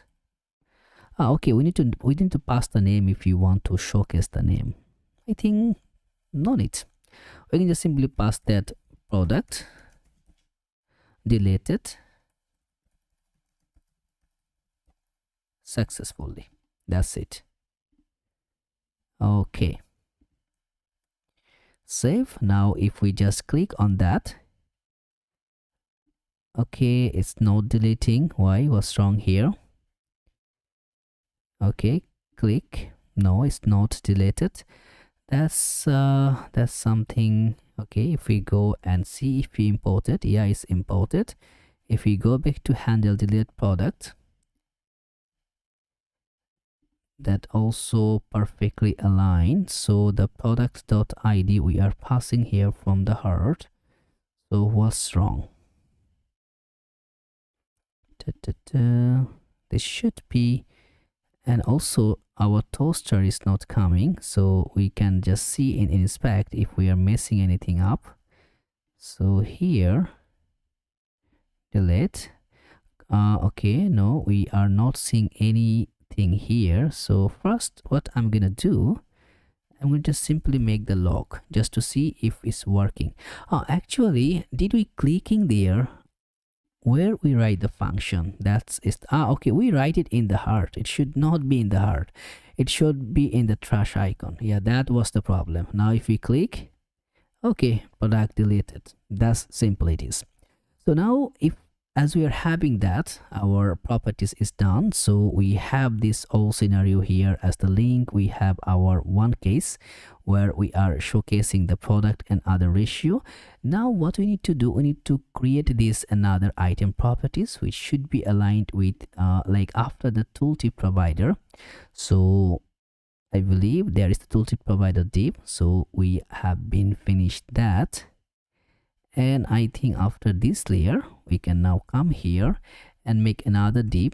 So here we can just pass that price formatter. And in that price formatter itself, we can pass the price. So the amount should be, let's say, product dot price, and that price should be as number. And here we can pass that item count, right? So the item count, we need to take it at the top. That's why we create this one. So the item count should be, let's say, const item count should be get item count, and we're gonna pass that product dot id. So you're gonna pass our item count from there whenever we are passing the value into item count. So right now we should be able to see one price. You see that price is right here. And for the div itself, we will make that like say flex column item start, items start justify between, height should be 36, md height should be 44, padding should be 0.5, and md padding should be 1. So that's how we're gonna implement that. And after that amount, we can also make that class name. Font should be bold, text should be LG. So the large text should be appearing. Okay, after that price text, we will also pass that quantity buttons, which will provide us the card and other properties like the price ratio. It's simply just pass the property here. As you see, we can add, product is added, the same thing here which we are doing, product is added. I think that's really cool on that sense. Now after this button, like the product here, we will simply generate one button which will say receipt cards. Okay, so on that I'm gonna just make that class name should be margin should be 5, and font should be semi bold, and I'm gonna pass a variant. The variant should be, let's say, destructive. Done. So that is our button here. Once we click, we okay, that is our button here. Once we click, we want something to happen. Like once we make that on click event here, should be handle receipt card. Okay, cool. So this function will help us to receipt our entire card the way we are looking forward to. So I'm going to copy that, and after removing that handle card itself, we can now make that handle receipt. So I'm going to make it top of that cost handle receipt. And here what I'm going to make that const confirmed, and it should be equal to window dot confirm. So I'm going to take the confirm from the window. Are you sure to receive your card? So that's the confirmation we want. So now if that confirmed is okay, what you want, we want to make that receipt card, and also we're going to pass that toast.success. We're going to say that your card receipt successfully. That's it. So like by mistake you click on here, it will give you the pop-up, are you sure, like that, are you sure to receive your card? If you say yes, done, you can discover the product. So right now you can add more product the way you want. So as you see in the card level here, we can now view the product. We can go over here, we can decrease it, we can increase it the way we want. So now as we are dealing on that particular instances, is in the order summary itself, we can now move a bit to make some a clear picture here, by which we can show what kind of scenario we are preparing here to go by. So to do that, as we are here on that summary ratio, so the order summary, we have the button here. After that, I think after that h2, I'm going to provide a div where I'm going to take another div, and on that I'm going to pass an span tag, the subtotal, which going to be, let's say, also passing that price formatter. And on that formatter, amount should be, let's say amount, it should be get subtotal price. So that will give us all the subtotal value. Remember, we created that one instantly, so it will provide all the subtotal price formula. You see, so that's the one. I think we need to go in this store. So if we just go back here, okay, let's go down here in the subtotal. You can see we are returning all the item value and we are getting that actual price, you see, and we are adding the discount. So there is a two price, one is the normal price, one is the discount price. So along with that, we are getting the subtotal price here.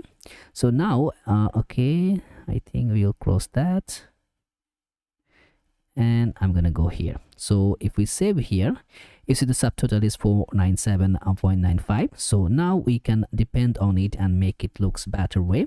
So class name space y should be, let's say, a 4.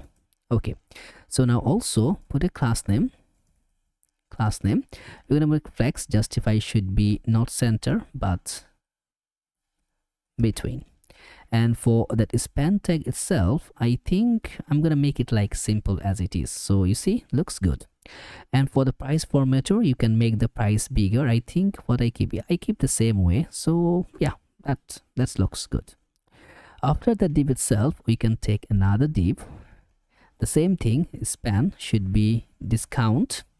And here we're gonna pass that price formatter. Now we will pass the discounted price. So the amount should be, it should be get total subtotal price minus it should be get the total price. So we have one actual price. By minusing that, we're getting the subtotal price. So the discount is 45.9, and I'm gonna just copy this layer here and paste here. Done. So we have total, subtotal itself. So okay, space y is the 0, should be minus, so the gap it will just coming up.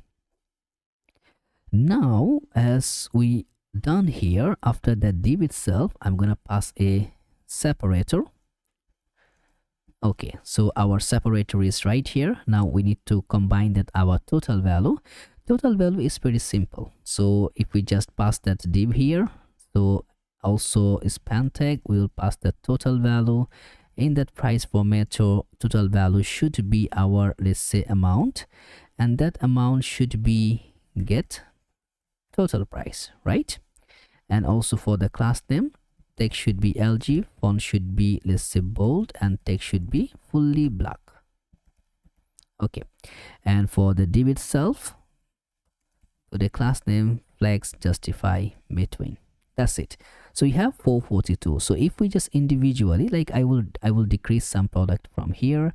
Now we have 2 items only. Okay, and I'm gonna open my calculator just to combine if we are working perfectly or not. So we have 2 products, right? One item is 315, another is 34. So we have 349, right? Now this is a discount over there. With the discount calculation, we are adding here extra so that we have subtotal. Then after passing the discount, we're getting that actual price. So that's how we did that one. So we need to make that checkout button itself and other properties. So after the div, we will render one button. Okay, that button, it will say proceed to checkout. Okay, that's the button, it will be there. And also we will be rendering one link properties. So in that link, which will be saying that href, right now we will check that href. I'm going to just render it to the home, and we will pass that a logo here. So I need to import that logo, which will be a PayPal logo here. So let's say import PayPal logo from images, not that one, PayPal logo. Okay, so let's come over here in that link parameter. I'm going to just simply passing that image, and that should be the image. A source should be PayPal logo, and also alternative tag should be PayPal logo, and put a class name which should be 20. Right now I'm going to keep it as simple as it that way. So first let's go in that button. On that button, put a class name which should be full, and rounded should be full, font should be semi bold, tracking should be white. Okay, and I think we need to provide the size. We will also provide the size here instead of p tag. The size should be LG. Now instead of that padding, we can provide the size. Okay, cool. And after that button, right now we can also make that one looks in a good way. The class name, and here we will make that one as, I think how we want to do that, as a width of 5. So we need to make everything should be center aligned, and also going to be have border. So I'm gonna first make the text center. Is it gonna work? Why I'm making the text center? There is no text itself. So I'm gonna make it a flex item center, justify center, padding y should be 2. I think we're good, and we're gonna pass a border, and border should be dark color and with a 50% opacity. Okay, rounded full, that's also working perfectly. And hover border should be okay, hover border should be, what's wrong with me, border should be dark color. And also let's say hover bj should be dark color with 5% opacity, and I'm going to pass that hover effect properties here. As you see, okay, this one also okay. I think that's the same thing. Okay, right now we're good. So now there is two separate things need to be combined. As you see, once you're coming a smaller screen, it's getting fixed, right? So these properties also need to be aligned. So right now, if we just check over here, if with the smaller screen, you see we doesn't have anything here. So this one is hidden and that one is disappear. So right now, after the empty screen here, so after that is disappearing, we need to also grab this property here.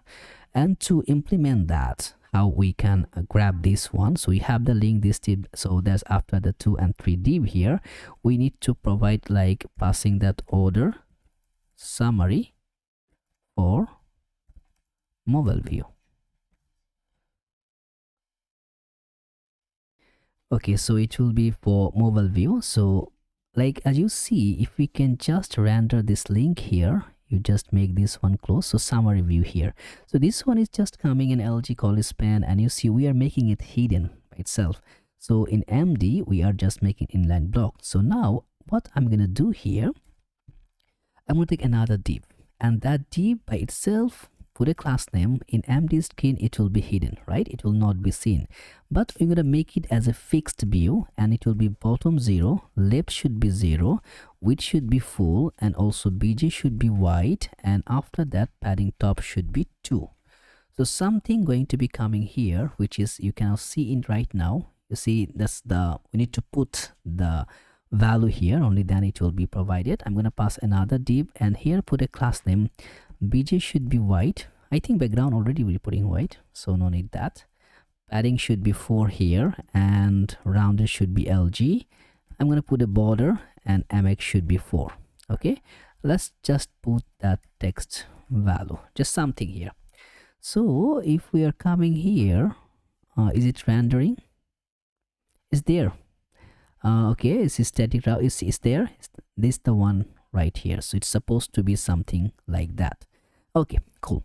So now what we're gonna do, as we are just portioning everything, I'm gonna just copy those things from the top and just gonna align here. Okay, so all the previous value at the top, I'm gonna just cut it from this portion. Okay, I'm gonna just cut that from this portion, and here I'm gonna paste that. So let's go at the top, entire things here we have like in the summary. On the summary, on the div itself, you see that at the mid level of the div, whatever we just try here, we're gonna copy that, and then we're gonna pass it here. Okay, we make some mistake here. I don't know where we did that, but okay, I think we are passing some different value. Okay, right now we're gonna go in a very slow-mo portion. So we have the h2, we have that div. Okay, this 2 is separate. Okay, these 2 only, and we need to implement here. Okay, So now as you see, the same scenario which we created, but this time it's not, you see, also in the product. Okay, is it okay? Yeah. Okay, is it cool? Because it's just a simple ratio, so anyone can view and see that data here. So now if we just go and make it in a bigger ratio, you see, it's cool. And also if we just go and add some more product, that time it would be more interesting. So click and add some more product, click and go back here for the small ratio in the cart. So as you see, it's rendering. Okay, cool. Yeah, it's not bad. There's a lot of things you can do, but it's an easy way to just go and forecast to like align the menu in proper way. So now as we are dealing with that particular instances here, it's our high time to combine with that to create our checkout. To create the checkout is, as you see, we have the two buttons here. So these two buttons singularly, that both button going to be aligned with our payment method. So that is our one button and that is our another button. So both button going to be coming that, let's say, const, let's say on click. Why is it on click? Handle checkout. So that's the one we will create for the both instances. Let's go at the top. We will create our checkout button here. It's lots of things we are pouring. You can make it like separate the concern if you want. So const handle checkout here. It will be like, say, right now we're gonna pass that toast dot error checkout on process. And click checkout on process, smaller screen, click checkout on process. So both one is working. So it is our time to go and clarify the number properties, and we're gonna use to create our checkout using that for our Stripe. And we're gonna also go with try to integrate the other properties. We'll see how to implement all of this. For creating the checkout, we will use that our Stripe payment authentication system. As you see, everything is here is configured. So now we can go through to just move on to create on for the checkout payment integration. And to do that, let's go to our friend here, stripe.com, and on there you need to just sign into your account. If you doesn't have any account, just simply you can create it. It's very simple. You just need to use your mail and a password and it will open. So I'll just log in to my one. Okay, now I'm just logged in, and now you can see my dashboard over here. So what I need to do, as you see previously, we have using our Toulouse application, but right now we're going to create a new application which we can use for Toulouse authentication or integration. And to do that, as you see that create new account, you can just go with and create new account and it will just open your account for you. So it's pretty simple. I'll just click on that. Okay, so here I'm going to just make that Toulouse and it will be YouTube, and I'll keep that same and create. And after creating, you need to keep in mind I need to get out one more things from there, which it will be for our Stripe secret key. So that's the key will be responsible. As you see, we have two key here. If you click, it will copy it. So one is the publishable key, one is the secret key. So that's the key you need to copy. So this one is required. And also if you cannot find that one, if you want to go and see in developer menu, as you see from here, you can go with the API keys. And from there, you can see that's the key which I'm going to use. So no worries about that. Don't try to use it, because later on I'm gonna change my key. As you see, I can roll back the keys for a new one. So don't use that. It will be a very good, you can use your own key. So I have no transaction yet. So right now what I'm gonna do, let's go back to my application and I'm gonna make it shrink a bit, and then I will go in my .env file, and here okay, I think what I did, okay, on here what I need to do is to create one variable which will be a Stripe, and then it will be secret key. Be careful once you're writing the name.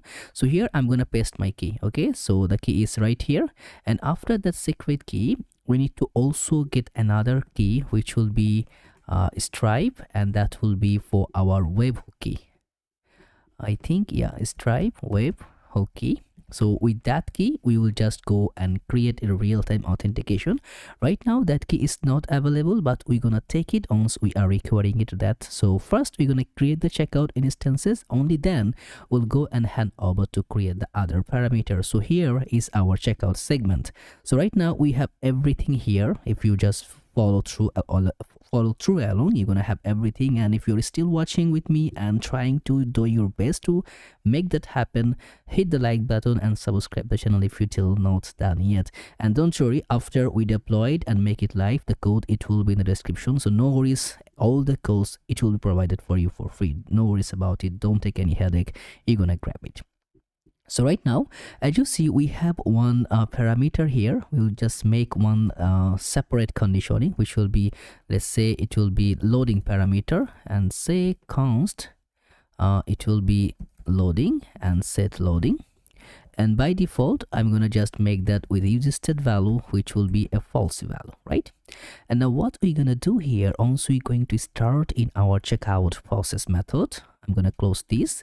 I'm gonna make that set loading, which will be as a true value, right? And after that, I'm gonna make a try catch formula, because you know anything can be happen. So I'm gonna make that like say console.error. If I'm finding any error here, should be error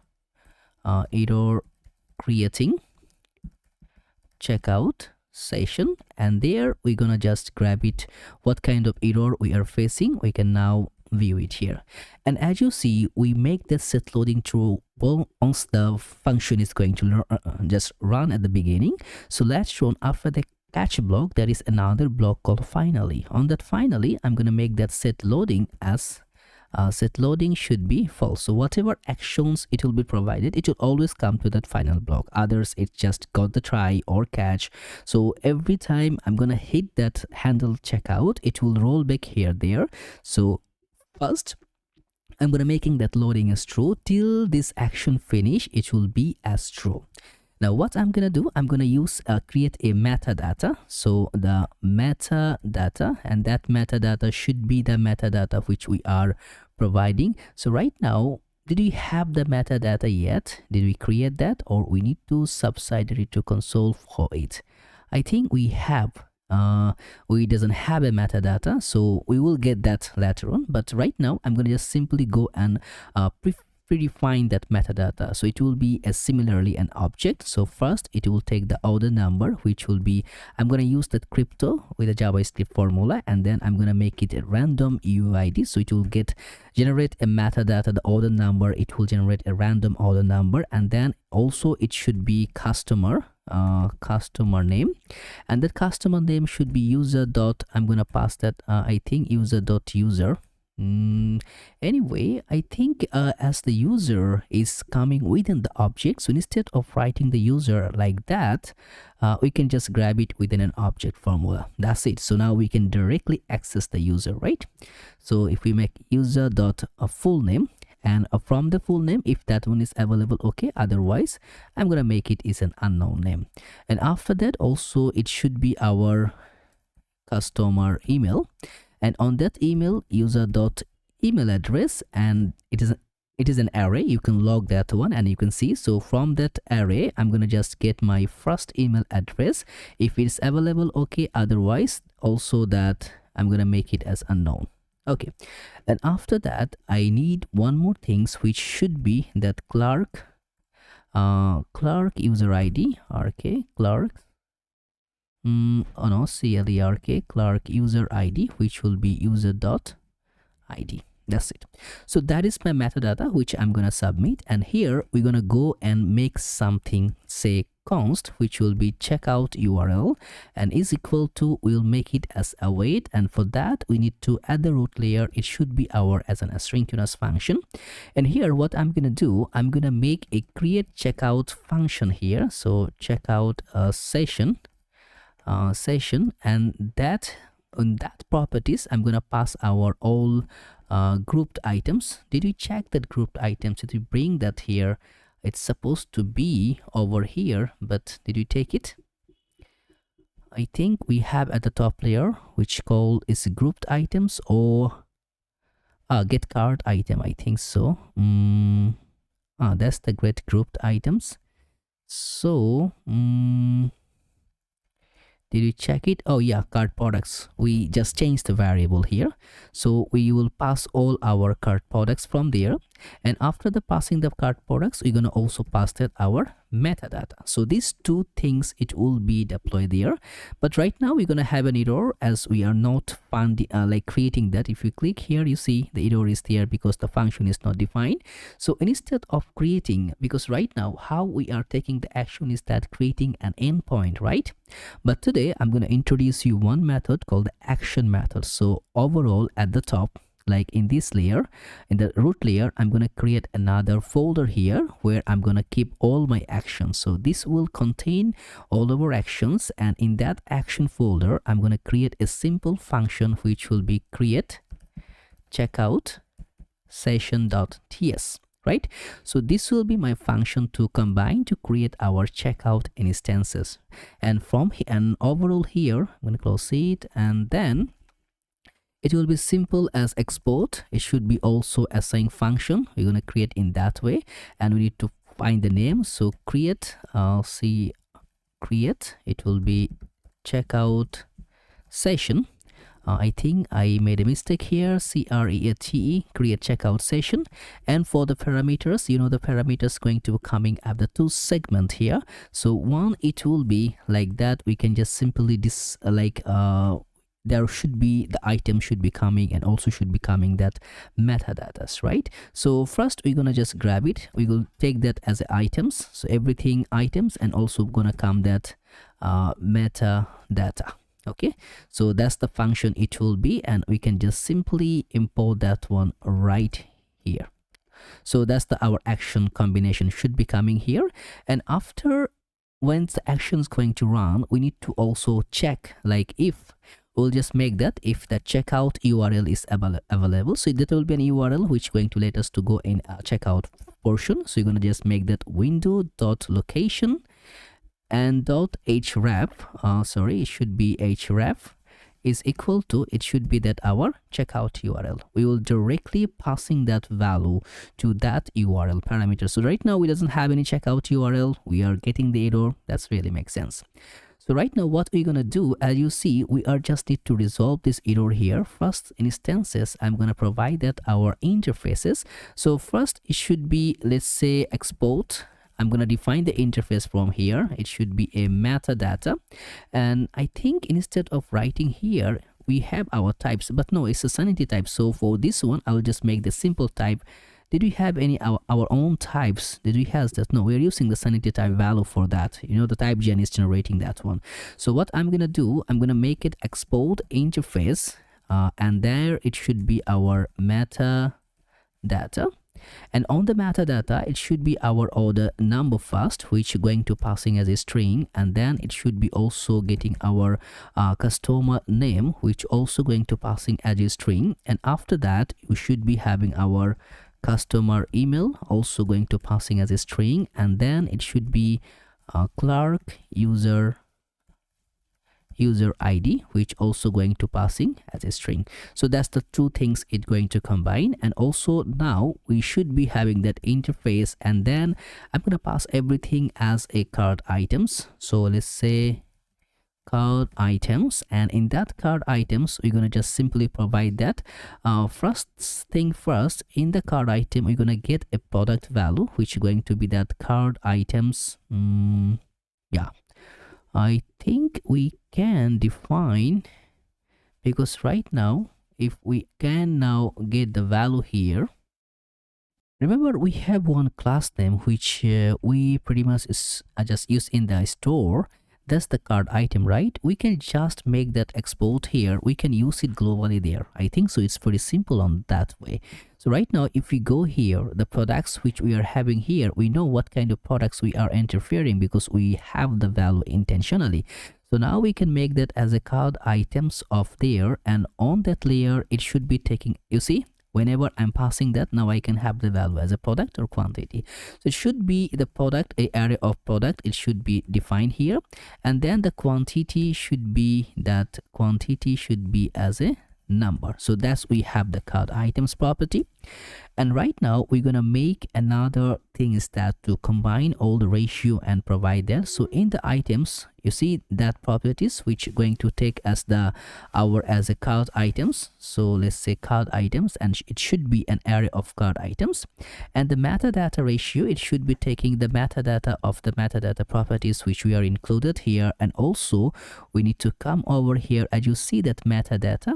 So right now in that metadata, we can also passing that metadata combination here, and that it should be coming from that action create checkout. I think the Clark user ID name is pretty much not aligned, so should be Clark, that one. So Clark user ID CLERK, and here we pass that CLERK user ID. Nope, why this error is persisting? It should not be. If we okay, we just instead of passing that, we will just say that it should be available. So the Clark ID would be insisting there, and if you just make that one also, it will go. But right now we don't want, because we want to send that in the return value. Okay, so everything is on good places if we did well. So right now we need to combine the parameter to get and correctly align that.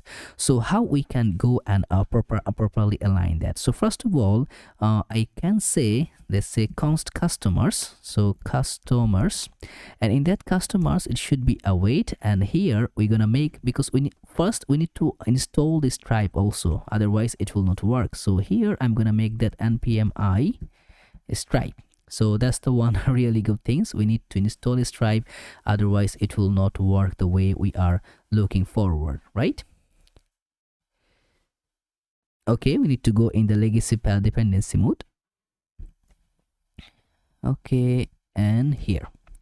And while it's loading, also we will go in our, we will make that Stripe in a, like we will combine it. So let's go in our lib folder here. So in the lib, we're gonna take a new file which should be our stripe.ts, and here we're gonna import that stripe from Stripe. Okay, and after importing it, we need to go and okay, what's wrong here? What is saying? Stripe. Okay. Type declaration module should be importing. Yeah, it's just taking a bit of time. That's it. So if we doesn't have, like if we go in the process.env and we doesn't have that our Stripe secrets key, then we want to throw an error. So it should be throw new error, and that error going to say, you'll just pass the message here that Stripe secret key is not set or is not defined. That's it.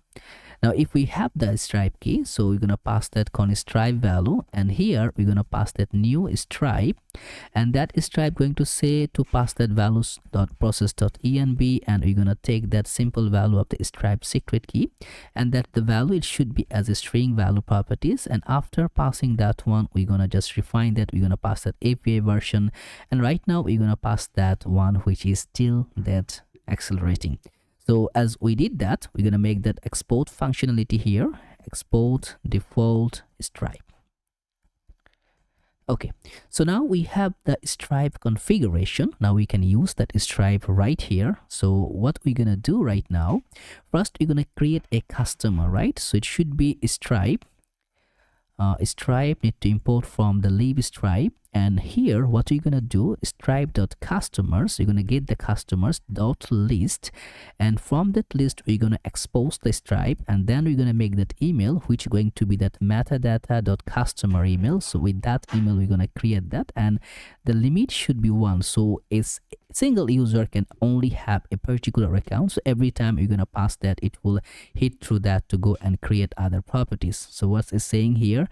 Stripe secret key is not defined. Okay, we can just check in our Stripe parameter if we make anything wrong. If we go in our Stripe, let's say in the Stripe, if the process.env Stripe secret key is not available, then it will pass that Stripe secret key is not allowed. Okay, what I'm gonna do, I'm gonna explore that env. So that's the key we use, Stripe secret key. And if we come back here, okay, Anything we miss? We should not.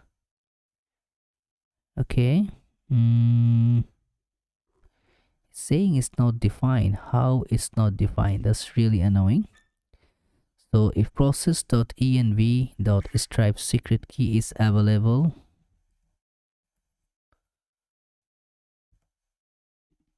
is it causing the problem here at the string value? It should not. Okay, what I'm gonna do, I'm gonna just go here, and for one more time I'm gonna make clear that everything and npm run dep just to see if everything working fine. It can cause some problem, we don't know from where it's coming, but you know that can happen, it's normal. So right now if you roll back here in the card, we should be able to see, I think that error should not persist anymore. So that is really not cool. Okay, stripe secret key is not defined.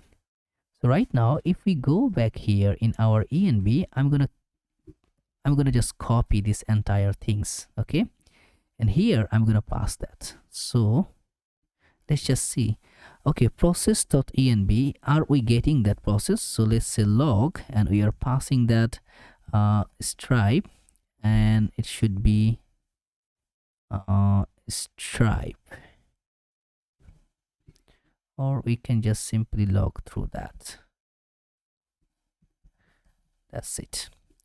So right now, yeah, we have the key. That's the issue. We're grabbing the key. I think if maybe the new version having some problem, it can be. So I'm gonna change the version right now. So instead of this, we can use this one. API version is not up to date, so it will cause a problem for sure.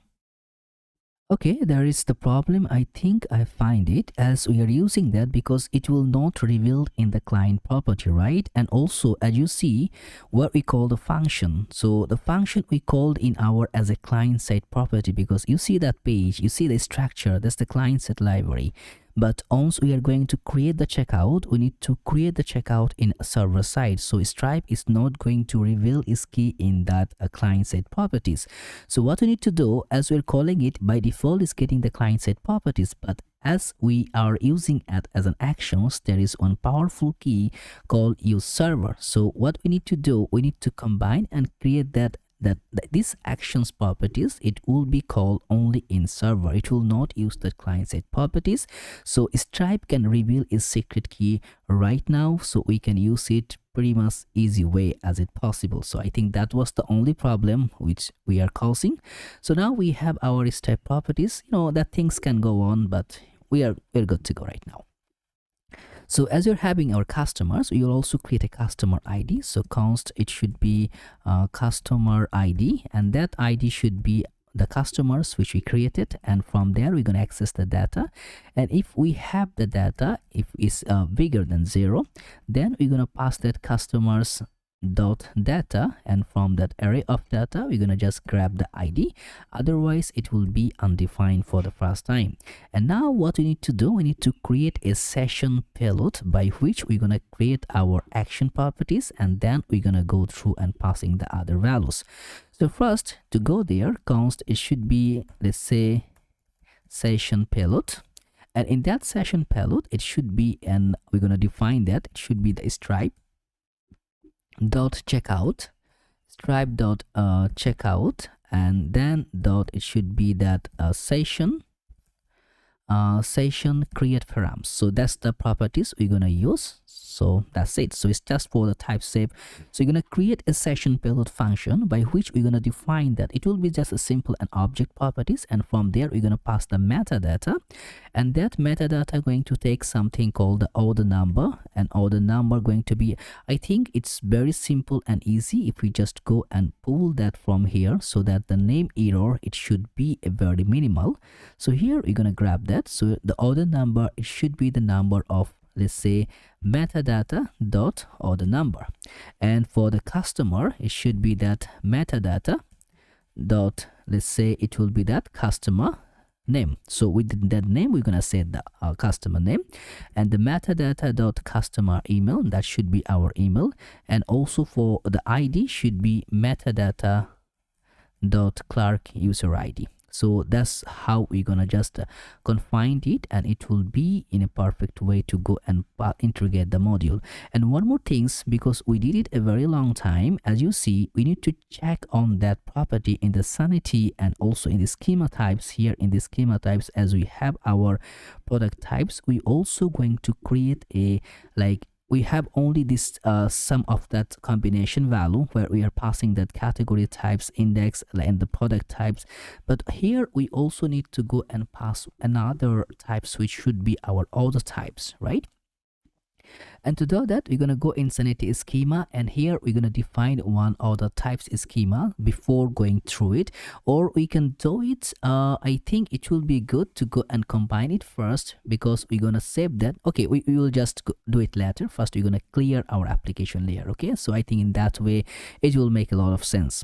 So now what we're going to do, first we're going to finish that, then we're going to align with that. So this the ID, we're going to save it according to our sanity. So first we're going to create the checkout segment, then we're going to save the order. Okay, so the mode should be the payment mode, and after that also we're going to make that allow promotions, and the promotions allow it should be true. So you can create the promotion here, and that payment method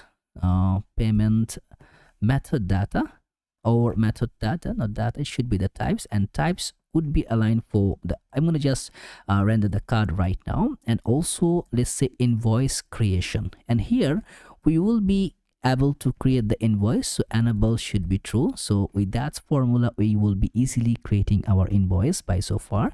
And the success URL, okay, so the success URL we're gonna concat within a backtick properties. And right now what we're gonna do here, we're gonna just, I want you to go in that your .env file, .env, and here I want to refrain, as you see, next public base URL. I want to remove that hash, because we will add the hash manually, because sometimes it can cause a problem if I forget we are not using the hash. So we're going to align that one by ourselves. So what I'm going to do here, I'm going to make that as that process.env, and the name which we predefine is that for the next underscore public underscore base underscore URL. So that URL, it should be aligned there. And after that we're going to go our success screen, we're going to create that screen, and on that screen it will go as a session ID. On that session ID I'm going to pass our checkout segment session ID, right? So it should be checkout underscore session underscore ID. And after that we're going to pass also the order number. So the order number should be the number which we want to define. It should be metadata dot order number. So if we have a success properties probability, it will go back there. And if we doesn't success, like for the cancel URL, and on the cancel URL we're going to go in the same value properties, and that should be that process.env. We can just copy this one, next public base URL key. And if we fail, and then we just gonna roll back to our card, just to go and card again and start again.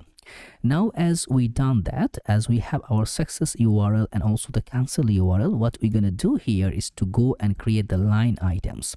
And that line items, we're gonna pass the currency, and okay, should be on the line items. I think we need to combine, as we didn't combine all together. So what I'm gonna do is that, as we are having that items, so items, we're gonna map through the items. I'm gonna put that null check, and everything I'm gonna take as an item, and from there I'm gonna pass a function, and that function you're gonna pass everything as an object. The price data, by the way, you can also make that, extract that if you want, but I will just go within the right sense. So from there, the price data, we're gonna pass the currency, which should be the currency of USD, the US dollars, and then we're gonna pass the unit amount, and that amount going to be, I'm gonna round that one, so math.round, and on that round parameter should be item.product.price, and of course it would be available, and then we're gonna make it with 100. And why we are doing that?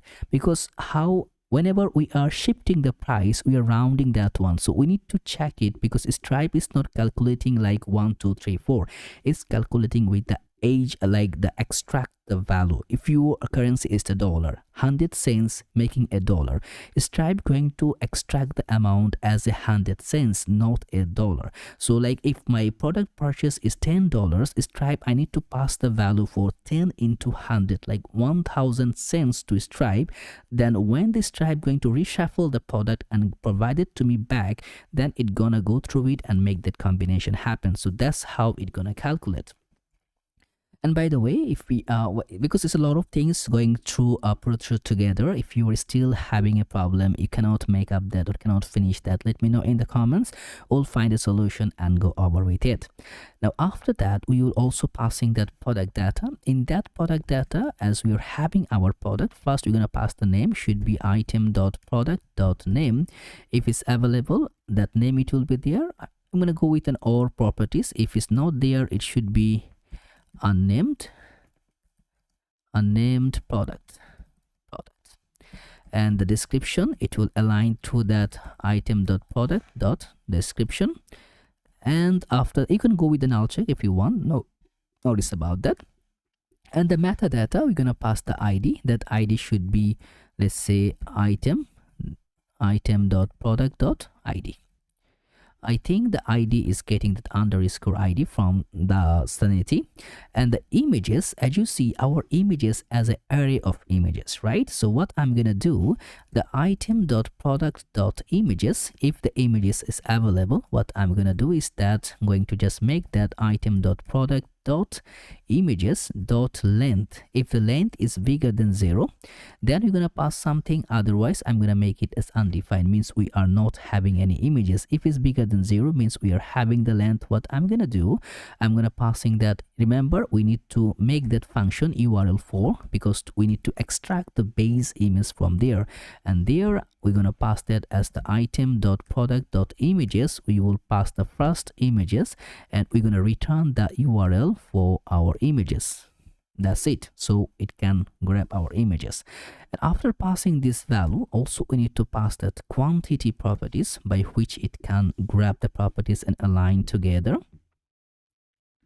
So after the block over here, as you see the price layer, so after this layer, we need to pass our quantity properties. So the quantity, it should be item.quantity. So right now, I think we are doing pretty much in good pace. So what I'm gonna do, after shifting all together, after this layer, we're gonna pass a function. If we doesn't have that, if we have the customer ID, we're gonna pass that session payload dot customer. That customer, it should be is equal to the customer ID. And if we doesn't have the customer ID, then we're gonna, because first time it should not be having our customer ID, right? So we need to check if we have the customer ID, we're gonna pass the customer ID. And because we have that, whenever the customer is available, it's gonna get the customer ID. If it doesn't have the customer ID, we're gonna go with our for the session payload dot customer email.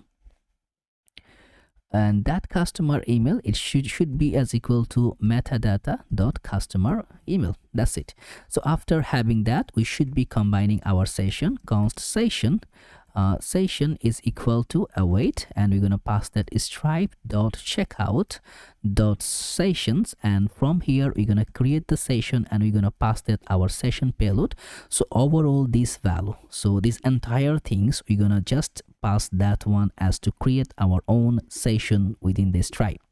Now Stripe will go and take action and gonna create a session, and after passing the value, if the session is created, we're gonna just return that session.url. That's it. So that's one thing. And for this function, as we are passing that, did we make the try catch block? I don't think so. So we need to go also align with the try catch block. I think that will make a pretty good sense. We can now check if we are having an error and if we are passing any constructing properties. So what I'm gonna do, I'm gonna make that try catch, and on the try I'm gonna paste everything till so far we created. Now on that catch value we can pass the error, so should be console.error, and here we're gonna pass that error creating checkout session, and here we're gonna pass the simple error which we created, and we're gonna just make that throw error. That's it. It's gonna just throw the error. So right now, as you see, because this gonna combine a session URL, so the error is just happen to be providing there. So what I'm gonna do, I'm gonna make a reload here just to go and check the segment. And after that, I'm gonna go and proceed to checkout to see if anything happening. I'll also open that. As you see, we are right now in our Stripe checkout segment, and also our email is configured because we are passing it as a metadata. So everything is good to go. So first, before accessing that checkout segment, we want to create another properties which is called the success page, because we're gonna get that error after passing successfully. We should not be having a success page yet, so we need to create a success page to combine that together to make that we are landing in a proper zone. Okay, so let's go, and we're gonna go here. First, I'm gonna go and reload back. It will just take back to our card as we did it there.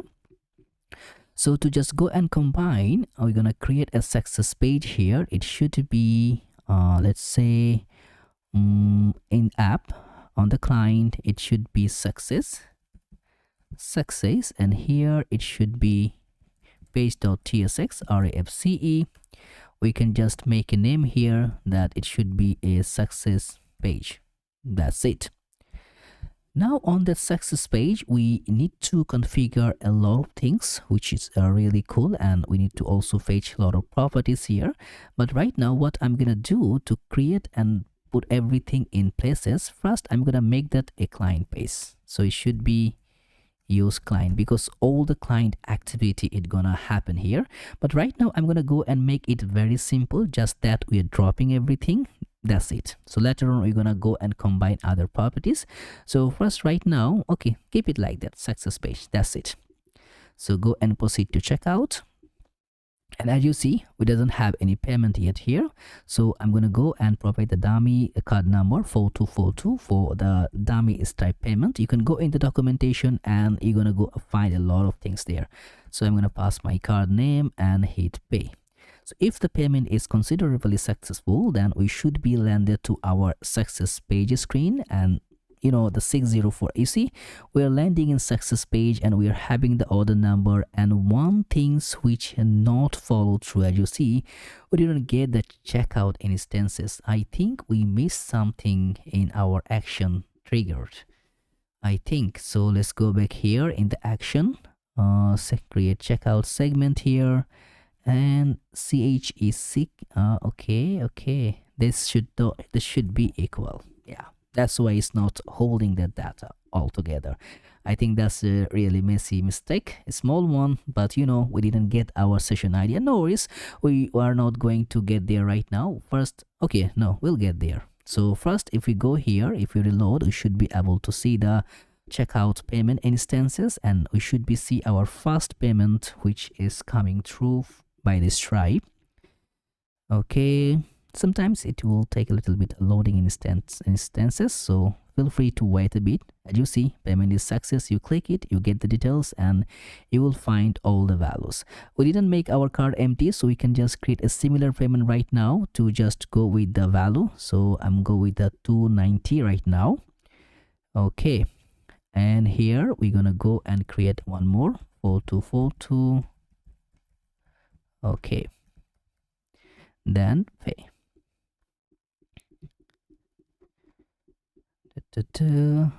Yeah, it's happening. Yeah, we create, and as you see, we have the session ID. You see that we have that session ID which we are passing. We are having the order number, we are having the checkout session ID.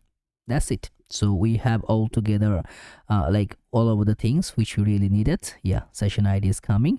So I think previously, yeah, right now it's coming here. So now both we can use and trigger it through. So what we need to do in that success page is that first we're gonna combine some of that properties here. Okay, so right now in that success page, we will gonna pass some value. So first thing first, we will capture the orders, but right now we don't have the orders, so we're gonna keep that order right now. So first we're gonna go and check with other properties. First, we're gonna grab it, like we will get that const search params. So search params is equal to, should be use search params, as is a client side, we can use it from the next navigation.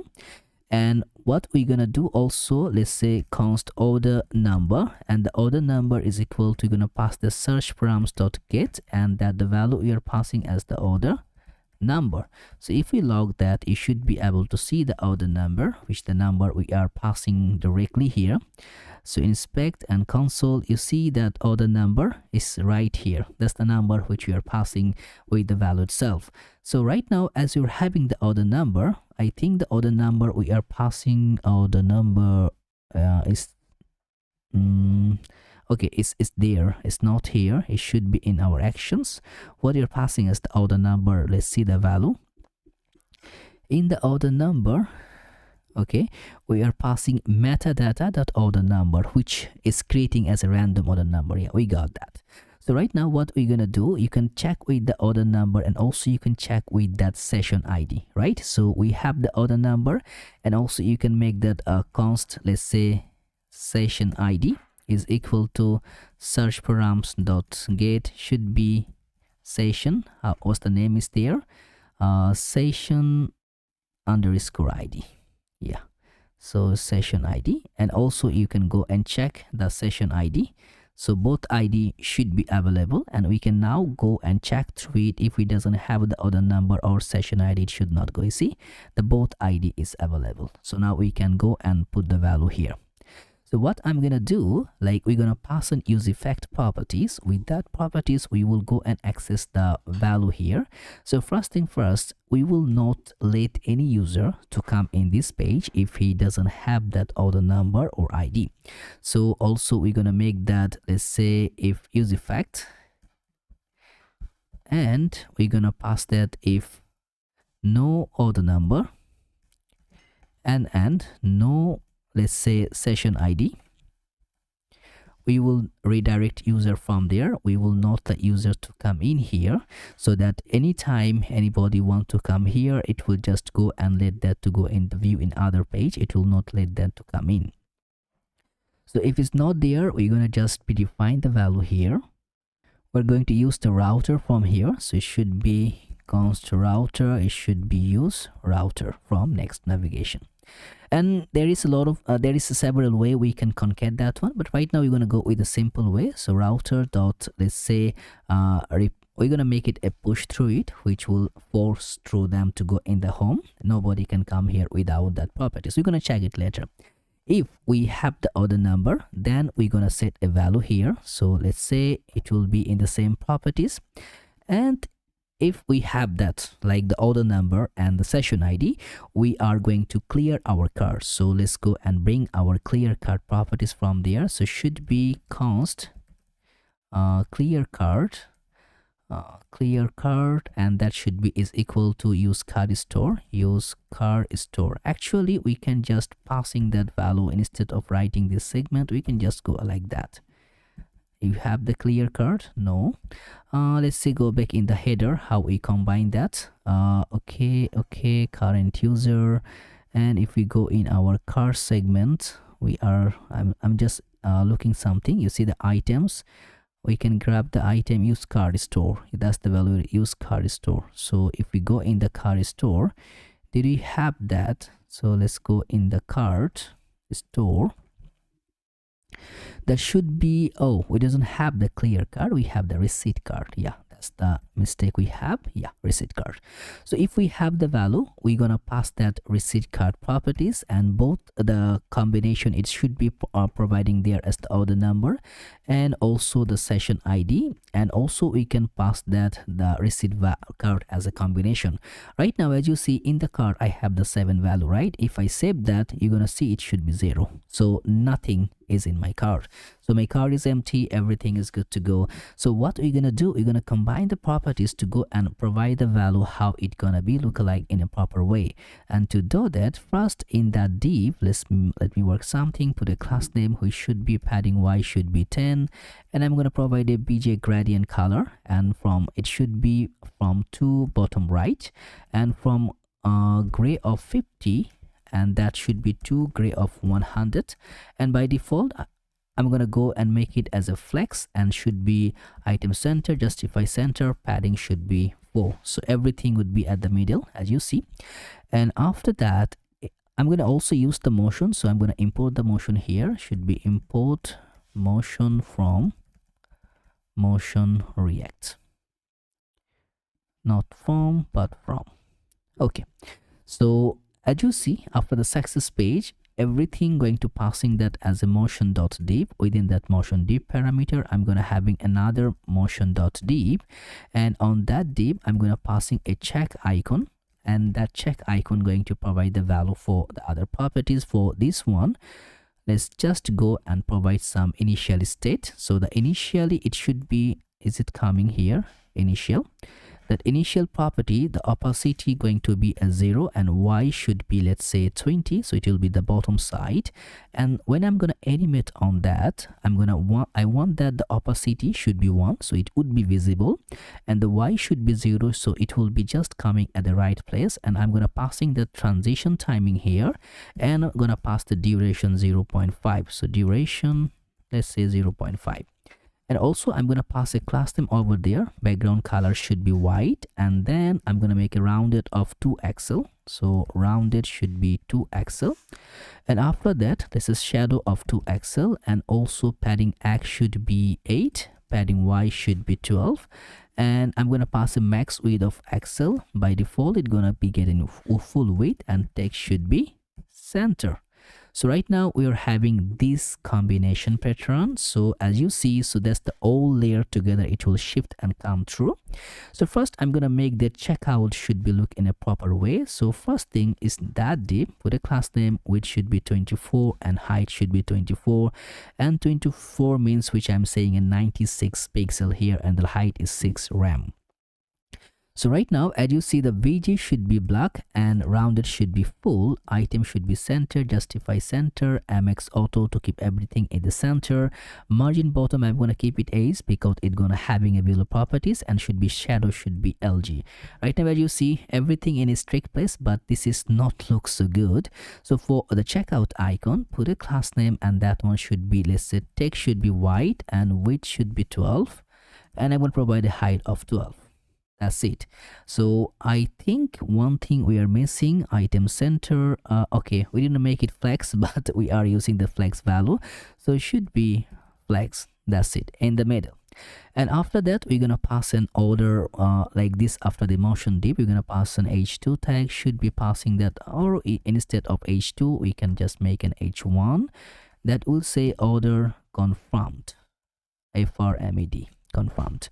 So order is in place. Also, what we're gonna do, put a class name, text should be 3XL, and font should be, let's say bold, and text should be, let's say gray of 900, and margin bottom should be 4.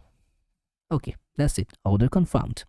And after that h2 tag, we're gonna pass a d properties, and here at p tag should be saying thank you for your purchase. Page URC, okay, PH, oh no, not PH, PURCHSE purchase, and we're gonna pass an oppose, by which we're gonna provide the value. So an oppose, and that should be R. We are processing your order, and we'll ship it soon, and then a confirmation email with your order ID, with your order details, will be sent to your inbox shortly. Yeah, that's the message we want to pass. And then passing a p tag, gonna provide that order number, and on that order number put a span tag parameter. We're gonna just pass that our order number properties. So that's it, we are having the value here. So for that div, put a class name space y, space y should be, let's say 4 CE, SPA, not CE. Okay, space y4, margin bottom should be 8, and text should be left align. By default it's getting left aligned, so it's gonna be in that way. Okay, so for the p tag, we're gonna provide that class name, text should be gray of 700, and for this p tag here also text should be gray of 700. But for the order ID, we're gonna make it a little bit more good, so text should be black, and font should be, let's say semi-bold. That's it. We're having the order number, we're having the thank you message. So now what we're gonna do, we're gonna just pass some of the text by which it's gonna combine the other properties. So what it's gonna do after that div layer, we're gonna pass that. It's saying that what's next. So the next, it will be check your email for order confirmation, and we will notify you when your order ships and track your order status anytime. So that's the value which you're providing, because we're getting a value of the border properties to make it looks like the same as it is. And after that, over here in the div, we're going to create a tracker property which is going to like that order taker. So we will track how many orders that user created. So we're gonna bring it later, but right now, as we are not passing the orders in our Sanity, so we cannot pull that one. So we're gonna just pass a to link value here, and one gonna say to go back to the home. So it should be the home icon, not that home. So it should be that home icon from Lucid React, and the href properties going to bring the user in home. So that's the one. And also you're gonna pass a text here going to say as home. So we need to combine that properties to make looks good. First we're gonna make that grid and say grid call should be 1 and sm grid call should be 3, because we're gonna have 3 properties and we're gonna pass a gap of 4. So we're gonna have 3 icon value. And for this link over here, we're gonna pass what I'm gonna do, because it's just a providing some of the link properties and just the value of the icons. So I want you to go with those class names. I'm gonna import that. Now I'm gonna explain to you what we are actually creating so far. As you see, we are creating a 3 value, right? So how we are creating that? First, we are having a home icon with the home. It will go for /home. We have another, the package icon with the title of orders. It will go for /orders, and then we are just going to get a shopping bag icon for /shop. So that's the 3 icon properties, and it will go to combine in the 3 separate pages. And how it gonna work? As you see, making the flex item center justify center to keep the text and item in the center, and after that making a padding X, horizontal padding 4 and vertical padding is 3. The font, it will be semi bold, and background color is the black text white, rounded LG, hover the BG is gray 800, and then passing that transition value. Only that orders is getting that background of white, other the same. This one, the shopping bag and the home is the same, the orders is the different. So right now, if we go to the orders, it will take us to the order page, which we are having the order page. Now if we go fall back to our success, but if we go back to the home, and now this time I'm going to try to come back in the success, it will not let us to entry because we doesn't have that, but it's taking us, yeah, it just providing the glitch there, but we will fix that, no worries.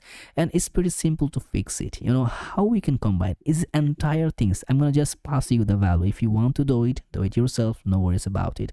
What we can do, instead of making it as a use client, what we can do is to make it as a server side, and everything we can pass it to a component layer, and this way we can just shifting to the value here, so we can use that router directly, and it will not give us the glitch over there. So it's up to you.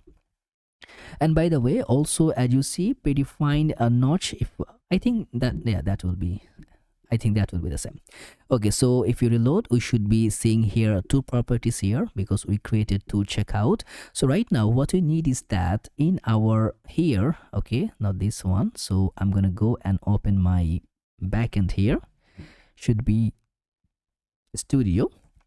So in the studio, we need to create another parameter, because whenever our orders is happening, we need to go and create a webhook properties, and that webhook gonna check if our order is getting success or not.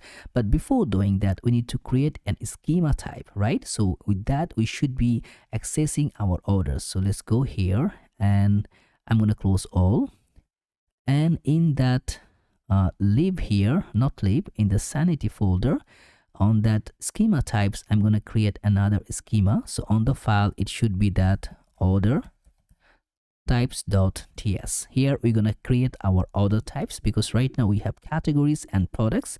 So to create the order types, it's also pretty simple. So if we go in our live website, so if we go in the tools, and on the tools itself, we can combine, let's say we're going to go in studio. I think I'm in different account, but I believe it will take, yeah, it will let us going through. So in the order, what we are actually doing is that to go in the value, as you see the order, we're saving the order directly here, and we're getting the order number, invoice ID, we're going to get the number, we're going to getting the hosted invoice URL. So everything we're getting in a proper way. So by itself, we know what is happening. So these things we need to create itself on our properties. With that, we can go extract the value, and also we can pass the things the way we are supposed to look at it. So right now, what I'm going to do, I'm going to go and create those value, and you can follow, feel free to just go alongside with me to go and combine everything by yourself. Okay, so let's go our here, and we're gonna start creating that. So should be export const order type, and in the order type should be, let's say, define type, and on that define type parameter, on that function, you're gonna pass everything as an object. The name should be passing as an order, and also for the title, it should be the title as order. And after that, we will pass that the type should be a type as a document. So this entire thing is going to passing as a document value, and the icon should be, let's say, basket icon. Basket icon. Okay, and after that, we need to define the fields, fields fields. So fields, it will be an array, so we can right now we can access through the multiple fields property. And as you see, okay, we're gonna go first. So on first, we're gonna get the define, okay, so the fields, it should be an array of fields. So first fields, so should be define field. On that first field, I think on that value, we're gonna pass our first item. The name should be, let's say, order number, and after that, also the title, it should be, title should be order number, and after that, we're gonna pass the type should be as a string properties. So let's say string, and then the validation, because every single order should be has an order number, so the rule should be, we want that one should be required. That's it. Now for the icon error, I think for, if we go back to our category type, you see that error is still persisting. What I told you, we're gonna fix it later, because even we having the error, it's working, so no worries about it. So in the index, we can now simply grab our orders. So here we're gonna pass that order type. So first, before going there, I want you to go in the backend. I'm gonna save it. So right now we should be seeing one order type properties right here. So let's see, give it just a bit of time. It's gonna reload, and it's gonna fetch those properties here to just make it visible. You see, we have order, and in the order, if you want to create, because it's providing our previous order, as I just changed that one, so it's having those orders. Even the field is not defined, so no worries, that we will fix that, because I need to just define the field, because I'm using the data set, my previous data set. So we first need to combine through and provide all the type, and it will be extracting proper way. Okay, so after finding that, so what I'm gonna do to create the other properties, so right now what I'm gonna do, I'm gonna drop it down and explain to you. You just post the video. If you need to have a little bit pace, then go and do everything what I'm saying to you. Trust me, if you did it properly, it will work with you perfectly. So after the order value, like we have one field which is order, then we're gonna having another field which is called invoice. So that invoice is going to take the name as invoices, and that invoice is going to have a type of object. So in the fields, we're going to define the ID and type. The name should be the number and a string, and hosted invoice URL. And we're going to grab that URL value, by which we can combine the URL to just to go and deal with, like, after having the successful payment, we will be able to go and grab our like invoice. So every time you order something, you will be able to shifting your invoice to just extract that properties. And after passing that invoice URL, we're gonna have some more properties. And once you are typing those names, I'm gonna make it a bit bigger, so you need to be careful that you are naming that as the way I did, otherwise you're gonna having some problem also. Then the next one is going to having our Stripe checkout session, and the title should be providing the Stripe checkout session ID and type is a string. After that, we're having the Stripe customer ID. Remember, the name we are providing in the actions, we did the same thing. Trust me, that's the things which are pouring through because we need to combine with the same utilities. The title is the Stripe customer ID, type is a string, and every order should be happen to be taking that customer ID. And that invoice, we are not making it that it should be making as required, but you know, whatever the required is properties there, that should be basically it should be needed, otherwise it will not take the action. And then we have our Clark user ID, which is going to passing that the store user ID, type as a string, and also is required. And after that, we are passing the customer name, the title as a customer name, that title to just to view it the Sanity. So that's the name we will gonna just take it to grab the value. Type is a string and is required. Email, customer email, string value also required. And then the defined field is Stripe payment intent ID, that's which going to be providing that Stripe ID value, and also that is required. And after that, we're going to have one of the most important field here in our product parameter, which is going to forecasting our product value. So if we just go here in our tools, and I just came out from there, if we go back to our studio, we should be able to see that property value here. So if we go back in the orders and we just check the data here, as you see in that order, we are passing like these orders, how many products is included. We can just click and see the product value. As you see, it's pretty simple, and also we can go back to our products layer. It's how it's connected all together. So we can now physically know how many orders we are passing and how many quantities we are purchasing. Now also you can increase from here if we wanted to. So it just predefined the way we are looking forward to. Okay, so right now what we're gonna do, we're gonna go and go with the same configuration here. So that's how we are gonna do it. So first, the defined field going to be naming as a products. With that key we can grab the products, title is the products, and type is an array. So in the off, we are passing the defined array member, which is going to be having an object. On that object we are passing all the products property, the defined field, the name, product both, reference. The reference is the most important here. We are referencing the product which we are creating here is that product. So this is gonna referencing here in this product itself. So that's how we can connect one product with another. And then so this entire field going to be concat from there, and we are passing the quantity value, how many quantity purchase. Remember, see the number value over there. Then we are creating one preview section by which we are passing the product name, quantity, image, price, and currency. Then we are preparing that value for here to just passing that value as the selected product into select quantity, subtitle passing the price and quantity, media select dot image. Again, if you just go here in that value here, you can see what we are doing here. As you see, that's the segment we're creating. We are having one like the same value passing the product and quantity. So the product and the quantity, as you see the one with this, the entry is coming from right here. So the product name and quantity, then we are passing the price value. And the media is just the image. I think the image is we are I think because we have the product, that's we are missing something.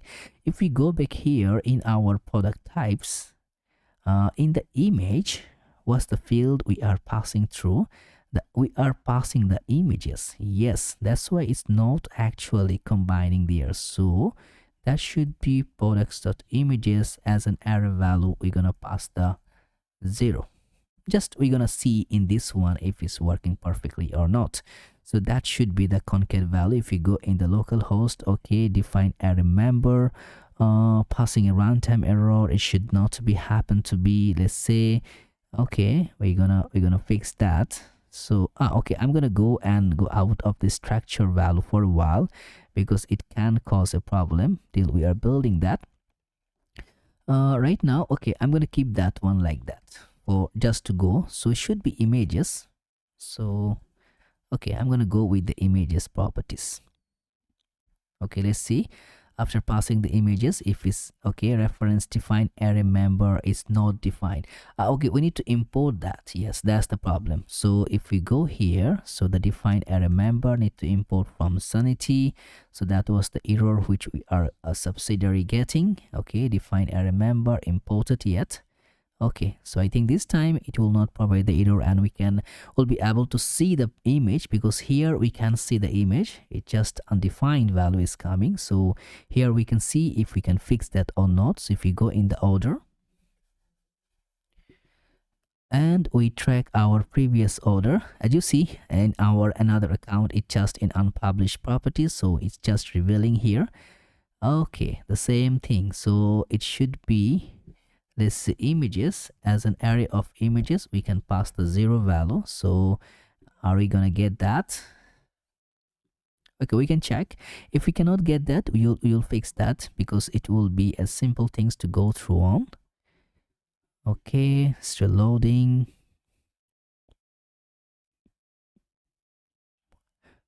Okay, that is, we are editing. I think we can go in the other one. Let's see if that one is making any sense. No, no worries, we can fix that. We'll fix that in a sense. So the image is actually, we are not getting the image properties. So product dot images. So in the product type, we are passing the define field, we are passing the name as in images. Okay, no worries, we can come up later on. So right now, as you're having our define field, so also we need to grab some other properties. And why I'm just copy pasting it, because if I go through with that simple properties, it will be an 1 hour videos again.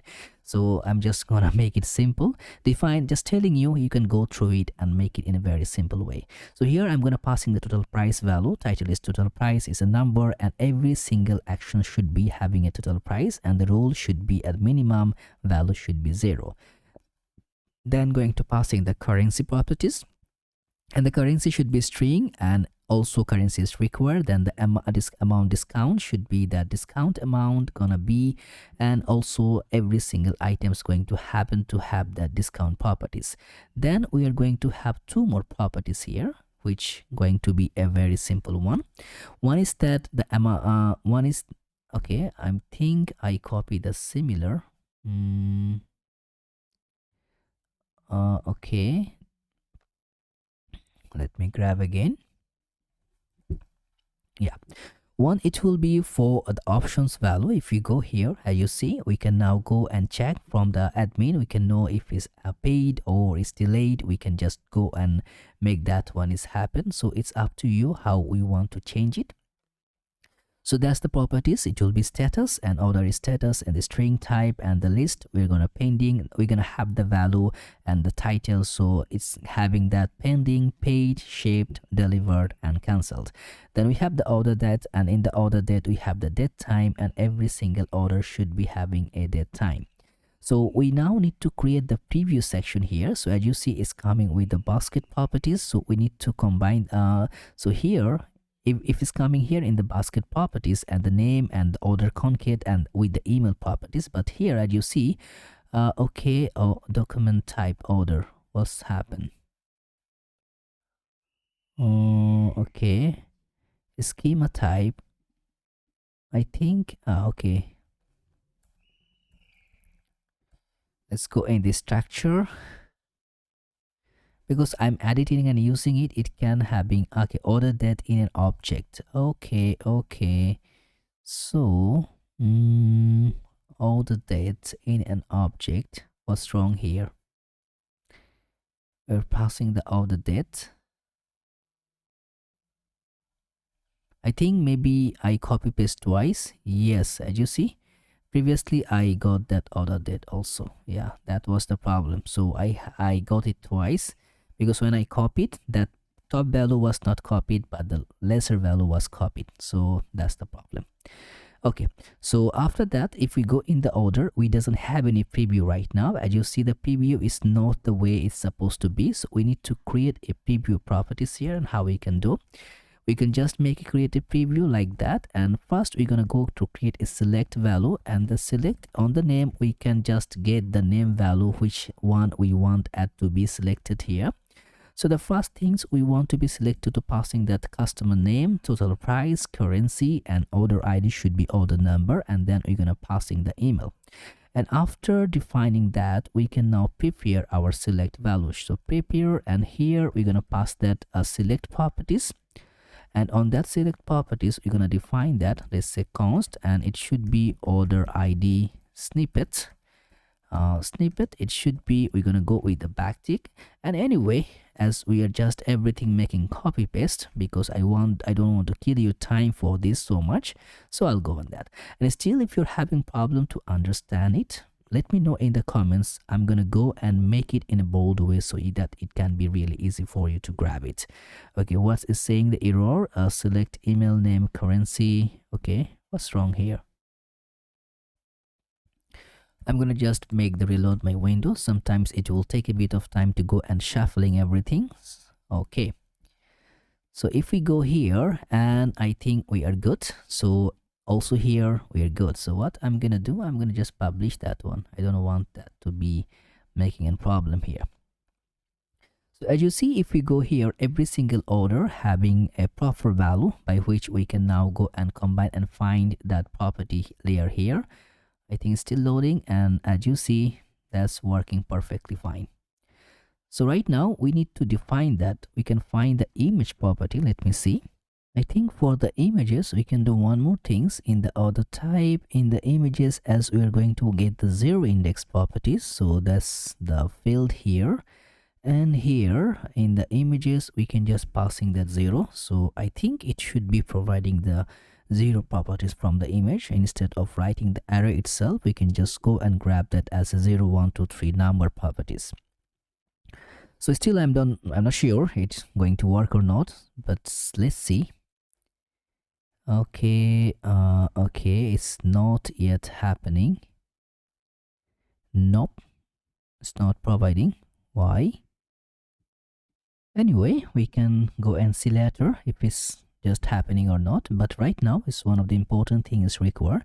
Like once we go and view our cart, like once the checkout is happening, we need to go and access, like we need to go and create a webhook to access our properties here. So what I'm gonna do, I'm gonna close everything from here. So close all, and right now I'm gonna go in my app, and also in the app, in the client, I'm gonna create another folder called API.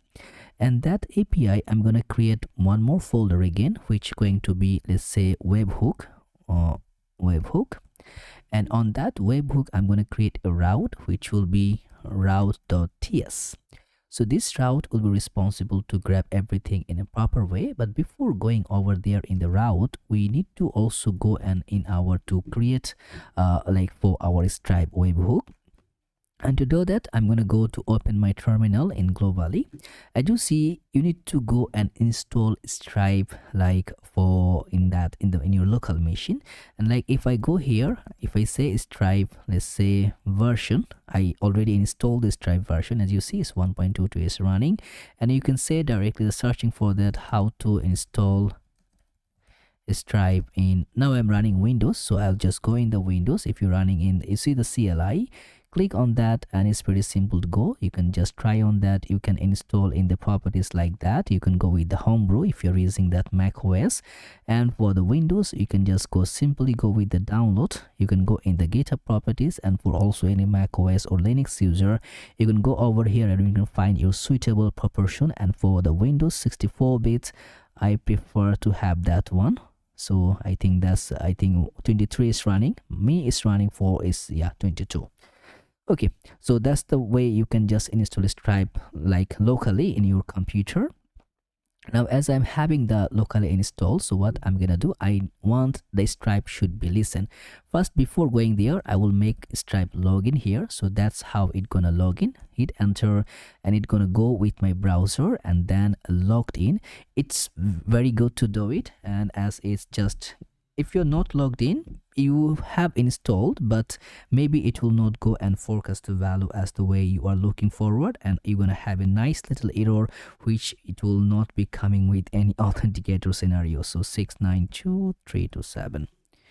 Okay, now as you see, I'm going to allow the access. If you don't do that part, you will not get the access. So I'm having the access right now. So as I'm having the access, what I can do, I can now run a simple command, stripe. I now want that stripe to listen, and we're going to forward that listen, forward, and that should be /2, not -2. And now what I want to listen, remember, localhost and then 3000, and then it will go through our API, then webhook. So you need to pass the actual destination. So now I hit enter, and after, as you see, forward to localhost 3000 API webhook. So as you see, that's the key. The secret is, and from WHSEC, I need to copy that. Now after copying this portion, let's go to my env file, .env, and what I'm gonna do here, I'm gonna just paste my key. As you see, I have my webhook, so here I'm gonna paste it. Done. So now I'm having my webhook key. So what I'm gonna do is time for us to create that route and save our Stripe product, like the checkout product, to our Sanity. So how we can do that? It's very simple. First, we're gonna make that export. It will be running as an assign function. So function that should be method as a post method, and in the parameter we're gonna get the request properties, so rec, and that request should be, let's say, next request. Okay, so right now here, first we're gonna extract the body, by which we're gonna get that body, and it will be passing from await rec dot, we're gonna transfer into everything as a text properties. And by the way, now here you need to be careful. I'm gonna go each and everything by depth. Why I'm losing you that one to create that the other types, because remember, it's a long portion of video. Sometimes you're gonna losing track, you want to take your own time. So that's why I'm gonna just make it fast forward, that you can just type and go.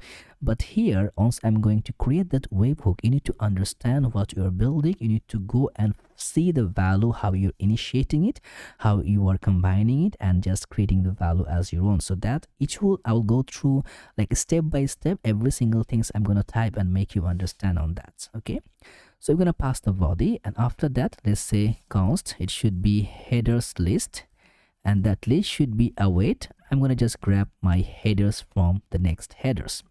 And now I need to create the signature. The const signature, it should be header list dot get, and it will be coming through, like, say, stripe, and we're gonna provide that stripe signature. So what I'm gonna do, I'm gonna check to the signature parameter, which is coming from this stripe, because I need to authenticate that. Right now, if I doesn't have any signature, what I want to do, if we doesn't have any signature, we want to return a value. So return should be next response, and also need to import from the next server, and next response JSON. And here on the JSON, we're gonna pass the error, and the error should be, let's say, no signature. Okay, and also you're gonna pass that one status code, and the status should be, let's say, 400. So if it doesn't have the signature, we're gonna just let that user to get that error as 400. You doesn't have the signature, so you are good to go to outside. And after that, we also need to check the webhook secret. So webhook secret, and in the webhook secret, we're gonna go with the process.env dot, let's say, not, it should be stripe underscore webhook underscore secret. So that should be our webhook secret. And now if we doesn't have the webhook secret, what we want to user, first we're gonna lock that one to see if it's working or not. So let's say stripe webhook secret is not set. And after that, we're gonna return a value, because if you don't return, if it doesn't have the webhook secret, it's gonna collapse, because later on it will not work, and our own API, it will break. So every time we are taking any of the value, like if it doesn't have, we need to provide a response that, so that this like our API, it will be just a type saved, so it will not break. So response, and in that particular response, you're gonna make it also in JSON, and we're gonna pass the error, and that error should be, let's say, stripe webhook secret secret is not set. The same message you're gonna pass, and for the user you're gonna pass also a status message, a status, and that status should be I think we need to combine within a curly braces. Status should be 400. So now we are checking two value. One value is the signature, so we need to have the signature value, then also we are gonna have that webhook secret value. Now if we have the both value, now we can go and create an event. Okay, so should be, let's say we're gonna get a variable, let event should be it should be stripe dot event. Okay, you need to stripe dot is a capital E event. Okay, you need to get that event at the top. As you see at the top, you need to import the stripe properties, otherwise it will gonna flag that. I think one properties which you miss is not, should not be equaled. I'm gonna just delete again. It should be like that, because the event should be, this is the type which we are defining that. So this event should be a stripe event type. Now we're gonna pass the try catch block, and in the catch properties what I'm gonna do, I think did you need to okay, yeah, we need to have a try catch properties. So first properties, in the try we're gonna pass the event, and that event is equal to, let's say, stripe. Remember we have lib, we are making this stripe. This is stripe because both have two separate value. One is stripe for the package, another in the lib which we are forecasting to have our value, like our own model of a stripe which we created as a hook. Now that will go there stripe, and it will go to prefer that webhooks dot construct event. So in that constructor it will take the body, it will take the signature, and also it will take the webhook secret. With that three value it will create an event. Now if it doesn't create an event, what we want, if the event is created, we should have an event, right? If it doesn't have the event, remember we're gonna also make that, like, say console.error. We can pass the error where we can say the simply that webhook signature webhook signature verification failed, and we can now view our error. Okay, so that's the one error. So in that we can just console that, but we need to return something for the front end, and that should be providing that returned, and that should be next response dot JSON properties. And we're going to go with the same shifting parameter. We need to pass the error, and that error should be, let's say it should be, we can now passing that error properties in the front end just to see if that one is related. So webhook error, and here we're gonna pass the error properties, so it will go in the backtick and it will go the error. And after that properties, we also need to passing that the status. So status, I'm gonna even the 400, it's breaking, so it's okay. So now we are having an event if we are not going through a catch value. So right now what we're gonna do, as we're having the event, we need to deconstruct what kind of event we are having. If the event dot type is equal to, right, that should be checkout session completed, right? So there will be a lot of event. If you go back to our Stripe documentation, you can find a lot of event is occurring, but what we need to do, we need to specifically take that checkout session completed event. Like once that event is running, we will go and do the things here. Now if we have that the event type is completed, then we're gonna pass that, we're gonna create a session is equal to event.data.object, and that should be at stripe checkout.session. So that's equal to that session. And also we're gonna go and create the invoice is equal to session.invoice. And if we have the invoice, right, then it will be like that if we have, and if it doesn't have, we're gonna pass the invoice as null. And if we have the session.invoice, then we will make that await let's say stripe.invoices. So not that, stripe.invoices, and from that property we're gonna retrieve our invoice. So here the invoice is going to come in the session.invoice as we're gonna pass the value as a string. So what I'm doing if we have the event checkout session completed, we're getting our session, and also we're getting our invoice. For invoice, it depends. If the session invoice is available, only then we are retrieving the invoice as the session invoice. Otherwise, we are leaving it as null.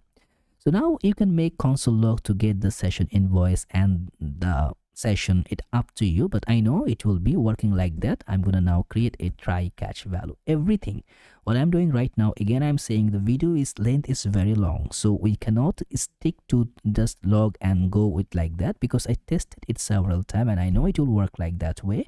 What you can do, you can go and console log to go and see the preferable value wherever you are feeling that I need to go and understand this. Okay, don't follow me blindly. Do yourselves some little bit of homework, so that in this way you can understand it better. And also, if you find a good solution the way I show it to you, you see, there's a better option for it, let me know in the comments. So many people can try it, and also even I can try it. I want to learn also. Okay, so first we're gonna handle the error. So let's say console.error. On that error, we're gonna pass that error creating order in Sanity, because now we're gonna pass the order to our Sanity database. And also we're gonna pass that return should be next response.json, and from there we're gonna pass that error should be error as that, let's say it should be error creating order, and we're gonna pass error to frontend, even it's visible to there. And after that, we also need to pass one status code there. So status, I'm just going to passing the 400 because all are failed in the server side. Now here, what I need to do in the try value, we are having that our session. So right now we will create a function which call that create order in Sanity, right? So that order going to having a two value, which going to take the session and also going to take the invoice. Okay, so with that value we will create that function here.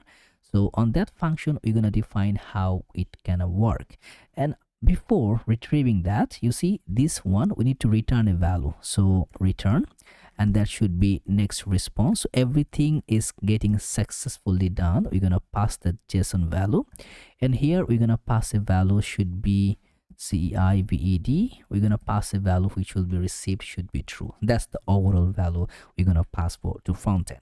So now as we're having that, we need to create that function. So copy that here at the bottom. We're going to go and create that function. So it should be async function. Okay, async function. Okay, and then it should be the create sanity function, and here in the parameter we're gonna have two values. So you're gonna have the session, and that session it should be that stripe.checkout.session. That's the value of that, like the type value.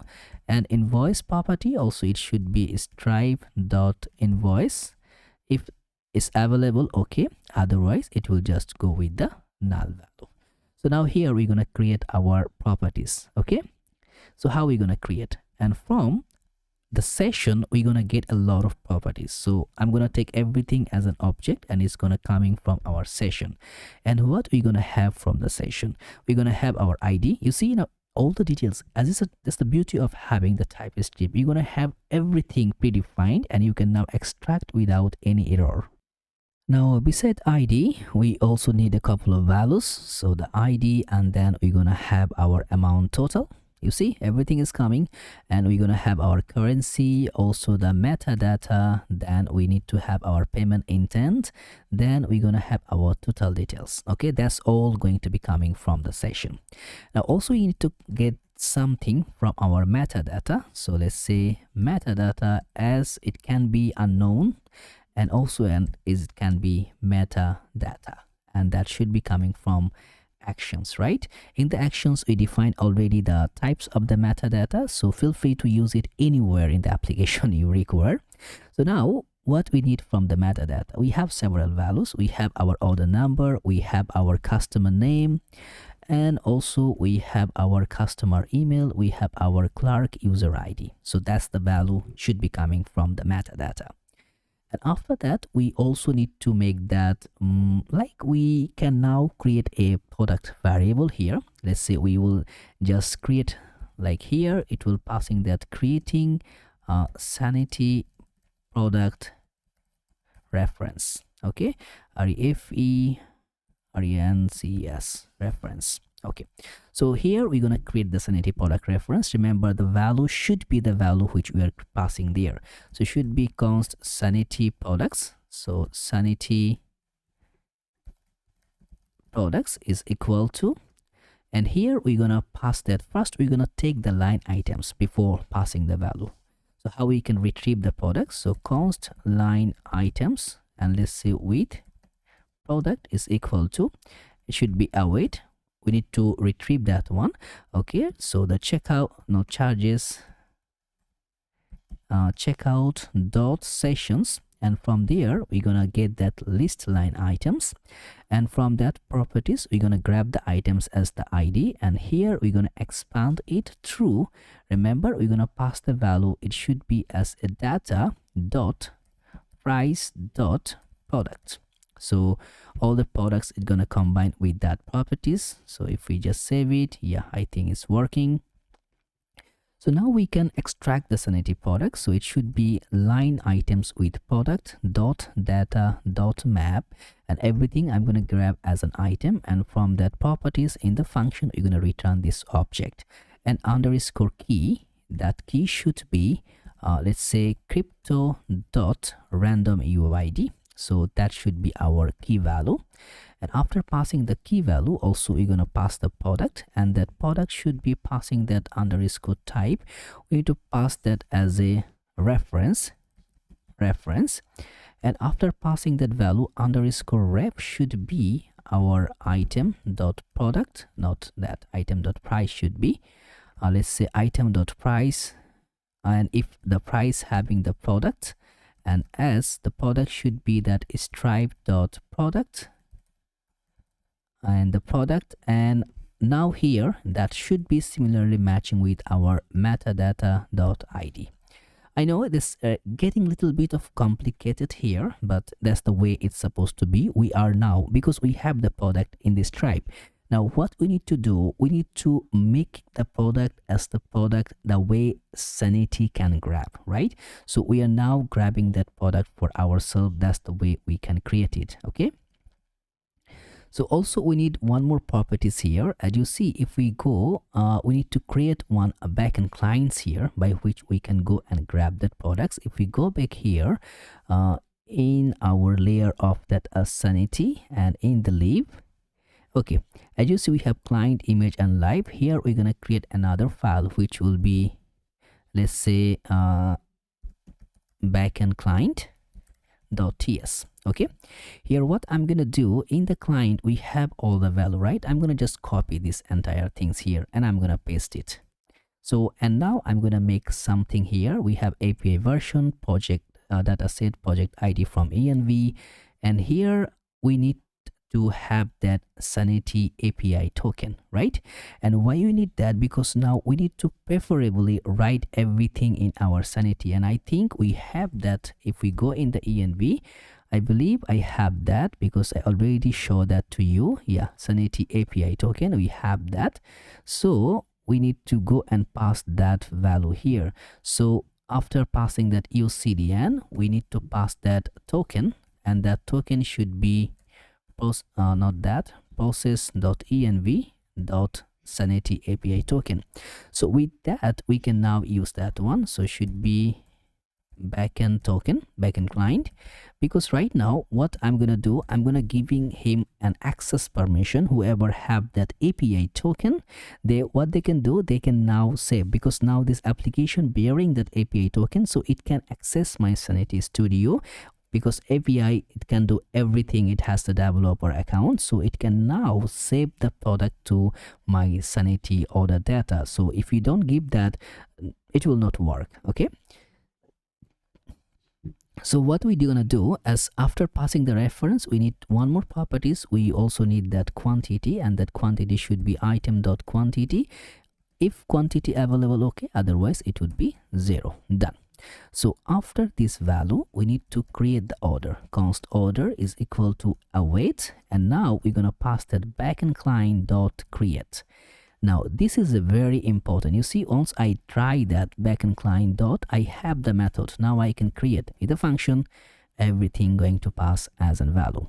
So underscore type should be the type of order. Remember, in the type, once we are writing that, we are passing the document type. That's the value how it's gonna combine. So passing that order number, and if we have the order number value, we can use that. Did we take that order number right now? Yeah, we have order number, so the same order number as the key is the same. And then we're gonna pass that I think as it can be causing some problem. What we can do here, we can just simply go to get our side by side of our that's schemas, the order types. So I'm going to keep it as side by side so that it will be less error prone, because I don't want the error should be happening. So you have another parameter which is stripe checkout session ID. So that's the one. So that's the key which we need to use. So I'm going to make it a bigger screen here. So stripe checkout session ID, and here we're going to pass the ID, right? Then we're going to have the stripe payment indent. So where we're going to keep that stripe payment indent. Yeah, stripe payment indent ID, because if we mismatch with those keys, it will go by. So the payment intent should be there. And after that, we're gonna having that customer name as the key, and the value is the same, so the customer name will be fine. And then we're gonna have the stripe customer ID. So if we just search for that stripe customer ID, that's the one, and on that value we're gonna passing that our customer email. Okay, and after that we have our email. So email also should be our customer email, it will take. And then we're going to pass the currency as the currency, and then it should be the amount discount. Okay, that's the value we have somewhere here. You can see here, you can find amount discount value also available after product total price currency. See, that's the key. In that value, we're going to pass the total details. So in the total details dot amount discount, if we have that, otherwise it's going to have 0. If we have that, then total details dot amount discount. Remember, previously we are passing into 100, right? We are applying multiply, like the $1 into 100, like 100 cents. Right now we need to divide the value with 100. So right now we're getting the raw value, like the dollar value. Okay, so this way we can return that. Okay, so right now also for the products here, as you see, the key which we are providing here, not the product but the products, that's the key. So that's the key need to be as a reference here.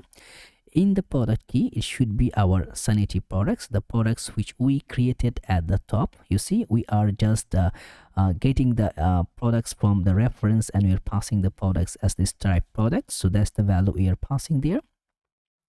And after that, we're going to have several properties which will be total price. I'm going to just go through it. I think right now we know what is all, so I will just minimize it, because what I copy paste, because those keys can be having some mismatch and everything cannot go out of the error. So total price should be amount detail, amount total. If amount total available, okay, it should be divided by 100, otherwise 0. See, everything I need to get the its actual value. And for the status, I'm going to right now make it as paid, because as this type payment going to be done. And the order date, not data, date should be new date, and that date should be dot to like say ISO string. So I'm going to make it a string on that.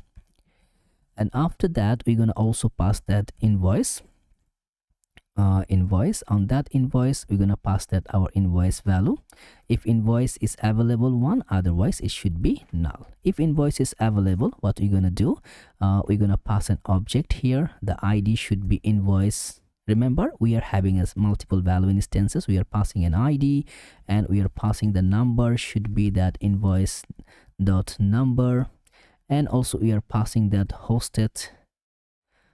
If we go back here, it should be the name of that hosted invoice URL. I think it's the same name of that URL we are providing. So invoice dot hosted URL invoice. And if everything done, we're gonna just return order from here as we are constructing the order. Now if we just concat that, we should be able to get our value here. So that products value, the function which we create here, that creates Sanity, like the order in Sanity, it's just going to return the order value here. So whenever we're gonna call that, it's gonna provide that order to just prefetch and get the defined field. So now is the moment of truth. So we can now go and open that. So you see it's working. I'm gonna remove that. It can be it's a long time we are running, it's not working. So again, getting ready, and I think it will be the similar one. Let's hit that, proceed to checkout.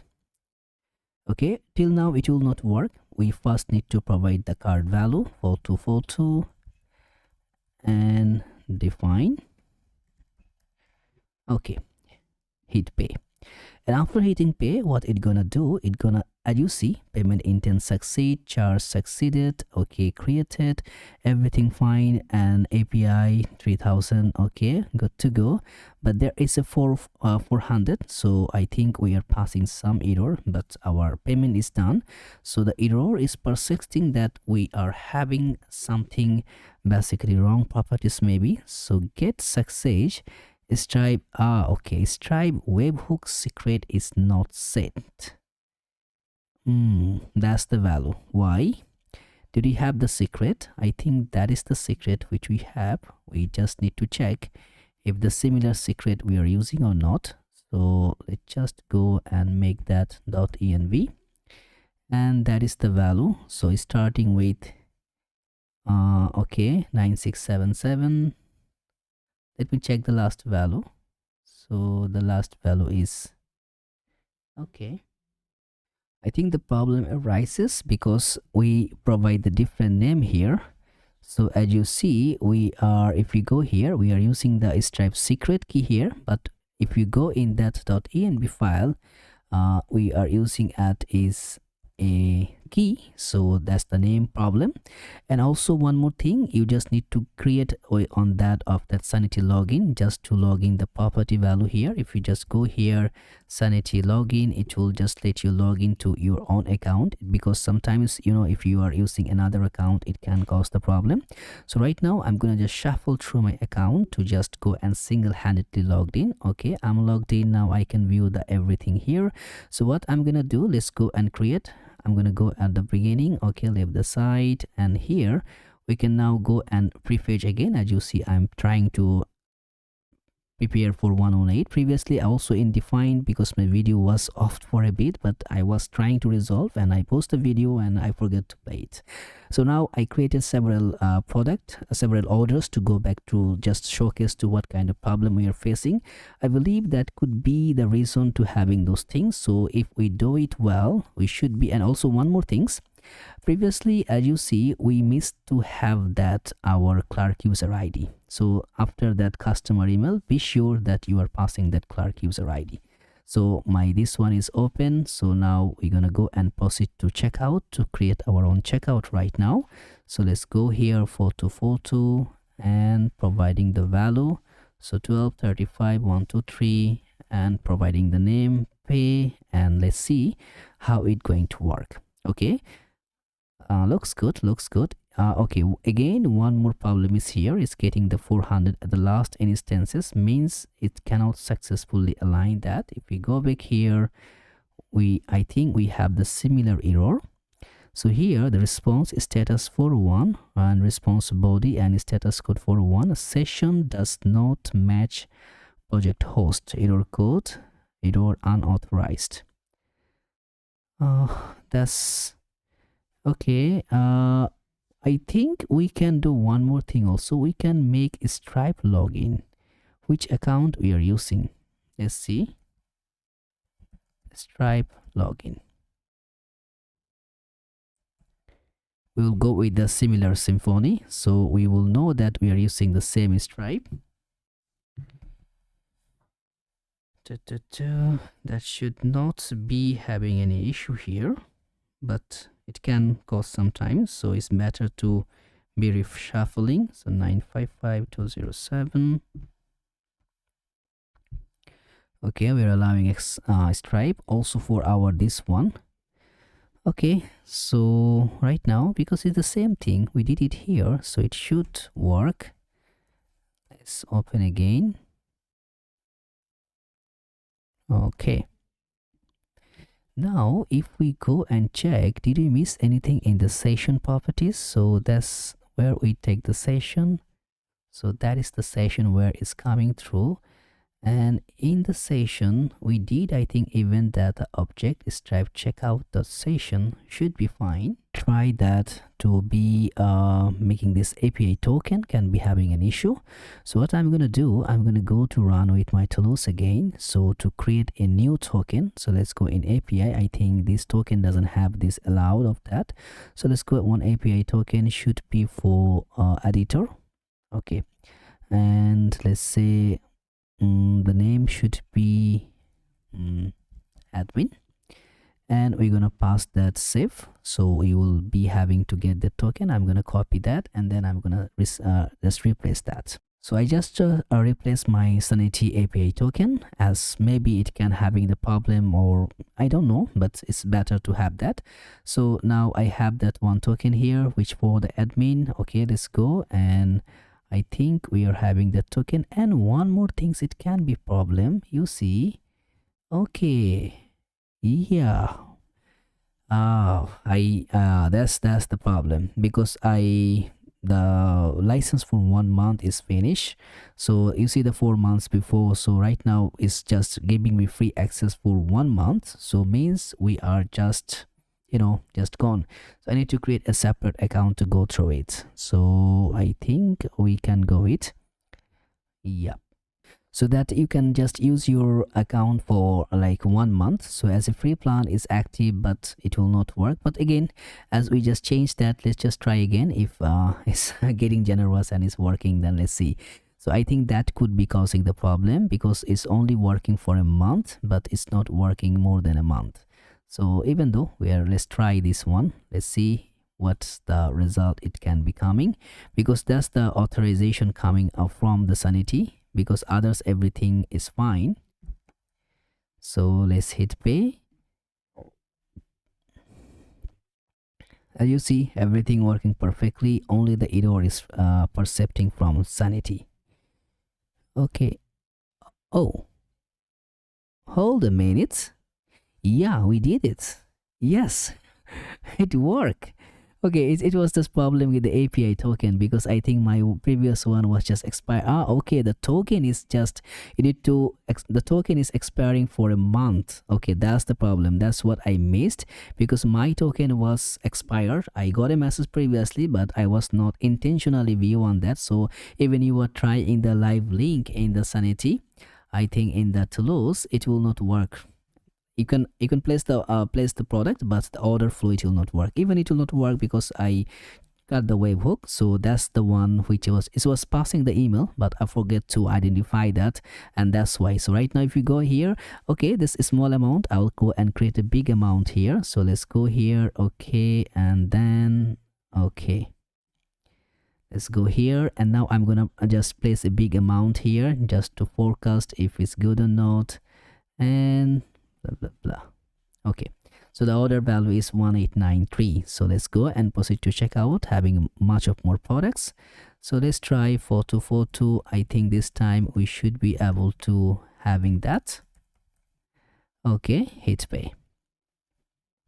And now as you see, everything is working perfectly. Okay, done.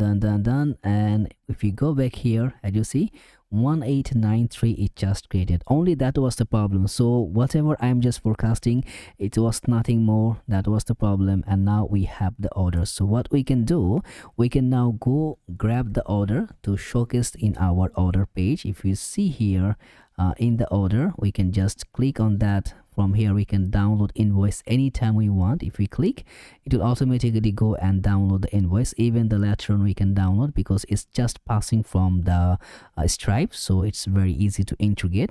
So now what we did here is remarkable. We created our card, we created our product and others, everything. So it's time to go, and because as we are having that order according to that user, so now we can grab that products and then bypass that. So as you know, the problem which we are forecasting, it was a bit of messy, but at the end of, we are just good to have those everything done in a proper way. So now what we can go to create our order segment to just showcase our orders. Right now, if we go here and just check, we have nothing to forecast. So what we're gonna do, we have the order page, we will create the value to grab the properties.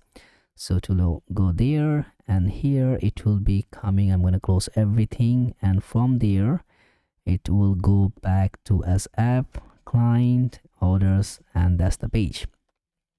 So first thing first, what we're gonna do here, as it's coming with a synchronous way, so it is coming await required user. Without user, nobody can come here. And then what we're gonna do, we're gonna pass that user ID. So user ID, it should be is equal to okay, we did that. Yeah, in required user, we did that functionality, so no need that. So right now we need to grab the orders, right? Should be const orders is equal to await. So what I'm gonna do, remember we create some hook here in the Sanity to fetch the product. So in the hooks, and I think in the leave, or I think within the Sanity, yeah, with the helper function, that's the queries. So here we will create another queries. So these queries will be responsible to provide all of my orders from here. So what I'm gonna do after end of this, we're gonna make that export const get my orders is equal to, should be taking a synchronous way. And here we're gonna pass that user ID, which should be as a string properties. And with that user ID, we're gonna grab our orders. So if there is no user ID, what we want to throw a new error, and that error going to say user ID is required. And after that, we also need to pass the other value. So const, it should be my, did we passing the queries itself here? Yeah, okay, so it should be my orders query. And that query is equal to be in the defined fields, so it should be defined query, defined query. And that in query with a backtick, we're gonna go and grab our query parameter. So here we're gonna grab the query, so underscore type is equal to, should be order. And then we also going to pass that and that Clark user ID and others, so should be Clark user ID should be is equal to the user ID which we are passing, that user ID. And after that, we also need to make the order ascending, so it should be passing that, let's say order, and here we're gonna pass the value of that should be, let's say order data. I think the order data could be, yeah, order data descending. Okay, okay, did we miss anything here? I think we grabbed the value properties. So what's wrong? Yeah, so like that. Yeah, I think that could be the one. Okay, and here we need to return what we want. So we have the defined query, underscore type is the order, and Clark user ID is the user ID we are providing. Then the order getting the order data as descending, and from there we want every product. So should be our products, that's the first instances, which is an array. And from there we want to grab our product, and that product, it will be like that. So what it's gonna do, it's gonna return my product value. As you see here, we can grab all the value, or the number, date, customer, email, total, and invoice number. If you just make it bigger, we can see having that value. Okay, that's the one which we are preferring. If we have also discount, we can pass the discount value like that.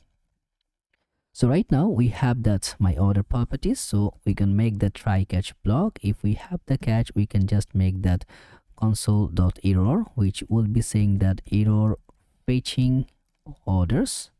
And here we're gonna pass the error message, and also we're gonna return an empty array. And if we have that, const orders is equal to await, and that should be sanity fetch properties. And from there we're gonna pass the query, which should be my orders query, and the params properties we're gonna pass that our user ID, which the ID we are going to define. So that's how it will work. And from there we're gonna pass that returns, that should be orders dot data. If it's not available, it will be just passing an empty object. So right now if you see the orders, it's just an any value. So what we need to do, we need to run our good command, which should be npm run typegen.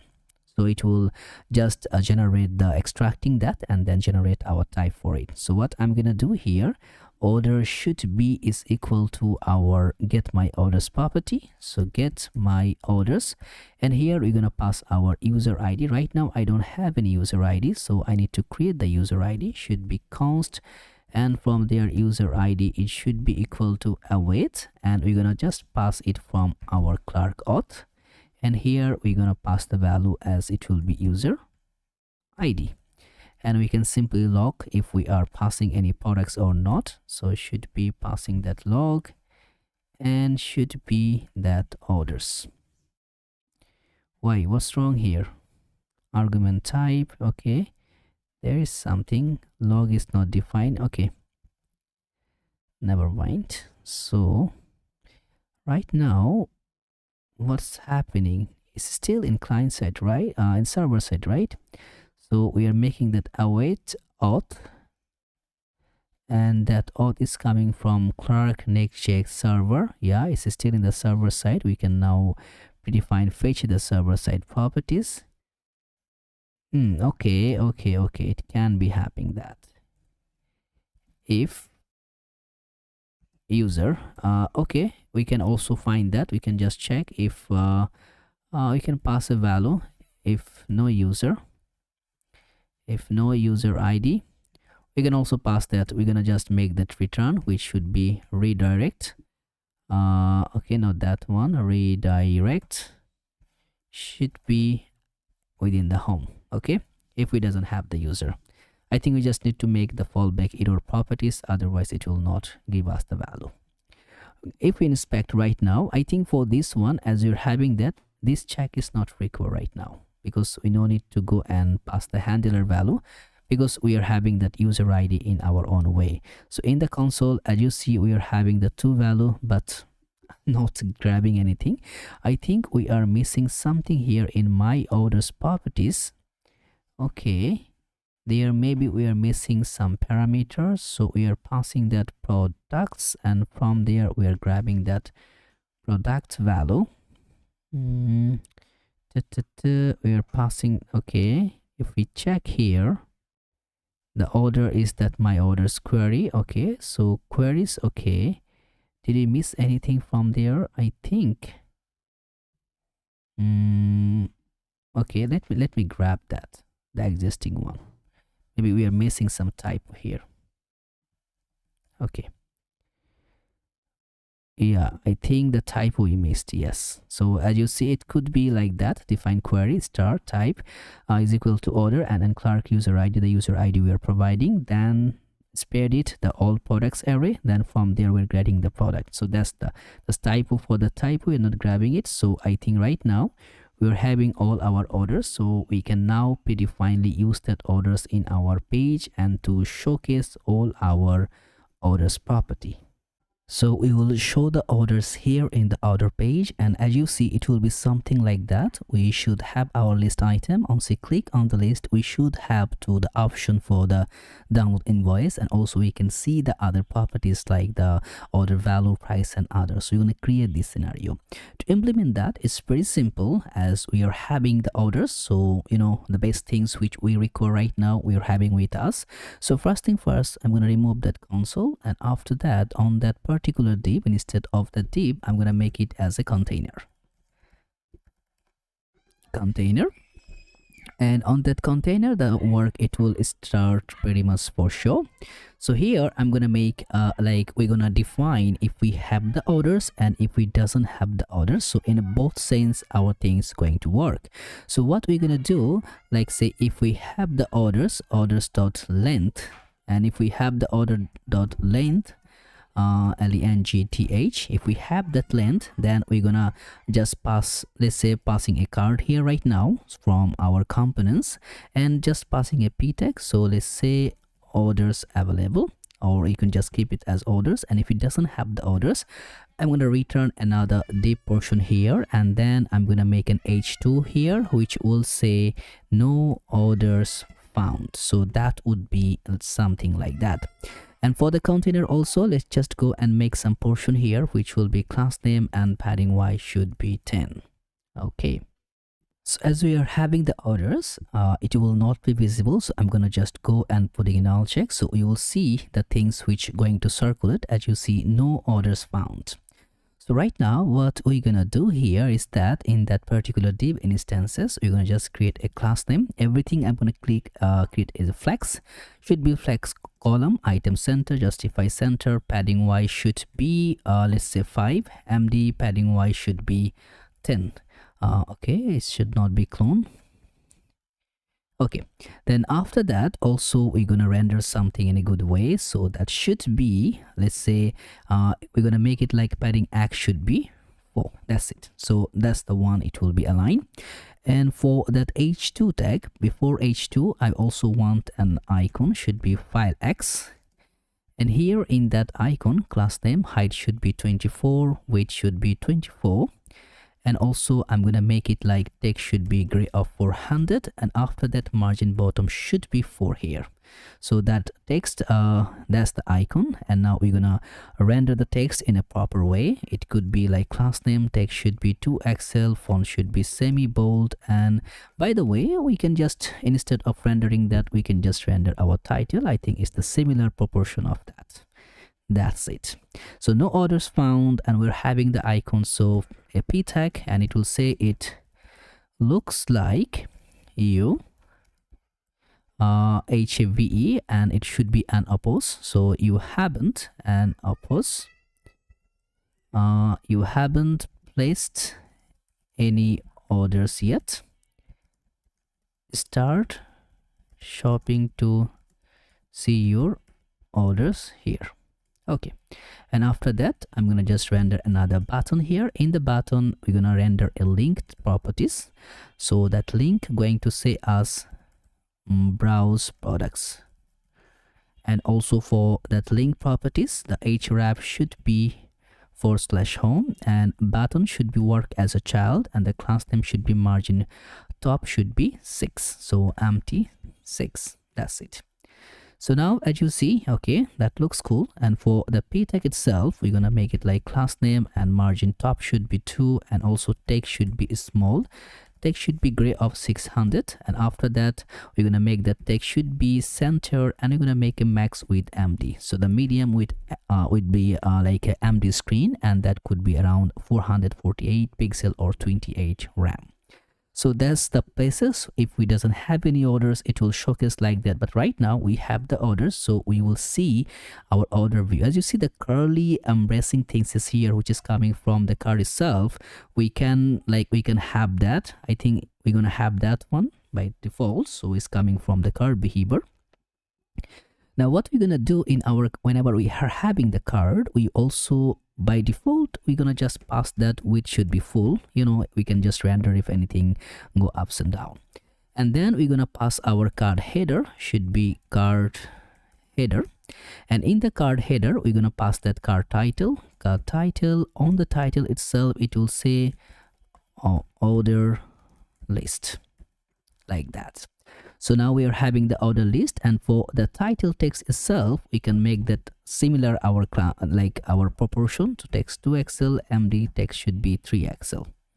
That's it. So now we have our order list text, and after the order list text we should be having another portion like the after below of that cart header, we should be having that our cart content. So cart content. In the cart content, everything I'm gonna keep on that scroll area properties, and this scroll area is not important. I think we didn't take it. Yeah, we take it. Scroll area is right there. So that would be scroll area. So it will be scrollable. So class name, which should be also, I'm gonna define it as full. Now we're gonna pass a table value, right? So first we're gonna take the table, and within that table we're gonna have our table header. So table header, and what we, not the table head, should be table header. Okay, so what we are doing right now is that everything, you see the order number, date, customer, and that email, total, status, invoice number. Also, if you go in our minimizing that value by itself, you can see every value is working perfectly. So it's also like for responsive for a smaller screen. That's how we are going to build it. Even for this portion here, it's also responsive. Even you go in the smaller screen, it will be acting like a fully responsive view. So that's how we're gonna click that using the table.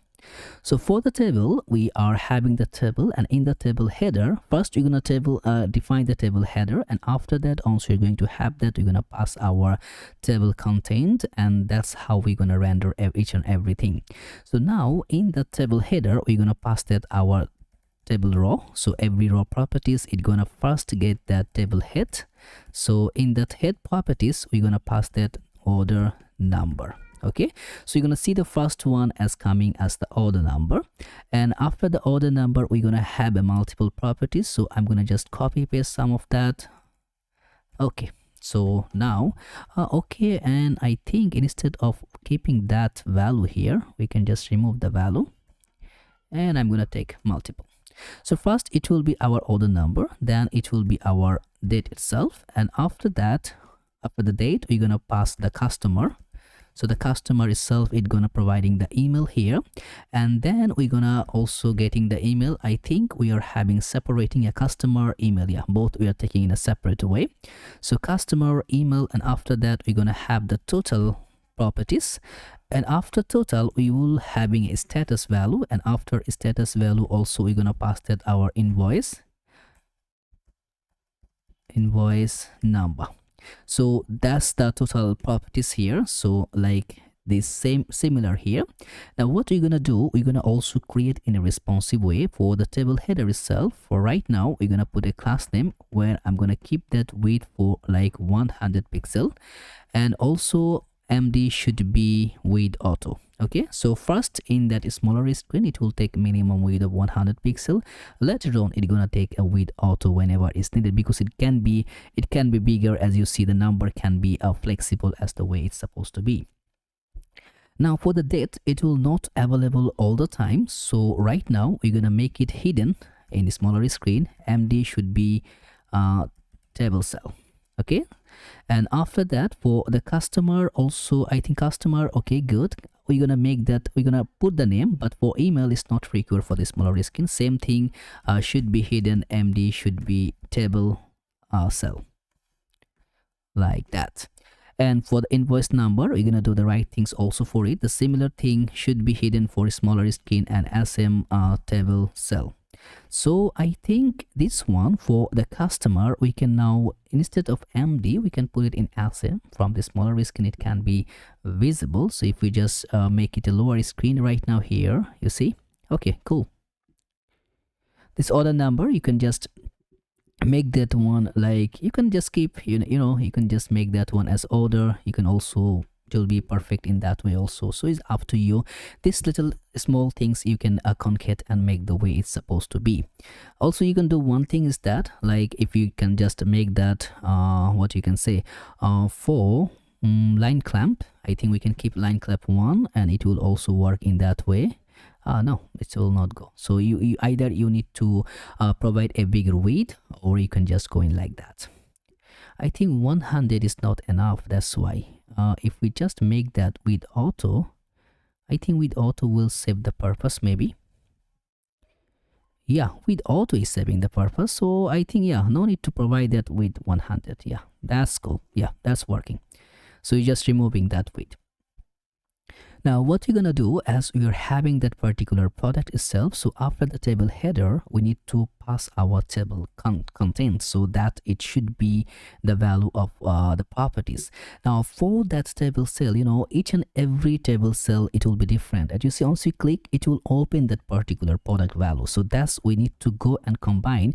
I'm going to create a separate component for it, and that should be our orders component. By that way, we will be able to capture the click in a very good way.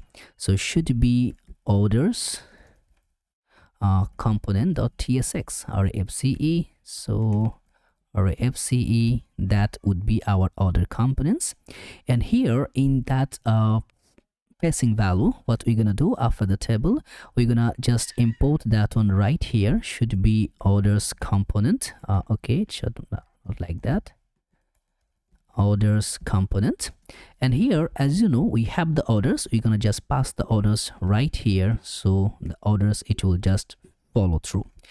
And after that, as you see, in that proportion, we're gonna also pass a scroll bar. So scroll bar, and that scroll bar, we're gonna pass an orientation, which should be horizontal. That's it. So that should be an, or as you see, now it's going to be orientation in proper way. Now in that order components, why we separate it? Because we need to make that one as a use client. And why we're gonna do that? Because remember, because we need to click on that particular instances. That's clickable event, we need to embed it here. So we cannot do it indirectly here in our orders page. So that's why we separate that concern, because we're grabbing the orders in our server side. Now we are taking that other properties in the client side, which is really much needable. In that similar way, we can just have a good value in our application layer. Now instead of, we can, as we are having the orders, we can just combine the orders here, and that's where the order should be my underscore the orders query result, which is embedded there. And also we need one more properties. We're gonna just grab it right now, which should be selected order, and it should be set selected order. So that one we will just call it using the use state hook. And of course, as we need to import, as we're using the state hook, we need to make it as a use client property, otherwise it gonna popping up in the error. So right now in that properties here, for I'm gonna make that instances right now, as you see, it will be null, so nothing is selected. So let's just go and create our other property. So instead of keeping in a deep, remember all the things, it should be like the table body, right? As you see, we have our table head. Like you can see the table structure. In the table, we have the table header. So that's everything is putting at the top as the table header. Now what you need to do, we need to pass our table body. So that's what we are going to create right now. So let's go here. It should be table body. Okay. So now in the table body, we're gonna inject everything, but there is one catch is here. Once you hover, as you see, is saying click to see all the details. And why we're doing that? So right now, maybe you don't know what is that, where you're gonna see the view, right? So once you hover, you see click to see all the details, so you're gonna click it. So that's just a hidden message which we are passing to our customers. We need to combine it to the value by which we're gonna use our tooltip, right? So after the table body, we're gonna pass our value for our tooltip provider. So tooltip provider, okay, should be coming from our UI tooltip. And after that, remember we have our orders, we're gonna map through it, and then we're gonna pass order by itself, so single order, and from there we're gonna return, and we're gonna return our tooltip, because the tooltip, it should be our top layer, right? So tooltip, then we should be having our tooltip trigger, and after the tooltip trigger, we're gonna pass our table row. Okay, so it's gonna wrapping everything by itself, and with that it should be passing that table cell, and on that first table cell we're gonna pass that our order number. Why is not coming up with a particular class name properties we defined, but it's not visible? If we say order, let's say it should be order number. No, it's not coming. That's not so cool. If we go, should be orders. Yeah, let's define the type. And what is saying it's not assignable to a value of that. Okay, I think we are missing something. Okay, first we will see if we can see anything. Let's say we're gonna pass that order number. That should be aligned, right? And also you're gonna pass a key. So the key should be, let's say, order number. I think why we are not seeing that, if we save it, yeah, there is the number. 2 orders is there, so we have the 2 value, right? Okay, we are missing something. Cannot be, okay, child button. Okay, I think we are missing some properties. So here in the tooltip trigger, every trigger should be passing as a child property, so that error is fixed. Now the problem is here. Okay, we can also remove that as we are not using, so we are mapping through our orders, right? So also we can log our orders, so log should be our orders. And let's see, as is the client side properties. So let's go here and see what is, yeah, this is an array, and here we have our property, we have the order number, we have all the value by itself designed, but why it's not supporting that? Okay, the order is the micro. Okay, that should not be like that. Could be we are missing any problem. Orders.map, we are taking everything as an order, and if we hover, order does not exist on the type. Okay, I think it could be the problem. Also, we are just remember, we once we run that our like the type gen, later on we modify our orders, right? So what I'm gonna do, I'm gonna write the type gen again, so it should be npm run type gen. Okay, I'm gonna render it again. I think that could cause the problem because we change some of that. If we just go in that index properties here for our, I think it should be not in the schema types, but we in the query itself. So if we go in our queries, we change it here, right? So but are we extracting the file before that? So that could be causing the problem because it actually doesn't know what kind of things going to be predefinedly handled here. So that's why it's just you know, describing the error. So if you are facing the same thing, just generate again. I think that can solve the issue. As you see, that's good. So because we changed that one, but we generate the type properties before, so now we are having everything. So the first itself, it should be like the order number, so order number, and then we're gonna make the slice on that. So slice, we want to show the last 10 of that, so last 10, and here if it's not available, it should be not available. That's it. So now we have that order number, and also after that we will just make that ... so we know there is more on that. I think if it's last 10, we can just keep it like that. So the last 10 digits should be available, and so we have the order number. Now we can also render some properties. If we go back to the table cell, it should be that cursor should be pointer, cursor pointer, and hover bj should be gray of 100, and height should be 12. We're gonna just make a randomized height. You see, once you hover, it's just getting that actual value. Okay, so after that table row, we're gonna also pass some other properties. So there is one table cell, there should be multiple table cell by itself. So now here we're gonna take another table cell. In that table cell, we're gonna pass our order date. So should be, let's say, order, that order, I think it should be the order date. Yeah, order date, and if that date is available, we want to make it as a format. So it should be format, and in that particular format itself, it should be new, and then I think the format we need to use the .fns. So if we go here in our npm, we will use a simple package which is the .fns. Also, you can dig down about that package. You can see it's very simple and tiny package, but it's doing a lot of things here. You see that .fns provides the most comprehensive yet simple and consistent toolset for manipulating JavaScript builds in a browser and Node.js. It's more than 1 million downloads per week, so it's a very good and stable version here. So I'm gonna copy that, and in my terminal, I'm gonna just install that one. Okay, so that format should be available from the .fns. So after, okay, I need to run that our legacy path dependency, as we are using that React 19, so it will go like that. That's it. So now after installing, we should be having this property available.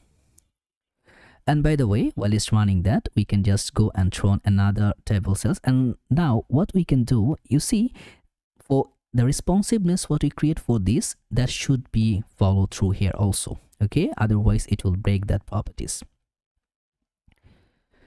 Okay, so right now I'm gonna take another table cell, and in that table cell itself, here after the date, we're gonna pass that customer name should be order.customer name, and that should be customer name. Okay, so I think it's installed already, so let me just import that one. If it's coming in automatically, okay, otherwise I need to import it manually. So I'm just go at the top, and I'm going to import it manually. So import, that should be format from, and that would be that FNS. Right now here, as we have the date, so what we're gonna do, we're gonna combine that date properties. We're gonna get the date value from there. So it should be a new date, and from that new date, we're gonna pass our order date. And on that order date, we want to which functionality it will provide through. It would be day, then month, then year. So in that combination, it will render true. Okay, what's the problem? Invalid date value. Why? The format, that's the format we combine from there. I think that should work as we install that. And what's the things we done? So if the order date available, I think, yeah, it should be out of that value, maybe. Yeah, it should be out of that properties. Okay, so now we have the date properties. You see the day is the first, so you can just align how the way you like. And also we have the customer name. Now as we did that, we have the customer name. We can now generate our email. So we're gonna just make that another table cell, and here we're gonna make that our order.email. That's it, and email is available. Now we need to find our total value, right? So what we're gonna do after another this one, it should be table cell. In that table cell, we're gonna find our price format or properties. Here we're gonna pass our amount value should be order.total price, and save it. So as you see, we have our total price, and also we can grab our status property. So let's say table cell, here we can combine. So if we have our order.status, and if the status, if it's available, only then we're gonna render that. And here we're gonna okay, it should not be this span, should be span tag here. So in that particular span properties, we're gonna go in like that. If we have that, we can now make that order.status. okay, just provide the status. As you see, is paid, so we can see the paid version of it. So now what we're gonna do, we can combine some of the properties for that span tag. For design structure, you're gonna put a class name, and right now we're gonna go with our like the backtick. So padding x should be 2, padding y should be 1, padding y should be 1, and rounded should be full, text should be extra small, and then font should be semi-bold. So you can see the value is changed. And after that, we will combine one condition here. If the order.status is equal to paid, only then we're gonna have something, otherwise we're gonna have something. You can just pass a multiple scenario, but we're gonna use that only 2 scenario here. BJ should be, let's say, green of 100, and then text should be green of 800. If it's not paid, then we're gonna pass that background color should be yellow of 100, and also text should be yellow of 800. okay, so now you see it's already paid. I think that's the similar effect is here. If it's not paid, if we just make that null check here, as you can see, that should be that one. So with that properties, we know which one is paid and which one is not. That's simple. Now we will pass our invoice number. It's also very simple. So we're gonna take another table cell. So table cell, and in that table cell we're gonna pass, if we have our order.invoice, if we have the invoice number, we're gonna pass a p tag, or we can just instead of p tag, yeah, we want p tag because we will use some of the classy properties here. That should be, if we have our order.invoice, then we're gonna pass our order.invoice. If we doesn't have that, we're gonna just simply go and make that dash dash dash dash. Why okay, what happened? There is some value which is okay, I think. Okay, invoice, and if we have that invoice, should be generating the number value, because otherwise it will not there. So if we doesn't have any invoice number, if we go in, just make it upside down, you see the value is not generating if we have the order, because right now we have the order invoice number. Okay, so that's why it will go and combine. So we can check it here, as you see, dot dot dot. Now as we refreshing, like done those things, also like after the tooltip trigger, we can now pass that our tooltip content. So tooltip content, and in that tooltip content we're gonna pass a p tag, should be, or instead of p tag it will just render a simple text value that should be click to see order details. That's it. If I hover through it, as you see, very simple and it's cool. You know, we can now see the value to just making an influential properties. Right now, this just need to design a fixable things so that it could be understandable. So for the first one, the table cell here, for the order number, put a class name, font should be, let's say, medium. First one could be the medium font. And for our date properties also, because first it will not be available, right? So by default it would be hidden, and md screen should be table cell. So that's the same context it will be given here. For the customer name, it will be available, remember, but for our email it will not be expected to be there, so it should be hidden, md should be table cell. So that's how we are going to work on that.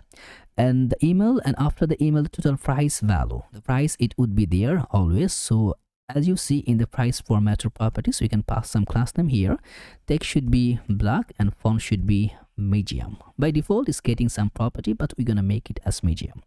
So I think right now, as we are having that one more properties, I'm gonna just copy this one from here, because the invoice will also contain the similar property like that. If we go in this smaller screen by itself, as you see, it just gone, and our other value it just popping up. So now we're good, but once we click on that particular properties, we should be having something. And what we're gonna have, first of all, we're gonna create a function here, or we can just make it an inline function. So as you see in the table row, once we're clicking on that, like if we on click on that, we're gonna run a simple function, and we say, let's say set selected order. Oh, I need to uncomment that. So it should be set selected order. Selected order should be passing as order. So the order value would be selected, and you see the error is coming from here is because we need to pass the type save value here. So what I'm gonna do in that curly braces, we're gonna pass that could be my orders properties here, and also it would be a number value. Number, if it's available, okay, it would be number. If it's not available, it can be a null value. Okay, so done. So we're gonna have a selected properties whenever we're gonna click on that, and now we can get another properties. I will just create another file over here that could be for our orders dialog. I think we keep the name as order dialogs. I think it should be order details dialog. I think, yeah, should be order details dialog.tsx. Now this would be initialized once we're gonna just effectively click any of the order, and if it's save and done. And now what we're gonna do, you see that after the tooltip provider below that table body, so that's why we're having that empty braces, we're gonna pass that our order details, like details dialog. DETA, okay. There is some typo mistake, so I can just make let's just correct that one, should be DETAI. Okay, I think now it can make sense. And also I'm gonna rename it, just copy that, and here paste it. Okay, yes, and then paste it, and paste should be this one. And also we're gonna just make it that one okay, oops, should not be that one. Okay, and the other one we're gonna just remove it. Okay, good. So now what we can do, as we are having that, I'm gonna make reload, so it's an error, it should be disappear. So now we have the order details dialog. So right now what's happening here, it's just passing that div cannot be a child of a table. Okay, where that's the one, so we are not passing that one as an equal div. So from where it's coming, if we just remove that, okay, it's just coming from there. No worries, we can fix that. So here what we're gonna do, we're gonna pass the order, and the order should be our selected order, and also we're gonna pass is open properties. So when it's going to be open, right? So it will be open once we are having that, like if we have that selected order, only then it will open. And also we're gonna create an onClose event function here, should be okay, that should be similar of that. Set selected order should be null. So anytime we are having, like as you see, if we just make reload right now, it will be available every time, but first it will not be there. If we click only the selected value, it will be available, then it would be visible, right?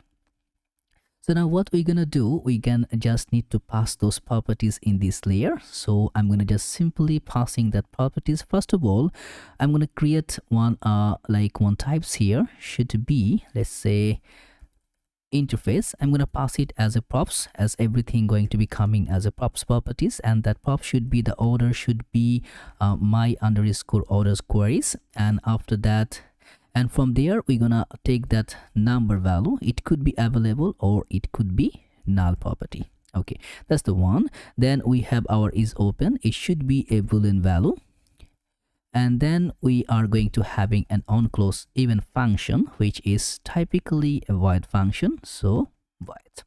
Right now in this order dialog box, what we're gonna do, we're gonna pass that should be, let's say, fc, and that fc should be coming from React, the functional component, and then we're gonna pass our props properties. We don't want all, we want that single variable. Now from there we will take, like we have the order, we have our is open, we have our onClose properties. Okay, done. Now if there is no order, we can just go and predefine a value. If doesn't having any order, we will just return the value as null, because it will say nothing. Okay, so it will not be available. Right now we are having the order, as we are having the selected value, so it will be available, but you see now it's null. If we click, it's available, so it's passing here. Now what you're gonna do, instead of the div here, we're gonna open a dialog. Okay, that should be UI dialog, and that dialog would be responsible to render this entire thing. So let's just passing the dialog, and from there we're gonna pass that our dialog content should be dialog content, and on that dialog content should be dialog header, and on that header should be our dialog title.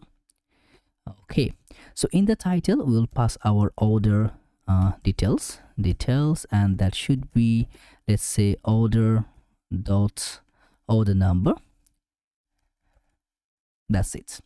Now when it gonna open, once the open is clicked, is open, so it will be is open value, it will be open, and on open change we can just make that as onClose event. So we're gonna pass that onClose value here. So right now as you see, that's, you see the way it's like. If we click, okay, cool, so we have the properties, we can now make that one in a proper shape.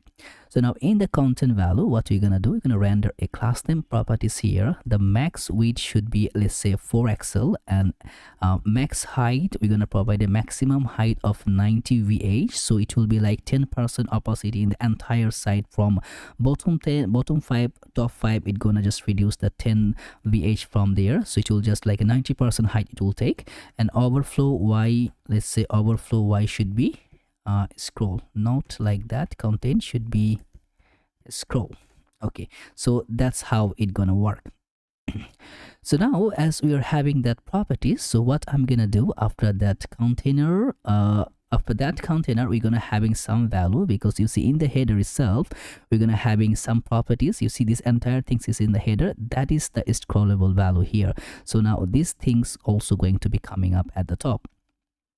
Now after the title, like after, or we can just combine after the header. So we can just pass a div here, pass a p, should be a strong tag, and on that strong tag naming the customer name, and here it's gonna passing that like it would be our order dot customer name. So you can see the customer name available here. I think it should be out of our strong tag. Okay, the key should be in that, but other it should be like that. Okay, cool. I think we are having the similar effect, so you know this things is going good. Also for this one, for the particular div, class name margin top should be 4, so it will be a little bit a downgrade from the header. And after those properties, we're gonna now I'm gonna copy that, because I'm gonna having in the customer, we're gonna pass our email, and here it should be order dot email. Okay, we have our email, and after that properties we should be having our date. So there should be multiple instances. I'm going to just copy some more. So we have the email. After that email, we're gonna have our order date, and in that order date we can just passing the value here. So if we need to go in the null check properties. If we have the order dot order date, and it could be coming as a new date, you can use the fn function also here, so it can get a proper value here. So order dot order date, and we can just pass that to local date string. So we can also do this fashion. Okay, there is a lot of things we can combine. You see now it's coming like that, but if you go with the fns, you see it's coming like that. So it's up to you which one you are preferring, right?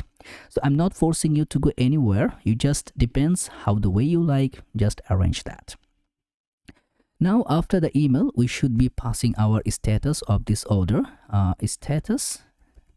And for the status should be, let's say if we are having that our status, we can render that in a span tag itself, should be span tag, and here we're gonna pass our order dot status.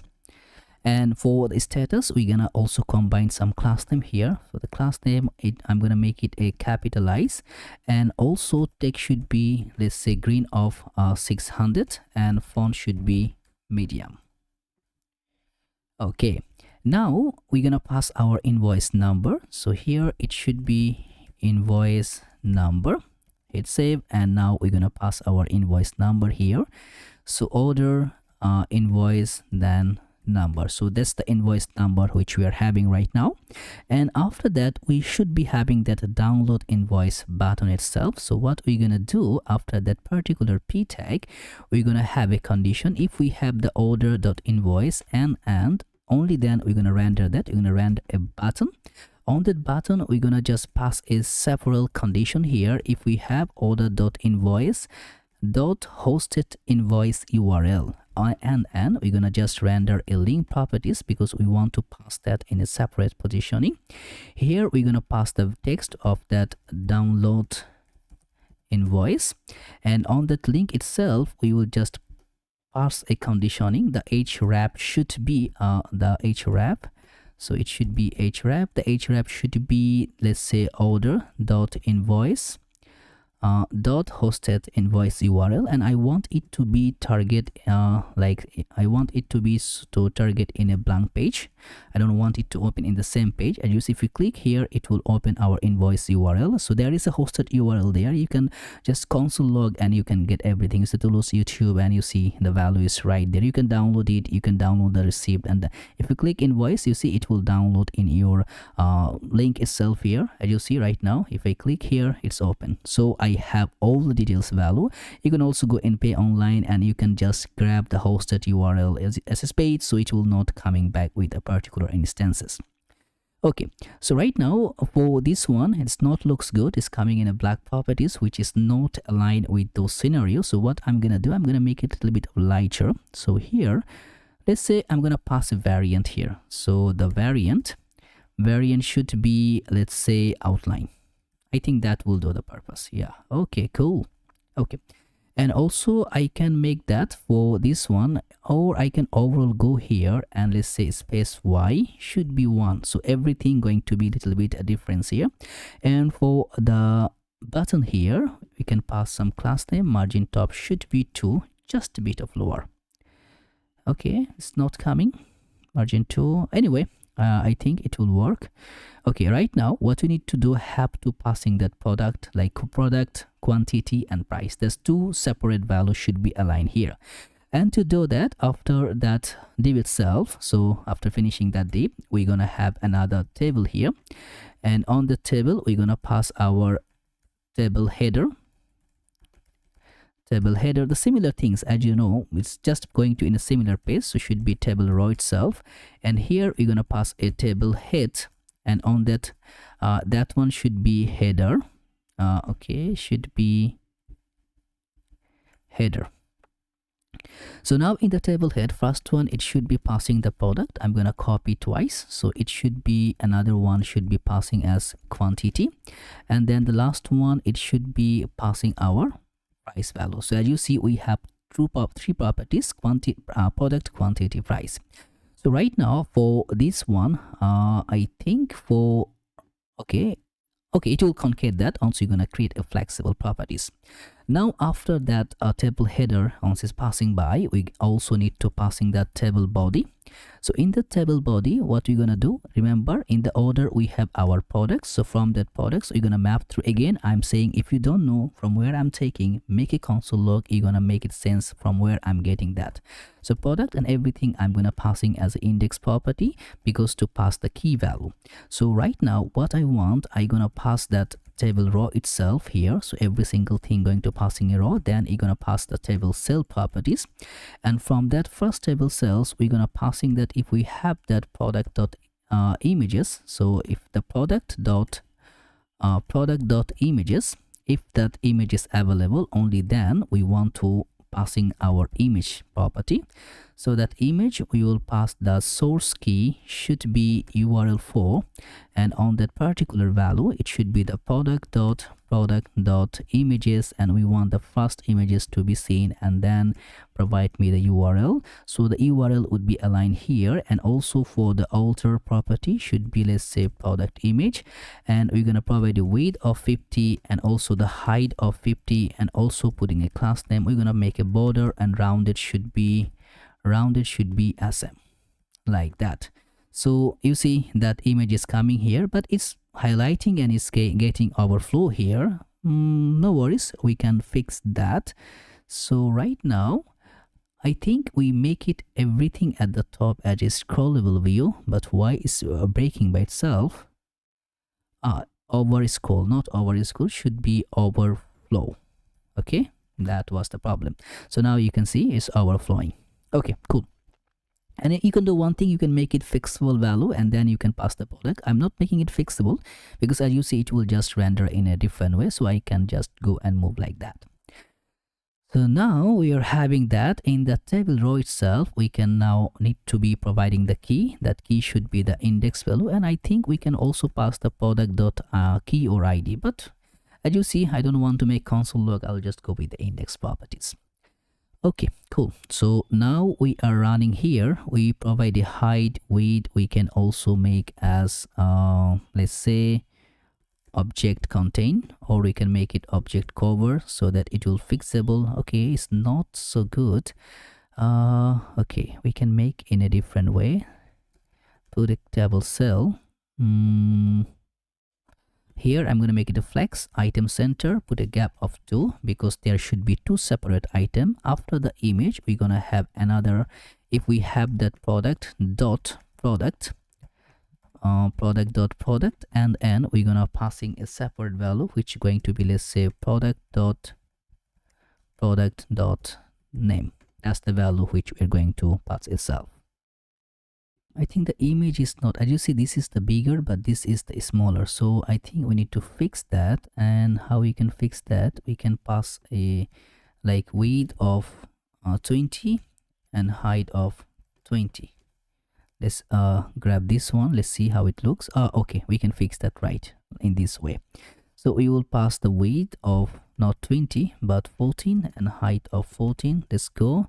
And I think good. And object should be cover, or first say in the content. I think content good. Okay, now it's good. Also, if you want to, like, once you click, we want to provide that in the single page, it's up to you. You can direct that one with the ID, but I will not do that right now because we will go in a simple page here. So we have these properties, and right now, as you see, we can pass that one in a value of a span tag. So let's say, or we can just pass that in a p tag because I want that to be in a line clamp. Remember, if we have our like a bigger value here, that text can be overlapped. So put a class name, it should be line clamp 1, so it will not go bigger than 1.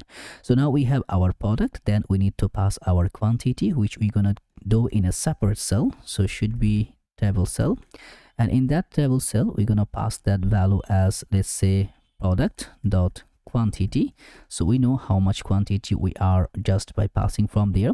And after that, we're gonna have another table cell. On that table cell, we're gonna pass that our price formatter.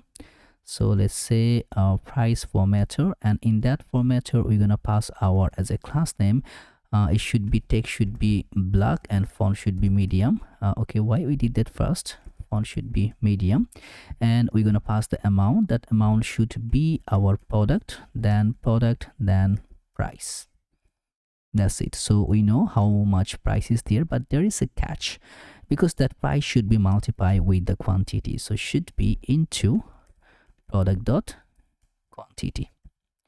And okay, I think we need to make that one as the null check. So here we can combine, as this one going to be running here. So we will just make that, if we have our product dot product, or you can, if the product is available only, then we want to render. No, it will not go in that way. So product dot price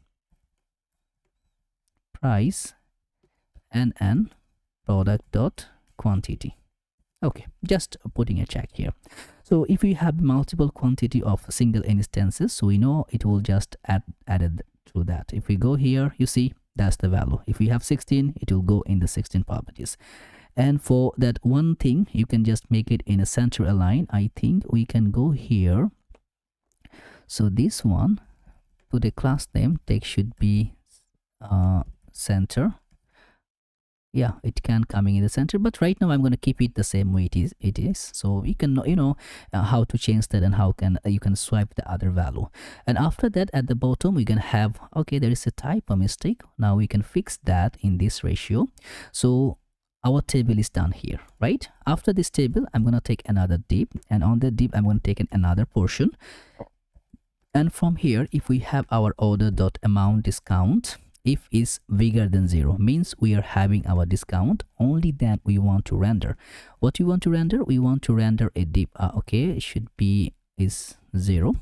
So whenever we're gonna having a discount properties, we want to render that, and here we're gonna pass the strong tag, which gonna pass that discount key. So as you see, it gonna come up at the, okay, this one have no discount. Order dot amount discount, because we doesn't this discount will be amplified if we are having any, like for promotion or others, only then it will be available. So I'm gonna just go and putting a null check value just to see how it gonna render. You see the discount tag here, we're gonna pass our price formatter. So let's say it should be price formatter, and here let's say the amount should be our order dot amount discount. So that could be right there. Right now it's 0. It's okay, fine. So after that, also in that div itself, I will just remove the null check value here. So after these properties, after these instances, I'm gonna take another, like if we doesn't have okay, so here we can pass the value here. So right now, if we have our order, and then if we have our amount discount properties, and same thing, if it's not equal to 0 and we want to render another div, but this time we'll go and make a flexible value with that properties, which should be passing another strong tag. And here we're gonna pass our subtotal value, and that subtotal value, it should be passing that our price formatter. not that, should be I think price formatter. Yeah, price formatter. And here the amount should be the order dot total price, which is coming as a number. Now we're gonna pass that properties here, and instead of writing here like that, we can wrap it with our first bracket properties, and then we're gonna go apply sign because we want to plus that to add that together. So that should be order dot discount amount as number. Okay, so now we should be having, right now we are having nothing itself, is C. So total, subtotal and total, I think the variance is coming in a different way. So first I'm gonna showcase the total, then we will see why it's not running that in this similar fashion. So first I'm gonna pass that strong tag, and then we're gonna pass our total value itself, and after that we're gonna make that price formatter here. We're gonna pass our amount. The amount should be order dot total price. Let's see. Yeah, we see the amount. And for this one, put a class name, then text should be black and font should be bold, which is right now having that. So right now what we're gonna do also for that div, all of that itself, put a class name which should be full of flex item center justify between. Right now it's gonna just stretch together, but what I'm gonna do in the top layer of the div, put a class name which should be margin top should be 4, margin top 4, and then text should be right align and flex item center justify end. So it will push that everything at the end. And here itself on that div layer, let's say here, put a class name which are going to be, I'm gonna provide a width of 44 and flex column and put a gap of 1. So you see it's coming all together. Okay, right. So right now you can see all the value itself. It's just underlying here. So we have the total price, and I think it's good to go. But now this amount discount. So what I want to just check the order itself. Why, like, where is our discount is underlying? So I'm gonna just go here and make a log for our order. Okay, so let's open our terminal. And from there in the object, so let's say in the discount amount is we having the discount amount discount is empty, so means we have nothing. So right now what we're gonna do, we're gonna create a coupon here to create our discount. Let's go back to our Stripe dashboard so that we will be able to create a coupon, and we need to sign in. I think it will take our previous structure. Okay, yeah, it's our previous sign-in is still valid. So right now, as you see, we have our product catalog. I think it would be in the product catalog. On the coupons, we should be able to see one coupons. Right now we have no coupons, so I will create a coupon here. So the coupon name, it should be, let's say, New Year. So the New Year coupon, New Year. So the percentage discount should be 20% flat discount, and I'm going to keep it like that. So create a coupon, so 20% in that New Year flag. And right now once we click on that, as you see, we need to provide a promotion code. So I'm gonna add the code, should be new_year. So anyone passing that one, it would get the 20% discount. So I will add the promotion code here. Okay, special character, so I'm gonna just concat that New Year, add promotion code. So this promotion code can alternate there. So right now let's go back to the home, and we're gonna render another order. So click, and let's go in our order. By the way, we need to show the item here, how many orders we have. We can render that. Let's just go in our header. So in the header, we can now parsing the value to see if where we are having that. So in the header, we have our user. So we can go and grab that. From there, we can also make that our user ID should be coming from that await. It should be coming from our auth. And now here we can pass our like const.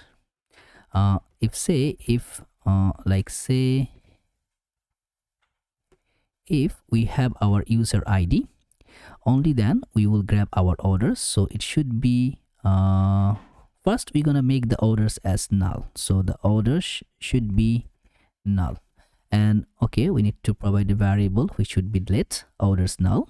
And if we have the user ID, the orders should be is equal to await get my orders, and here we're gonna pass our user ID.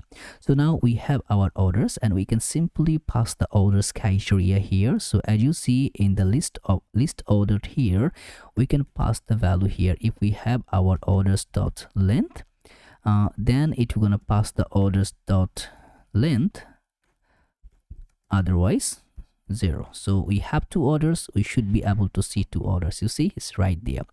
Now we're going to create a procedure to check out segment from this centralized system. And as you see, we have 166. We want to add a promotion code, should be new year.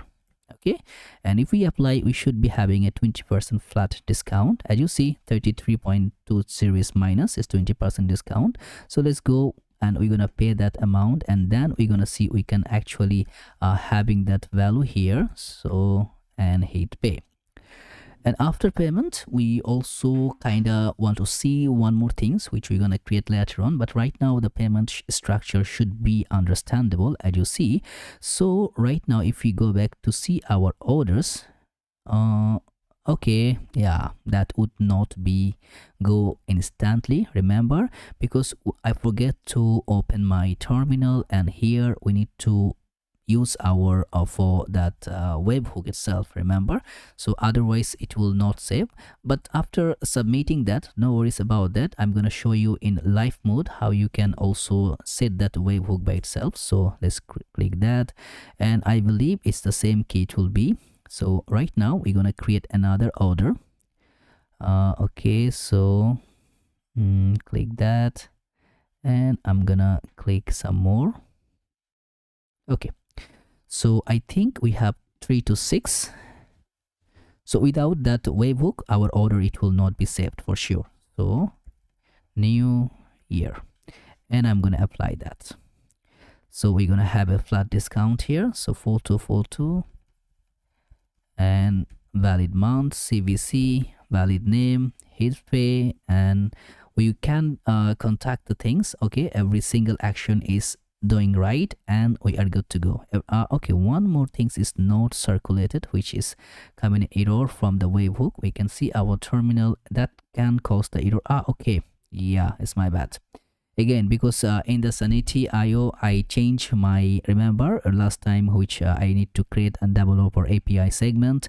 That's I deleted for my security purposes. So that's the same thing which is really giving me the issue. So in the API, what I'm gonna do, I'm gonna create another API, and then I'm gonna pass it to myself. Okay, right now I replace my token, so this should work this time. So I'm gonna try to create one more order. And you know, once you're building that, it can be go upside down, so no worries about it. You need to go and fix in that same way. So let's go proceed to checkout, and this time we will try to use a promotion code. So that should be again that new year, and apply that. So we have around, this time is 58.60. so let's create one more. Okay, and hit pay. And here I think this time it should work perfectly, as we also changed the key. Yeah, that's perfect. So we worked perfectly, and you see the order number is 3. If we go back to check is that, you see that Toulouse is working. So right now 293, and if you go here, okay, we have the same value. So okay, here you see the discount. So that's the one, the last one, I think 234. If we go also in our this segment here for our transactions, we should be able to see that, yeah, 234 is the last one, because it's having some discount, which we are encouraging to have that. Yeah, that's discount, stripe processing fees, and then also it's gonna have some key round figure. Now if we go back here itself, so we need to make this one design in a proper way. If you go here, you see it's not looks good. So what I'm gonna do, remember at the bottom layer, which we did here right now. So here at the bottom, not this one, the orders dialog, okay, not that. So we did for one div here, so we need to particularly do everything for other div also. So I'm gonna copy this, and here in that div, and also in that div itself. I'm gonna just paste that value. So you see we have discount amount, we have a subtotal amount, then after that we have the total amount. So you can just make that up and down. I think it would be better if we just go and pass the subtotal at the top. Okay, so you have subtotal, then we have our discount flag, then we have our flash value.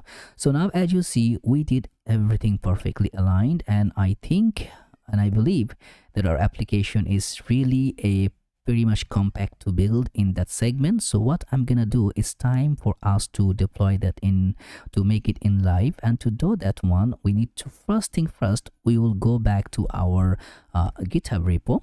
And by the way, still, if you're with me, please like the video and subscribe the channel. As you see, we are doing something remarkable here. So now I'm gonna just go and I will create a new repositories. That would be like a not permanent, a temporary repository, because I'm gonna provide the link that on. I think, yeah, I'll create that because I want to provide you the code. So it should be Toulouse YT. Okay, I'll provide that code to yourself also. So first, right now I'm going to keep it as private, because remember I have some keys which is right here. I would like to remove those key, only then I will make it public so that you can have everything. So I'm going to create the repository here, and also here I have one .gitignore file. So I will see. Okay, right now my env, it will not be delivered there because I don't want to pass that env file as credential is there, but later on I will pass on I want it to. So first thing first, what I want is that I'm gonna make that git add dot to add everything, and I'm gonna make a git commit message. Commit should be passing m, that should be, let's say, initial commit. Enter. So it will add everything. Okay, yeah, that's my bad. So before that also I need to initialize the git. So first one, it should be git init and git add dot git commit. So everything would be added perfectly. Okay, okay, was wrong. I think it's okay. Let me clear. Let's say okay, git status. So I have everything here. So let's say git add dot, everything added, git commit initial commit. Okay, yeah, it's added. I just didn't get the key. So right now I want to pass that everything right here. So I'll just copy this portion and I'm gonna enter and pass everything in my repo right here. So it's gonna push everything. As you see, it's just formulating the messages. And trust me, whatever we build, everything will be aligned here, right? There should be two repo link. One, it will be like for the regular repo, which we are creating right now. Another, it will be for sustainable repo, which it will be LTS version. I'm gonna support that, and you can buy it from the store of that Buy Me a Coffee store. You can grab that, or you can just get it to just work with that. Okay, right now we passing everything in the repo. Let's go in my Vercel because we want to deploy it right now. And from that add new, I will add my project here. And from this segment, as you see Toulouse YT right here, I'm going to import it. And here, as you see in the environment variable, I will go back to my file here and I'm going to just hide it. Let's say .env. And here, as you see, okay, let me just grab it. Okay, so what I'm gonna do, accept those all. Stripe webhook is not required right now, so I can just remove a bit. I need that Stripe secret key, Sanity API token, dataset, Clark secret key, and also I need that next publishable key. So I'm going to copy those, and then I want to pass that. I'm going to just paste it here, so all the values should be pasted. So this will go along with me, and then deploy. So right now, as you see in my test flag here, node modules is not coming by default. So it's gonna just install all the dependency, and we're gonna go through it because maybe we're gonna happen to be render some of the error. It can be normal if we are passing any error. It should be abnormal if you're not facing any error. Okay, we have an error, and what is that? Let's see. It's just saying npm error, and it's not finding again npm error. Okay, the error is coming at the very first. What kind of error is that? Okay, which one we are using to build our application? We're using the npm. Okay, we need to pass that legacy variable. So what we're gonna do, let's go here. Is the project is initialized? I don't think so.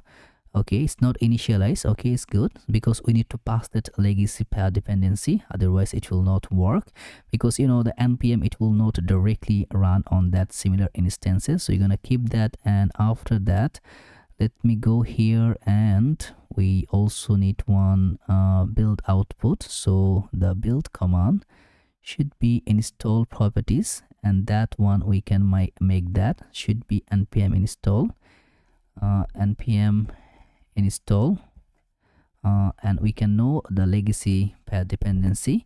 So I think that previously we done, I think, did we use anything today with the legacy pair dependency? Yeah, that's the one. So that's the line I need to copy, and here I'm gonna paste that legacy pair dependency deploy. So it will know that we need to run that legacy pair dependency command to install all the variable. Right now it's just running that npm install, and it's not finding anything. That was the problem. So I think now it will be able to install all the dependency which is required. Okay, is initialized, and as you see, it's just creating the production build. So right now it's really working perfectly. And again, I'm saying to you, if you're facing any problem, let me know in the comments, because it's a very long build, so there would be a troublesome thing, can be having any problem, or can be some runtime issue. So feel free to reach me out and just describe whatever the problem you are facing.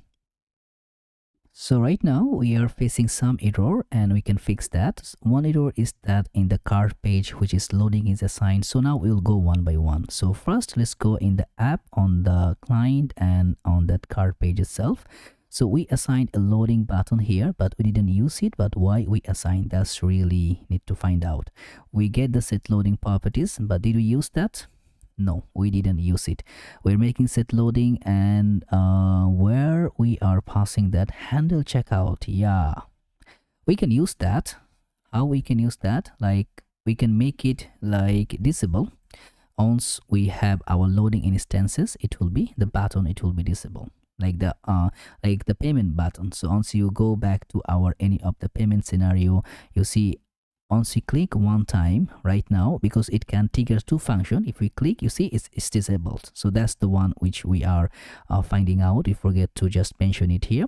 So that's the one error which I think we done. So right now, after that, also in the success, the router ID, we need to include it. So let's go in the success screen. So go in the success page, and we need to add our router. So as you see, the router push is coming, so I will use it in the router. That is actually it's minor. Even you don't resolve it, it will be okay. So in the header, we have one icon, but we didn't use it. So let's go in the header. So that's circle fading arrow up, which we are not using. Then in the product grid, we have something. So product grid. So in the product grid, which we have is that we are using params and query. So that's the thing. Select the tab, and also whenever the query change, params change, that can be called, because both are running for that. So let's say we're gonna pass that params, and we're gonna pass our query. That's it. So I think that's the error by so far. So what I'm gonna do right now, we need to also go in the similar properties. So git add dot and git commit. Let's say vercel error resolved, and git push. So it will just add, commit, and push to our main. So right now, let's go back at the top, because I think the project is initialized. So our first thing is run. As you see, the tools is running. So it will go the deployments for the second time. As you see, the second build is running. So the one which we just described here, and the first, the vercel error resolved, that's the commit, our last one. So we start building that. Again, it will go with the same thing, but this time it will just take that our npm legacy pair dependency, because it's know what we are really wanted from there. I think, yeah, black is good. Okay, so what is happening right now is just going to deploy again, and again maybe there could be some error, but once it's deploying, I want you to focus on that here. in the developer. So on the developer option, as you see, we are having one button called webhooks, because right now you see the intricate health check and pick. We want start using web bench. We don't want to use that. Okay, why is coming like that? So yeah, that's the one. So webhook endpoints we want to add. Okay, let me go here and see. Okay, it's compiled. Everything is compiled successfully. Now it's checking that linting and okay, params. Okay, that's the product grid. We use that params, right? Okay, exploit SVG element. The category. Oh my god, the tag icon.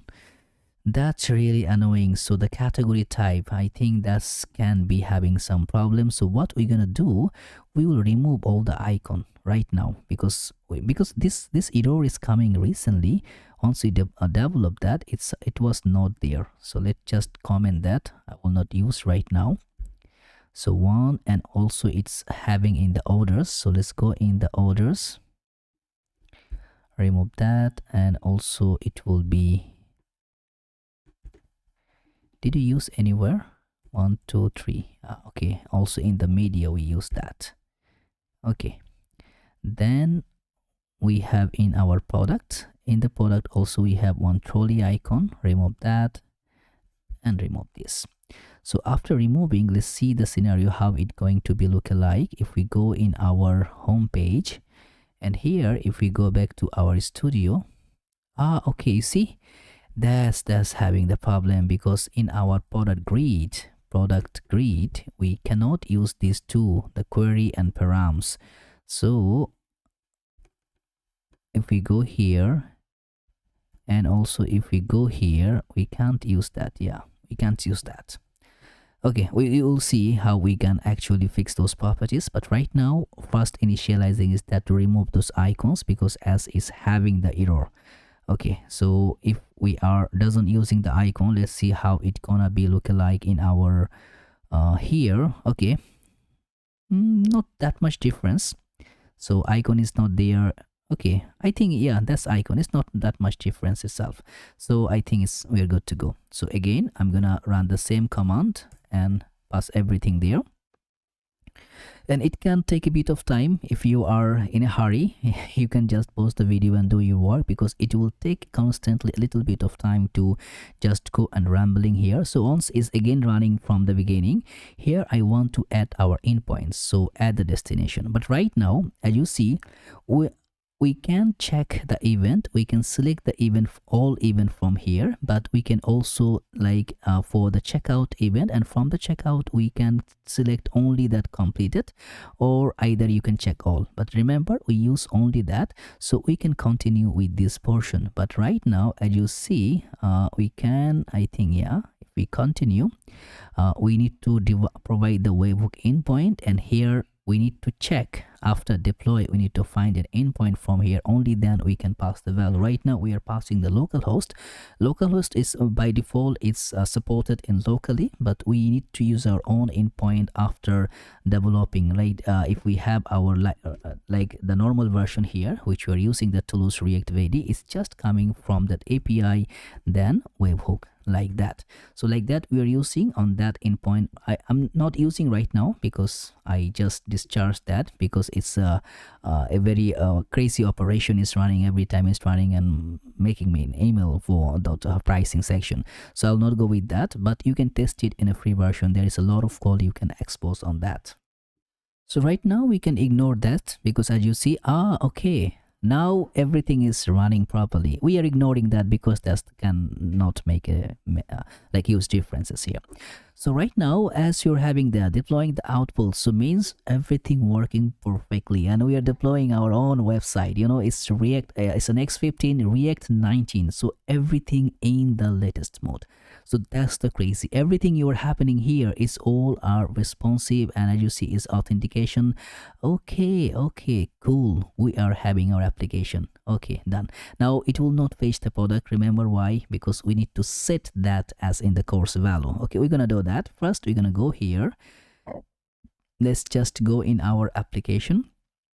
we'll come back again just to be forecasting how we want to showcase. So that's our application Toulouse YT, and I want to rename that domains here as it's not it's I think we can make that Toulouse YT. I think that way it can be accessible.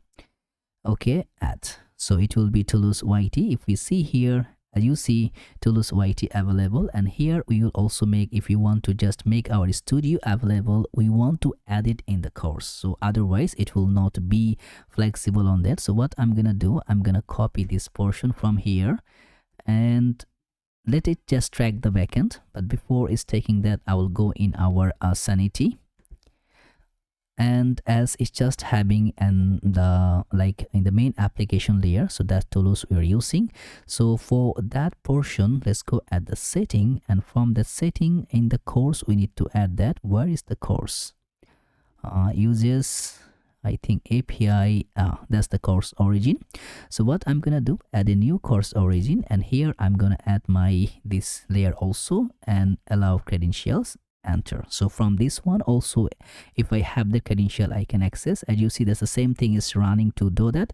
So first, right now you see I'm getting my product. So one thing is done. Perfect. Now one more properties we need to also be defined. As you see this layer, I will copy that, and after copying in that application layer, let's go in the environment variables. Here I'm gonna use a new variable here. Remember, we use that next public base URL key for our success URL. So that's the one we need to predefine. Here it should be this one, and the value should be our application value, and it will not be / save. Okay, so we are running that, and one more property should be available also. Next, public stripe secret, and that one, I think if we go in the webhook, I believe we create the key in a different layer. The name is different. It should be that webhook key. So I'm gonna add that one, and right now I'm gonna copy this portion, and here I'm gonna add should be API and web hook. Here it will be, and create the destination. So right now we can check that one. So if we go in the test events just to check stripe login, stripe trigger, okay, we can just go and we can just go through on that. So I believe it will go particularly for the webhook key. Right now I think no key required, yeah, because it will automatically handle this operation. So I think not require. I think it's require, yeah. We need to provide that, otherwise it will fundamentally be having some problem. So how, from where we can get the key? In that here, as you see the signing secret, so we can just, I'll reveal that.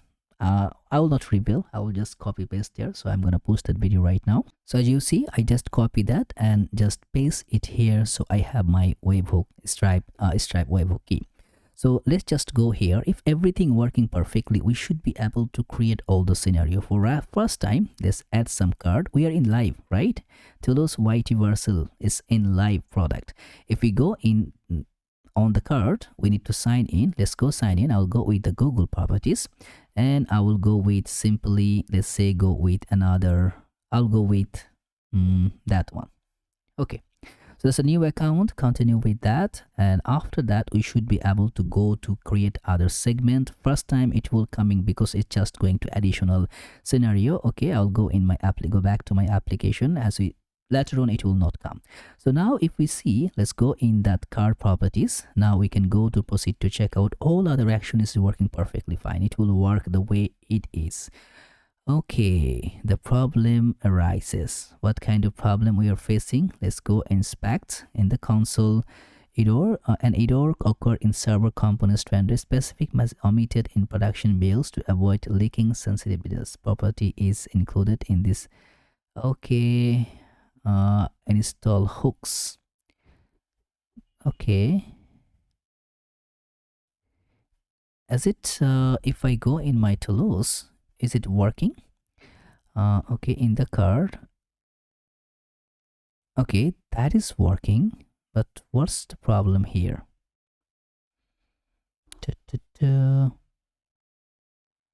Okay, it should work, but if we go back here, what's the wrong we have been done. We have our actions, and then we have our older credential possibilities. So right now here, as we are passing,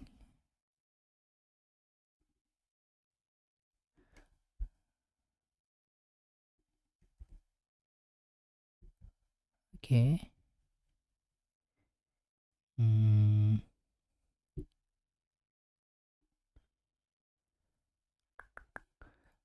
that's really annoying. What's the problem here? Should be card item. Okay, okay, that's not the minor problem. So what's actually we are missing right now, our session is not creating. So if we go and check here in our, let's say it in the logs to see what kind of okay, versus invalid.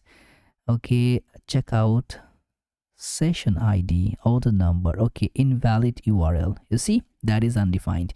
It's because it cannot handle that Vercel with like the next public with URL key. That's actually not the key is supposed to be. If we go here and if we go possibly to make that here in the project, we need to predefine how the value it can be setting up. So if we go in our environment variables, we are providing the variables as a next public base URL. And the problem arises because it's going with the next public base URL. So it's going to passing that from the process.env, which is actually we are not passing.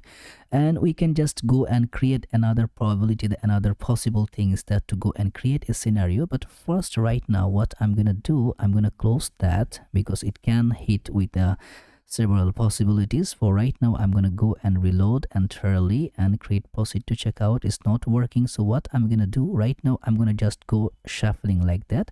I'm going to directly passing that one for time being. Okay, later on we can fix that. We know how to fix it. It's very simple. We need to just go in a variable with the production data.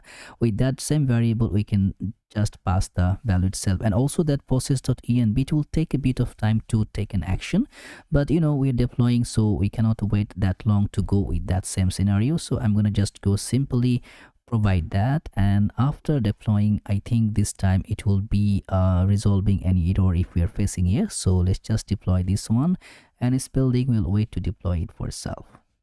Okay, our deployment is done. So this time we should be able to, because we created it manually. So if we go and create the proceed to checkout, and as you see, we are now landing in our proceed to checkout screen. So we're going to go in a default variable 35. Okay, that's my bad. So it should be more for 1235, and then passing the name hit pay. So right now that should be talking here. So let's see how it's actually going to render and how it can be deciphered on that. So if successful payment is rerun, we should be just landing in our application layer in the success screen. Okay, we are in the success screen, and as you see, our order is collected. So you can now see the order value and everything. And also if you're coming here, I think you can just pass the event. I think it will be okay. We can go and see the log, and we should be able to see, you see the payment method, all the action is just coming right here, and you can just pass the value and see yourself what kind of things is happening and how it's working.